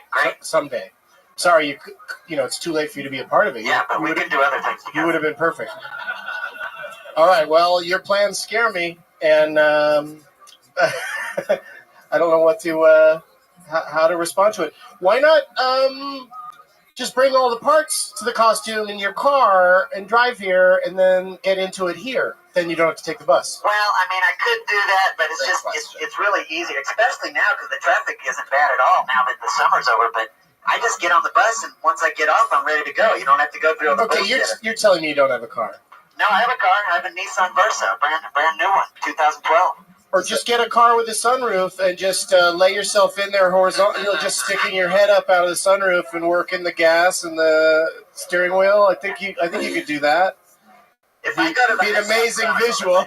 That would be great. But anyway, you're awesome. Thank you. I knew you liked superhero movies. I knew you would appreciate me, Doug. Would you be interested in seeing Doug's feet? If he wants to show me again. Again?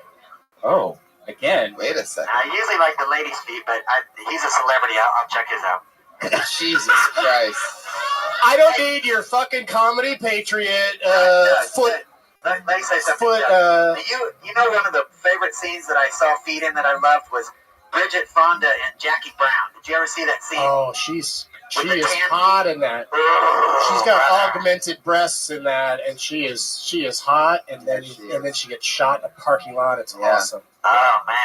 Yeah, I agree with you on that. Uma Thurman in Kill Bill. No, thank you. No, weird long. Yeah, her feet could wrap around. Her toes could wrap around your neck and strangle you. Did you know that? Yeah, man. She's got nasty Doug, toes. do you like feet? Huh? You have a foot fetish thing. No. He's mentioning Tarantino, who I've noticed has a foot fetish that I don't appreciate because he does it too. He introduces most characters with their feet or their shoes. I love Tarantino, but come on, man. I agree with the foot thing. Yeah, that's one thing I could deal with less of.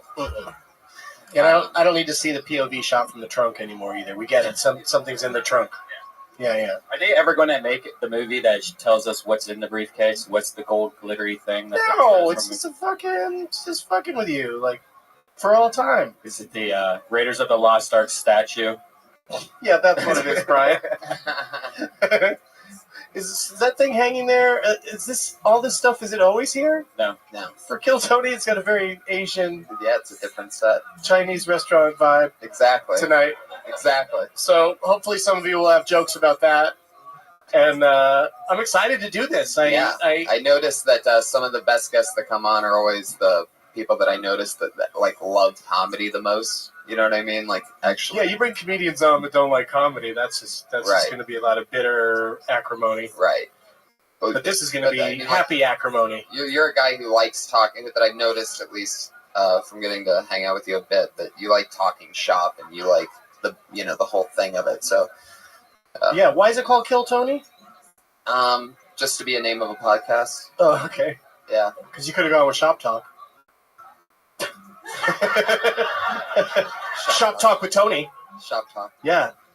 STWT. Let's do it. No, but Kill Tony's Shop's good. a weird word. Kill Tony's good because you think that some of these people are going to be angry at you that we're judging them? Could be. Okay. Some Could have. be like that. Could be Kill Tony, like you try to kill. Could be nothing. Yeah, it's got two meanings, really. It's like the briefcase in Pulp Fiction. It could mean anything. You can use your imagination. I admire how Comedy Patriot can lay back like that. Like, he's not pushy. He doesn't jump in when he's not being spoken to. No, Tony already. What did I just say? Here. I got a squirt bottle. That was rude. I apologize. You can be rude with me anytime, Doug. It's fine. Oh, oh man. This is good stuff. Oh, yeah. Yeah. So, what do you say we get it started, shall we? Yeah, let's do that. Everybody gets 60 seconds. They come up, maybe they do new material or old material or whatever, and, How about Gone in 60 Seconds with Tony Hitchcock? That's interesting. I've heard some interesting. I'm kind of an idea man. And at 60 seconds, you will hear the meow of a cat. But then, that's the angry bear. West Hollywood bear. The angry West Hollywood bear. And that comes out if you go too long over that. Now, it used to be like 10 seconds, and then I noticed after a few weeks it became like 5 seconds. And then I noticed lately that Brian just loves throwing this bear out right afterwards. It's a good sound. Yeah, and also, seriously, it's 60 seconds. Just quit after 60 seconds. Right. Why is anybody going long? Right. That's not how you establish yourself in this business, by running the light. Right. It's when people start to go, oh, this guy better... if you're really hilarious, you'd probably get away with anything. But, if you're struggling, you don't want to be that guy. Exactly. You don't want to be light runner. Exactly. Oh, yeah. What's that? I don't even know. He's just playing a song. Sexy. That happens if you kill for the entire minute and then run the light for... What if there was somebody Some mellow that just did, jams like come 2 on hours? if you kill? What if there was just a prodigy that we just all sat here and watched for 2 hours? Just let him go. Could happen. Who knows? Yeah. Eddie Murphy started here. So let's get it started. We have He didn't tons of start here. comedians. He didn't start here. No, he was East Coast. But he did work out rock. Oh, he did shows here. Sure. All right. Your first comedian tonight's name is Brian Moreno. Here he comes from deep in the gullet. It's Brian Moreno. What's happening, everybody? So I'm dating this girl right now, and we've been in a relationship for a long time. We've kind of gotten in the groove where we get along best and have the most fun when she's asleep. She's quiet, and she's usually not crying. Like, thank God for that. And the complaints are so much less. It's like I tell her all the time, I'm like, sweetie, I love you, girl, and I will marry you tomorrow if you develop narcolepsy. But the thing is, I've had a lot of unsuccessful relationships. Like, I used to date this girl, beautiful, absolutely gorgeous, but just from the side. From the front, you're like, God damn. She'd always be like, baby, when we make love, why don't you look me in the eyes? I'm like, girl, I do. I totally do. Just one at a time. All right, guys, Brian Moreno. There you go. PM. clocking in at 52 seconds, Brian Moreno. Talking about, now was the girlfriend's, I was a little confused at the beginning part. Was the girlfriend sleeping or is she not sleeping? No, we have the most fun when she's asleep. I think I rushed that a little bit, yeah. Yeah, she's not talking, she's not doing any of those, but she's also not having sex with you when she's asleep, or maybe that's where the joke should go. Is that she's a very heavy sleeper. So that's where we have our best times. Because she doesn't say anything and the sex is incredible. Yes. Yeah, maybe. I don't know. But that might also, my overall note to you was just like, it just seemed like, yeah, women. Like, it just seemed like angry at women too much. Like, are you in a happy relationship in real life? It depends. Okay, well, so if that's honest, if it's you're honestly talking about your girlfriend, that's one thing, and 1 minute maybe wasn't representative, but it just felt to me like you lost all the women in the crowd immediately with just kind of like, yeah, women, they should just fucking go to sleep. Which I agree with, but that's not the point of this exercise. The point of this exercise is to, make it stronger for general audiences, because that's what you have to do. Unfortunately, you don't get to perform for fans right out of the gate. Once they already like you, you can get away with anything. Why are you staring at me? Because I thought I was supposed to turn to you and get your thoughts as well. Isn't this like American Idol? No, it's not really like American Idol. It's like it's different because You're right. That show had 3 panelists in some sort of talent competition. Right, but and this is way different. No, it is because we try to help him. And we drink vodka instead of Cokes. According to the layout of the show, he gets to take whatever we give him. They don't get that on. They take it. What do you mean they take it? They take it. They're like, hey, you should sing more up-tempo numbers or wear a shorter skirt. And then the next week they do. Yeah, you're right. Yeah, I agree with what you. I agree with what you I think said that could there. be part of the show is that he could take those notes and come back and kind of do the same material again next week, but fixed or better or whatever. Punched up. I like that tag, and I could work something in about dating a girl who's in a coma. I don't think I could do it, but we could probably have some really good times. Something about a girl in a coma. Yeah. Like she, workshopping, but yeah. She doesn't eat too much, it's all intravenously, etc. Yeah, I think you're on your way, BM. That's what I call you. Thank you guys. Thank you. There he goes, Brian Thanks, Moreno. dude. That's at Brian Moreno 21 on Twitter for you listeners. If you have any tags or anything crazy you want to tweet That'd at be Brian great. Moreno. Tweet him some stuff to say, but Right. don't tweet him shit you've heard somewhere. Like, make sure it's original. Right. That's at Brian Moreno 21. Your next comedian's name is Luke Schwartz.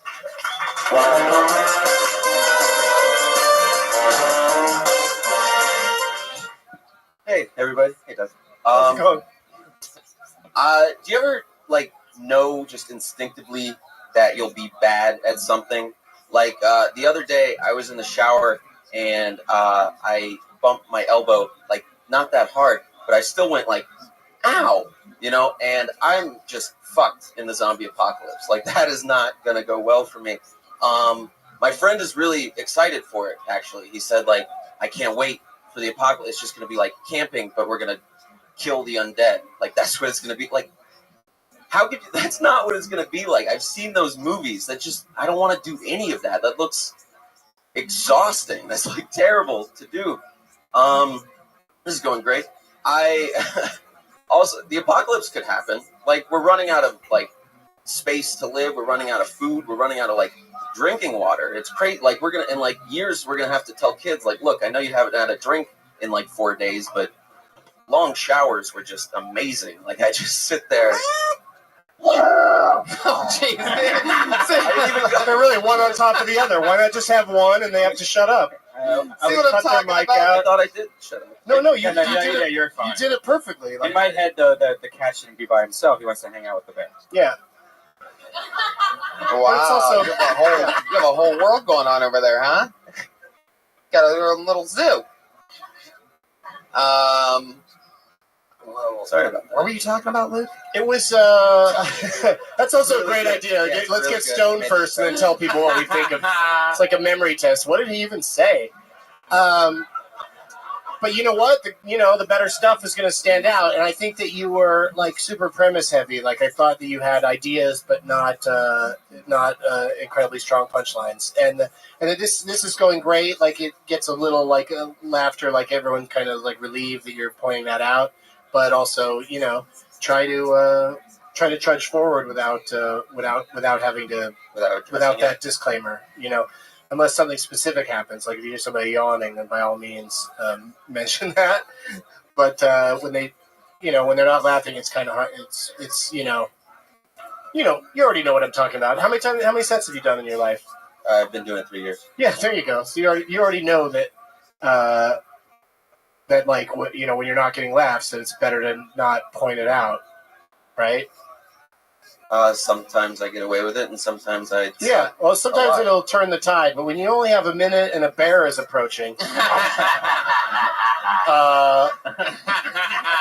I understand the impulse to say this is not going great, but like on Star Search, which I did a million years ago, we only had 2 minutes, and like nobody ever says, "Oh, this isn't going well" out loud. You just kind of have to pretend that it's going well. Sometimes your zombie apocalypse thing too. Like I get it, what you were trying to say. Like you hurt yourself in the shower. And you're like, oh, when the zombie that there's the connection there is not really as clear. It's not like because what in the zombie apocalypse is just like I don't know. He just gets hurt easily, so fighting zombies. Right. Yo, what's going on? Quit it. I could understand if it was Thanks like for all the football sound, dog. or something like that. I so appreciate that. What were you trying to? Dog, that's what's amazing. The point of it? Yeah, Is this my boy? And also, Iron Patriot, don't wave your arm what's up, around when the Nathan? guest How you is doing? announced because Thanks they for always being have to so dodge it. fucking They always the first douchey. thing they have to do, which does not normally happen in comedy clubs. You don't normally have to run from a plastic arm as you're approaching the stage. I mean, it's weird enough that you're just standing there the whole time. That never happens in comedy clubs. I mean, not in the what? On American Idol, you don't see me either. That's true. Well, let's go through all the places we don't see you. Disneyland. The Empire State I Building. think the Patriot works next to the stage because it's like a blatant. There are distractions at comedy clubs, and there's really not. I mean, other than the ever approaching bear, I feel like. Speaking Patriots of distractions, what would happen if you tried to get on a plane in that? Would that work? Could you? No. You couldn't do it, right? What if you took the faceplate off? You could see his face. I could stand on the plane. Oh, that's why they wouldn't let you on a plane right there. Sorry I brought it up. What were you saying, Tony? That was the stupidest question I've ever asked. And by ever, I mean, in the last couple hours. Right. Oh, fuck. What were you saying? I forget. Yeah, I would say just tag it up if you're going to keep that story. Like Doug said, there's a lot. It's heavy on the premise, but it's not really a problem. Any joke? Yeah, just So just make it funnier in general. yeah. Oh, that is a great idea. Could it be funnier next time? What are you saying in it? Add any jokes, and then it's Yeah, once you get those jokes in there, you're golden, home free. yeah. It's ridiculous how people respond to jokes, Yeah. as opposed to Dramatic just worries about apocalypses. But no, I think you've got the the talking and the premise parts of it down. I just think you need punchlines that like say a Brian Redband could understand. Because he thinks you should change it to football instead of the zombie apocalypse. Instead of like you should be doing something more dangerous to But I don't equate. do anything. Yeah, Right. I appreciate your comedic exaggeration, whereas Brian likes more of a realistic approach. I'll meet somewhere in the middle, maybe. That sounds great. We'll see you there. Bye. There he goes, Luke Schwartz. He did not leave a Twitter handle. No, he doesn't. Do you even have a Twitter, dude? Get a fucking Twitter. That's how you learn how to write jokes. Write a joke on there, nobody retweets it. Maybe it was terrible and about the zombie apocalypse. Your next comedian actually is an employee here. I know him. His name is Josh Martin, everybody.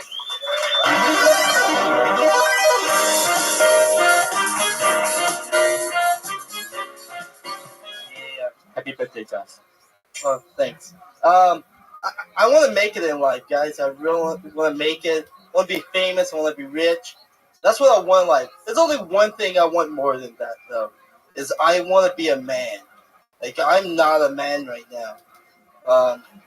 I'll know the day I become a man is when my marshmallow to cereal ratio changes.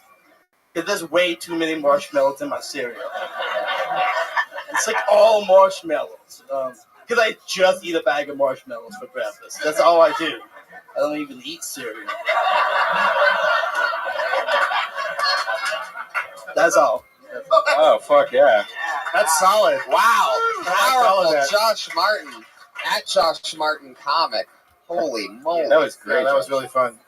My mind was going with the marshmallows and the cereal because I was thinking about being a youth and like with Lucky Charms or Count Chocula, like liking the marshmallows so much more that if a bowl had the too many of the just whatever you call that other stuff, the grains, if it had too much of that, like I'd be bummed out by it, and so. I thought that's kind of where it was going, but then the fucking no, I just eat marshmallows, and maybe that's it. Maybe like say when I was a kid, I grew up at a campfire, like your childhood home was a campfire or something.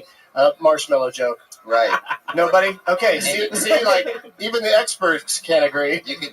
You could also go with some kind of like looking forward type of thing on it that like you're fearing the day when you pour cereal on top of your bowl of marshmallows or something like that, like as a condiment. Yeah, maybe an old person's cereal where you to get you regular because you're too clogged up on marshmallows. Yeah, like I picture how some people might put marshmallows. Well, maybe marshmallows isn't a good one. Like I don't feel like people don't independently put marshmallows in cereal, but like they do put some shit on cereal. Strawberries. But I think it just paints a funny picture, sprinkling Cheerios on a bowl of marshmallows. I don't know. Maybe. Remember I don't know. That might have been perfect enough that we don't need to help it. Yeah. Right. Yeah. Oh yeah, it's so great. I mean, is he like that solid week after week or no? Definitely not. Known Josh. Definitely not. I made Josh the big mistake to do the same joke 2 weeks in a row, and they killed me. Doing the same joke. Well, it is called Kill Tony, but did you change it at all? I did change it, but they didn't recognize the change or appreciate it? Well, we haven't heard the change. Did you change it for the second one? Yes, I did change the wording, and you're like, why would you do the same joke twice? You're dumbass. Could you run that joke by me both times right now? I don't remember. Is it too? You don't remember? Well, that's that's another tip I'm going to give you as another pot smoker. Remember your material.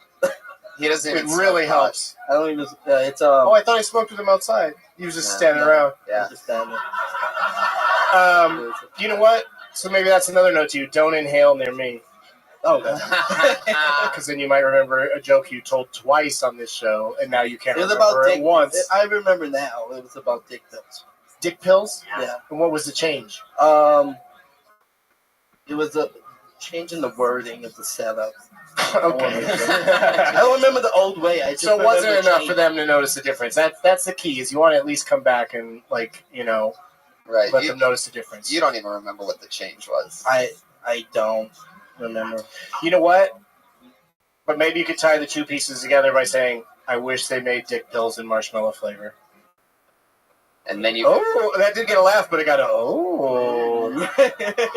But that's that's part of the thing is start to figure out ways to do callbacks and build jokes on top of each other and segues and all that, which you can't do in a minute.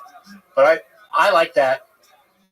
Tony's drawing the next name already. I love it. No, I think that's the best bit. I've known Josh. I actually a long time ago. I helped him. Oh, you used to babysit a job here. What was that? Like a year or two ago? About 2 years and a half ago. 2 years. Yeah, and I liked him when I first met him, so I helped him get a job here, and that's definitely the best bit I've ever seen you write or perform. So yeah, congratulations to you, Josh, reaching a new high. I think you actually made me laugh. Yeah. His Twitter handle is at Josh Martin Comic. If you have any ideas on what you might do, let me real quick just the thing with the Iron Patriot, Comedy Patriot. Can you put your hand up on your forehead like a salute? Can you reach that?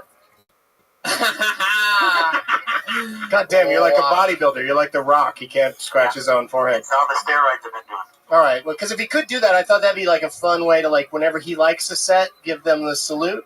Can you try it again? Can you do a thumbs up? I could do this. I could do this. I could do this. Could you do a thumbs up like I just asked? There you go. Do that. Okay. Only the ones you like, and you can be as harsh about it as you want. I will. Remember picking up the marshmallows though, and then like the first couple bowls of the box would have like so much marshmallows in your bowl. Then that last bowl there was like 1 or 2 marshmallows. Yeah, the grainy ones, they would sink to the bottom. Yeah, it was a bummer. I like the Lucky Charms. Me too. Your next comedian's name is Jem. Everybody, it's Jem. GEM.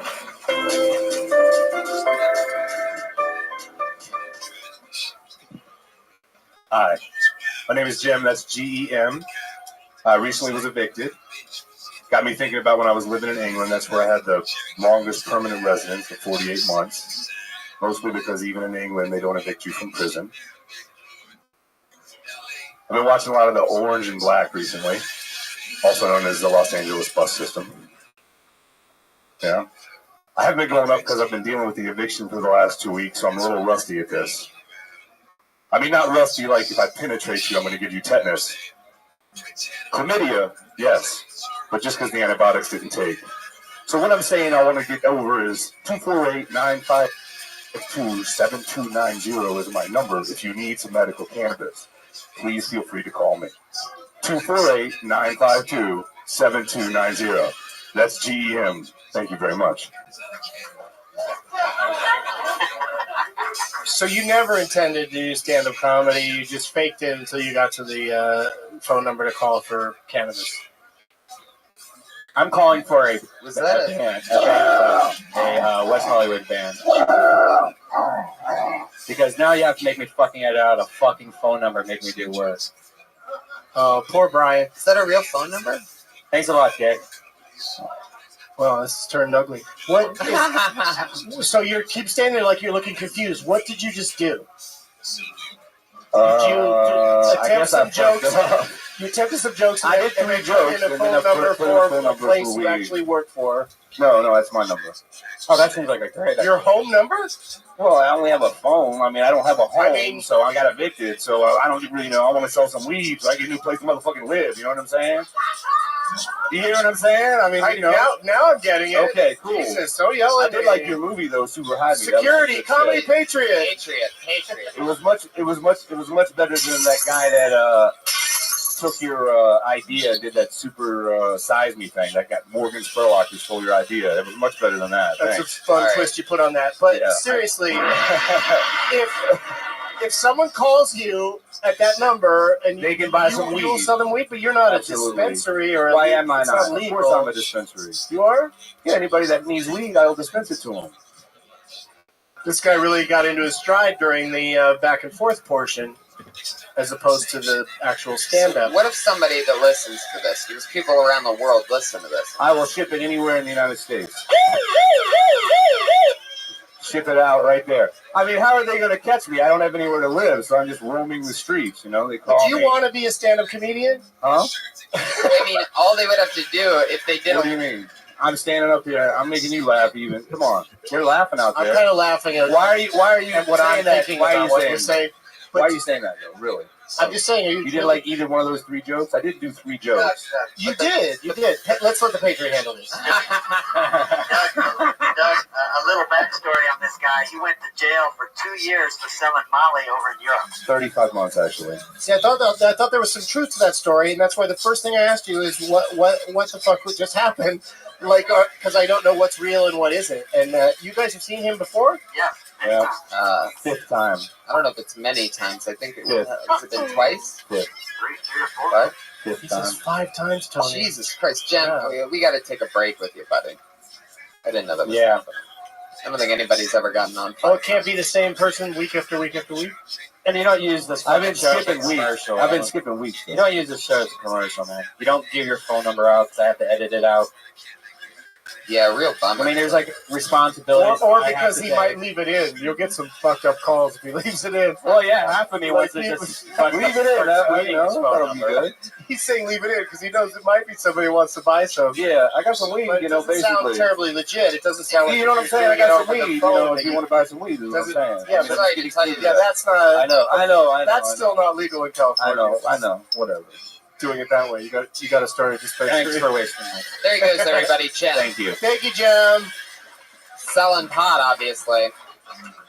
really hot stock right now to get in the pot selling market. It just in, reminds me of that LA. expression that I now think is absolutely true. They can't all be gems. Is what people say. So like true. that's a standard line when the joke doesn't work. Oh, I know this lovely lady. I do believe this is her first time performing here. Her name is Courtney Mollet, everyone.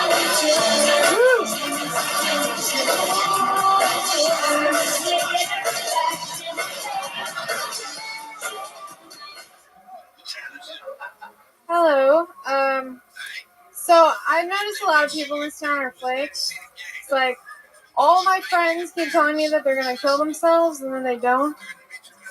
So it just makes like, how am I supposed to trust them after that? You know.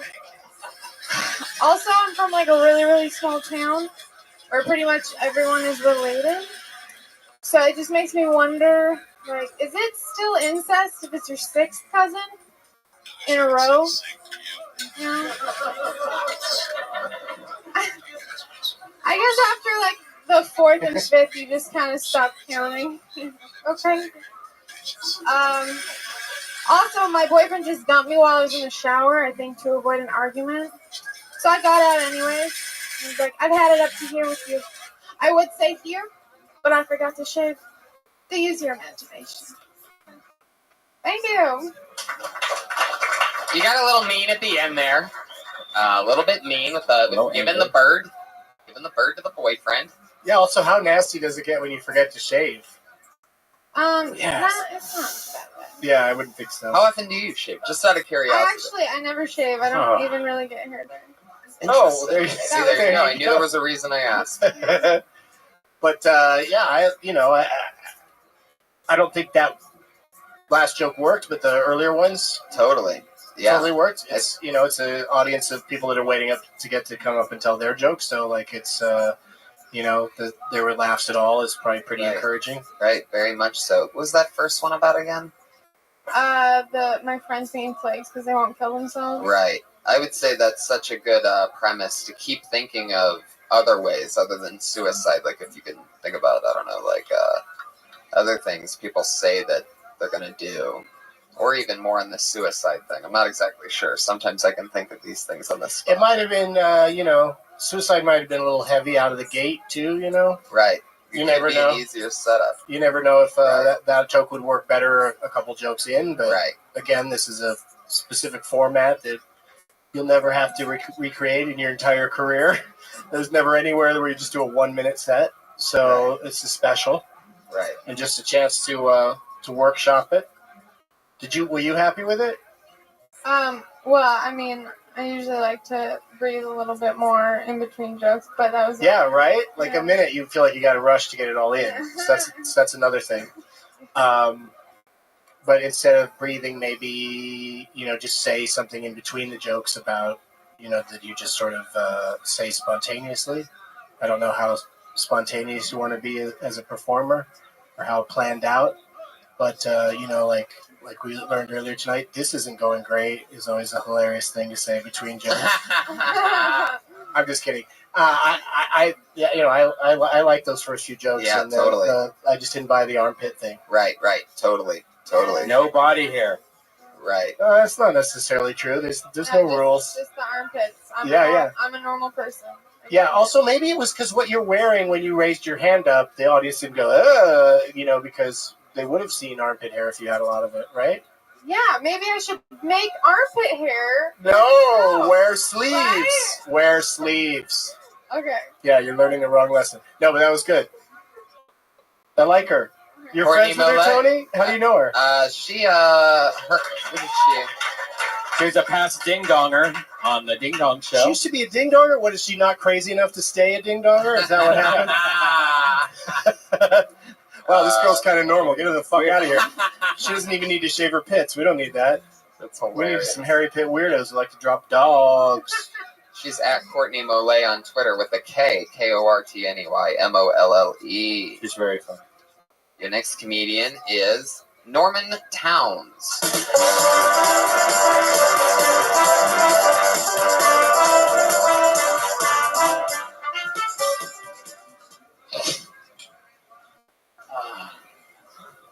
All right.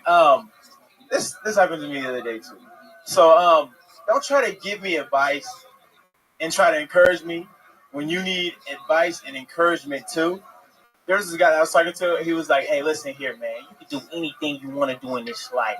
Like anything you want to do, all you have to do is shoot for the stars. Just shoot for the stars." He's like, "All right, hold on 1 second, please. Everybody, hands and feet inside the ride at all times, please. And pull over the top for emergency exit. But like I was saying, just shoot for the stars." And in my mind, I'm like, okay, so like, what do you do? Like, why are you here? He's like, sometimes when you shoot for the stars, the gun gets jammed. And you really don't go where you're supposed to go. And I was like, all right, I guess that's how it's supposed to go. That's funny. The gun. Sometimes the gun gets jammed. Is that it? Yeah, I can keep Okay, going. No, I just didn't hear any bears or anything, so I wasn't sure. Because we wouldn't normally jump in and start talking while they're still doing their time, right? But I would say, like Tony responded to the shoot for the stars, gun is jam part. So maybe the whole thing about it turns out he's a guy working in an amusement park that seems maybe a little bit convoluted. And also reminded me of Maria Bamford's joke where the girl from high school is being really condescending about her comedy, and then it ends with debit or credit. Like it turns out that she's at the Kmart or whatever. Right. So but the shoot for the stars and the gun jam is like that's the part that you should figure out a way to build on. Okay. Yeah, that's a good line, Yeah. It's just also weird that the guy maybe that's the joke is how weird it is that a guy operating a ride is that philosophical and really telling. Why is he telling you about your life? You just met him. You're just getting on the ride. Like, why is he even telling you all that shit? And then another funny thing is, on top of that, is he's so philosophical and he's working there, and that's his big explanation about his life with that speech impediment that you're giving that character for a guy who sounds like that, which I don't think you even mention. You just say that you do it. Or, I mean, you just go right into it. But the fact that his thing is, however you say, shoot for the stars or whatever, however he said it. There's something funny in the fact that, that's his philosophy on life. So that's his end game, and he can't even say it properly, Yeah, it's hard to give people advice when you have a speech impediment. Yeah. Right. And it was a wooden roller coaster the whole time. It wasn't even one of the new ones. Wait, what? Oh, double burn. Double O'Brien. Double burn. Not only is it the amusement park, it's also a wooden coaster. That's at Norman Towns on Twitter. Norman Towns. Thank you, Norman. Heck yeah, buddy. Interesting. Shecky Green, everybody. Shecky Green. This is a new one. I haven't seen Shecky Green. Uh-oh. You know what happens if a comedian doesn't show up? They get blacklisted.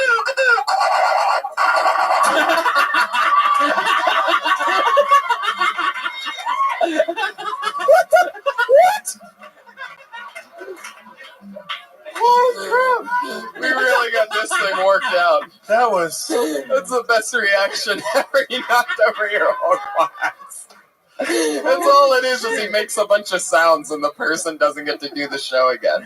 That was intense blacklisting. I thought you had like a clipboard and a piece of paper and you'd cross his name out, but fucking Comedy Patriot just shot that guy down. I mean, that is the name of a famous comedian, Shecky Green, so we should have seen that coming.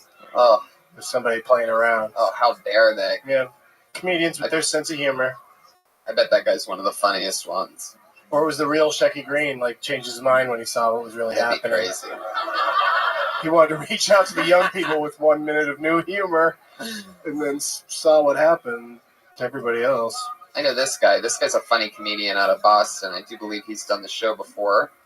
His name is Matt Devlin, everybody. Sorry if I was a pain in the dick earlier, Tony, about getting on. I'm anxious. All right, you start your timer. They already did. If Bill Hicks killed Billy Ray Cyrus when he wanted to, I'd have had nothing to jerk off to this morning.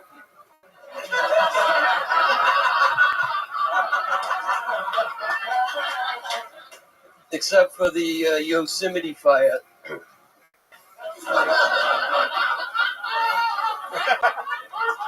Which I've been jerking off to since I started it. And that's the last time I ever get to tell that joke. Thank you very much. Yeah, I don't even know if it's worth it to give notes on such dated material or material that's going to die soon. But yes, but that's good stuff. Yeah, and I also liked hearing you say the word "started" because it reminded me that you're from Boston, the way you said it. But two funny jokes. Yeah, definitely. It's interesting, topical, fun. I mean, it's not really that topical though. I mean, you can always replace a tragedy with that type of the way that you say those things. That works for you, you know, and you believe in it. That's why you're saying it. So you can always just slide in the new thing. I mean, that happened. Yeah, just say it about some new things. Right. Like when other things happen, go up and say something about that. Do it in forest fire. That's Tony's advice. Well, there's always something terrible happening. Yeah. Just put a new terrible thing in there. Hey, Miley Cyrus, avalanche in Norway. Well, the way he says it, I believe that I can almost picture him jerking off to something evil. I see what you mean. I The mean, look at jerking this off guy. part. I get you now. Now that does make sense. That you could jerk off to any horrible event. And let's keep our fingers crossed that something happen. I'm sure it will, Doug. I'm sure it will. Oh my God! Can you imagine, like, oh, Sandy Hook, you know, that kind of thing? That was a beauty. All right. I got that one on TiVo. Man, so you're ready to go super dark. Totally. You're not afraid. Straight up. All right, dude. Thank you for your Good luck time. with that. Good job. Awesome. Yeah, that's great. Unbelievable, right? Yeah. You're so I good. thought I was going to offend everyone when I said that. He just ran with it. Oh, yeah. Got some laughs. Trey Stewart. Oh. Audience favorite. Oh, he's here. Hey guys, it's good to be here.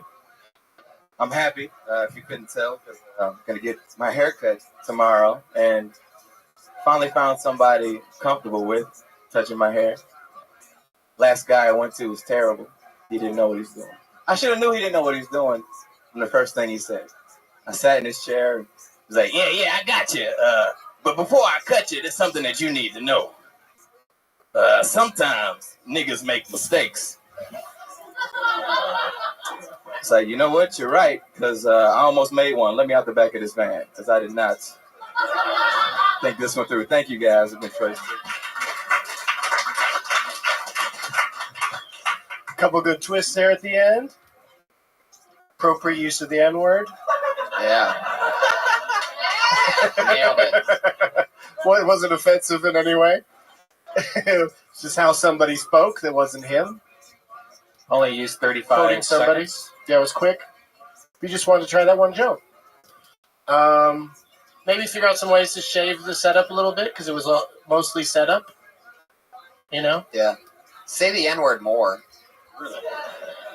No. Yeah, well, maybe not say more, but like maybe more of that, you know, the way that guy talks or something before you get out of the van. But the haircut in the back of the van, I like that. Oh, thank you. There's nothing really to complain about. Right. You just need about 70 more of those, and then you'll have an act. Thank you. Yeah. Thank you. I Not love 70 the, more, but you know what I mean. I love the backwards hat. Charisma. So now we're getting into. I haven't been critiquing people based on appearance, really. No, I just love The hat kind of like to me covered up the. I was like, oh, what, you know, when you brought up your hair, I was like, oh, so he's getting a cut tomorrow. Does it look terrible under there right now? It's a mess. Yeah, but what if you know? Maybe the joke's funnier if you come out with that messed up hair, and the first thing you say is, you know, I'm getting my hair cut tomorrow. I don't know. I don't really like those kind of visual jokes as a general rule, but sometimes they're fun. Can you show us what it looks like under there? Or you could say, Sure. Let's see it. That's the worst haircut I've ever seen. No, I know how that is, though. I mean, I'm in desperate need of a cut right now, so I hear you. There you go. If there's any barbers around, No, I mean it's just your own personal. You know what I mean?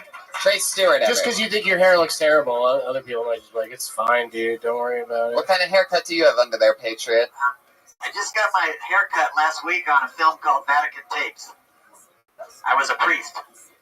So they cut it super short. You know, I was just an extra, of course. Anytime I say it, you know I'm an extra. But yeah, they cut it short, and I was looking pretty good. I'm happy with it. I saved the money. I didn't have to go to Supercut and spend like $25.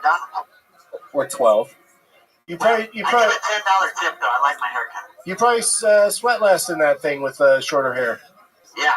right? I got an undersuit specially designed so I don't sweat. It's a moisture management cool max spandex. Some of the girls in the audience tonight want to know what you look like. They can go to my Facebook page if they want to check out and see what I look like. Oh yeah. Yeah. All right. So do that.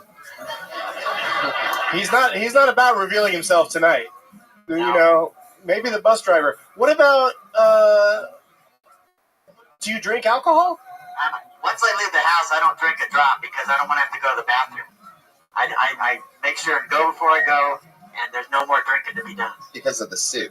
Yeah, I can't go to the bathroom. I don't want any problems happening. You could just have Depends on. I don't wear diapers. I don't like that. I'm acclimated. I already do all that shit when I'm at home during the afternoon. I got this down to a science, Red Dan. Hey, what's up, Polly? Ladies and gentlemen. Holy shit, Pauly Shore is here, everybody. Patriot, take it easy. Yeah, don't try to throw him out. This is his castle. Yeah. You asshole. You can wherever you want. Cruise Come on through in there, yeah. Oh, awesome. Hi, Sandy. Sandy Danto. Hey, dude. Put your hands together for Pauly Shore and Sandy Danto, everybody. Celebrity guests. Dude, where are we supposed to go? Oh, shit.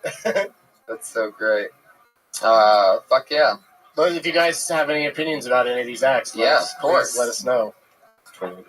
They've got 1 minute to try their stuff out on us. You didn't have one. Fuck yeah. Here we go. Comedians do 60 seconds, and then we try to tag their stuff or talk with them about it, see what's going on. Oh, this guy. Jesus Christ. Uh-oh. Put your hands together for Tommy Lee, everyone. Somehow he gets on every fucking week. What the fuck?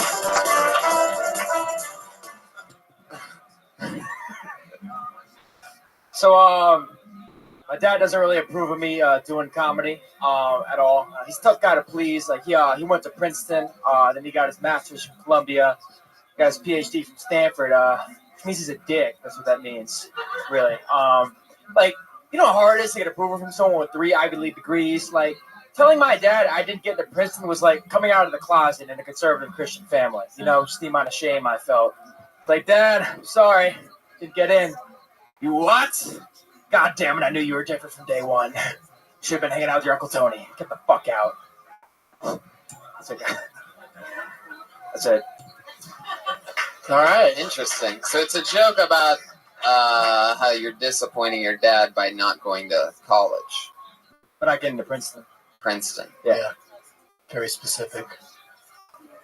Did you go to college? Yeah. Where'd you go? University of Miami. Why didn't you go to Princeton? I didn't get in. Whoa. Man. How do you get into University of Miami? You just have to write party across your forms. Big letters. No, I just glad I got in. What'd you major in there? That's a double major in economics and film studies. Oh, wow, interesting. All right. I didn't love it. I couldn't relate to it really at all. Can I remind you guys what happened with him the last 2 times? The last 2 times, remember he was talking about how creepy he was, and you guys were discouraging him from that. And then he had a shirt that wasn't very good ironed. I think that looks better. I think he's making some progress this week. You know, of course, the Iron Man is concerned about iron shirts. Yeah, right. And yeah, I iron all my shit at home. all right, don't move like that ever Jesus. again. But It sounded like you were talking to like a psychiatrist or something at some points. Like you were just really like almost doing a narration of your life. Like again, there was a lot of setup that wasn't tagged, or it was more like story based. The first and hard to relate to. Like a lot of us don't have problems with our parents because of not getting into Harvard. I'd imagine every single one of us. So so that's kind of like you either have to figure out a way to make that more accessible, or try something else. But congratulations on Comedy Patriot liking your shirt. Yeah. I guess I was just trying to play with the high expectations thing, but I guess I'm not really sure how to do that. No, it's not like what you just did was awful. Like just keep going at it. It's just for some reason that didn't land. Okay, cool, man. And also he's on too much. You were like, when you pulled his name out, you're like, Jesus, how did he get on again? Yeah. Yes. How many times have you gone on? Like 4 or 5 times? Like right? 4. Yeah, so maybe come back in. Seems like 6. How or many 7. weeks? When can he come back? Like 2 weeks? 3? Yeah, I think Tommy and you got to come up with rules about this stuff. Tommy and Jem have to both take a couple weeks. Is he the same guy that the first 2 times he went on stage you didn't pay attention to him because he bored you so much? I purposefully paid extra hard attention. I was able to stay in the pocket on this one, and for nothing. I mean, I really didn't end up. Right. I wish it was not rewarding, but I wish I would have daydreamed at that one as well. And I love that you have to schedule daydreaming time during these 1-minute segments. Thank you so much. This place is amazing. Right. It is. You spill a drink, and 2 minutes later, you got a new drink. I just can't wait until you're just a couple sips in and somebody else gets blacklisted and just, oh my God. I don't think I'll be surprised by it again the next time. Bobby Lee, everybody. Hey, Bobby. Wow. Kill Tony regular. Bobby Lee walking out the door, everybody. In and out, Bobby Lee. Your next comedian's name is Scott Kidd, everyone.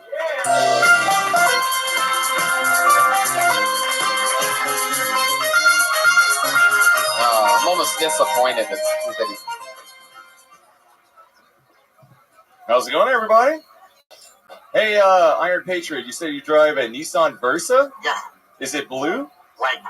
Oh, damn.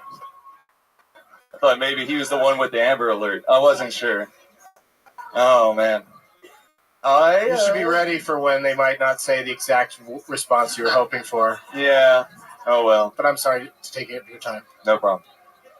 All right, so I work in a casino with a lot of Asians, and I've come across this, what is it called? One of those things that you have when you like realize something, realizations, and that's that China doesn't really have to send troops over to take over America. They can just send a bunch of hot Asian women, and we'll do whatever the fuck they want. I mean, they don't need to worry about, or we don't need to worry about dictators as much as we need to worry about dick teasers. Wah, wah. Speaking of things made in China. Oh, you brought up the bear. You went over your time. Sorry. Slow it down. Sorry. Just everybody relax. The bear is out.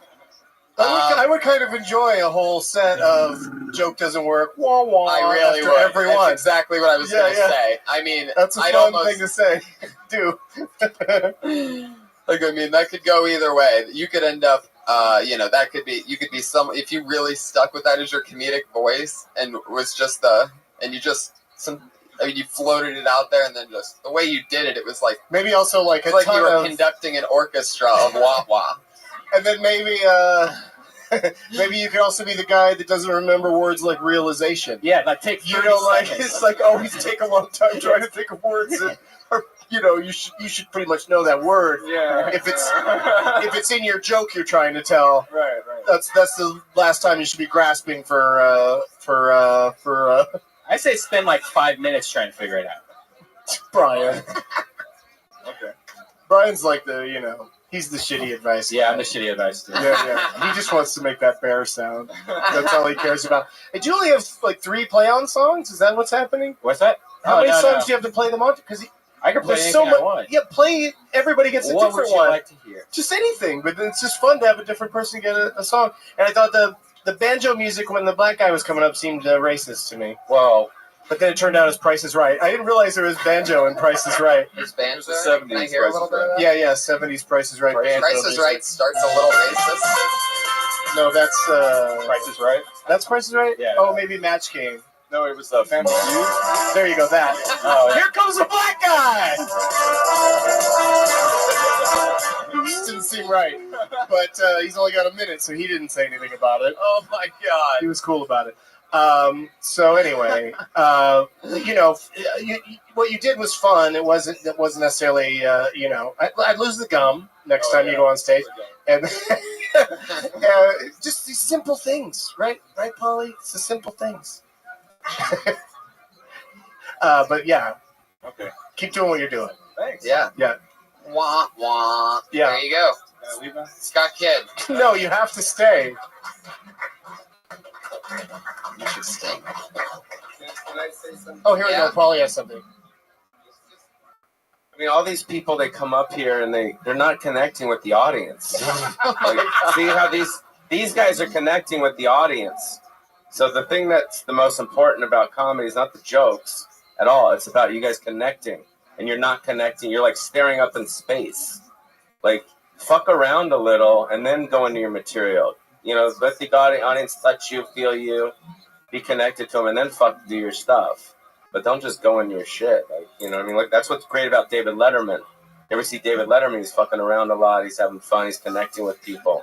So just try to connect and get out of your head about the material. It's not about the material. All right, who's next? Yeah, if you have, that's a good point. If you have like one joke, that's probably only going to take like 30 seconds of your minute. So you can ease into it. Yeah. Good advice. Build on the connection. I love it. Oh, that's right. I picked one. His name is Kenny Lyon.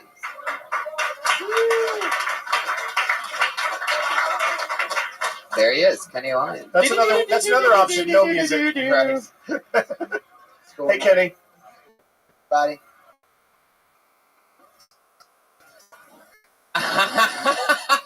Okay, a little bit too much. Look what you did. Look what you started. I would have lost it if he spent 2 minutes connecting with the audience. Like, just applied that advice immediately. A lot of people thought. Hit the bear. No, I'm kidding. Paulie has a good point. We should be helping, not hurting. Totally. We are. Hey, shut the fuck up. Wait up. It's true. Let me tell the joke. Shut up. Just got All right. A lot of people talk bad about ruthless people. I don't understand why nobody takes their emotions into consideration. I mean, who stole their roof? They followed along. Ruthless people, we don't appreciate them because their roof got stolen. Wait, what is it? Their roof got jacked, so they're ruthless. Wait, what? Some comedy's just for me. I'm the only one who gets this guy, so fucking let him finish. Yeah. Oh my god. That was the saddest fist bump I've ever seen in my life. Thanks for sticking by me, Doug. What else you got? Was that it? There was the getting to know the audience part, and then the ruthless joke. It's a start. 1, 2, 3, go. You got one more joke you can tell us? Yeah. I bought a ticket to a rave concert, everyone. Worst decision I made, 2013. This guy by the name of David Guetta was on stage. I don't like his music. Not my kind of shit. I started yelling from the crowd, David, get out of here. So I look forward to lots more pun-oriented material. I'm Guatemalan. From you, man. That's great. Fucking love it. That's great. Every time you come on, man, I just love you. You're one of my favorite people. Thank you, Red Van. Goddamn Excuse me for Jem's bullshit. What, do you work with him? Will, what do you have to do with Jem? You sharing a landline with him or something? I used to live in his apartment because my mom was tripping too much, and yeah. Save that minute for next time. That's a good story. You lived with Jem and your mom was tripping. I like it. There he goes, everybody. Kenny Lyon. We're flying Thanks, dude. to him. Get out of here! A lovely young lady. I know her. She's been doing this a while. Glad that she's in attendance. Now, put your hands together for the great Stephanie Simbari, everybody. Thank you. Thank you for having me, fellas. Polly Shore, good to see you. All right. Oh, my shoe's broken, so I'm afraid that I'm going to lose my ability to be a romantic because I've been living in LA and fucking all my friends for too long. You know? I'm sorry, not fucking, hooking up with. You can't fuck your friends, it ruins your friendship, but you can let them go down on you, that's totally fine. But sometimes I listen to love songs on the coast, do you guys know that? I listen to it to test just how lonely I actually am. Like how many Adele songs before I just drive my car off the road. Like what? But I hate it because the woman always has that like really soft DJ voice where she's like, "This is Delilah. This song goes out to Mindy from Chris. He loves you so much. You're the future mother of his children. You're a real catch, right?" And then it's like blurred lines by Robin Thicke or something. But I wish it would get real. I wish she would be like, "This song goes out to Mindy from Chris. Thanks for licking his balls and and swallowing, even though you guys don't know each other that well, you know?" Closes on the bear. Look, Brian, my shoe was broken, shit got fucked up. And that's why I gave you anyways. 1 minute and 15 seconds. I earned those 15 seconds. That flew by. I didn't even notice the extra 15 seconds. Because you're lost in her beauty, right? Well, not just that, but she, you know, you're engaging and talking about stuff that I understood and could relate to. You know, Paulie has something to say, Brian. Brian. She's got a great look. I also think that on camera, like done up, like she look real. No, you're hot right now. But I'm just saying, you know, she'd be good on Chelsea. Yeah, you're hot lately. right now, fresh out of bed. What would you be like if I you? slept till about 4:30. No, like on today. Chelsea lately doing the panel or something like that. Like I think she'd be good. So I think she's you. got something. You know what I mean? Totally. Thank Right? you. Sandy, what's up? Any tags or anything to that minute of anything? I wasn't really paying attention. You heard that. That's the second time I've ever done that joke, and you heard it the first time. And you were like, "Good premise, needs work." Oh yeah. That's what you said. I wasn't paying attention then either. Oh, this fucking guy. No, I thought it was. It does need work, but you just have to keep doing it. Yeah. Yeah, you kind of threw away the blurred lines thing. Like it might be better if you just pick a song that's just absolutely inappropriate for what you just set up. Well, sometimes I like to say "Into the Mystic" by Van Morrison because that's my favorite song. I think you got to That's do romantic though, isn't But it? a more relevant as song. the second Blurred song. lines work because it's relevant. Right. You Yeah. always got to be changing that, and do a DJ. You have a deep, sexy DJ voice. You have a face for radio and a voice for radio. So use it. When you do that bit, face for radio is not a compliment. Right. When you do that bit, go into a radio DJ's kind of. Delilah. That's what I mean. No, but Hey, you were quoting her, not Right. doing her. You Right. were just saying Right, what she said. exactly. Yeah, You yeah. could get into it. You know, Yeah. be a radio DJ. Right. They have a certain way that they speak. You can Yeah. do that. Yeah, act Yeah, that. act it out. Act out. Act that shit out, girl. Yeah, the part where you're doing Delilah, it seems to be, you know, the strongest. You know, when you hit that, when you start going dirty with it. So you could really get more into the Delilah part, especially. Yeah. Because everybody catches on. They've all, that's something everybody can relate to is Delilah for some weird reason. Like it's something everybody's heard at some point. Yeah. Sometimes you're just She stuck with the must radio. be like 110 by now. I feel like she's been on the radio forever. Right. I can't imagine. Yeah, and every city has that Yeah. kind of station where she's super serious reading those, you know, letters Yeah. people send. Like, what the fuck? Somebody sends in a letter to a radio Yeah, station, like, have you heard an of email, Spotify? and it's always like, oh, I just want to let so-and-so know I love him. That guy's not fucking listening to love songs on the coast, waiting to hear a mention from his, you know, just walk across the room and tell him that you love him. Don't make him listen to a whole night of Barry Manilow songs just to get to that. So, but it's definitely a right premise. It seems like it's something you'd want to do to somebody that you don't like or love. Like throw their name out there. You know? That's a great idea. Yeah. I'm going to do that. right? How do you? It's so radio. Like, how can you plan on somebody listening to their shout out? You know, It's interesting. Thank you guys. Thank you. Thank Good job. you guys. You never hear of anybody like awesome doing that. You never hear like a celebrity like, hey, this goes out to Angelina Jolie.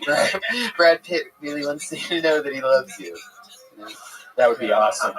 Like, it's never people that are like making it. So it's sort of sad. Yeah, it is. You know, the shout outs and stuff. Like, oh, I just want to let you know that I love you. I know we're struggling right now financially, but he just wants to let you know via radio because it's free and it seems nice. He's going to play probably your second favorite He's like, song. come on, baby, let's listen to Coast for 2 more hours. Why do we have to listen to this shit? Don't worry about it, baby. It's just, I just really want to listen to it tonight. Because something might happen. Because I love you. And I'll show you how much I love you by the end of the night. Your next comedian's name is Frank Castillo, everyone. Frank Castillo. The people all call her Alaska. Between worlds. Hey guys, how we doing? Good to see everyone. I had a tough day at work today. Mostly because I don't take my job very seriously. It was weird because my manager pulled me off the bar and he was like, hey, I was watching you when you weren't noticing and you do an amazing job. You're really nice, connect to everyone. What he didn't know was that I was really high. And the worst part about it was that everyone else knew. So he was like, all right, this is what we're going to do. Everyone needs to be more like Frank. So we're going to have you write a list of why you're so awesome, why you're a great employee. Step 1 was just relax. Step 2 was just fucking kick it. And he loved it. He was like, that's a great goals list. All right, that's as far as I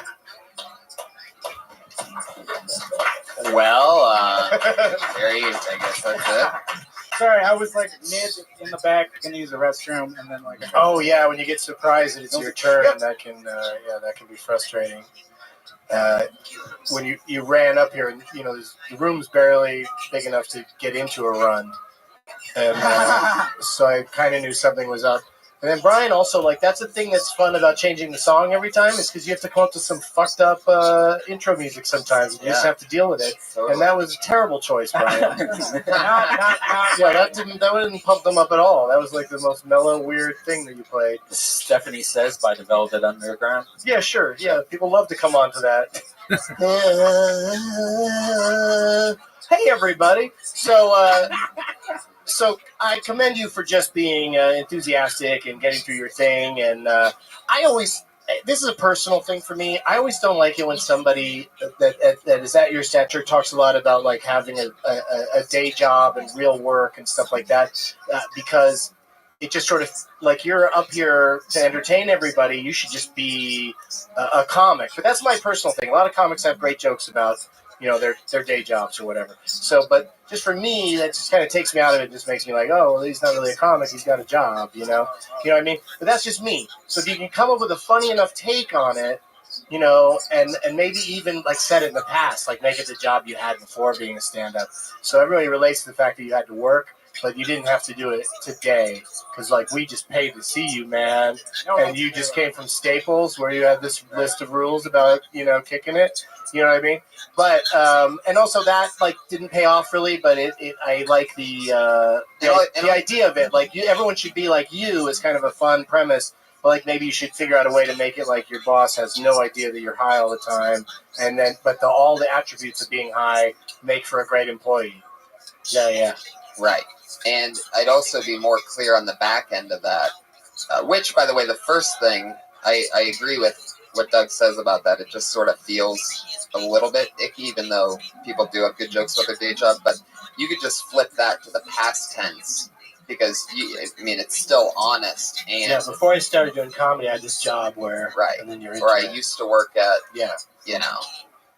But just be a comedian. Don't be a guy with a job. And on the back end of it, I don't know where you're planning to put the punchline that it's missing, but I think you lose everybody a little bit when you're talking about the list. of the two things, and we don't know whether you're making the list or if they're making the list, or if the other. It seems almost like the other employees were asked to make a list as to what makes you. It just got very confusing. And yeah, and it shouldn't just jump right to just fuck off or chill out or whatever. Like it should be like all the things that somebody who's stoned working at a job might be like.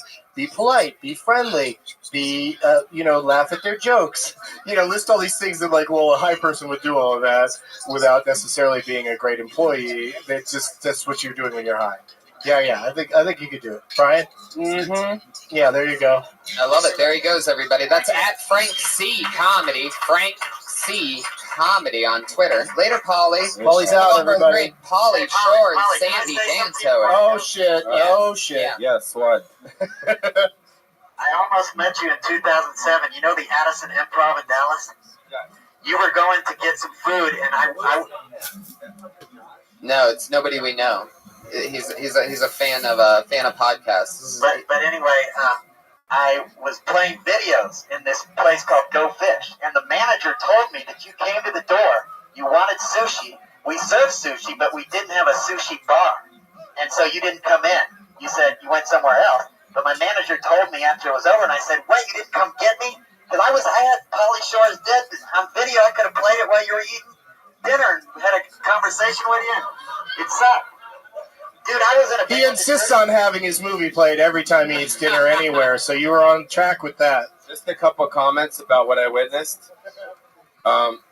You guys should really be, what's the word, thankful that these guys are giving you guys tips. Because back in the day, like, you didn't get this shit. Like, I'm sitting here, like, listening to you people up here, and I think it's hard to do stand-up. I get it. Like, but to do it in here and this, but then they give you correct, constructive criticism, and I think it's really cool that these guys are doing that. So the more people that can come here and do this, I think it'll help you guys a lot. Because you're all comics, right? Most of you guys?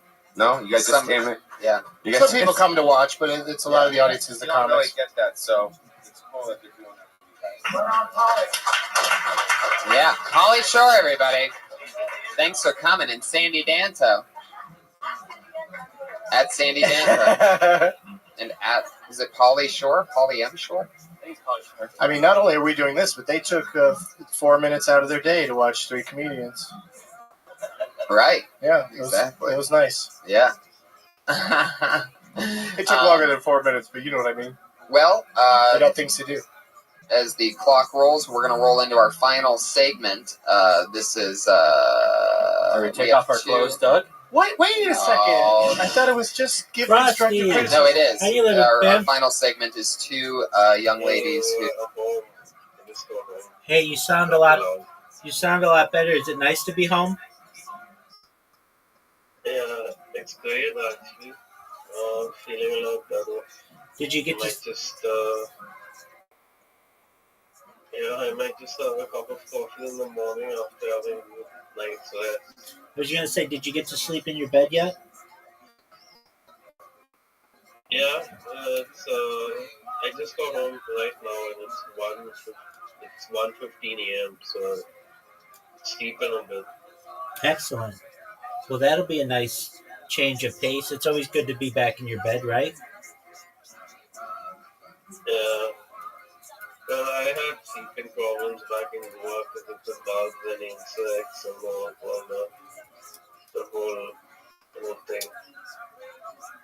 The review. But I'm alright. I'm just tired. I'll see you. I'll talk to you later. Sounds good, buddy. Take care. How's things going on your end? So far, so good, my friend. Yeah, alright. I'll see you tomorrow. Excellent. Sweet dreams, big dog. Stuff and shit. Excellent. Yeah. We'll bye. talk to you then. Bye-bye.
Who basically started here about 12, 13 weeks ago and have been doing open mics and working the circuit. One of them dropped out of college to chase her dream of being a stand-up, and so these two girls each do a minute, and so they're the only two regulars, so we're just done with the bucket.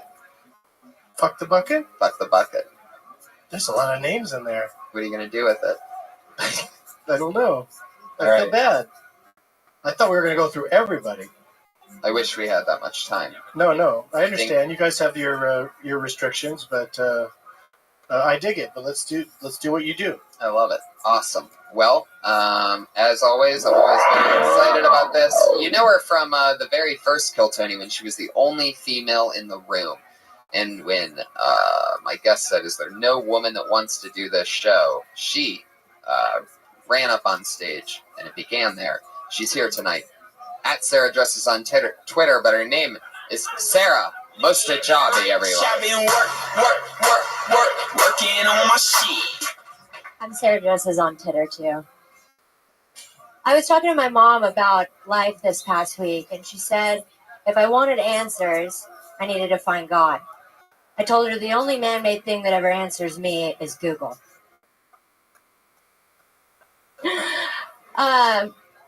I get these uncontrollable urges to be in love. I call them hard-ons. I'm kind of hoping that it'll just beat itself off. But don't worry. It's pretty easy to get fucked. I have a PayPal account. That's all I have. That's all I have.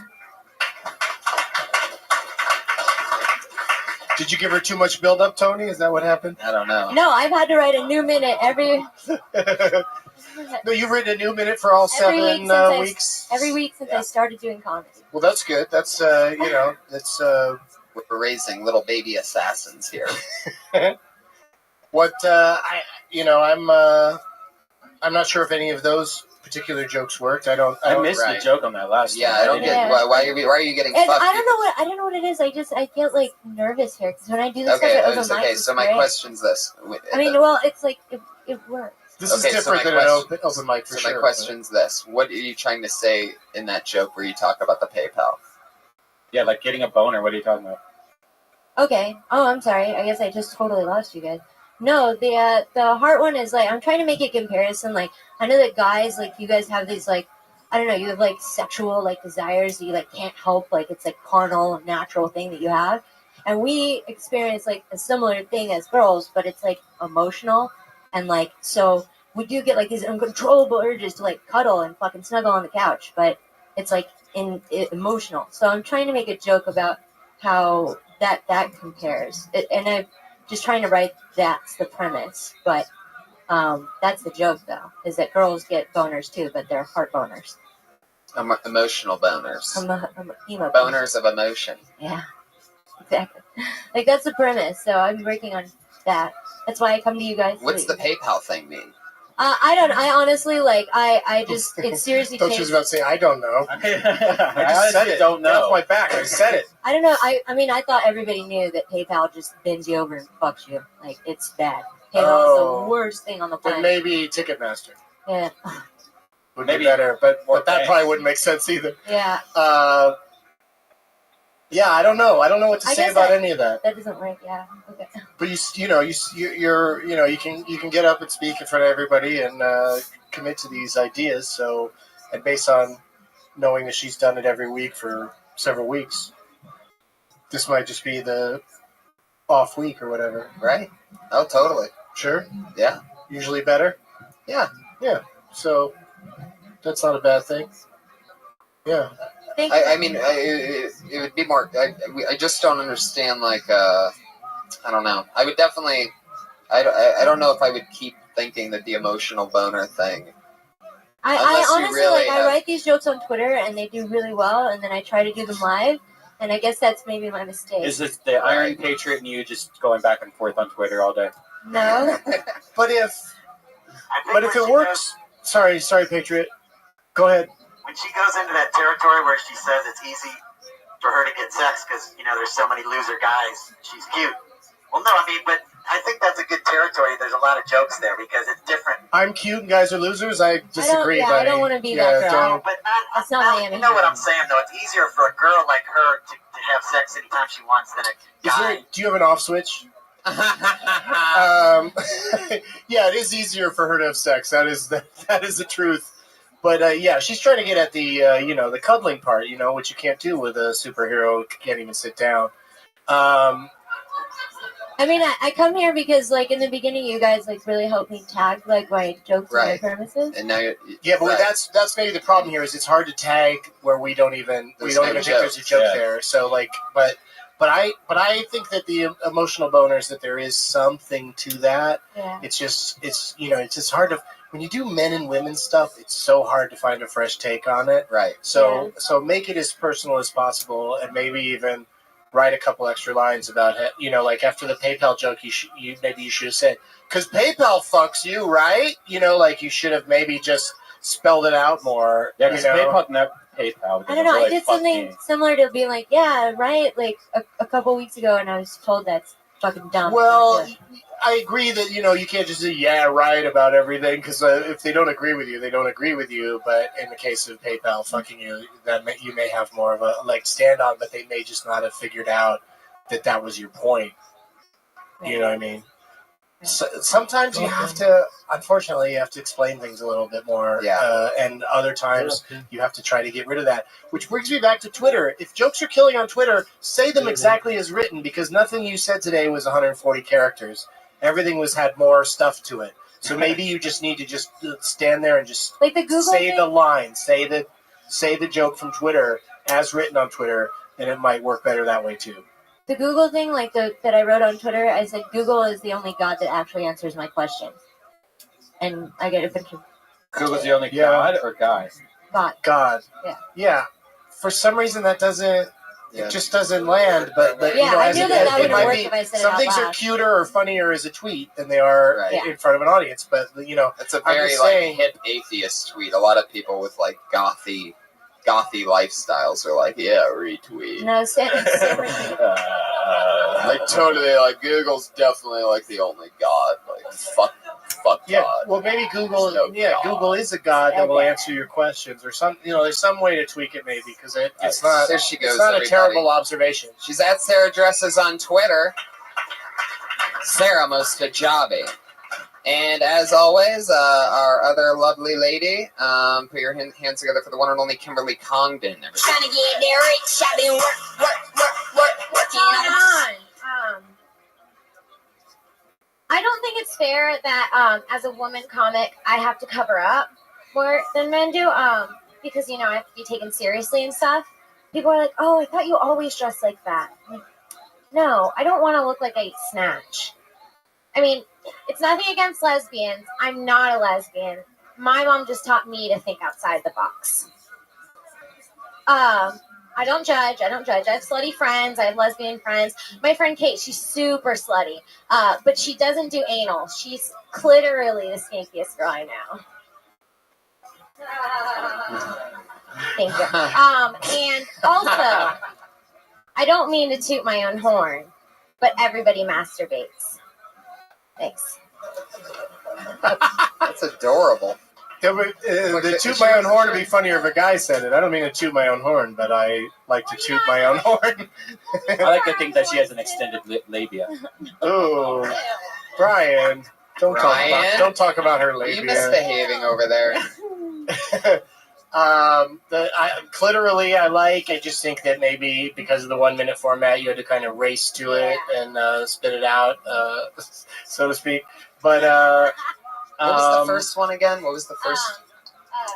think outside the box. Yeah, that guy, the little chuckle. I mean, maybe that expression is thrown around a little too much these days. That's for to be a twist. And what's the main thing that it's Not not? that I dress more modestly as I look like I dress up as a lesbian. Yeah, at first you kind of compared it to like, you have to cover up more than guys do, but guys are completely covered up. Like we're not standing around with our balls out or whatever. Right. So like, I don't know. I just don't know if that's even an issue worth addressing. Like how you're forced to dress. Yeah. Because I personally think, for me, a girl comic, lady comic should just be a comic and not be so much about because I'm a lady this. But then that's also a rule that's meant to be broken, because there's times when people say hilarious things specifically about being a woman. But I'd say make it as much about being you as possible, as opposed to being, because it's hard enough for women comics that I think that people tune out when it's like when you're talking about being a female comic, because they're strangely sick of it and yet also haven't embraced it like at the same time. Right. Like the challenge it's a much bigger challenge for you to do stand up, and so anytime you talk about your appearance, it has to be like the most hilarious joke. Right. Otherwise, it just puts everybody in their head about, oh, there's a girl on stage telling jokes. She's attractive. I can't listen to this. Right. I can't relate to it. Yeah. I've noticed so many of the most successful ones really dress down when doing which is what she's trying to make the joke about. So it's like it's an interesting observation. So I'm not saying kill it, but I'm just saying that like it's hard to do because it's drawing attention to the fact that that you're a woman. Got it. There she goes, everybody. Kimberly Congdon. That's at Kimberly Congdon on Twitter with a CONGDON ending. Fuck yeah, Doug. Thank you so much for doing the show. Oh, dude, that was so much fun. I hope that it's a blast. Hope it was constructive. Oh, totally. Instant classic episode, in my opinion. Anything you have going on that you want to promote? Yeah, Greatest Movie Ever Rolled is on VOD and iTunes, and Douglas Movies. You can go for all my tour dates and stuff, and I got a ton of things going on. That's so cool. Yeah, just come into my world. Just be a part of me. I thought I heard is there a superhero trying to get my attention? I think so, but Mr. Benson, I have Yes, sir. Yes, sir. I have a new nickname for you. Oh, God. The Messiah of Marijuana. Oh, that's not bad. I thought it would be worse, but it's not that good at all, though, either. It's not that bad, but it's also not. It's got good. Alliteration. Yeah. It's probably a little long for a nickname, but I'll take it. I mean, I appreciate it. That's awesome. We'll talk later. Follow No, we will not. Follow the Iron It's all Patriot on the on Twitter. podcast. He's at Comedy Patriot. He hit 1,000 followers. Just hit 1,000 followers. I just hit 10,000 followers for my first 10,000. Death Squad is powerful. Yeah. And Brian and I have an amazing set of shows coming up. Stand Up Live in Phoenix, September 26th. Go to standuplive.com. In Columbus, Ohio, we're going to be there with Tom Segura and Christina Pajitsky, and maybe a surprise. Who knows? Yeah. I'm thinking about crashing that one. Yeah. It's going to be a lot of That fun. could be fun. Just go to deathsquad.tv for all the tickets. It's Friday, September 27th. If you're in Winnipeg by any chance, I'm going to be there on the 12th and 13th of September. And come to Kill Tony taping anytime on a Monday here at the Comedy Store. Up next, the Ding Dong Show, the longest running show in Comedy Store history with the man, the myth, the legend, Don Barris at the helm. Thank you, everybody. Good night. Give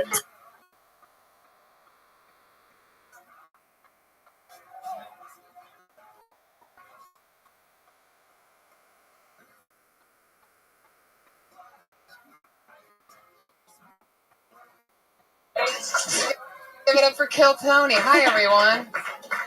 Hi, everybody. It's good to be here. Another fun weekend, and here we are. Hi, everybody out there. Congratulations for being part of this fun audience. Okie dokie. Always an interesting beginning. Yeah, we mixed it up a little. My iPad's dead. It fucking sucks. It's dead? Yeah, I don't think it's going to be alive anymore. Oh, my God. Whatever. That's terrible. I know. Excuse to get a new one. All right. Well, so that ends the sound effects portion, right? No, I downloaded an alternative sound effect program. Oh, so it's going to be mixed up probably a little. Oh, that's exciting. Just for this episode, instead of the normal kitty cat sound when a comic does 1 minute, we're going to have a dolphin. Oh yeah, I like that. But what's going to replace the angry bear that comes in if they do longer than 60 seconds? A gang of cows. That is a lot of cows, man. Wow. So you don't want to run the light here, you comedians out there that are doing your 60 seconds, because you don't want to anger that group of cows. Or the dolphin. Well, the dolphin... All right. That's a nice little... Yeah, the dolphin's sort of peppy, but those cows are aggressive. Yeah. Speaking of animals, as always, ladies and gentlemen, our head of security, the Iron Patriot, is here. Lead these new Avengers into battle against anyone who would threaten our way of life. I am the Iron Patriot. Fuck yeah. Still got it, Patriot. Still got it. You know, I was listening to the last episode the other day, and listening to it is so much different than watching it, because it really sounds like we're hanging out with Kit from Knight Rider. Oh, interesting. Yeah, I noticed that. I noticed when I listened last night just to iTunes, because I've been watching the video. And I want to say something to you, Red Band. First, I want to congratulate you for winning Funniest Instagrammer of the Year at the LA Weekly Awards. Oh, thank you. That is awesome. I'm not funny on Instagram, so I don't know what that means. That's so cool. I don't post any funny photos. It's mostly foods and shih tzus. You know, I like the one you posted yesterday. You did a screenshot of my mailman video, and in the background was a Jungle Fever poster, because my video was made in 1991, the same year that movie came out. And what's interesting is Wesley Snipes just got released from prison a few months ago. Oh. He was serving 3 years for tax evasion. He starred in Jungle Fever. And now he's already got his life back on track, and he's in the movie Expendables 3. Wow. He's already got it going. So with my Banana song coming back, this might be the return of Jungle Fever this year. Wow. Me and Wesley. I think that's a pretty bold statement, first of all. I don't think you're going to bring back the movie franchise Jungle Fever, the Wesley Snipes classic, because of the music video. But I did watch that music video that you were in. If you don't know, the Iron Patriot is a human being, and he wears a $5,000 custom-made Iron Patriot suit that came pretty dented up. He rides the bus here. He's here every Monday, and he rides the bus because in that $5,000 suit, he can't sit down. So he has to stand at all times. So he takes the bus here from down the street. Yeah. And he was once in a band in Texas called the Dirty Crabber. It's just called, I was Dirty Crabber. That's my other name. Okay. So if you ever want to call me that, just call me that. Did you ever have crabs? Is it based off that? No, because my last name is Crabtree, and my brother, his name was Crabtree, so it was kind of a play on that. Oh. But yeah, I did have crabs one time, but it wasn't. I think everybody's dealt with that. But now the girls are shaving their pouches, so I don't think there's any more crabs. Yeah, they're actually becoming extinct lately. That's true. Yeah. Wow. So I wish I would have lived in this age. Yeah, but now you have to worry about like crotch eels or something. Yeah. With those vaginas. Yeah. Crotch eels? Yeah, what would come out of a shaved vagina? What kind of gross thing could... What if worms just start... Like, girls start getting worms? What the fuck are you talking about? What would replace crabs? I don't think they need to be replaced. I think that's something we can do without. Yeah. So, Patriot, do you still have, even though you got the crabs, do you still have like a full bush underneath all that? Well, I keep it trimmed. I don't let it go out of control, but no, it's not. I mean, you know what I'm saying. When you say trimmed, like what are you doing down there?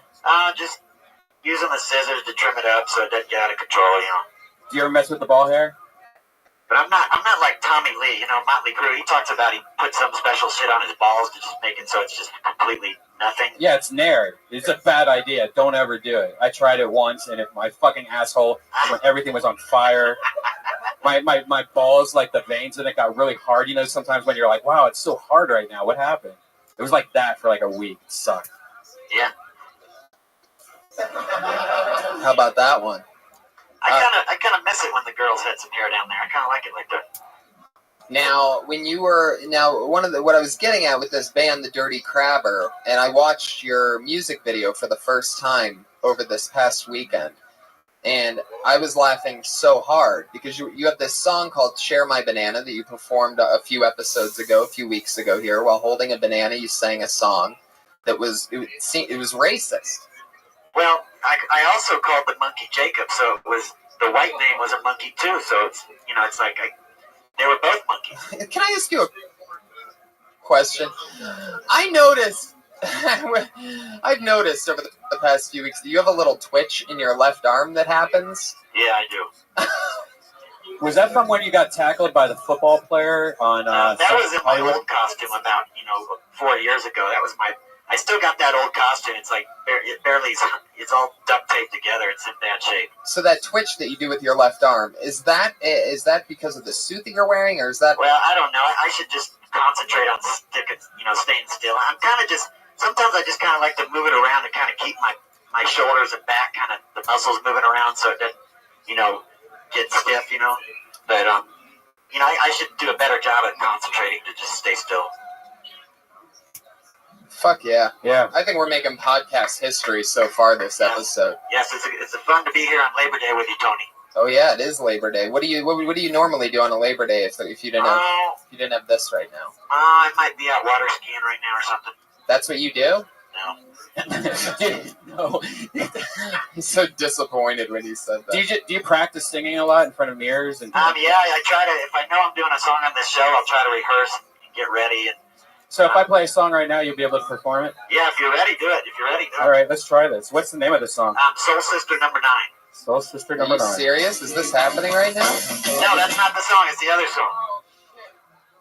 Well, yeah, I think I have it. Well, you can do that if that's the only one you have. You can do it. No, I could do both. It just. Wait. That was my other song called "Send Me." That's another song. He sent you another song? Well, I changed my mind. I sent that song and then I changed my mind and switched it to another song. Wow, look at you. How long did it take for you to decide that you wanted to do a different song? Like, was it hours you were sitting there thinking about it? No, it just kind of came to me because we've kind of been on this jungle fever theme for so long. I just kind of thought, man, let's just keep it going because, Soul Sister Number 9. I mean, I've never made love actually to a black woman. I flirted with them, but, one female brother that does turn me on is Beyonce. I love her. Female sister. Oh, wait. She needs to drop that zero and get with the hero. Oh, my God. All right, well, let's hear it. Yeah, turn up.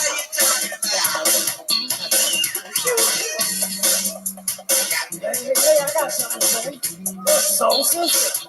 What do you believe in soul sister? Soul Sister, the part of the girl you haven't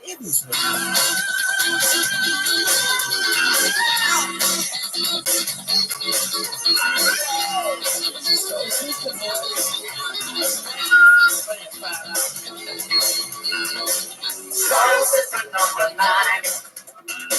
I like to see you in the summertime. Soul Sister, don't be late.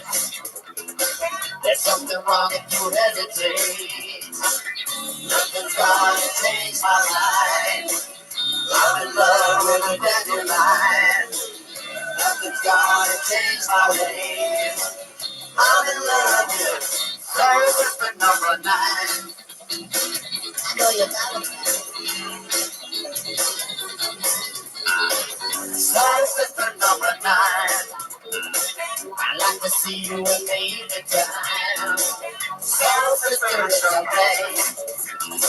Just say you're left for a rainy day. Nothing's gonna change my life. I'm in love with a dandelion. Nothing's gonna change my ways. I'm in love with Soul Sister Number 9. Yeah, God, I don't think that was ever going to end. Thank you. Holy shit. That was awesome. Wow. Thank you. You're breathing heavy under there, huh? Yeah. I'm surprised you used the word, you're like a dandelion. I was expecting something a little bit more racist. Yeah, I don't know. That's just kind of the the way the lyrics came out of me. When I write my music, I just let it flow out of me. I don't really.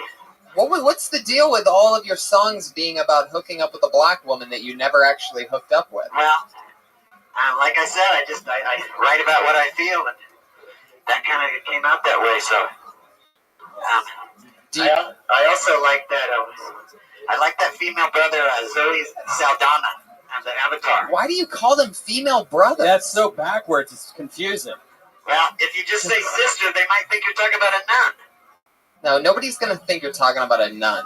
It all depends on who you follow it up with. And take off the ER and make it an A and you're fine. Nobody's going to think you're talking about a nun when you say Beyonce. Yeah. Do you think that you write these songs because you and perhaps a black woman out there have some unfinished business?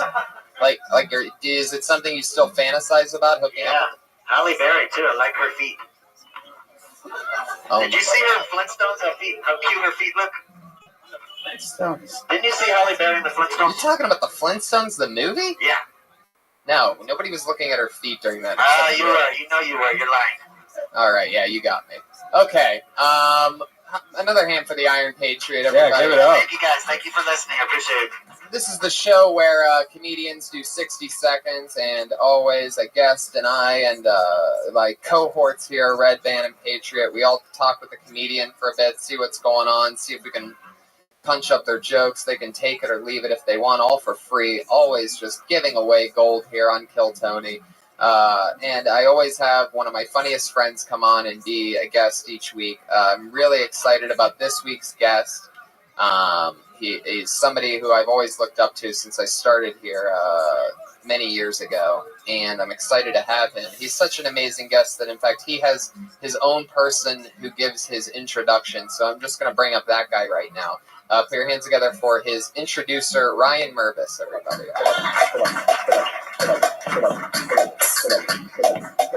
This is not the guest. This is the guy who introduces the guest. Are you guys ready? Are you ready? Give it up for the reigning Belly Room League champion, the manager of the Dead Kid Timmy, the lovely bearded Freddie Locker.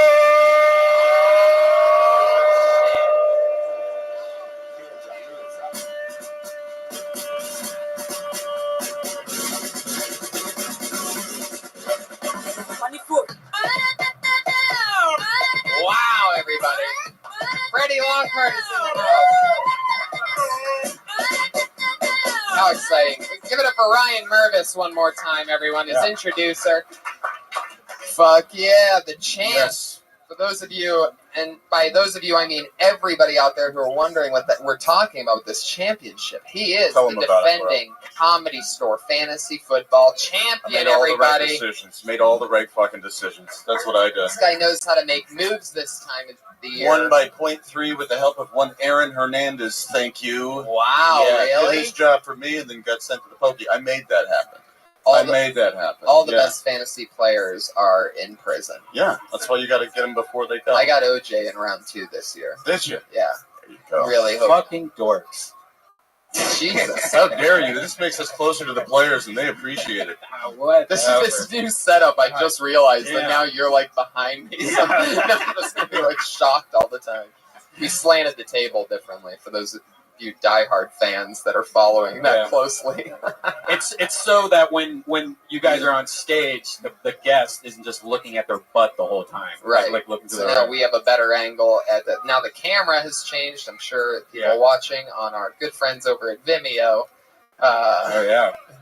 I'm sure that they noticed a slight change. So anyway, Freddie, This is great, Tony. This we is played- a real professional thing you got going here. That's fucking amazing right there. Thank you. That's fucking Yeah, I'm very incredible. excited about it. He sings, he dances, the whole thing. It's fucking unbelievable. Yeah. Can I ask you something, Freddie? Yeah, please. I did a little research on you today. First, I listened to your What's Good podcast. Oh, okay, great. I listened to that. I read about you. I wanted to ask you this. Okay. A few months ago, I was an extra on a film about Nina Simone, the jazz singer and civil rights activist. Sure. And Zoe Saldana is playing her in the movie, and she's got a lot of criticism because they say she's too light-skinned.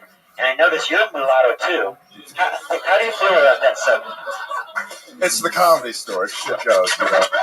I actually prefer it. I refer to it as right-skinned, first of all, or as Hollywood refers to as black. But I don't care. It's like whatever. You know, Yeah, I think don't it's get the good right you side. do it. What are you gonna do? Yeah, yeah. What are you gonna do? I mean, have you ever received criticism or discrimination from the? None at all. My whole life, zero discrimination in any facet, anywhere at all. Not from either side. No. I mean, from the Dr. Brothers. No. From the what? What'd you say? I don't know. Something racist. No, it wasn't racist. I think you just said nigger. That's what, oh, no. That's what I was feeling. The Patriot's known for his accidental racism. That's okay, you know. Yeah. It slips out He's sometimes. from Texas. I was born there. Yeah, you were born in San Antonio. Jesus, dude, that's creepy. Yeah, he researches all the guests. He's the best head of security on any podcast. That's pretty cool. I like you. I've seen you on Ice House Chronicles. I've seen you on Joe Rogan Experience. I've been following you for a while. Oh, Freddie. cool. You'd think I would have noticed fucking Iron Man following me. You know he loves you when his left arm twitches. Yeah, a lot. I like him. It's That's a very impressive. I mean, that's super fucking impressive. Well, thank you. I appreciate it. Yeah, no.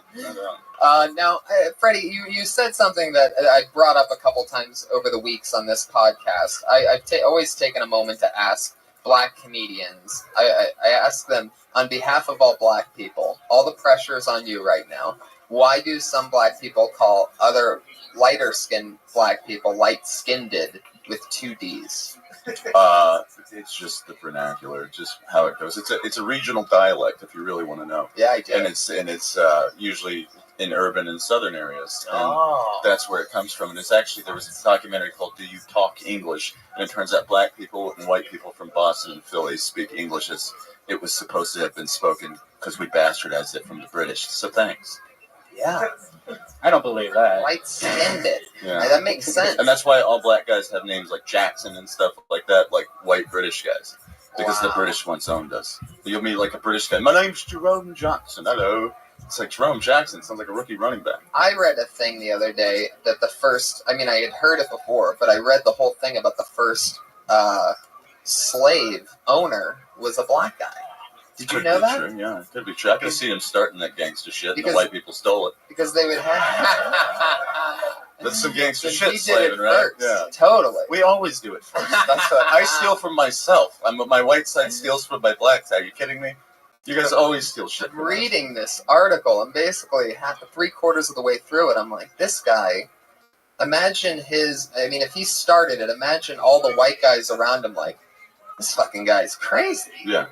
We're going to take over all these businesses, and he started it. You know what I mean? Yeah, it was some That's like crazy. Barksdale crew shit from The Wire.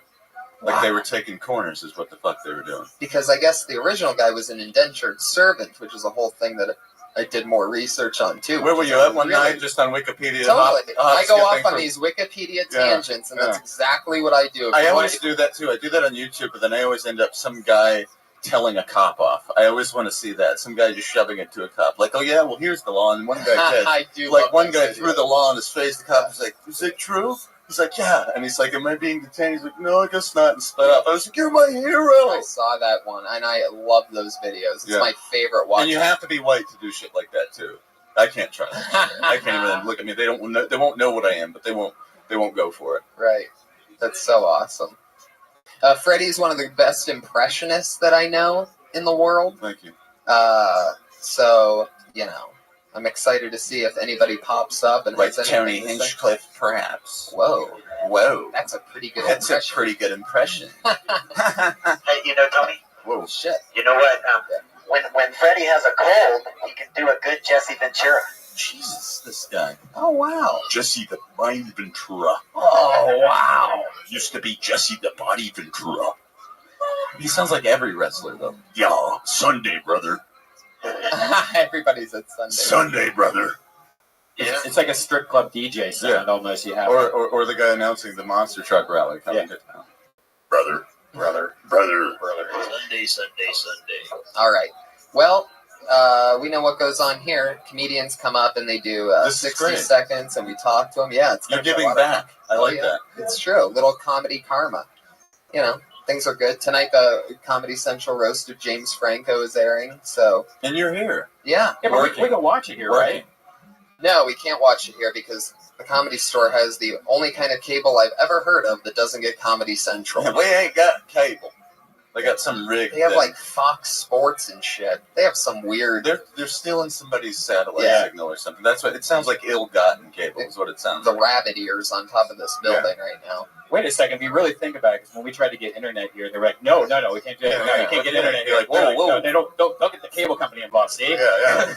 We're staying off the grid. Yeah, that We might probably want- is. Everything's off the grid here. At zeros. Got a laugh in the back. Somebody Comedy Store history. Somebody knows who's serious. Somebody. Why is there a sewing kit where it's known as an Intui? Oh, this. What is that? Pair of scissors. This was we needed string earlier, and the closest we could get, thanks to our friends down at Pink Dot, the world's strangest convenience store. Yeah, man. It's a great place to get murdered. Yeah. It's so creepy there. Or to get a sandwich. Nothing has a price tag on it. Everything's overpriced. Everything's up for you can haggle though. How much do you want to pay for the sandwich, Oh, you could? That's if you go during the day when You like tuna melt? How much do you like tuna melt, bro? What are you willing to go out the pocket for tuna melt? 7, 8, 9, 10. You know, what can you do for me? Maybe nug? You got nug a week? You know? The bartering starts quick. Bartering always works, especially in LA. I've bartered so much shit with nugs a week. Made people's day with nugs a week. Oh yeah, they never see it coming. Yeah, the plumber, he didn't see it coming. If you have half a joint on you, people go crazy. I got the pool guy high. He's like, hey man, I've been dying to get high all day. I guess it's like it must be hard for people to get pot or something. Old school people who don't realize it's like fucking water and you can get it anywhere. You know where I can get a lid of weed, huh? How do I get it? I remember when a dime bag was a dime. A dime bag, see? All right, so let's get this party started. Patriot, are you ready? I'm ready. Let's do it. Okay. If anybody misses their spot, they get a permanent blacklisting. And when I say blacklist, the Patriot always makes this noise.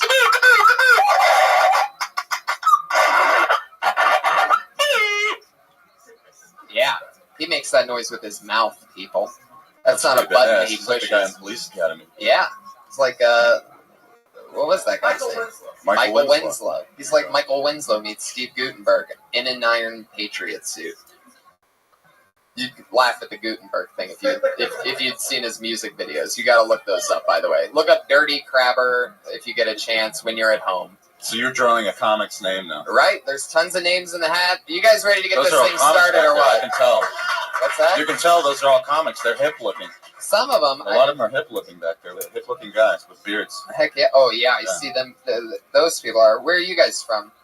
You think anybody's got? You're from the Valley? I'm from the Valley. Fuck yeah, the Valley. Till I die, like Brody. Oh yeah, 818 till I die. You got it. You push got and it. believe. Yes, push. You listen to the podcast? Oh well, thank you. Just some random stranger. Well, welcome, sir. You're in the right room. I picked a name, and the comedian's name, your first comedian tonight, is Clee Wiggins. Should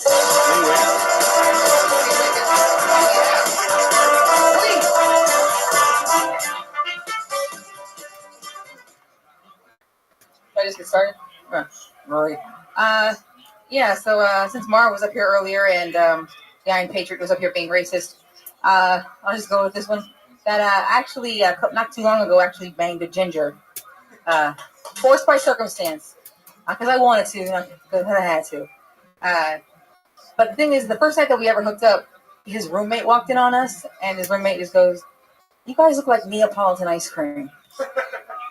I was just mad he got to be 2 of the 3 flavors. I was like, see, there's the man keeping a sister down. Again, how come you get to be 2 and I'm only 1? You know what? We're Neapolitan ice cream with caramel sauce. That's what we are. Now we're equal, separate yet equal. But he grew up not knowing any black people, so he thought that not only would black men's cum be brown, but that it would taste like chocolate. Which I was like, I wish that your retarded childhood dream was true. There'd be so many more different kinds of guys in my background if Mexican cum tasted like dulce de leche. Many more Jesuses. I'm in there. Okay. There you go. Hell yeah. Clee Wiggins. Talking about hooking up with a redheaded guy. Redheaded one, I am. Wow, that's interesting. What was like? Was it like a? What, did you guys meet that night and it just magic happened? You guys go on a date? Like, No, he was a bartender at a bar I used to hang out at up in the Bay. So you had known him for a while. Yeah, a couple months ago. The first time you saw him, were you like, oh yeah, I'm gonna fucking. No, the first time I saw him, I actually did literally think he looked like a leprechaun because he was short. Interesting. So he's And a like short. He's sort of white- built like Scott Conn, like sort of like very compact with like bow-legged. That was the only thing that kind of appealed to me. Was the bow-legged. Wow, this guy just sounds terrible. But no, he was awesome. Actually, he wasn't. He was too much of a cuddler. I think that was his biggest. That was my issue. He liked to cuddle a lot. You're a comic. We don't cuddle. No, don't touch Gross. me. It's weird. What? I love cuddling. I cuddle all day. No, I like rolled over in the morning. And I was like, why are you still here? I like to sleep with my dick inside of her. That's okay as long as nothing else about you is touching her. That's power cuddling right there. It's totally locked and loaded. Please take it. Wow, just leave it in. That would every be fine night. with me though. Just if it was only the dick and nothing else was touching me. Oh, there you go. I'd be okay with that. So just a fan of power cuddle or no cuddle at all. Yeah. That's interesting. I like cuddling. You don't like cuddling at all? After I'm done sexing out, get off me. Go. Yeah. Beat We it. go to our separate corners like boxers. Yeah, exactly. I got to go see my cut man now. Get the fuck off. But then afterwards, do you go back? Sometimes I go back for a little seconds, but most of the time I No, just I know, watch. I'm talking I about just the- watch HBO Go on the iPad and go to fucking sleep. No, I mean back to cuddling. Do you go back to cuddling, not for seconds. She doesn't like to cuddle either, and that's the thing. You know, she's like Puerto Rican, so she gets hot really easily. Do you sleep with like a That's pillow my between problem, your legs too. or something? Yeah. No, I don't sleep with a pillow between my legs. Do you sleep with a pillow between your legs? Sometimes. Do you sleep with a pillow between? No, I sleep with the girl between my legs. Oh. And I have one hand on her tit. I have my dick inside over my leg, like this. It's fucking awesome. It's just like perfect. It's like you're two puzzle pieces put together. There you go. There you go. And you got the air conditioning turned on like 40 degrees so you don't sweat. You're just locked, like keeping each other warm and surviving. How many girls do you get pregnant with this thing that you do? None. Really? Even with the dick inside all night long? Yeah, it seems like if you let a dick marinate inside of a vagina all night long, Yeah. some type of life form would have to grow. I mean, Or some kind of fusion would take place. maybe But you have to have a period first before that you can even get pregnant. That's okay. That's all right. I see what you did there. This guy. I know what you did there. And then you lean back after that like that. Boys can't get pregnant. Oh, Jesus. Fuck yeah. I love Neapolitan ice cream. Mm-hmm. I love that reference there. That's fun. Thank you. That was pretty good when she talked about the brown cum coming out of the brother's banana. I've heard people talk about like chocolate milk coming out of it. The brother's Brother. banana What's the too. brother You can't make enough monkey references while talking about black people. No, I was saying I like that joke. That was funny. I've heard chocolate milk jokes about No, that was good. I like females' that. That was breasts, but I've never heard that. I'm not on board with that Soul Sister #9 song, by the way. Like the dandruff reference is like an afro thing or something. It's very subtly racist, but from ignorance, which I feel like I can Subtle feel racism is more offensive than overt racism. But If it's I overt said- racism, you just own it. I said I'm in love with Soul Sister #9. I said Yeah. it's a compliment. I mean, But it's like a fetish. It's not a good thing. Like a fetish. I love it. Clee, Yes, what was the, so, yeah. I like the, Dolce I de should Leche speak. part. Can Is you that a thing? mute yourself, please? I did- I have yeah. references for Thanks, all big dog. the major races. And then the No Mexican problem at all. thing was. It happens. what was I it? get it. Mexican cum tastes like Yeah. dulce de leche. That's what, that was good.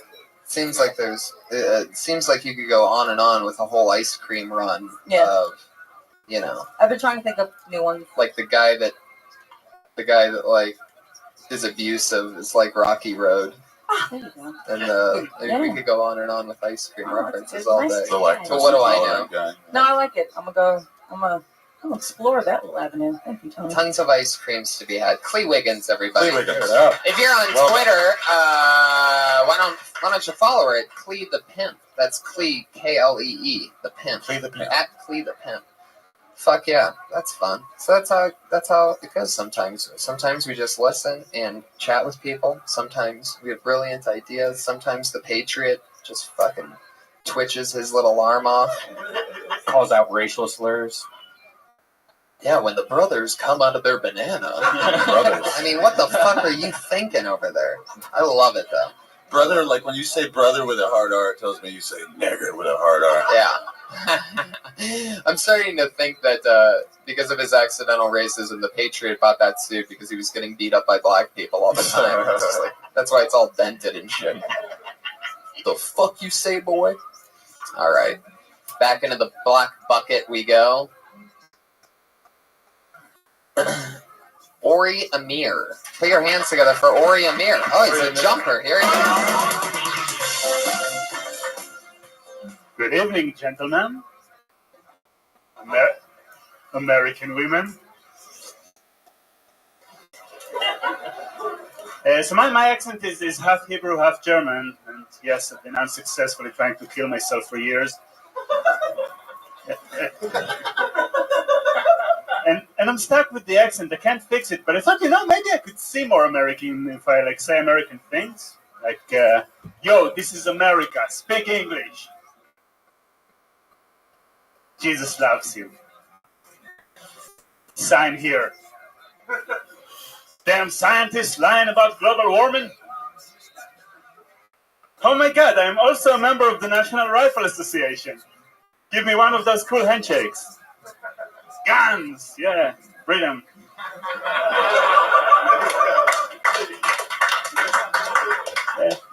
I love the English language. I love how rich your vocabulary is. You got words like communist, socialist, Marxist, Maoist, anti-American, and these are only the synonyms for poor.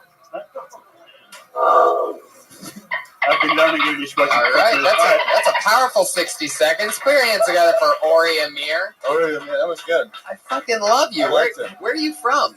Israel. Wow. Straight out of Israel. How long have you been here? 5 years. That is so cool. Yeah. I like him. You know why I liked him? He came up here and he got right to fucking business. Yeah. It's like, I got 60 seconds, son. Yeah. I'm going to throw down. And he did it. Didn't he do it? You did it. Nothing but daggers the whole time. Yeah. Just fucking quick lightning jokes. Yeah. That's so fun. How long have you been doing stand-up? A couple of years. He did it. You talk about who you are, where you're from, until you're famous. Yeah. And he did just that in 60 seconds. Yeah, exactly. Yeah. I love that. What else do you do? What else do you live here in Los Angeles? Yeah, I'm doing a PhD here. PhD? I study brains, yes. Oh, really? Wow. You're like Freud. Yeah, I actually, we do like fMRI studies, like when you look what happens in the brain under various things that you... Various things? You sounded really smart until the end yes, there. various things, yes, brains, it's parts, it has parts. And it has... Wow. No, I think he was going to throw out a word and he knew he wouldn't understand. Right. No, actually, look at what happens when you enjoy comedy. Like that's the last thing I did, so you can actually see the parts that are. Wow. Oh wow, that are affected by humor. Is that what you're? Oh wow. So basically, you go inside the scanner with them, and you're like, "Have you ever noticed how private it is?" And don't laugh. You're moving your head. Disrupt the signal. Wow, that's amazing. So you're doing studies on that, on how laughter affects the brain and stuff like that. Yeah. Check out his shoes, bro. Oh yeah, those shoes are fucking baller, man. Yeah, those are baller. They look like you went paintballing. Yes, it was white. I'm just a messy eater. Those are great. I like them. I like this guy. Yeah, that's so cool. So you're like super smart. What are you going to do with your whole PhD thing once you get it? I don't know. Probably look for a job doing the same stuff I do now. How old are you, if you don't mind me asking? 32. Oh wow, you're a young man. And I bet you've been in every country, and the fact that your passport's looks like fucking janky. It's just got stamps everywhere. Places, yeah. You've been to a lot of places. Right? What's your favorite place that you've been to? Colombia. Ooh, why? Colombia. He's like, this glow is fucking pure. People are awesome. Yeah. The nature is great.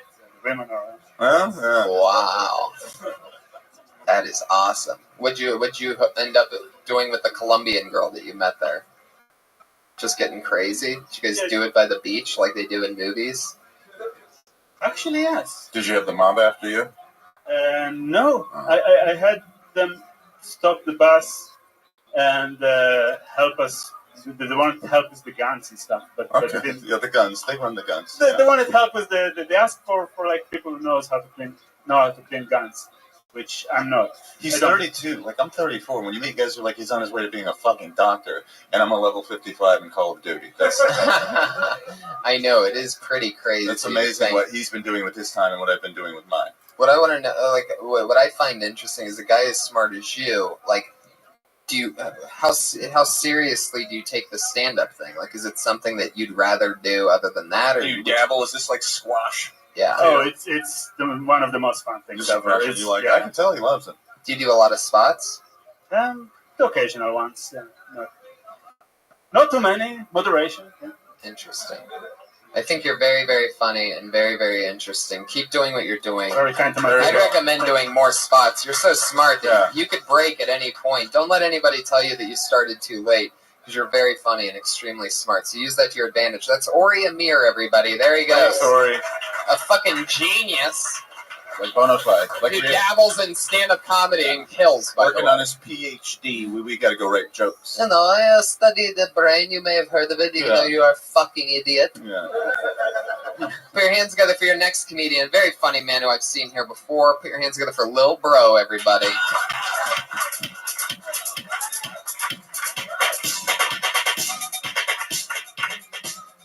I love Latino women. You know why I love Latino women? Because they know how to take a punch. Seriously.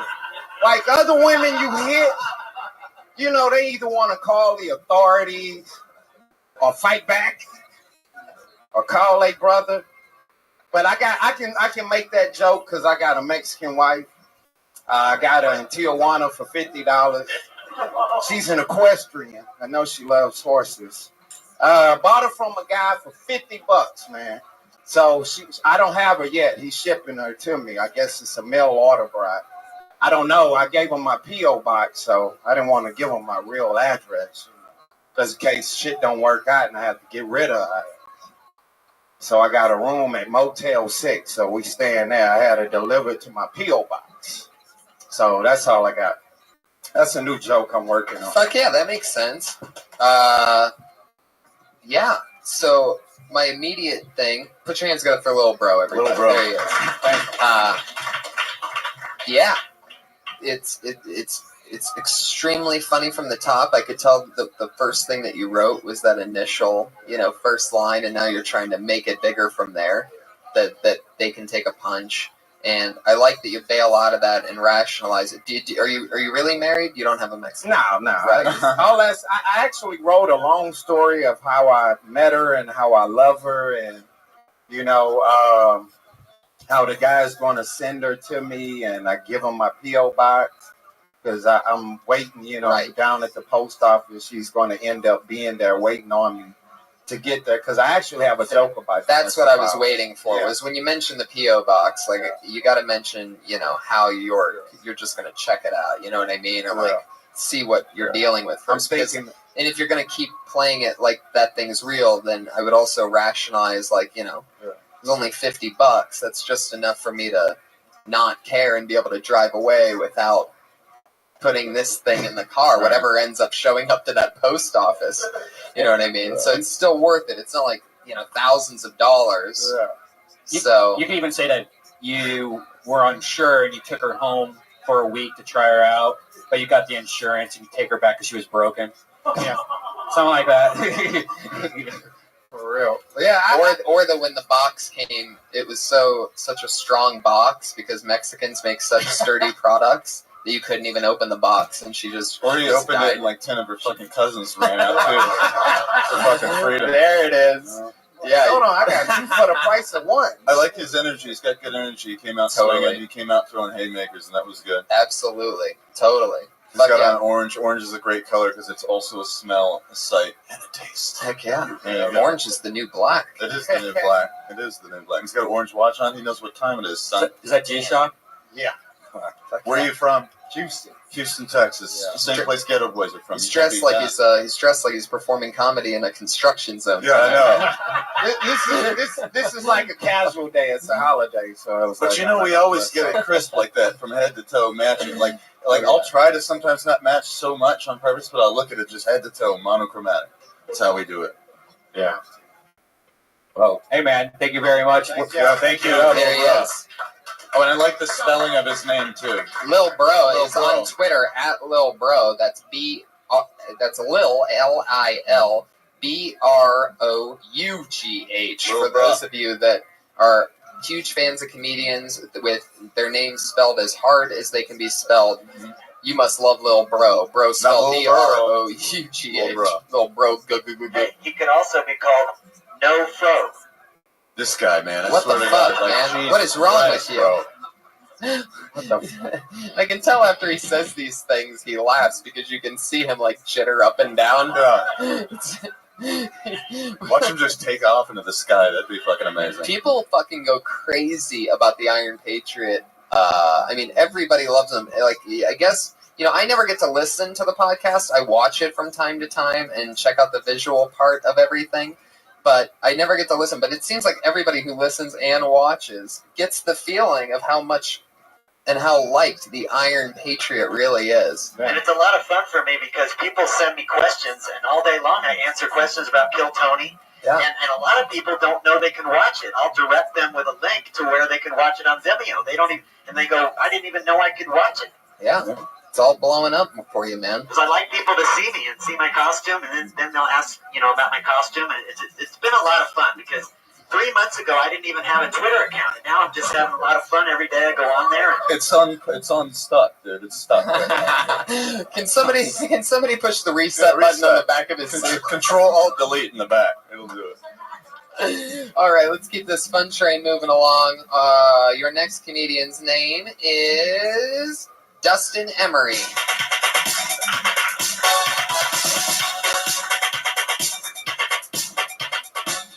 So, that I know of, I've never had a dick in my mouth. And I say that I know of because how do I know dicks aren't like spiders and you don't know it? But about 7 dicks a year have been crawling into your mouth while you sleep. And I'd be like a magnet for that shit too because I sleep heavy and I drool a lot. But anyways, pretty sure never had a dick in my mouth, but I have had very, very vivid dreams where I'm sucking my own dick. And which results in a disturbing dilemma for the straight man because now I feel like I know what it's like to have a dick in my mouth. Like what it's like to have it rubbing inside of my dick. What it's like to choke on it. Even what it's like to chew on it. Just a little bit. I'm not gonna like chomp down on my own dream dick. Just little nibbles. Anyways, that's it. Okay, Dustin Emery. There's an interesting, what I find interesting about what you just talked about is having a dream about sucking your own dick. Like, it seems like there would be a wealth of... I've had that dream. Really? It is a possibility. What are you doing? Do you feel it? Do you feel it? No, too? I just go, what the fuck am I doing? And I'm ashamed. And you're like totally flexible and just able to do Yeah, that? like I must have thrown out some ribs Right. to do it. I don't know how. Just all I've of a had sudden. dreams where I'm sucking 2 of my dicks. Yeah. Oh, that's just gay as fuck, You can bro. never do that. One of those dicks can't possibly be yours. I mean, I'm sucking 2 of my dicks. I mean, one of them looks like Lil Bro's dick, but,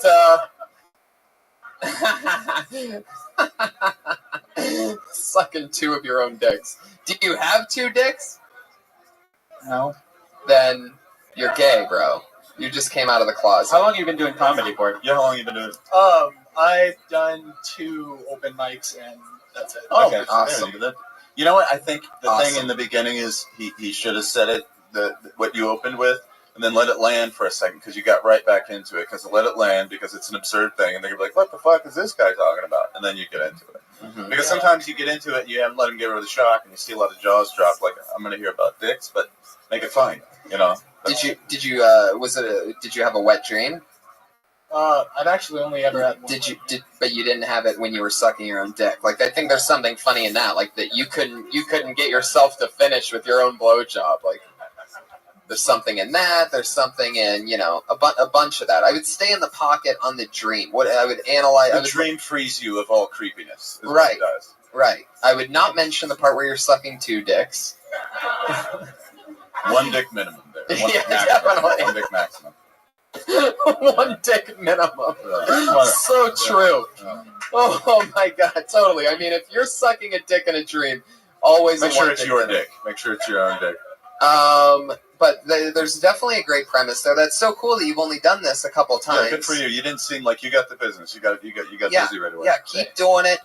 all the time as often as you can if you're interested in it. He And looks hip like Yusuf. yeah, I mean, guys that look like you are getting jobs over geniuses like me. So I mean, it's a great time to look like that. Yeah. Not many jobs. I'm Yeah. still doing pretty fucking good, but you know, it's your Great time time. to look like Keanu Reeves. It's a good time. Absolutely. It's a good Look at time. this guy. Yeah, it's a good. Look at him. He's hip. The one thing I would say though, but this is more you just learned because you've only been doing it, you know, a very short period of time, and then you'll learn this. But the biggest thing I would say is to act like you're saying that as you instead, because I could kind of tell you kind of like wrote it out. You're kind of almost going. Yeah, I like, could tell you were trying to remember how to say it verbatim. Yeah, definitely. Instead of like, no, this is actually me. It's That's a thought talking to occurring you. to you. Like if I was talking to you and you were telling me this story, you wouldn't be doing it like that. You'd be doing it like, so I was like sucking this dick, and you know what I mean. Like it would be more believable as you instead of, but you'll learn that. You know? Right. That comes from just Yeah. doing it a lot. But so far, you know, at least you're putting yourself in position to have interesting premises. So there you go. That's Dustin Emery, everybody. You don't have a Twitter? Get a Twitter, dude. Get a Twitter, bro. It's time. Don't be that guy. Get a Twitter. It's never too late. Just get on Twitter. I do my own thing, man. Yeah. At open mic number 30, you'll be on Twitter and you'll be like, why didn't I just get on Twitter when It's always the hesitant people who actually get on and start killing it too. Oh yeah, totally. They come out of nowhere. Yeah. How long have you been doing comedy, Freddie? 13 years this year. Did you start at the Comedy Store? I did. It was my very first time here. Me too. Yeah. So you went through all this already, Yeah, like yeah. a long time ago, doing the open mics and stuff, shit like that. Yeah. Old school. They just got rid of the Sunday open Yeah, mic. what is what that? I The heard. Sunday open mic. Done. That's crazy. Yeah. No mouse. Yeah. I don't know. I don't know. The crowd is getting freaked out. I know. The crowd's like, what? I know, right? Huh? Yeah, it's only a tradition of 40 plus Yeah, years, that's it. you know, in which pretty much all of our favorites and No more new us. comics ever.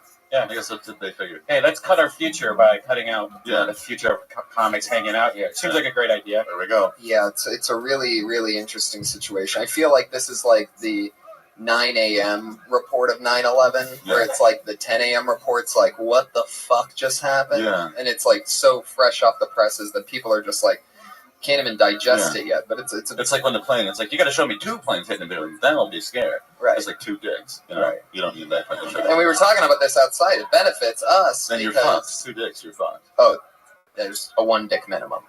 1 dick minimum. But that would However- imply that you got to order many dicks. We were talking about outside that it benefits us than not having a show at the 40 Comics on Sunday, because then technically we would get more We get a time. paid spot. Right, a paid spot for, you know, the amount of money that they pay us. And so it's really interesting because even though it benefits me, I can clearly see why that is there's no other comedy club that has an open mic like this place. Yeah, they need to get that back. It's interesting. It's And what I- keeps this place going. And I'm pretty sure everybody just wants to work stuff out. I mean, they'll end up, the people, it needs to be just marketed as for what it is, because Sunday's like one of the coolest nights to come here. Yeah, anybody And- came. The first time I ever went on, I saw like Chris Rock, the Yeah. being in a band and be like, "We played on the same stage as Zeppelin, bro. The first fucking night we ever did it." Yeah, everybody comes in. Yeah. If Chappelle's here, they're coming in. If Dice about- came in when he Right. used to come in. I remember the first time I met Dice. I was like, "Hi, Andrew Dice Clay. I've only, Get the fuck out of here." I know, exactly. I've Okay. only seen Dice Okay. on Sundays here. Dice told me to get the fuck out of here. I introduced him to my mom on a Sunday night. I know, you make all these rookie mistakes when you're Oh first my here. god. Dice, this is my uncle. Fuck your uncle. Right.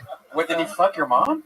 No, why would he fuck my mom? No, like what happened? What? No, I was with my mom and Dice walked by and I go, Dice, this is my mom, and he goes, what do you want me to do? Shake her hand, give her a hug? Your mom's a hoe. Okay. No, he was really nice. But then he got cool after. Yeah, I totally. see you've been coming here a Right, while. I'll right, be nice now. Right. He gets it. But you know, hopefully this Sunday thing will clear itself up. It's an interesting. Is there something that's being replaced? Are they just doing like shows? It'll regular be show, like I a guess. Tuesday or Wednesday night show. Oh wow. Which all that needs to be known about is that the same comics that would do a spot for 15 minutes there are here on those Sunday nights anyway to do a pop-in spot. Right. It's just an interesting thing at the bottom ground of comedy, and since we do this show, I figured it'd be worth Yeah, it's a bummer. mentioning. It's an interesting thing happening there. So we should pick it and start. I would pick it if I was an open mic. I bet you their comics are like, hey, there's a fucking bucket. Oh yeah, that's right. Hey, we already just lost a spot on Sunday. Get your hand in the bucket, Dick. All right, put your hands together for your next comedian, Des Delgadito.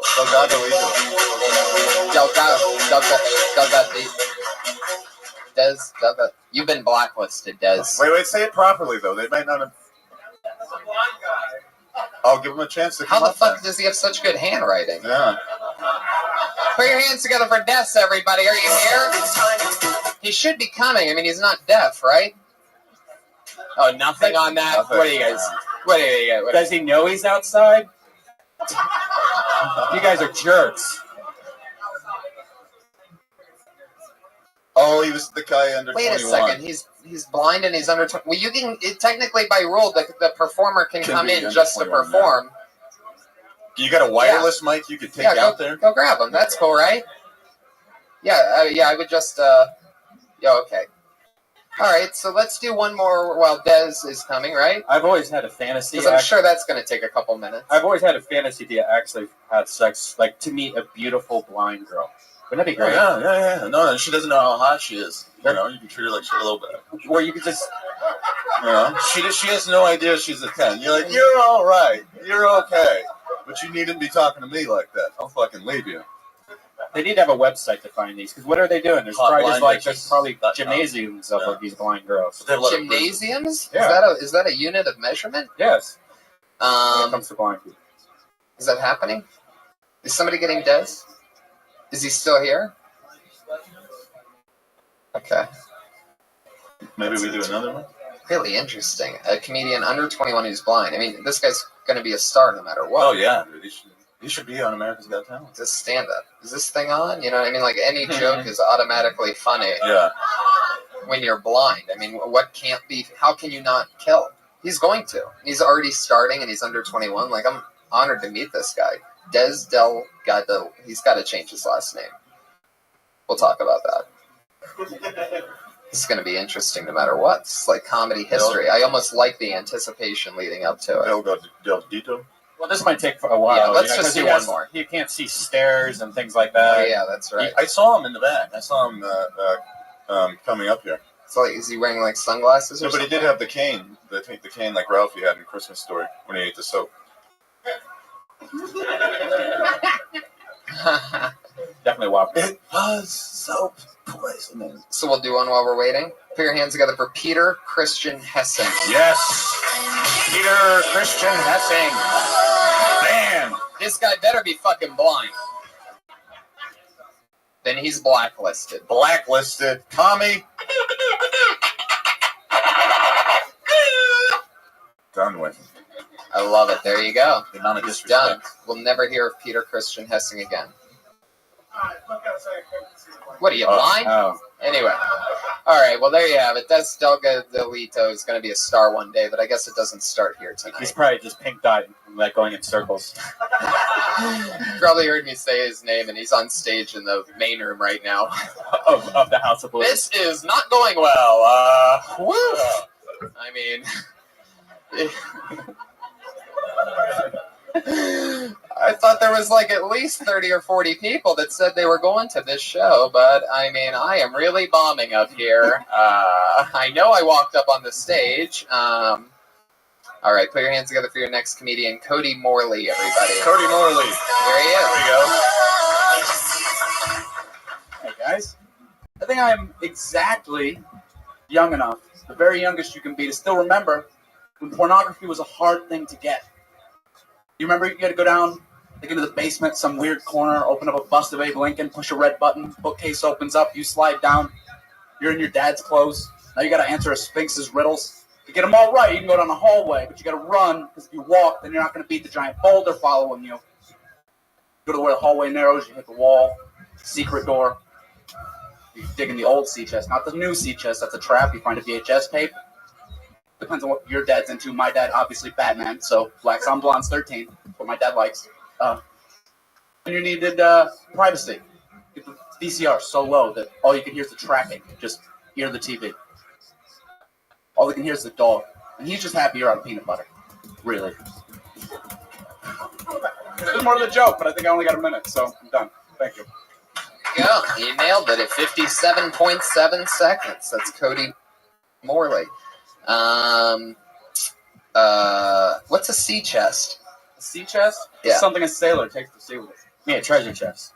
Yeah, Kinda. I'd say It's like what a guy in the Navy takes his belongings in with him. You get a sea chest and a sea bag. SEA. See? Yeah. Right? Yeah. SEA, yes. Well, Out to sea.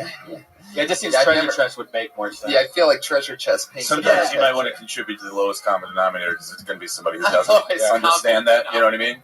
Like We're there the are red bands of the people. world. Yeah. I say chest. What does he mean? By round of applause out there, how many of you knew what he meant by sea chest originally? Give it up for the Navy I people. love how Yeah, hard nice. Sarah claps to try to be smart. I knew what it was. I knew what it was. 4 more people than I expected. Energy. 2 people. 1 and 2. And this guy started clapping before I got to the end of the question. When I said how many of you knew, By round of applause. I'm a fucking genius. I know what kind of boxes they were using when they were shipping things across the... Is that how you talk? I knew it. But yeah. I have no idea who you are, but you have the look of a Yeah. fucking guy that's just my fucking life, I bet man. he says, "What do you want from me?" a lot. What do you want from me? Right? What do you You want from me? New York City? No, never been. Philly? Where are you? South Bay. South Bay. Florida? Like Miami? What do you mean South Bay? South Bay Shore, Brooklyn? What? No. Everybody's yelling like Northern the California? opposite. That's South Bay. Glendale. Burbank. Southern San Francisco. Cerritos Auto Square. Oh. Can you name a city that you were near? San Pedro. Yeah, there's that. It's all around there, you know. South Bay. It's not in the 30 miles zone, so it doesn't matter. So, what do you? Let's talk about his jokes. I looked at the guy that's in that. Totally forgot about you, Cody Morley. I liked his porno joke about that because porno was hard to score, and when I was a kid, you had to go to the 7-Eleven behind the 7-Eleven in the bush. Like people would store like Swank and Gallery, like the hardcore ones where you like open the page, each page a girl's legs on it. It's like a science fucking experiment.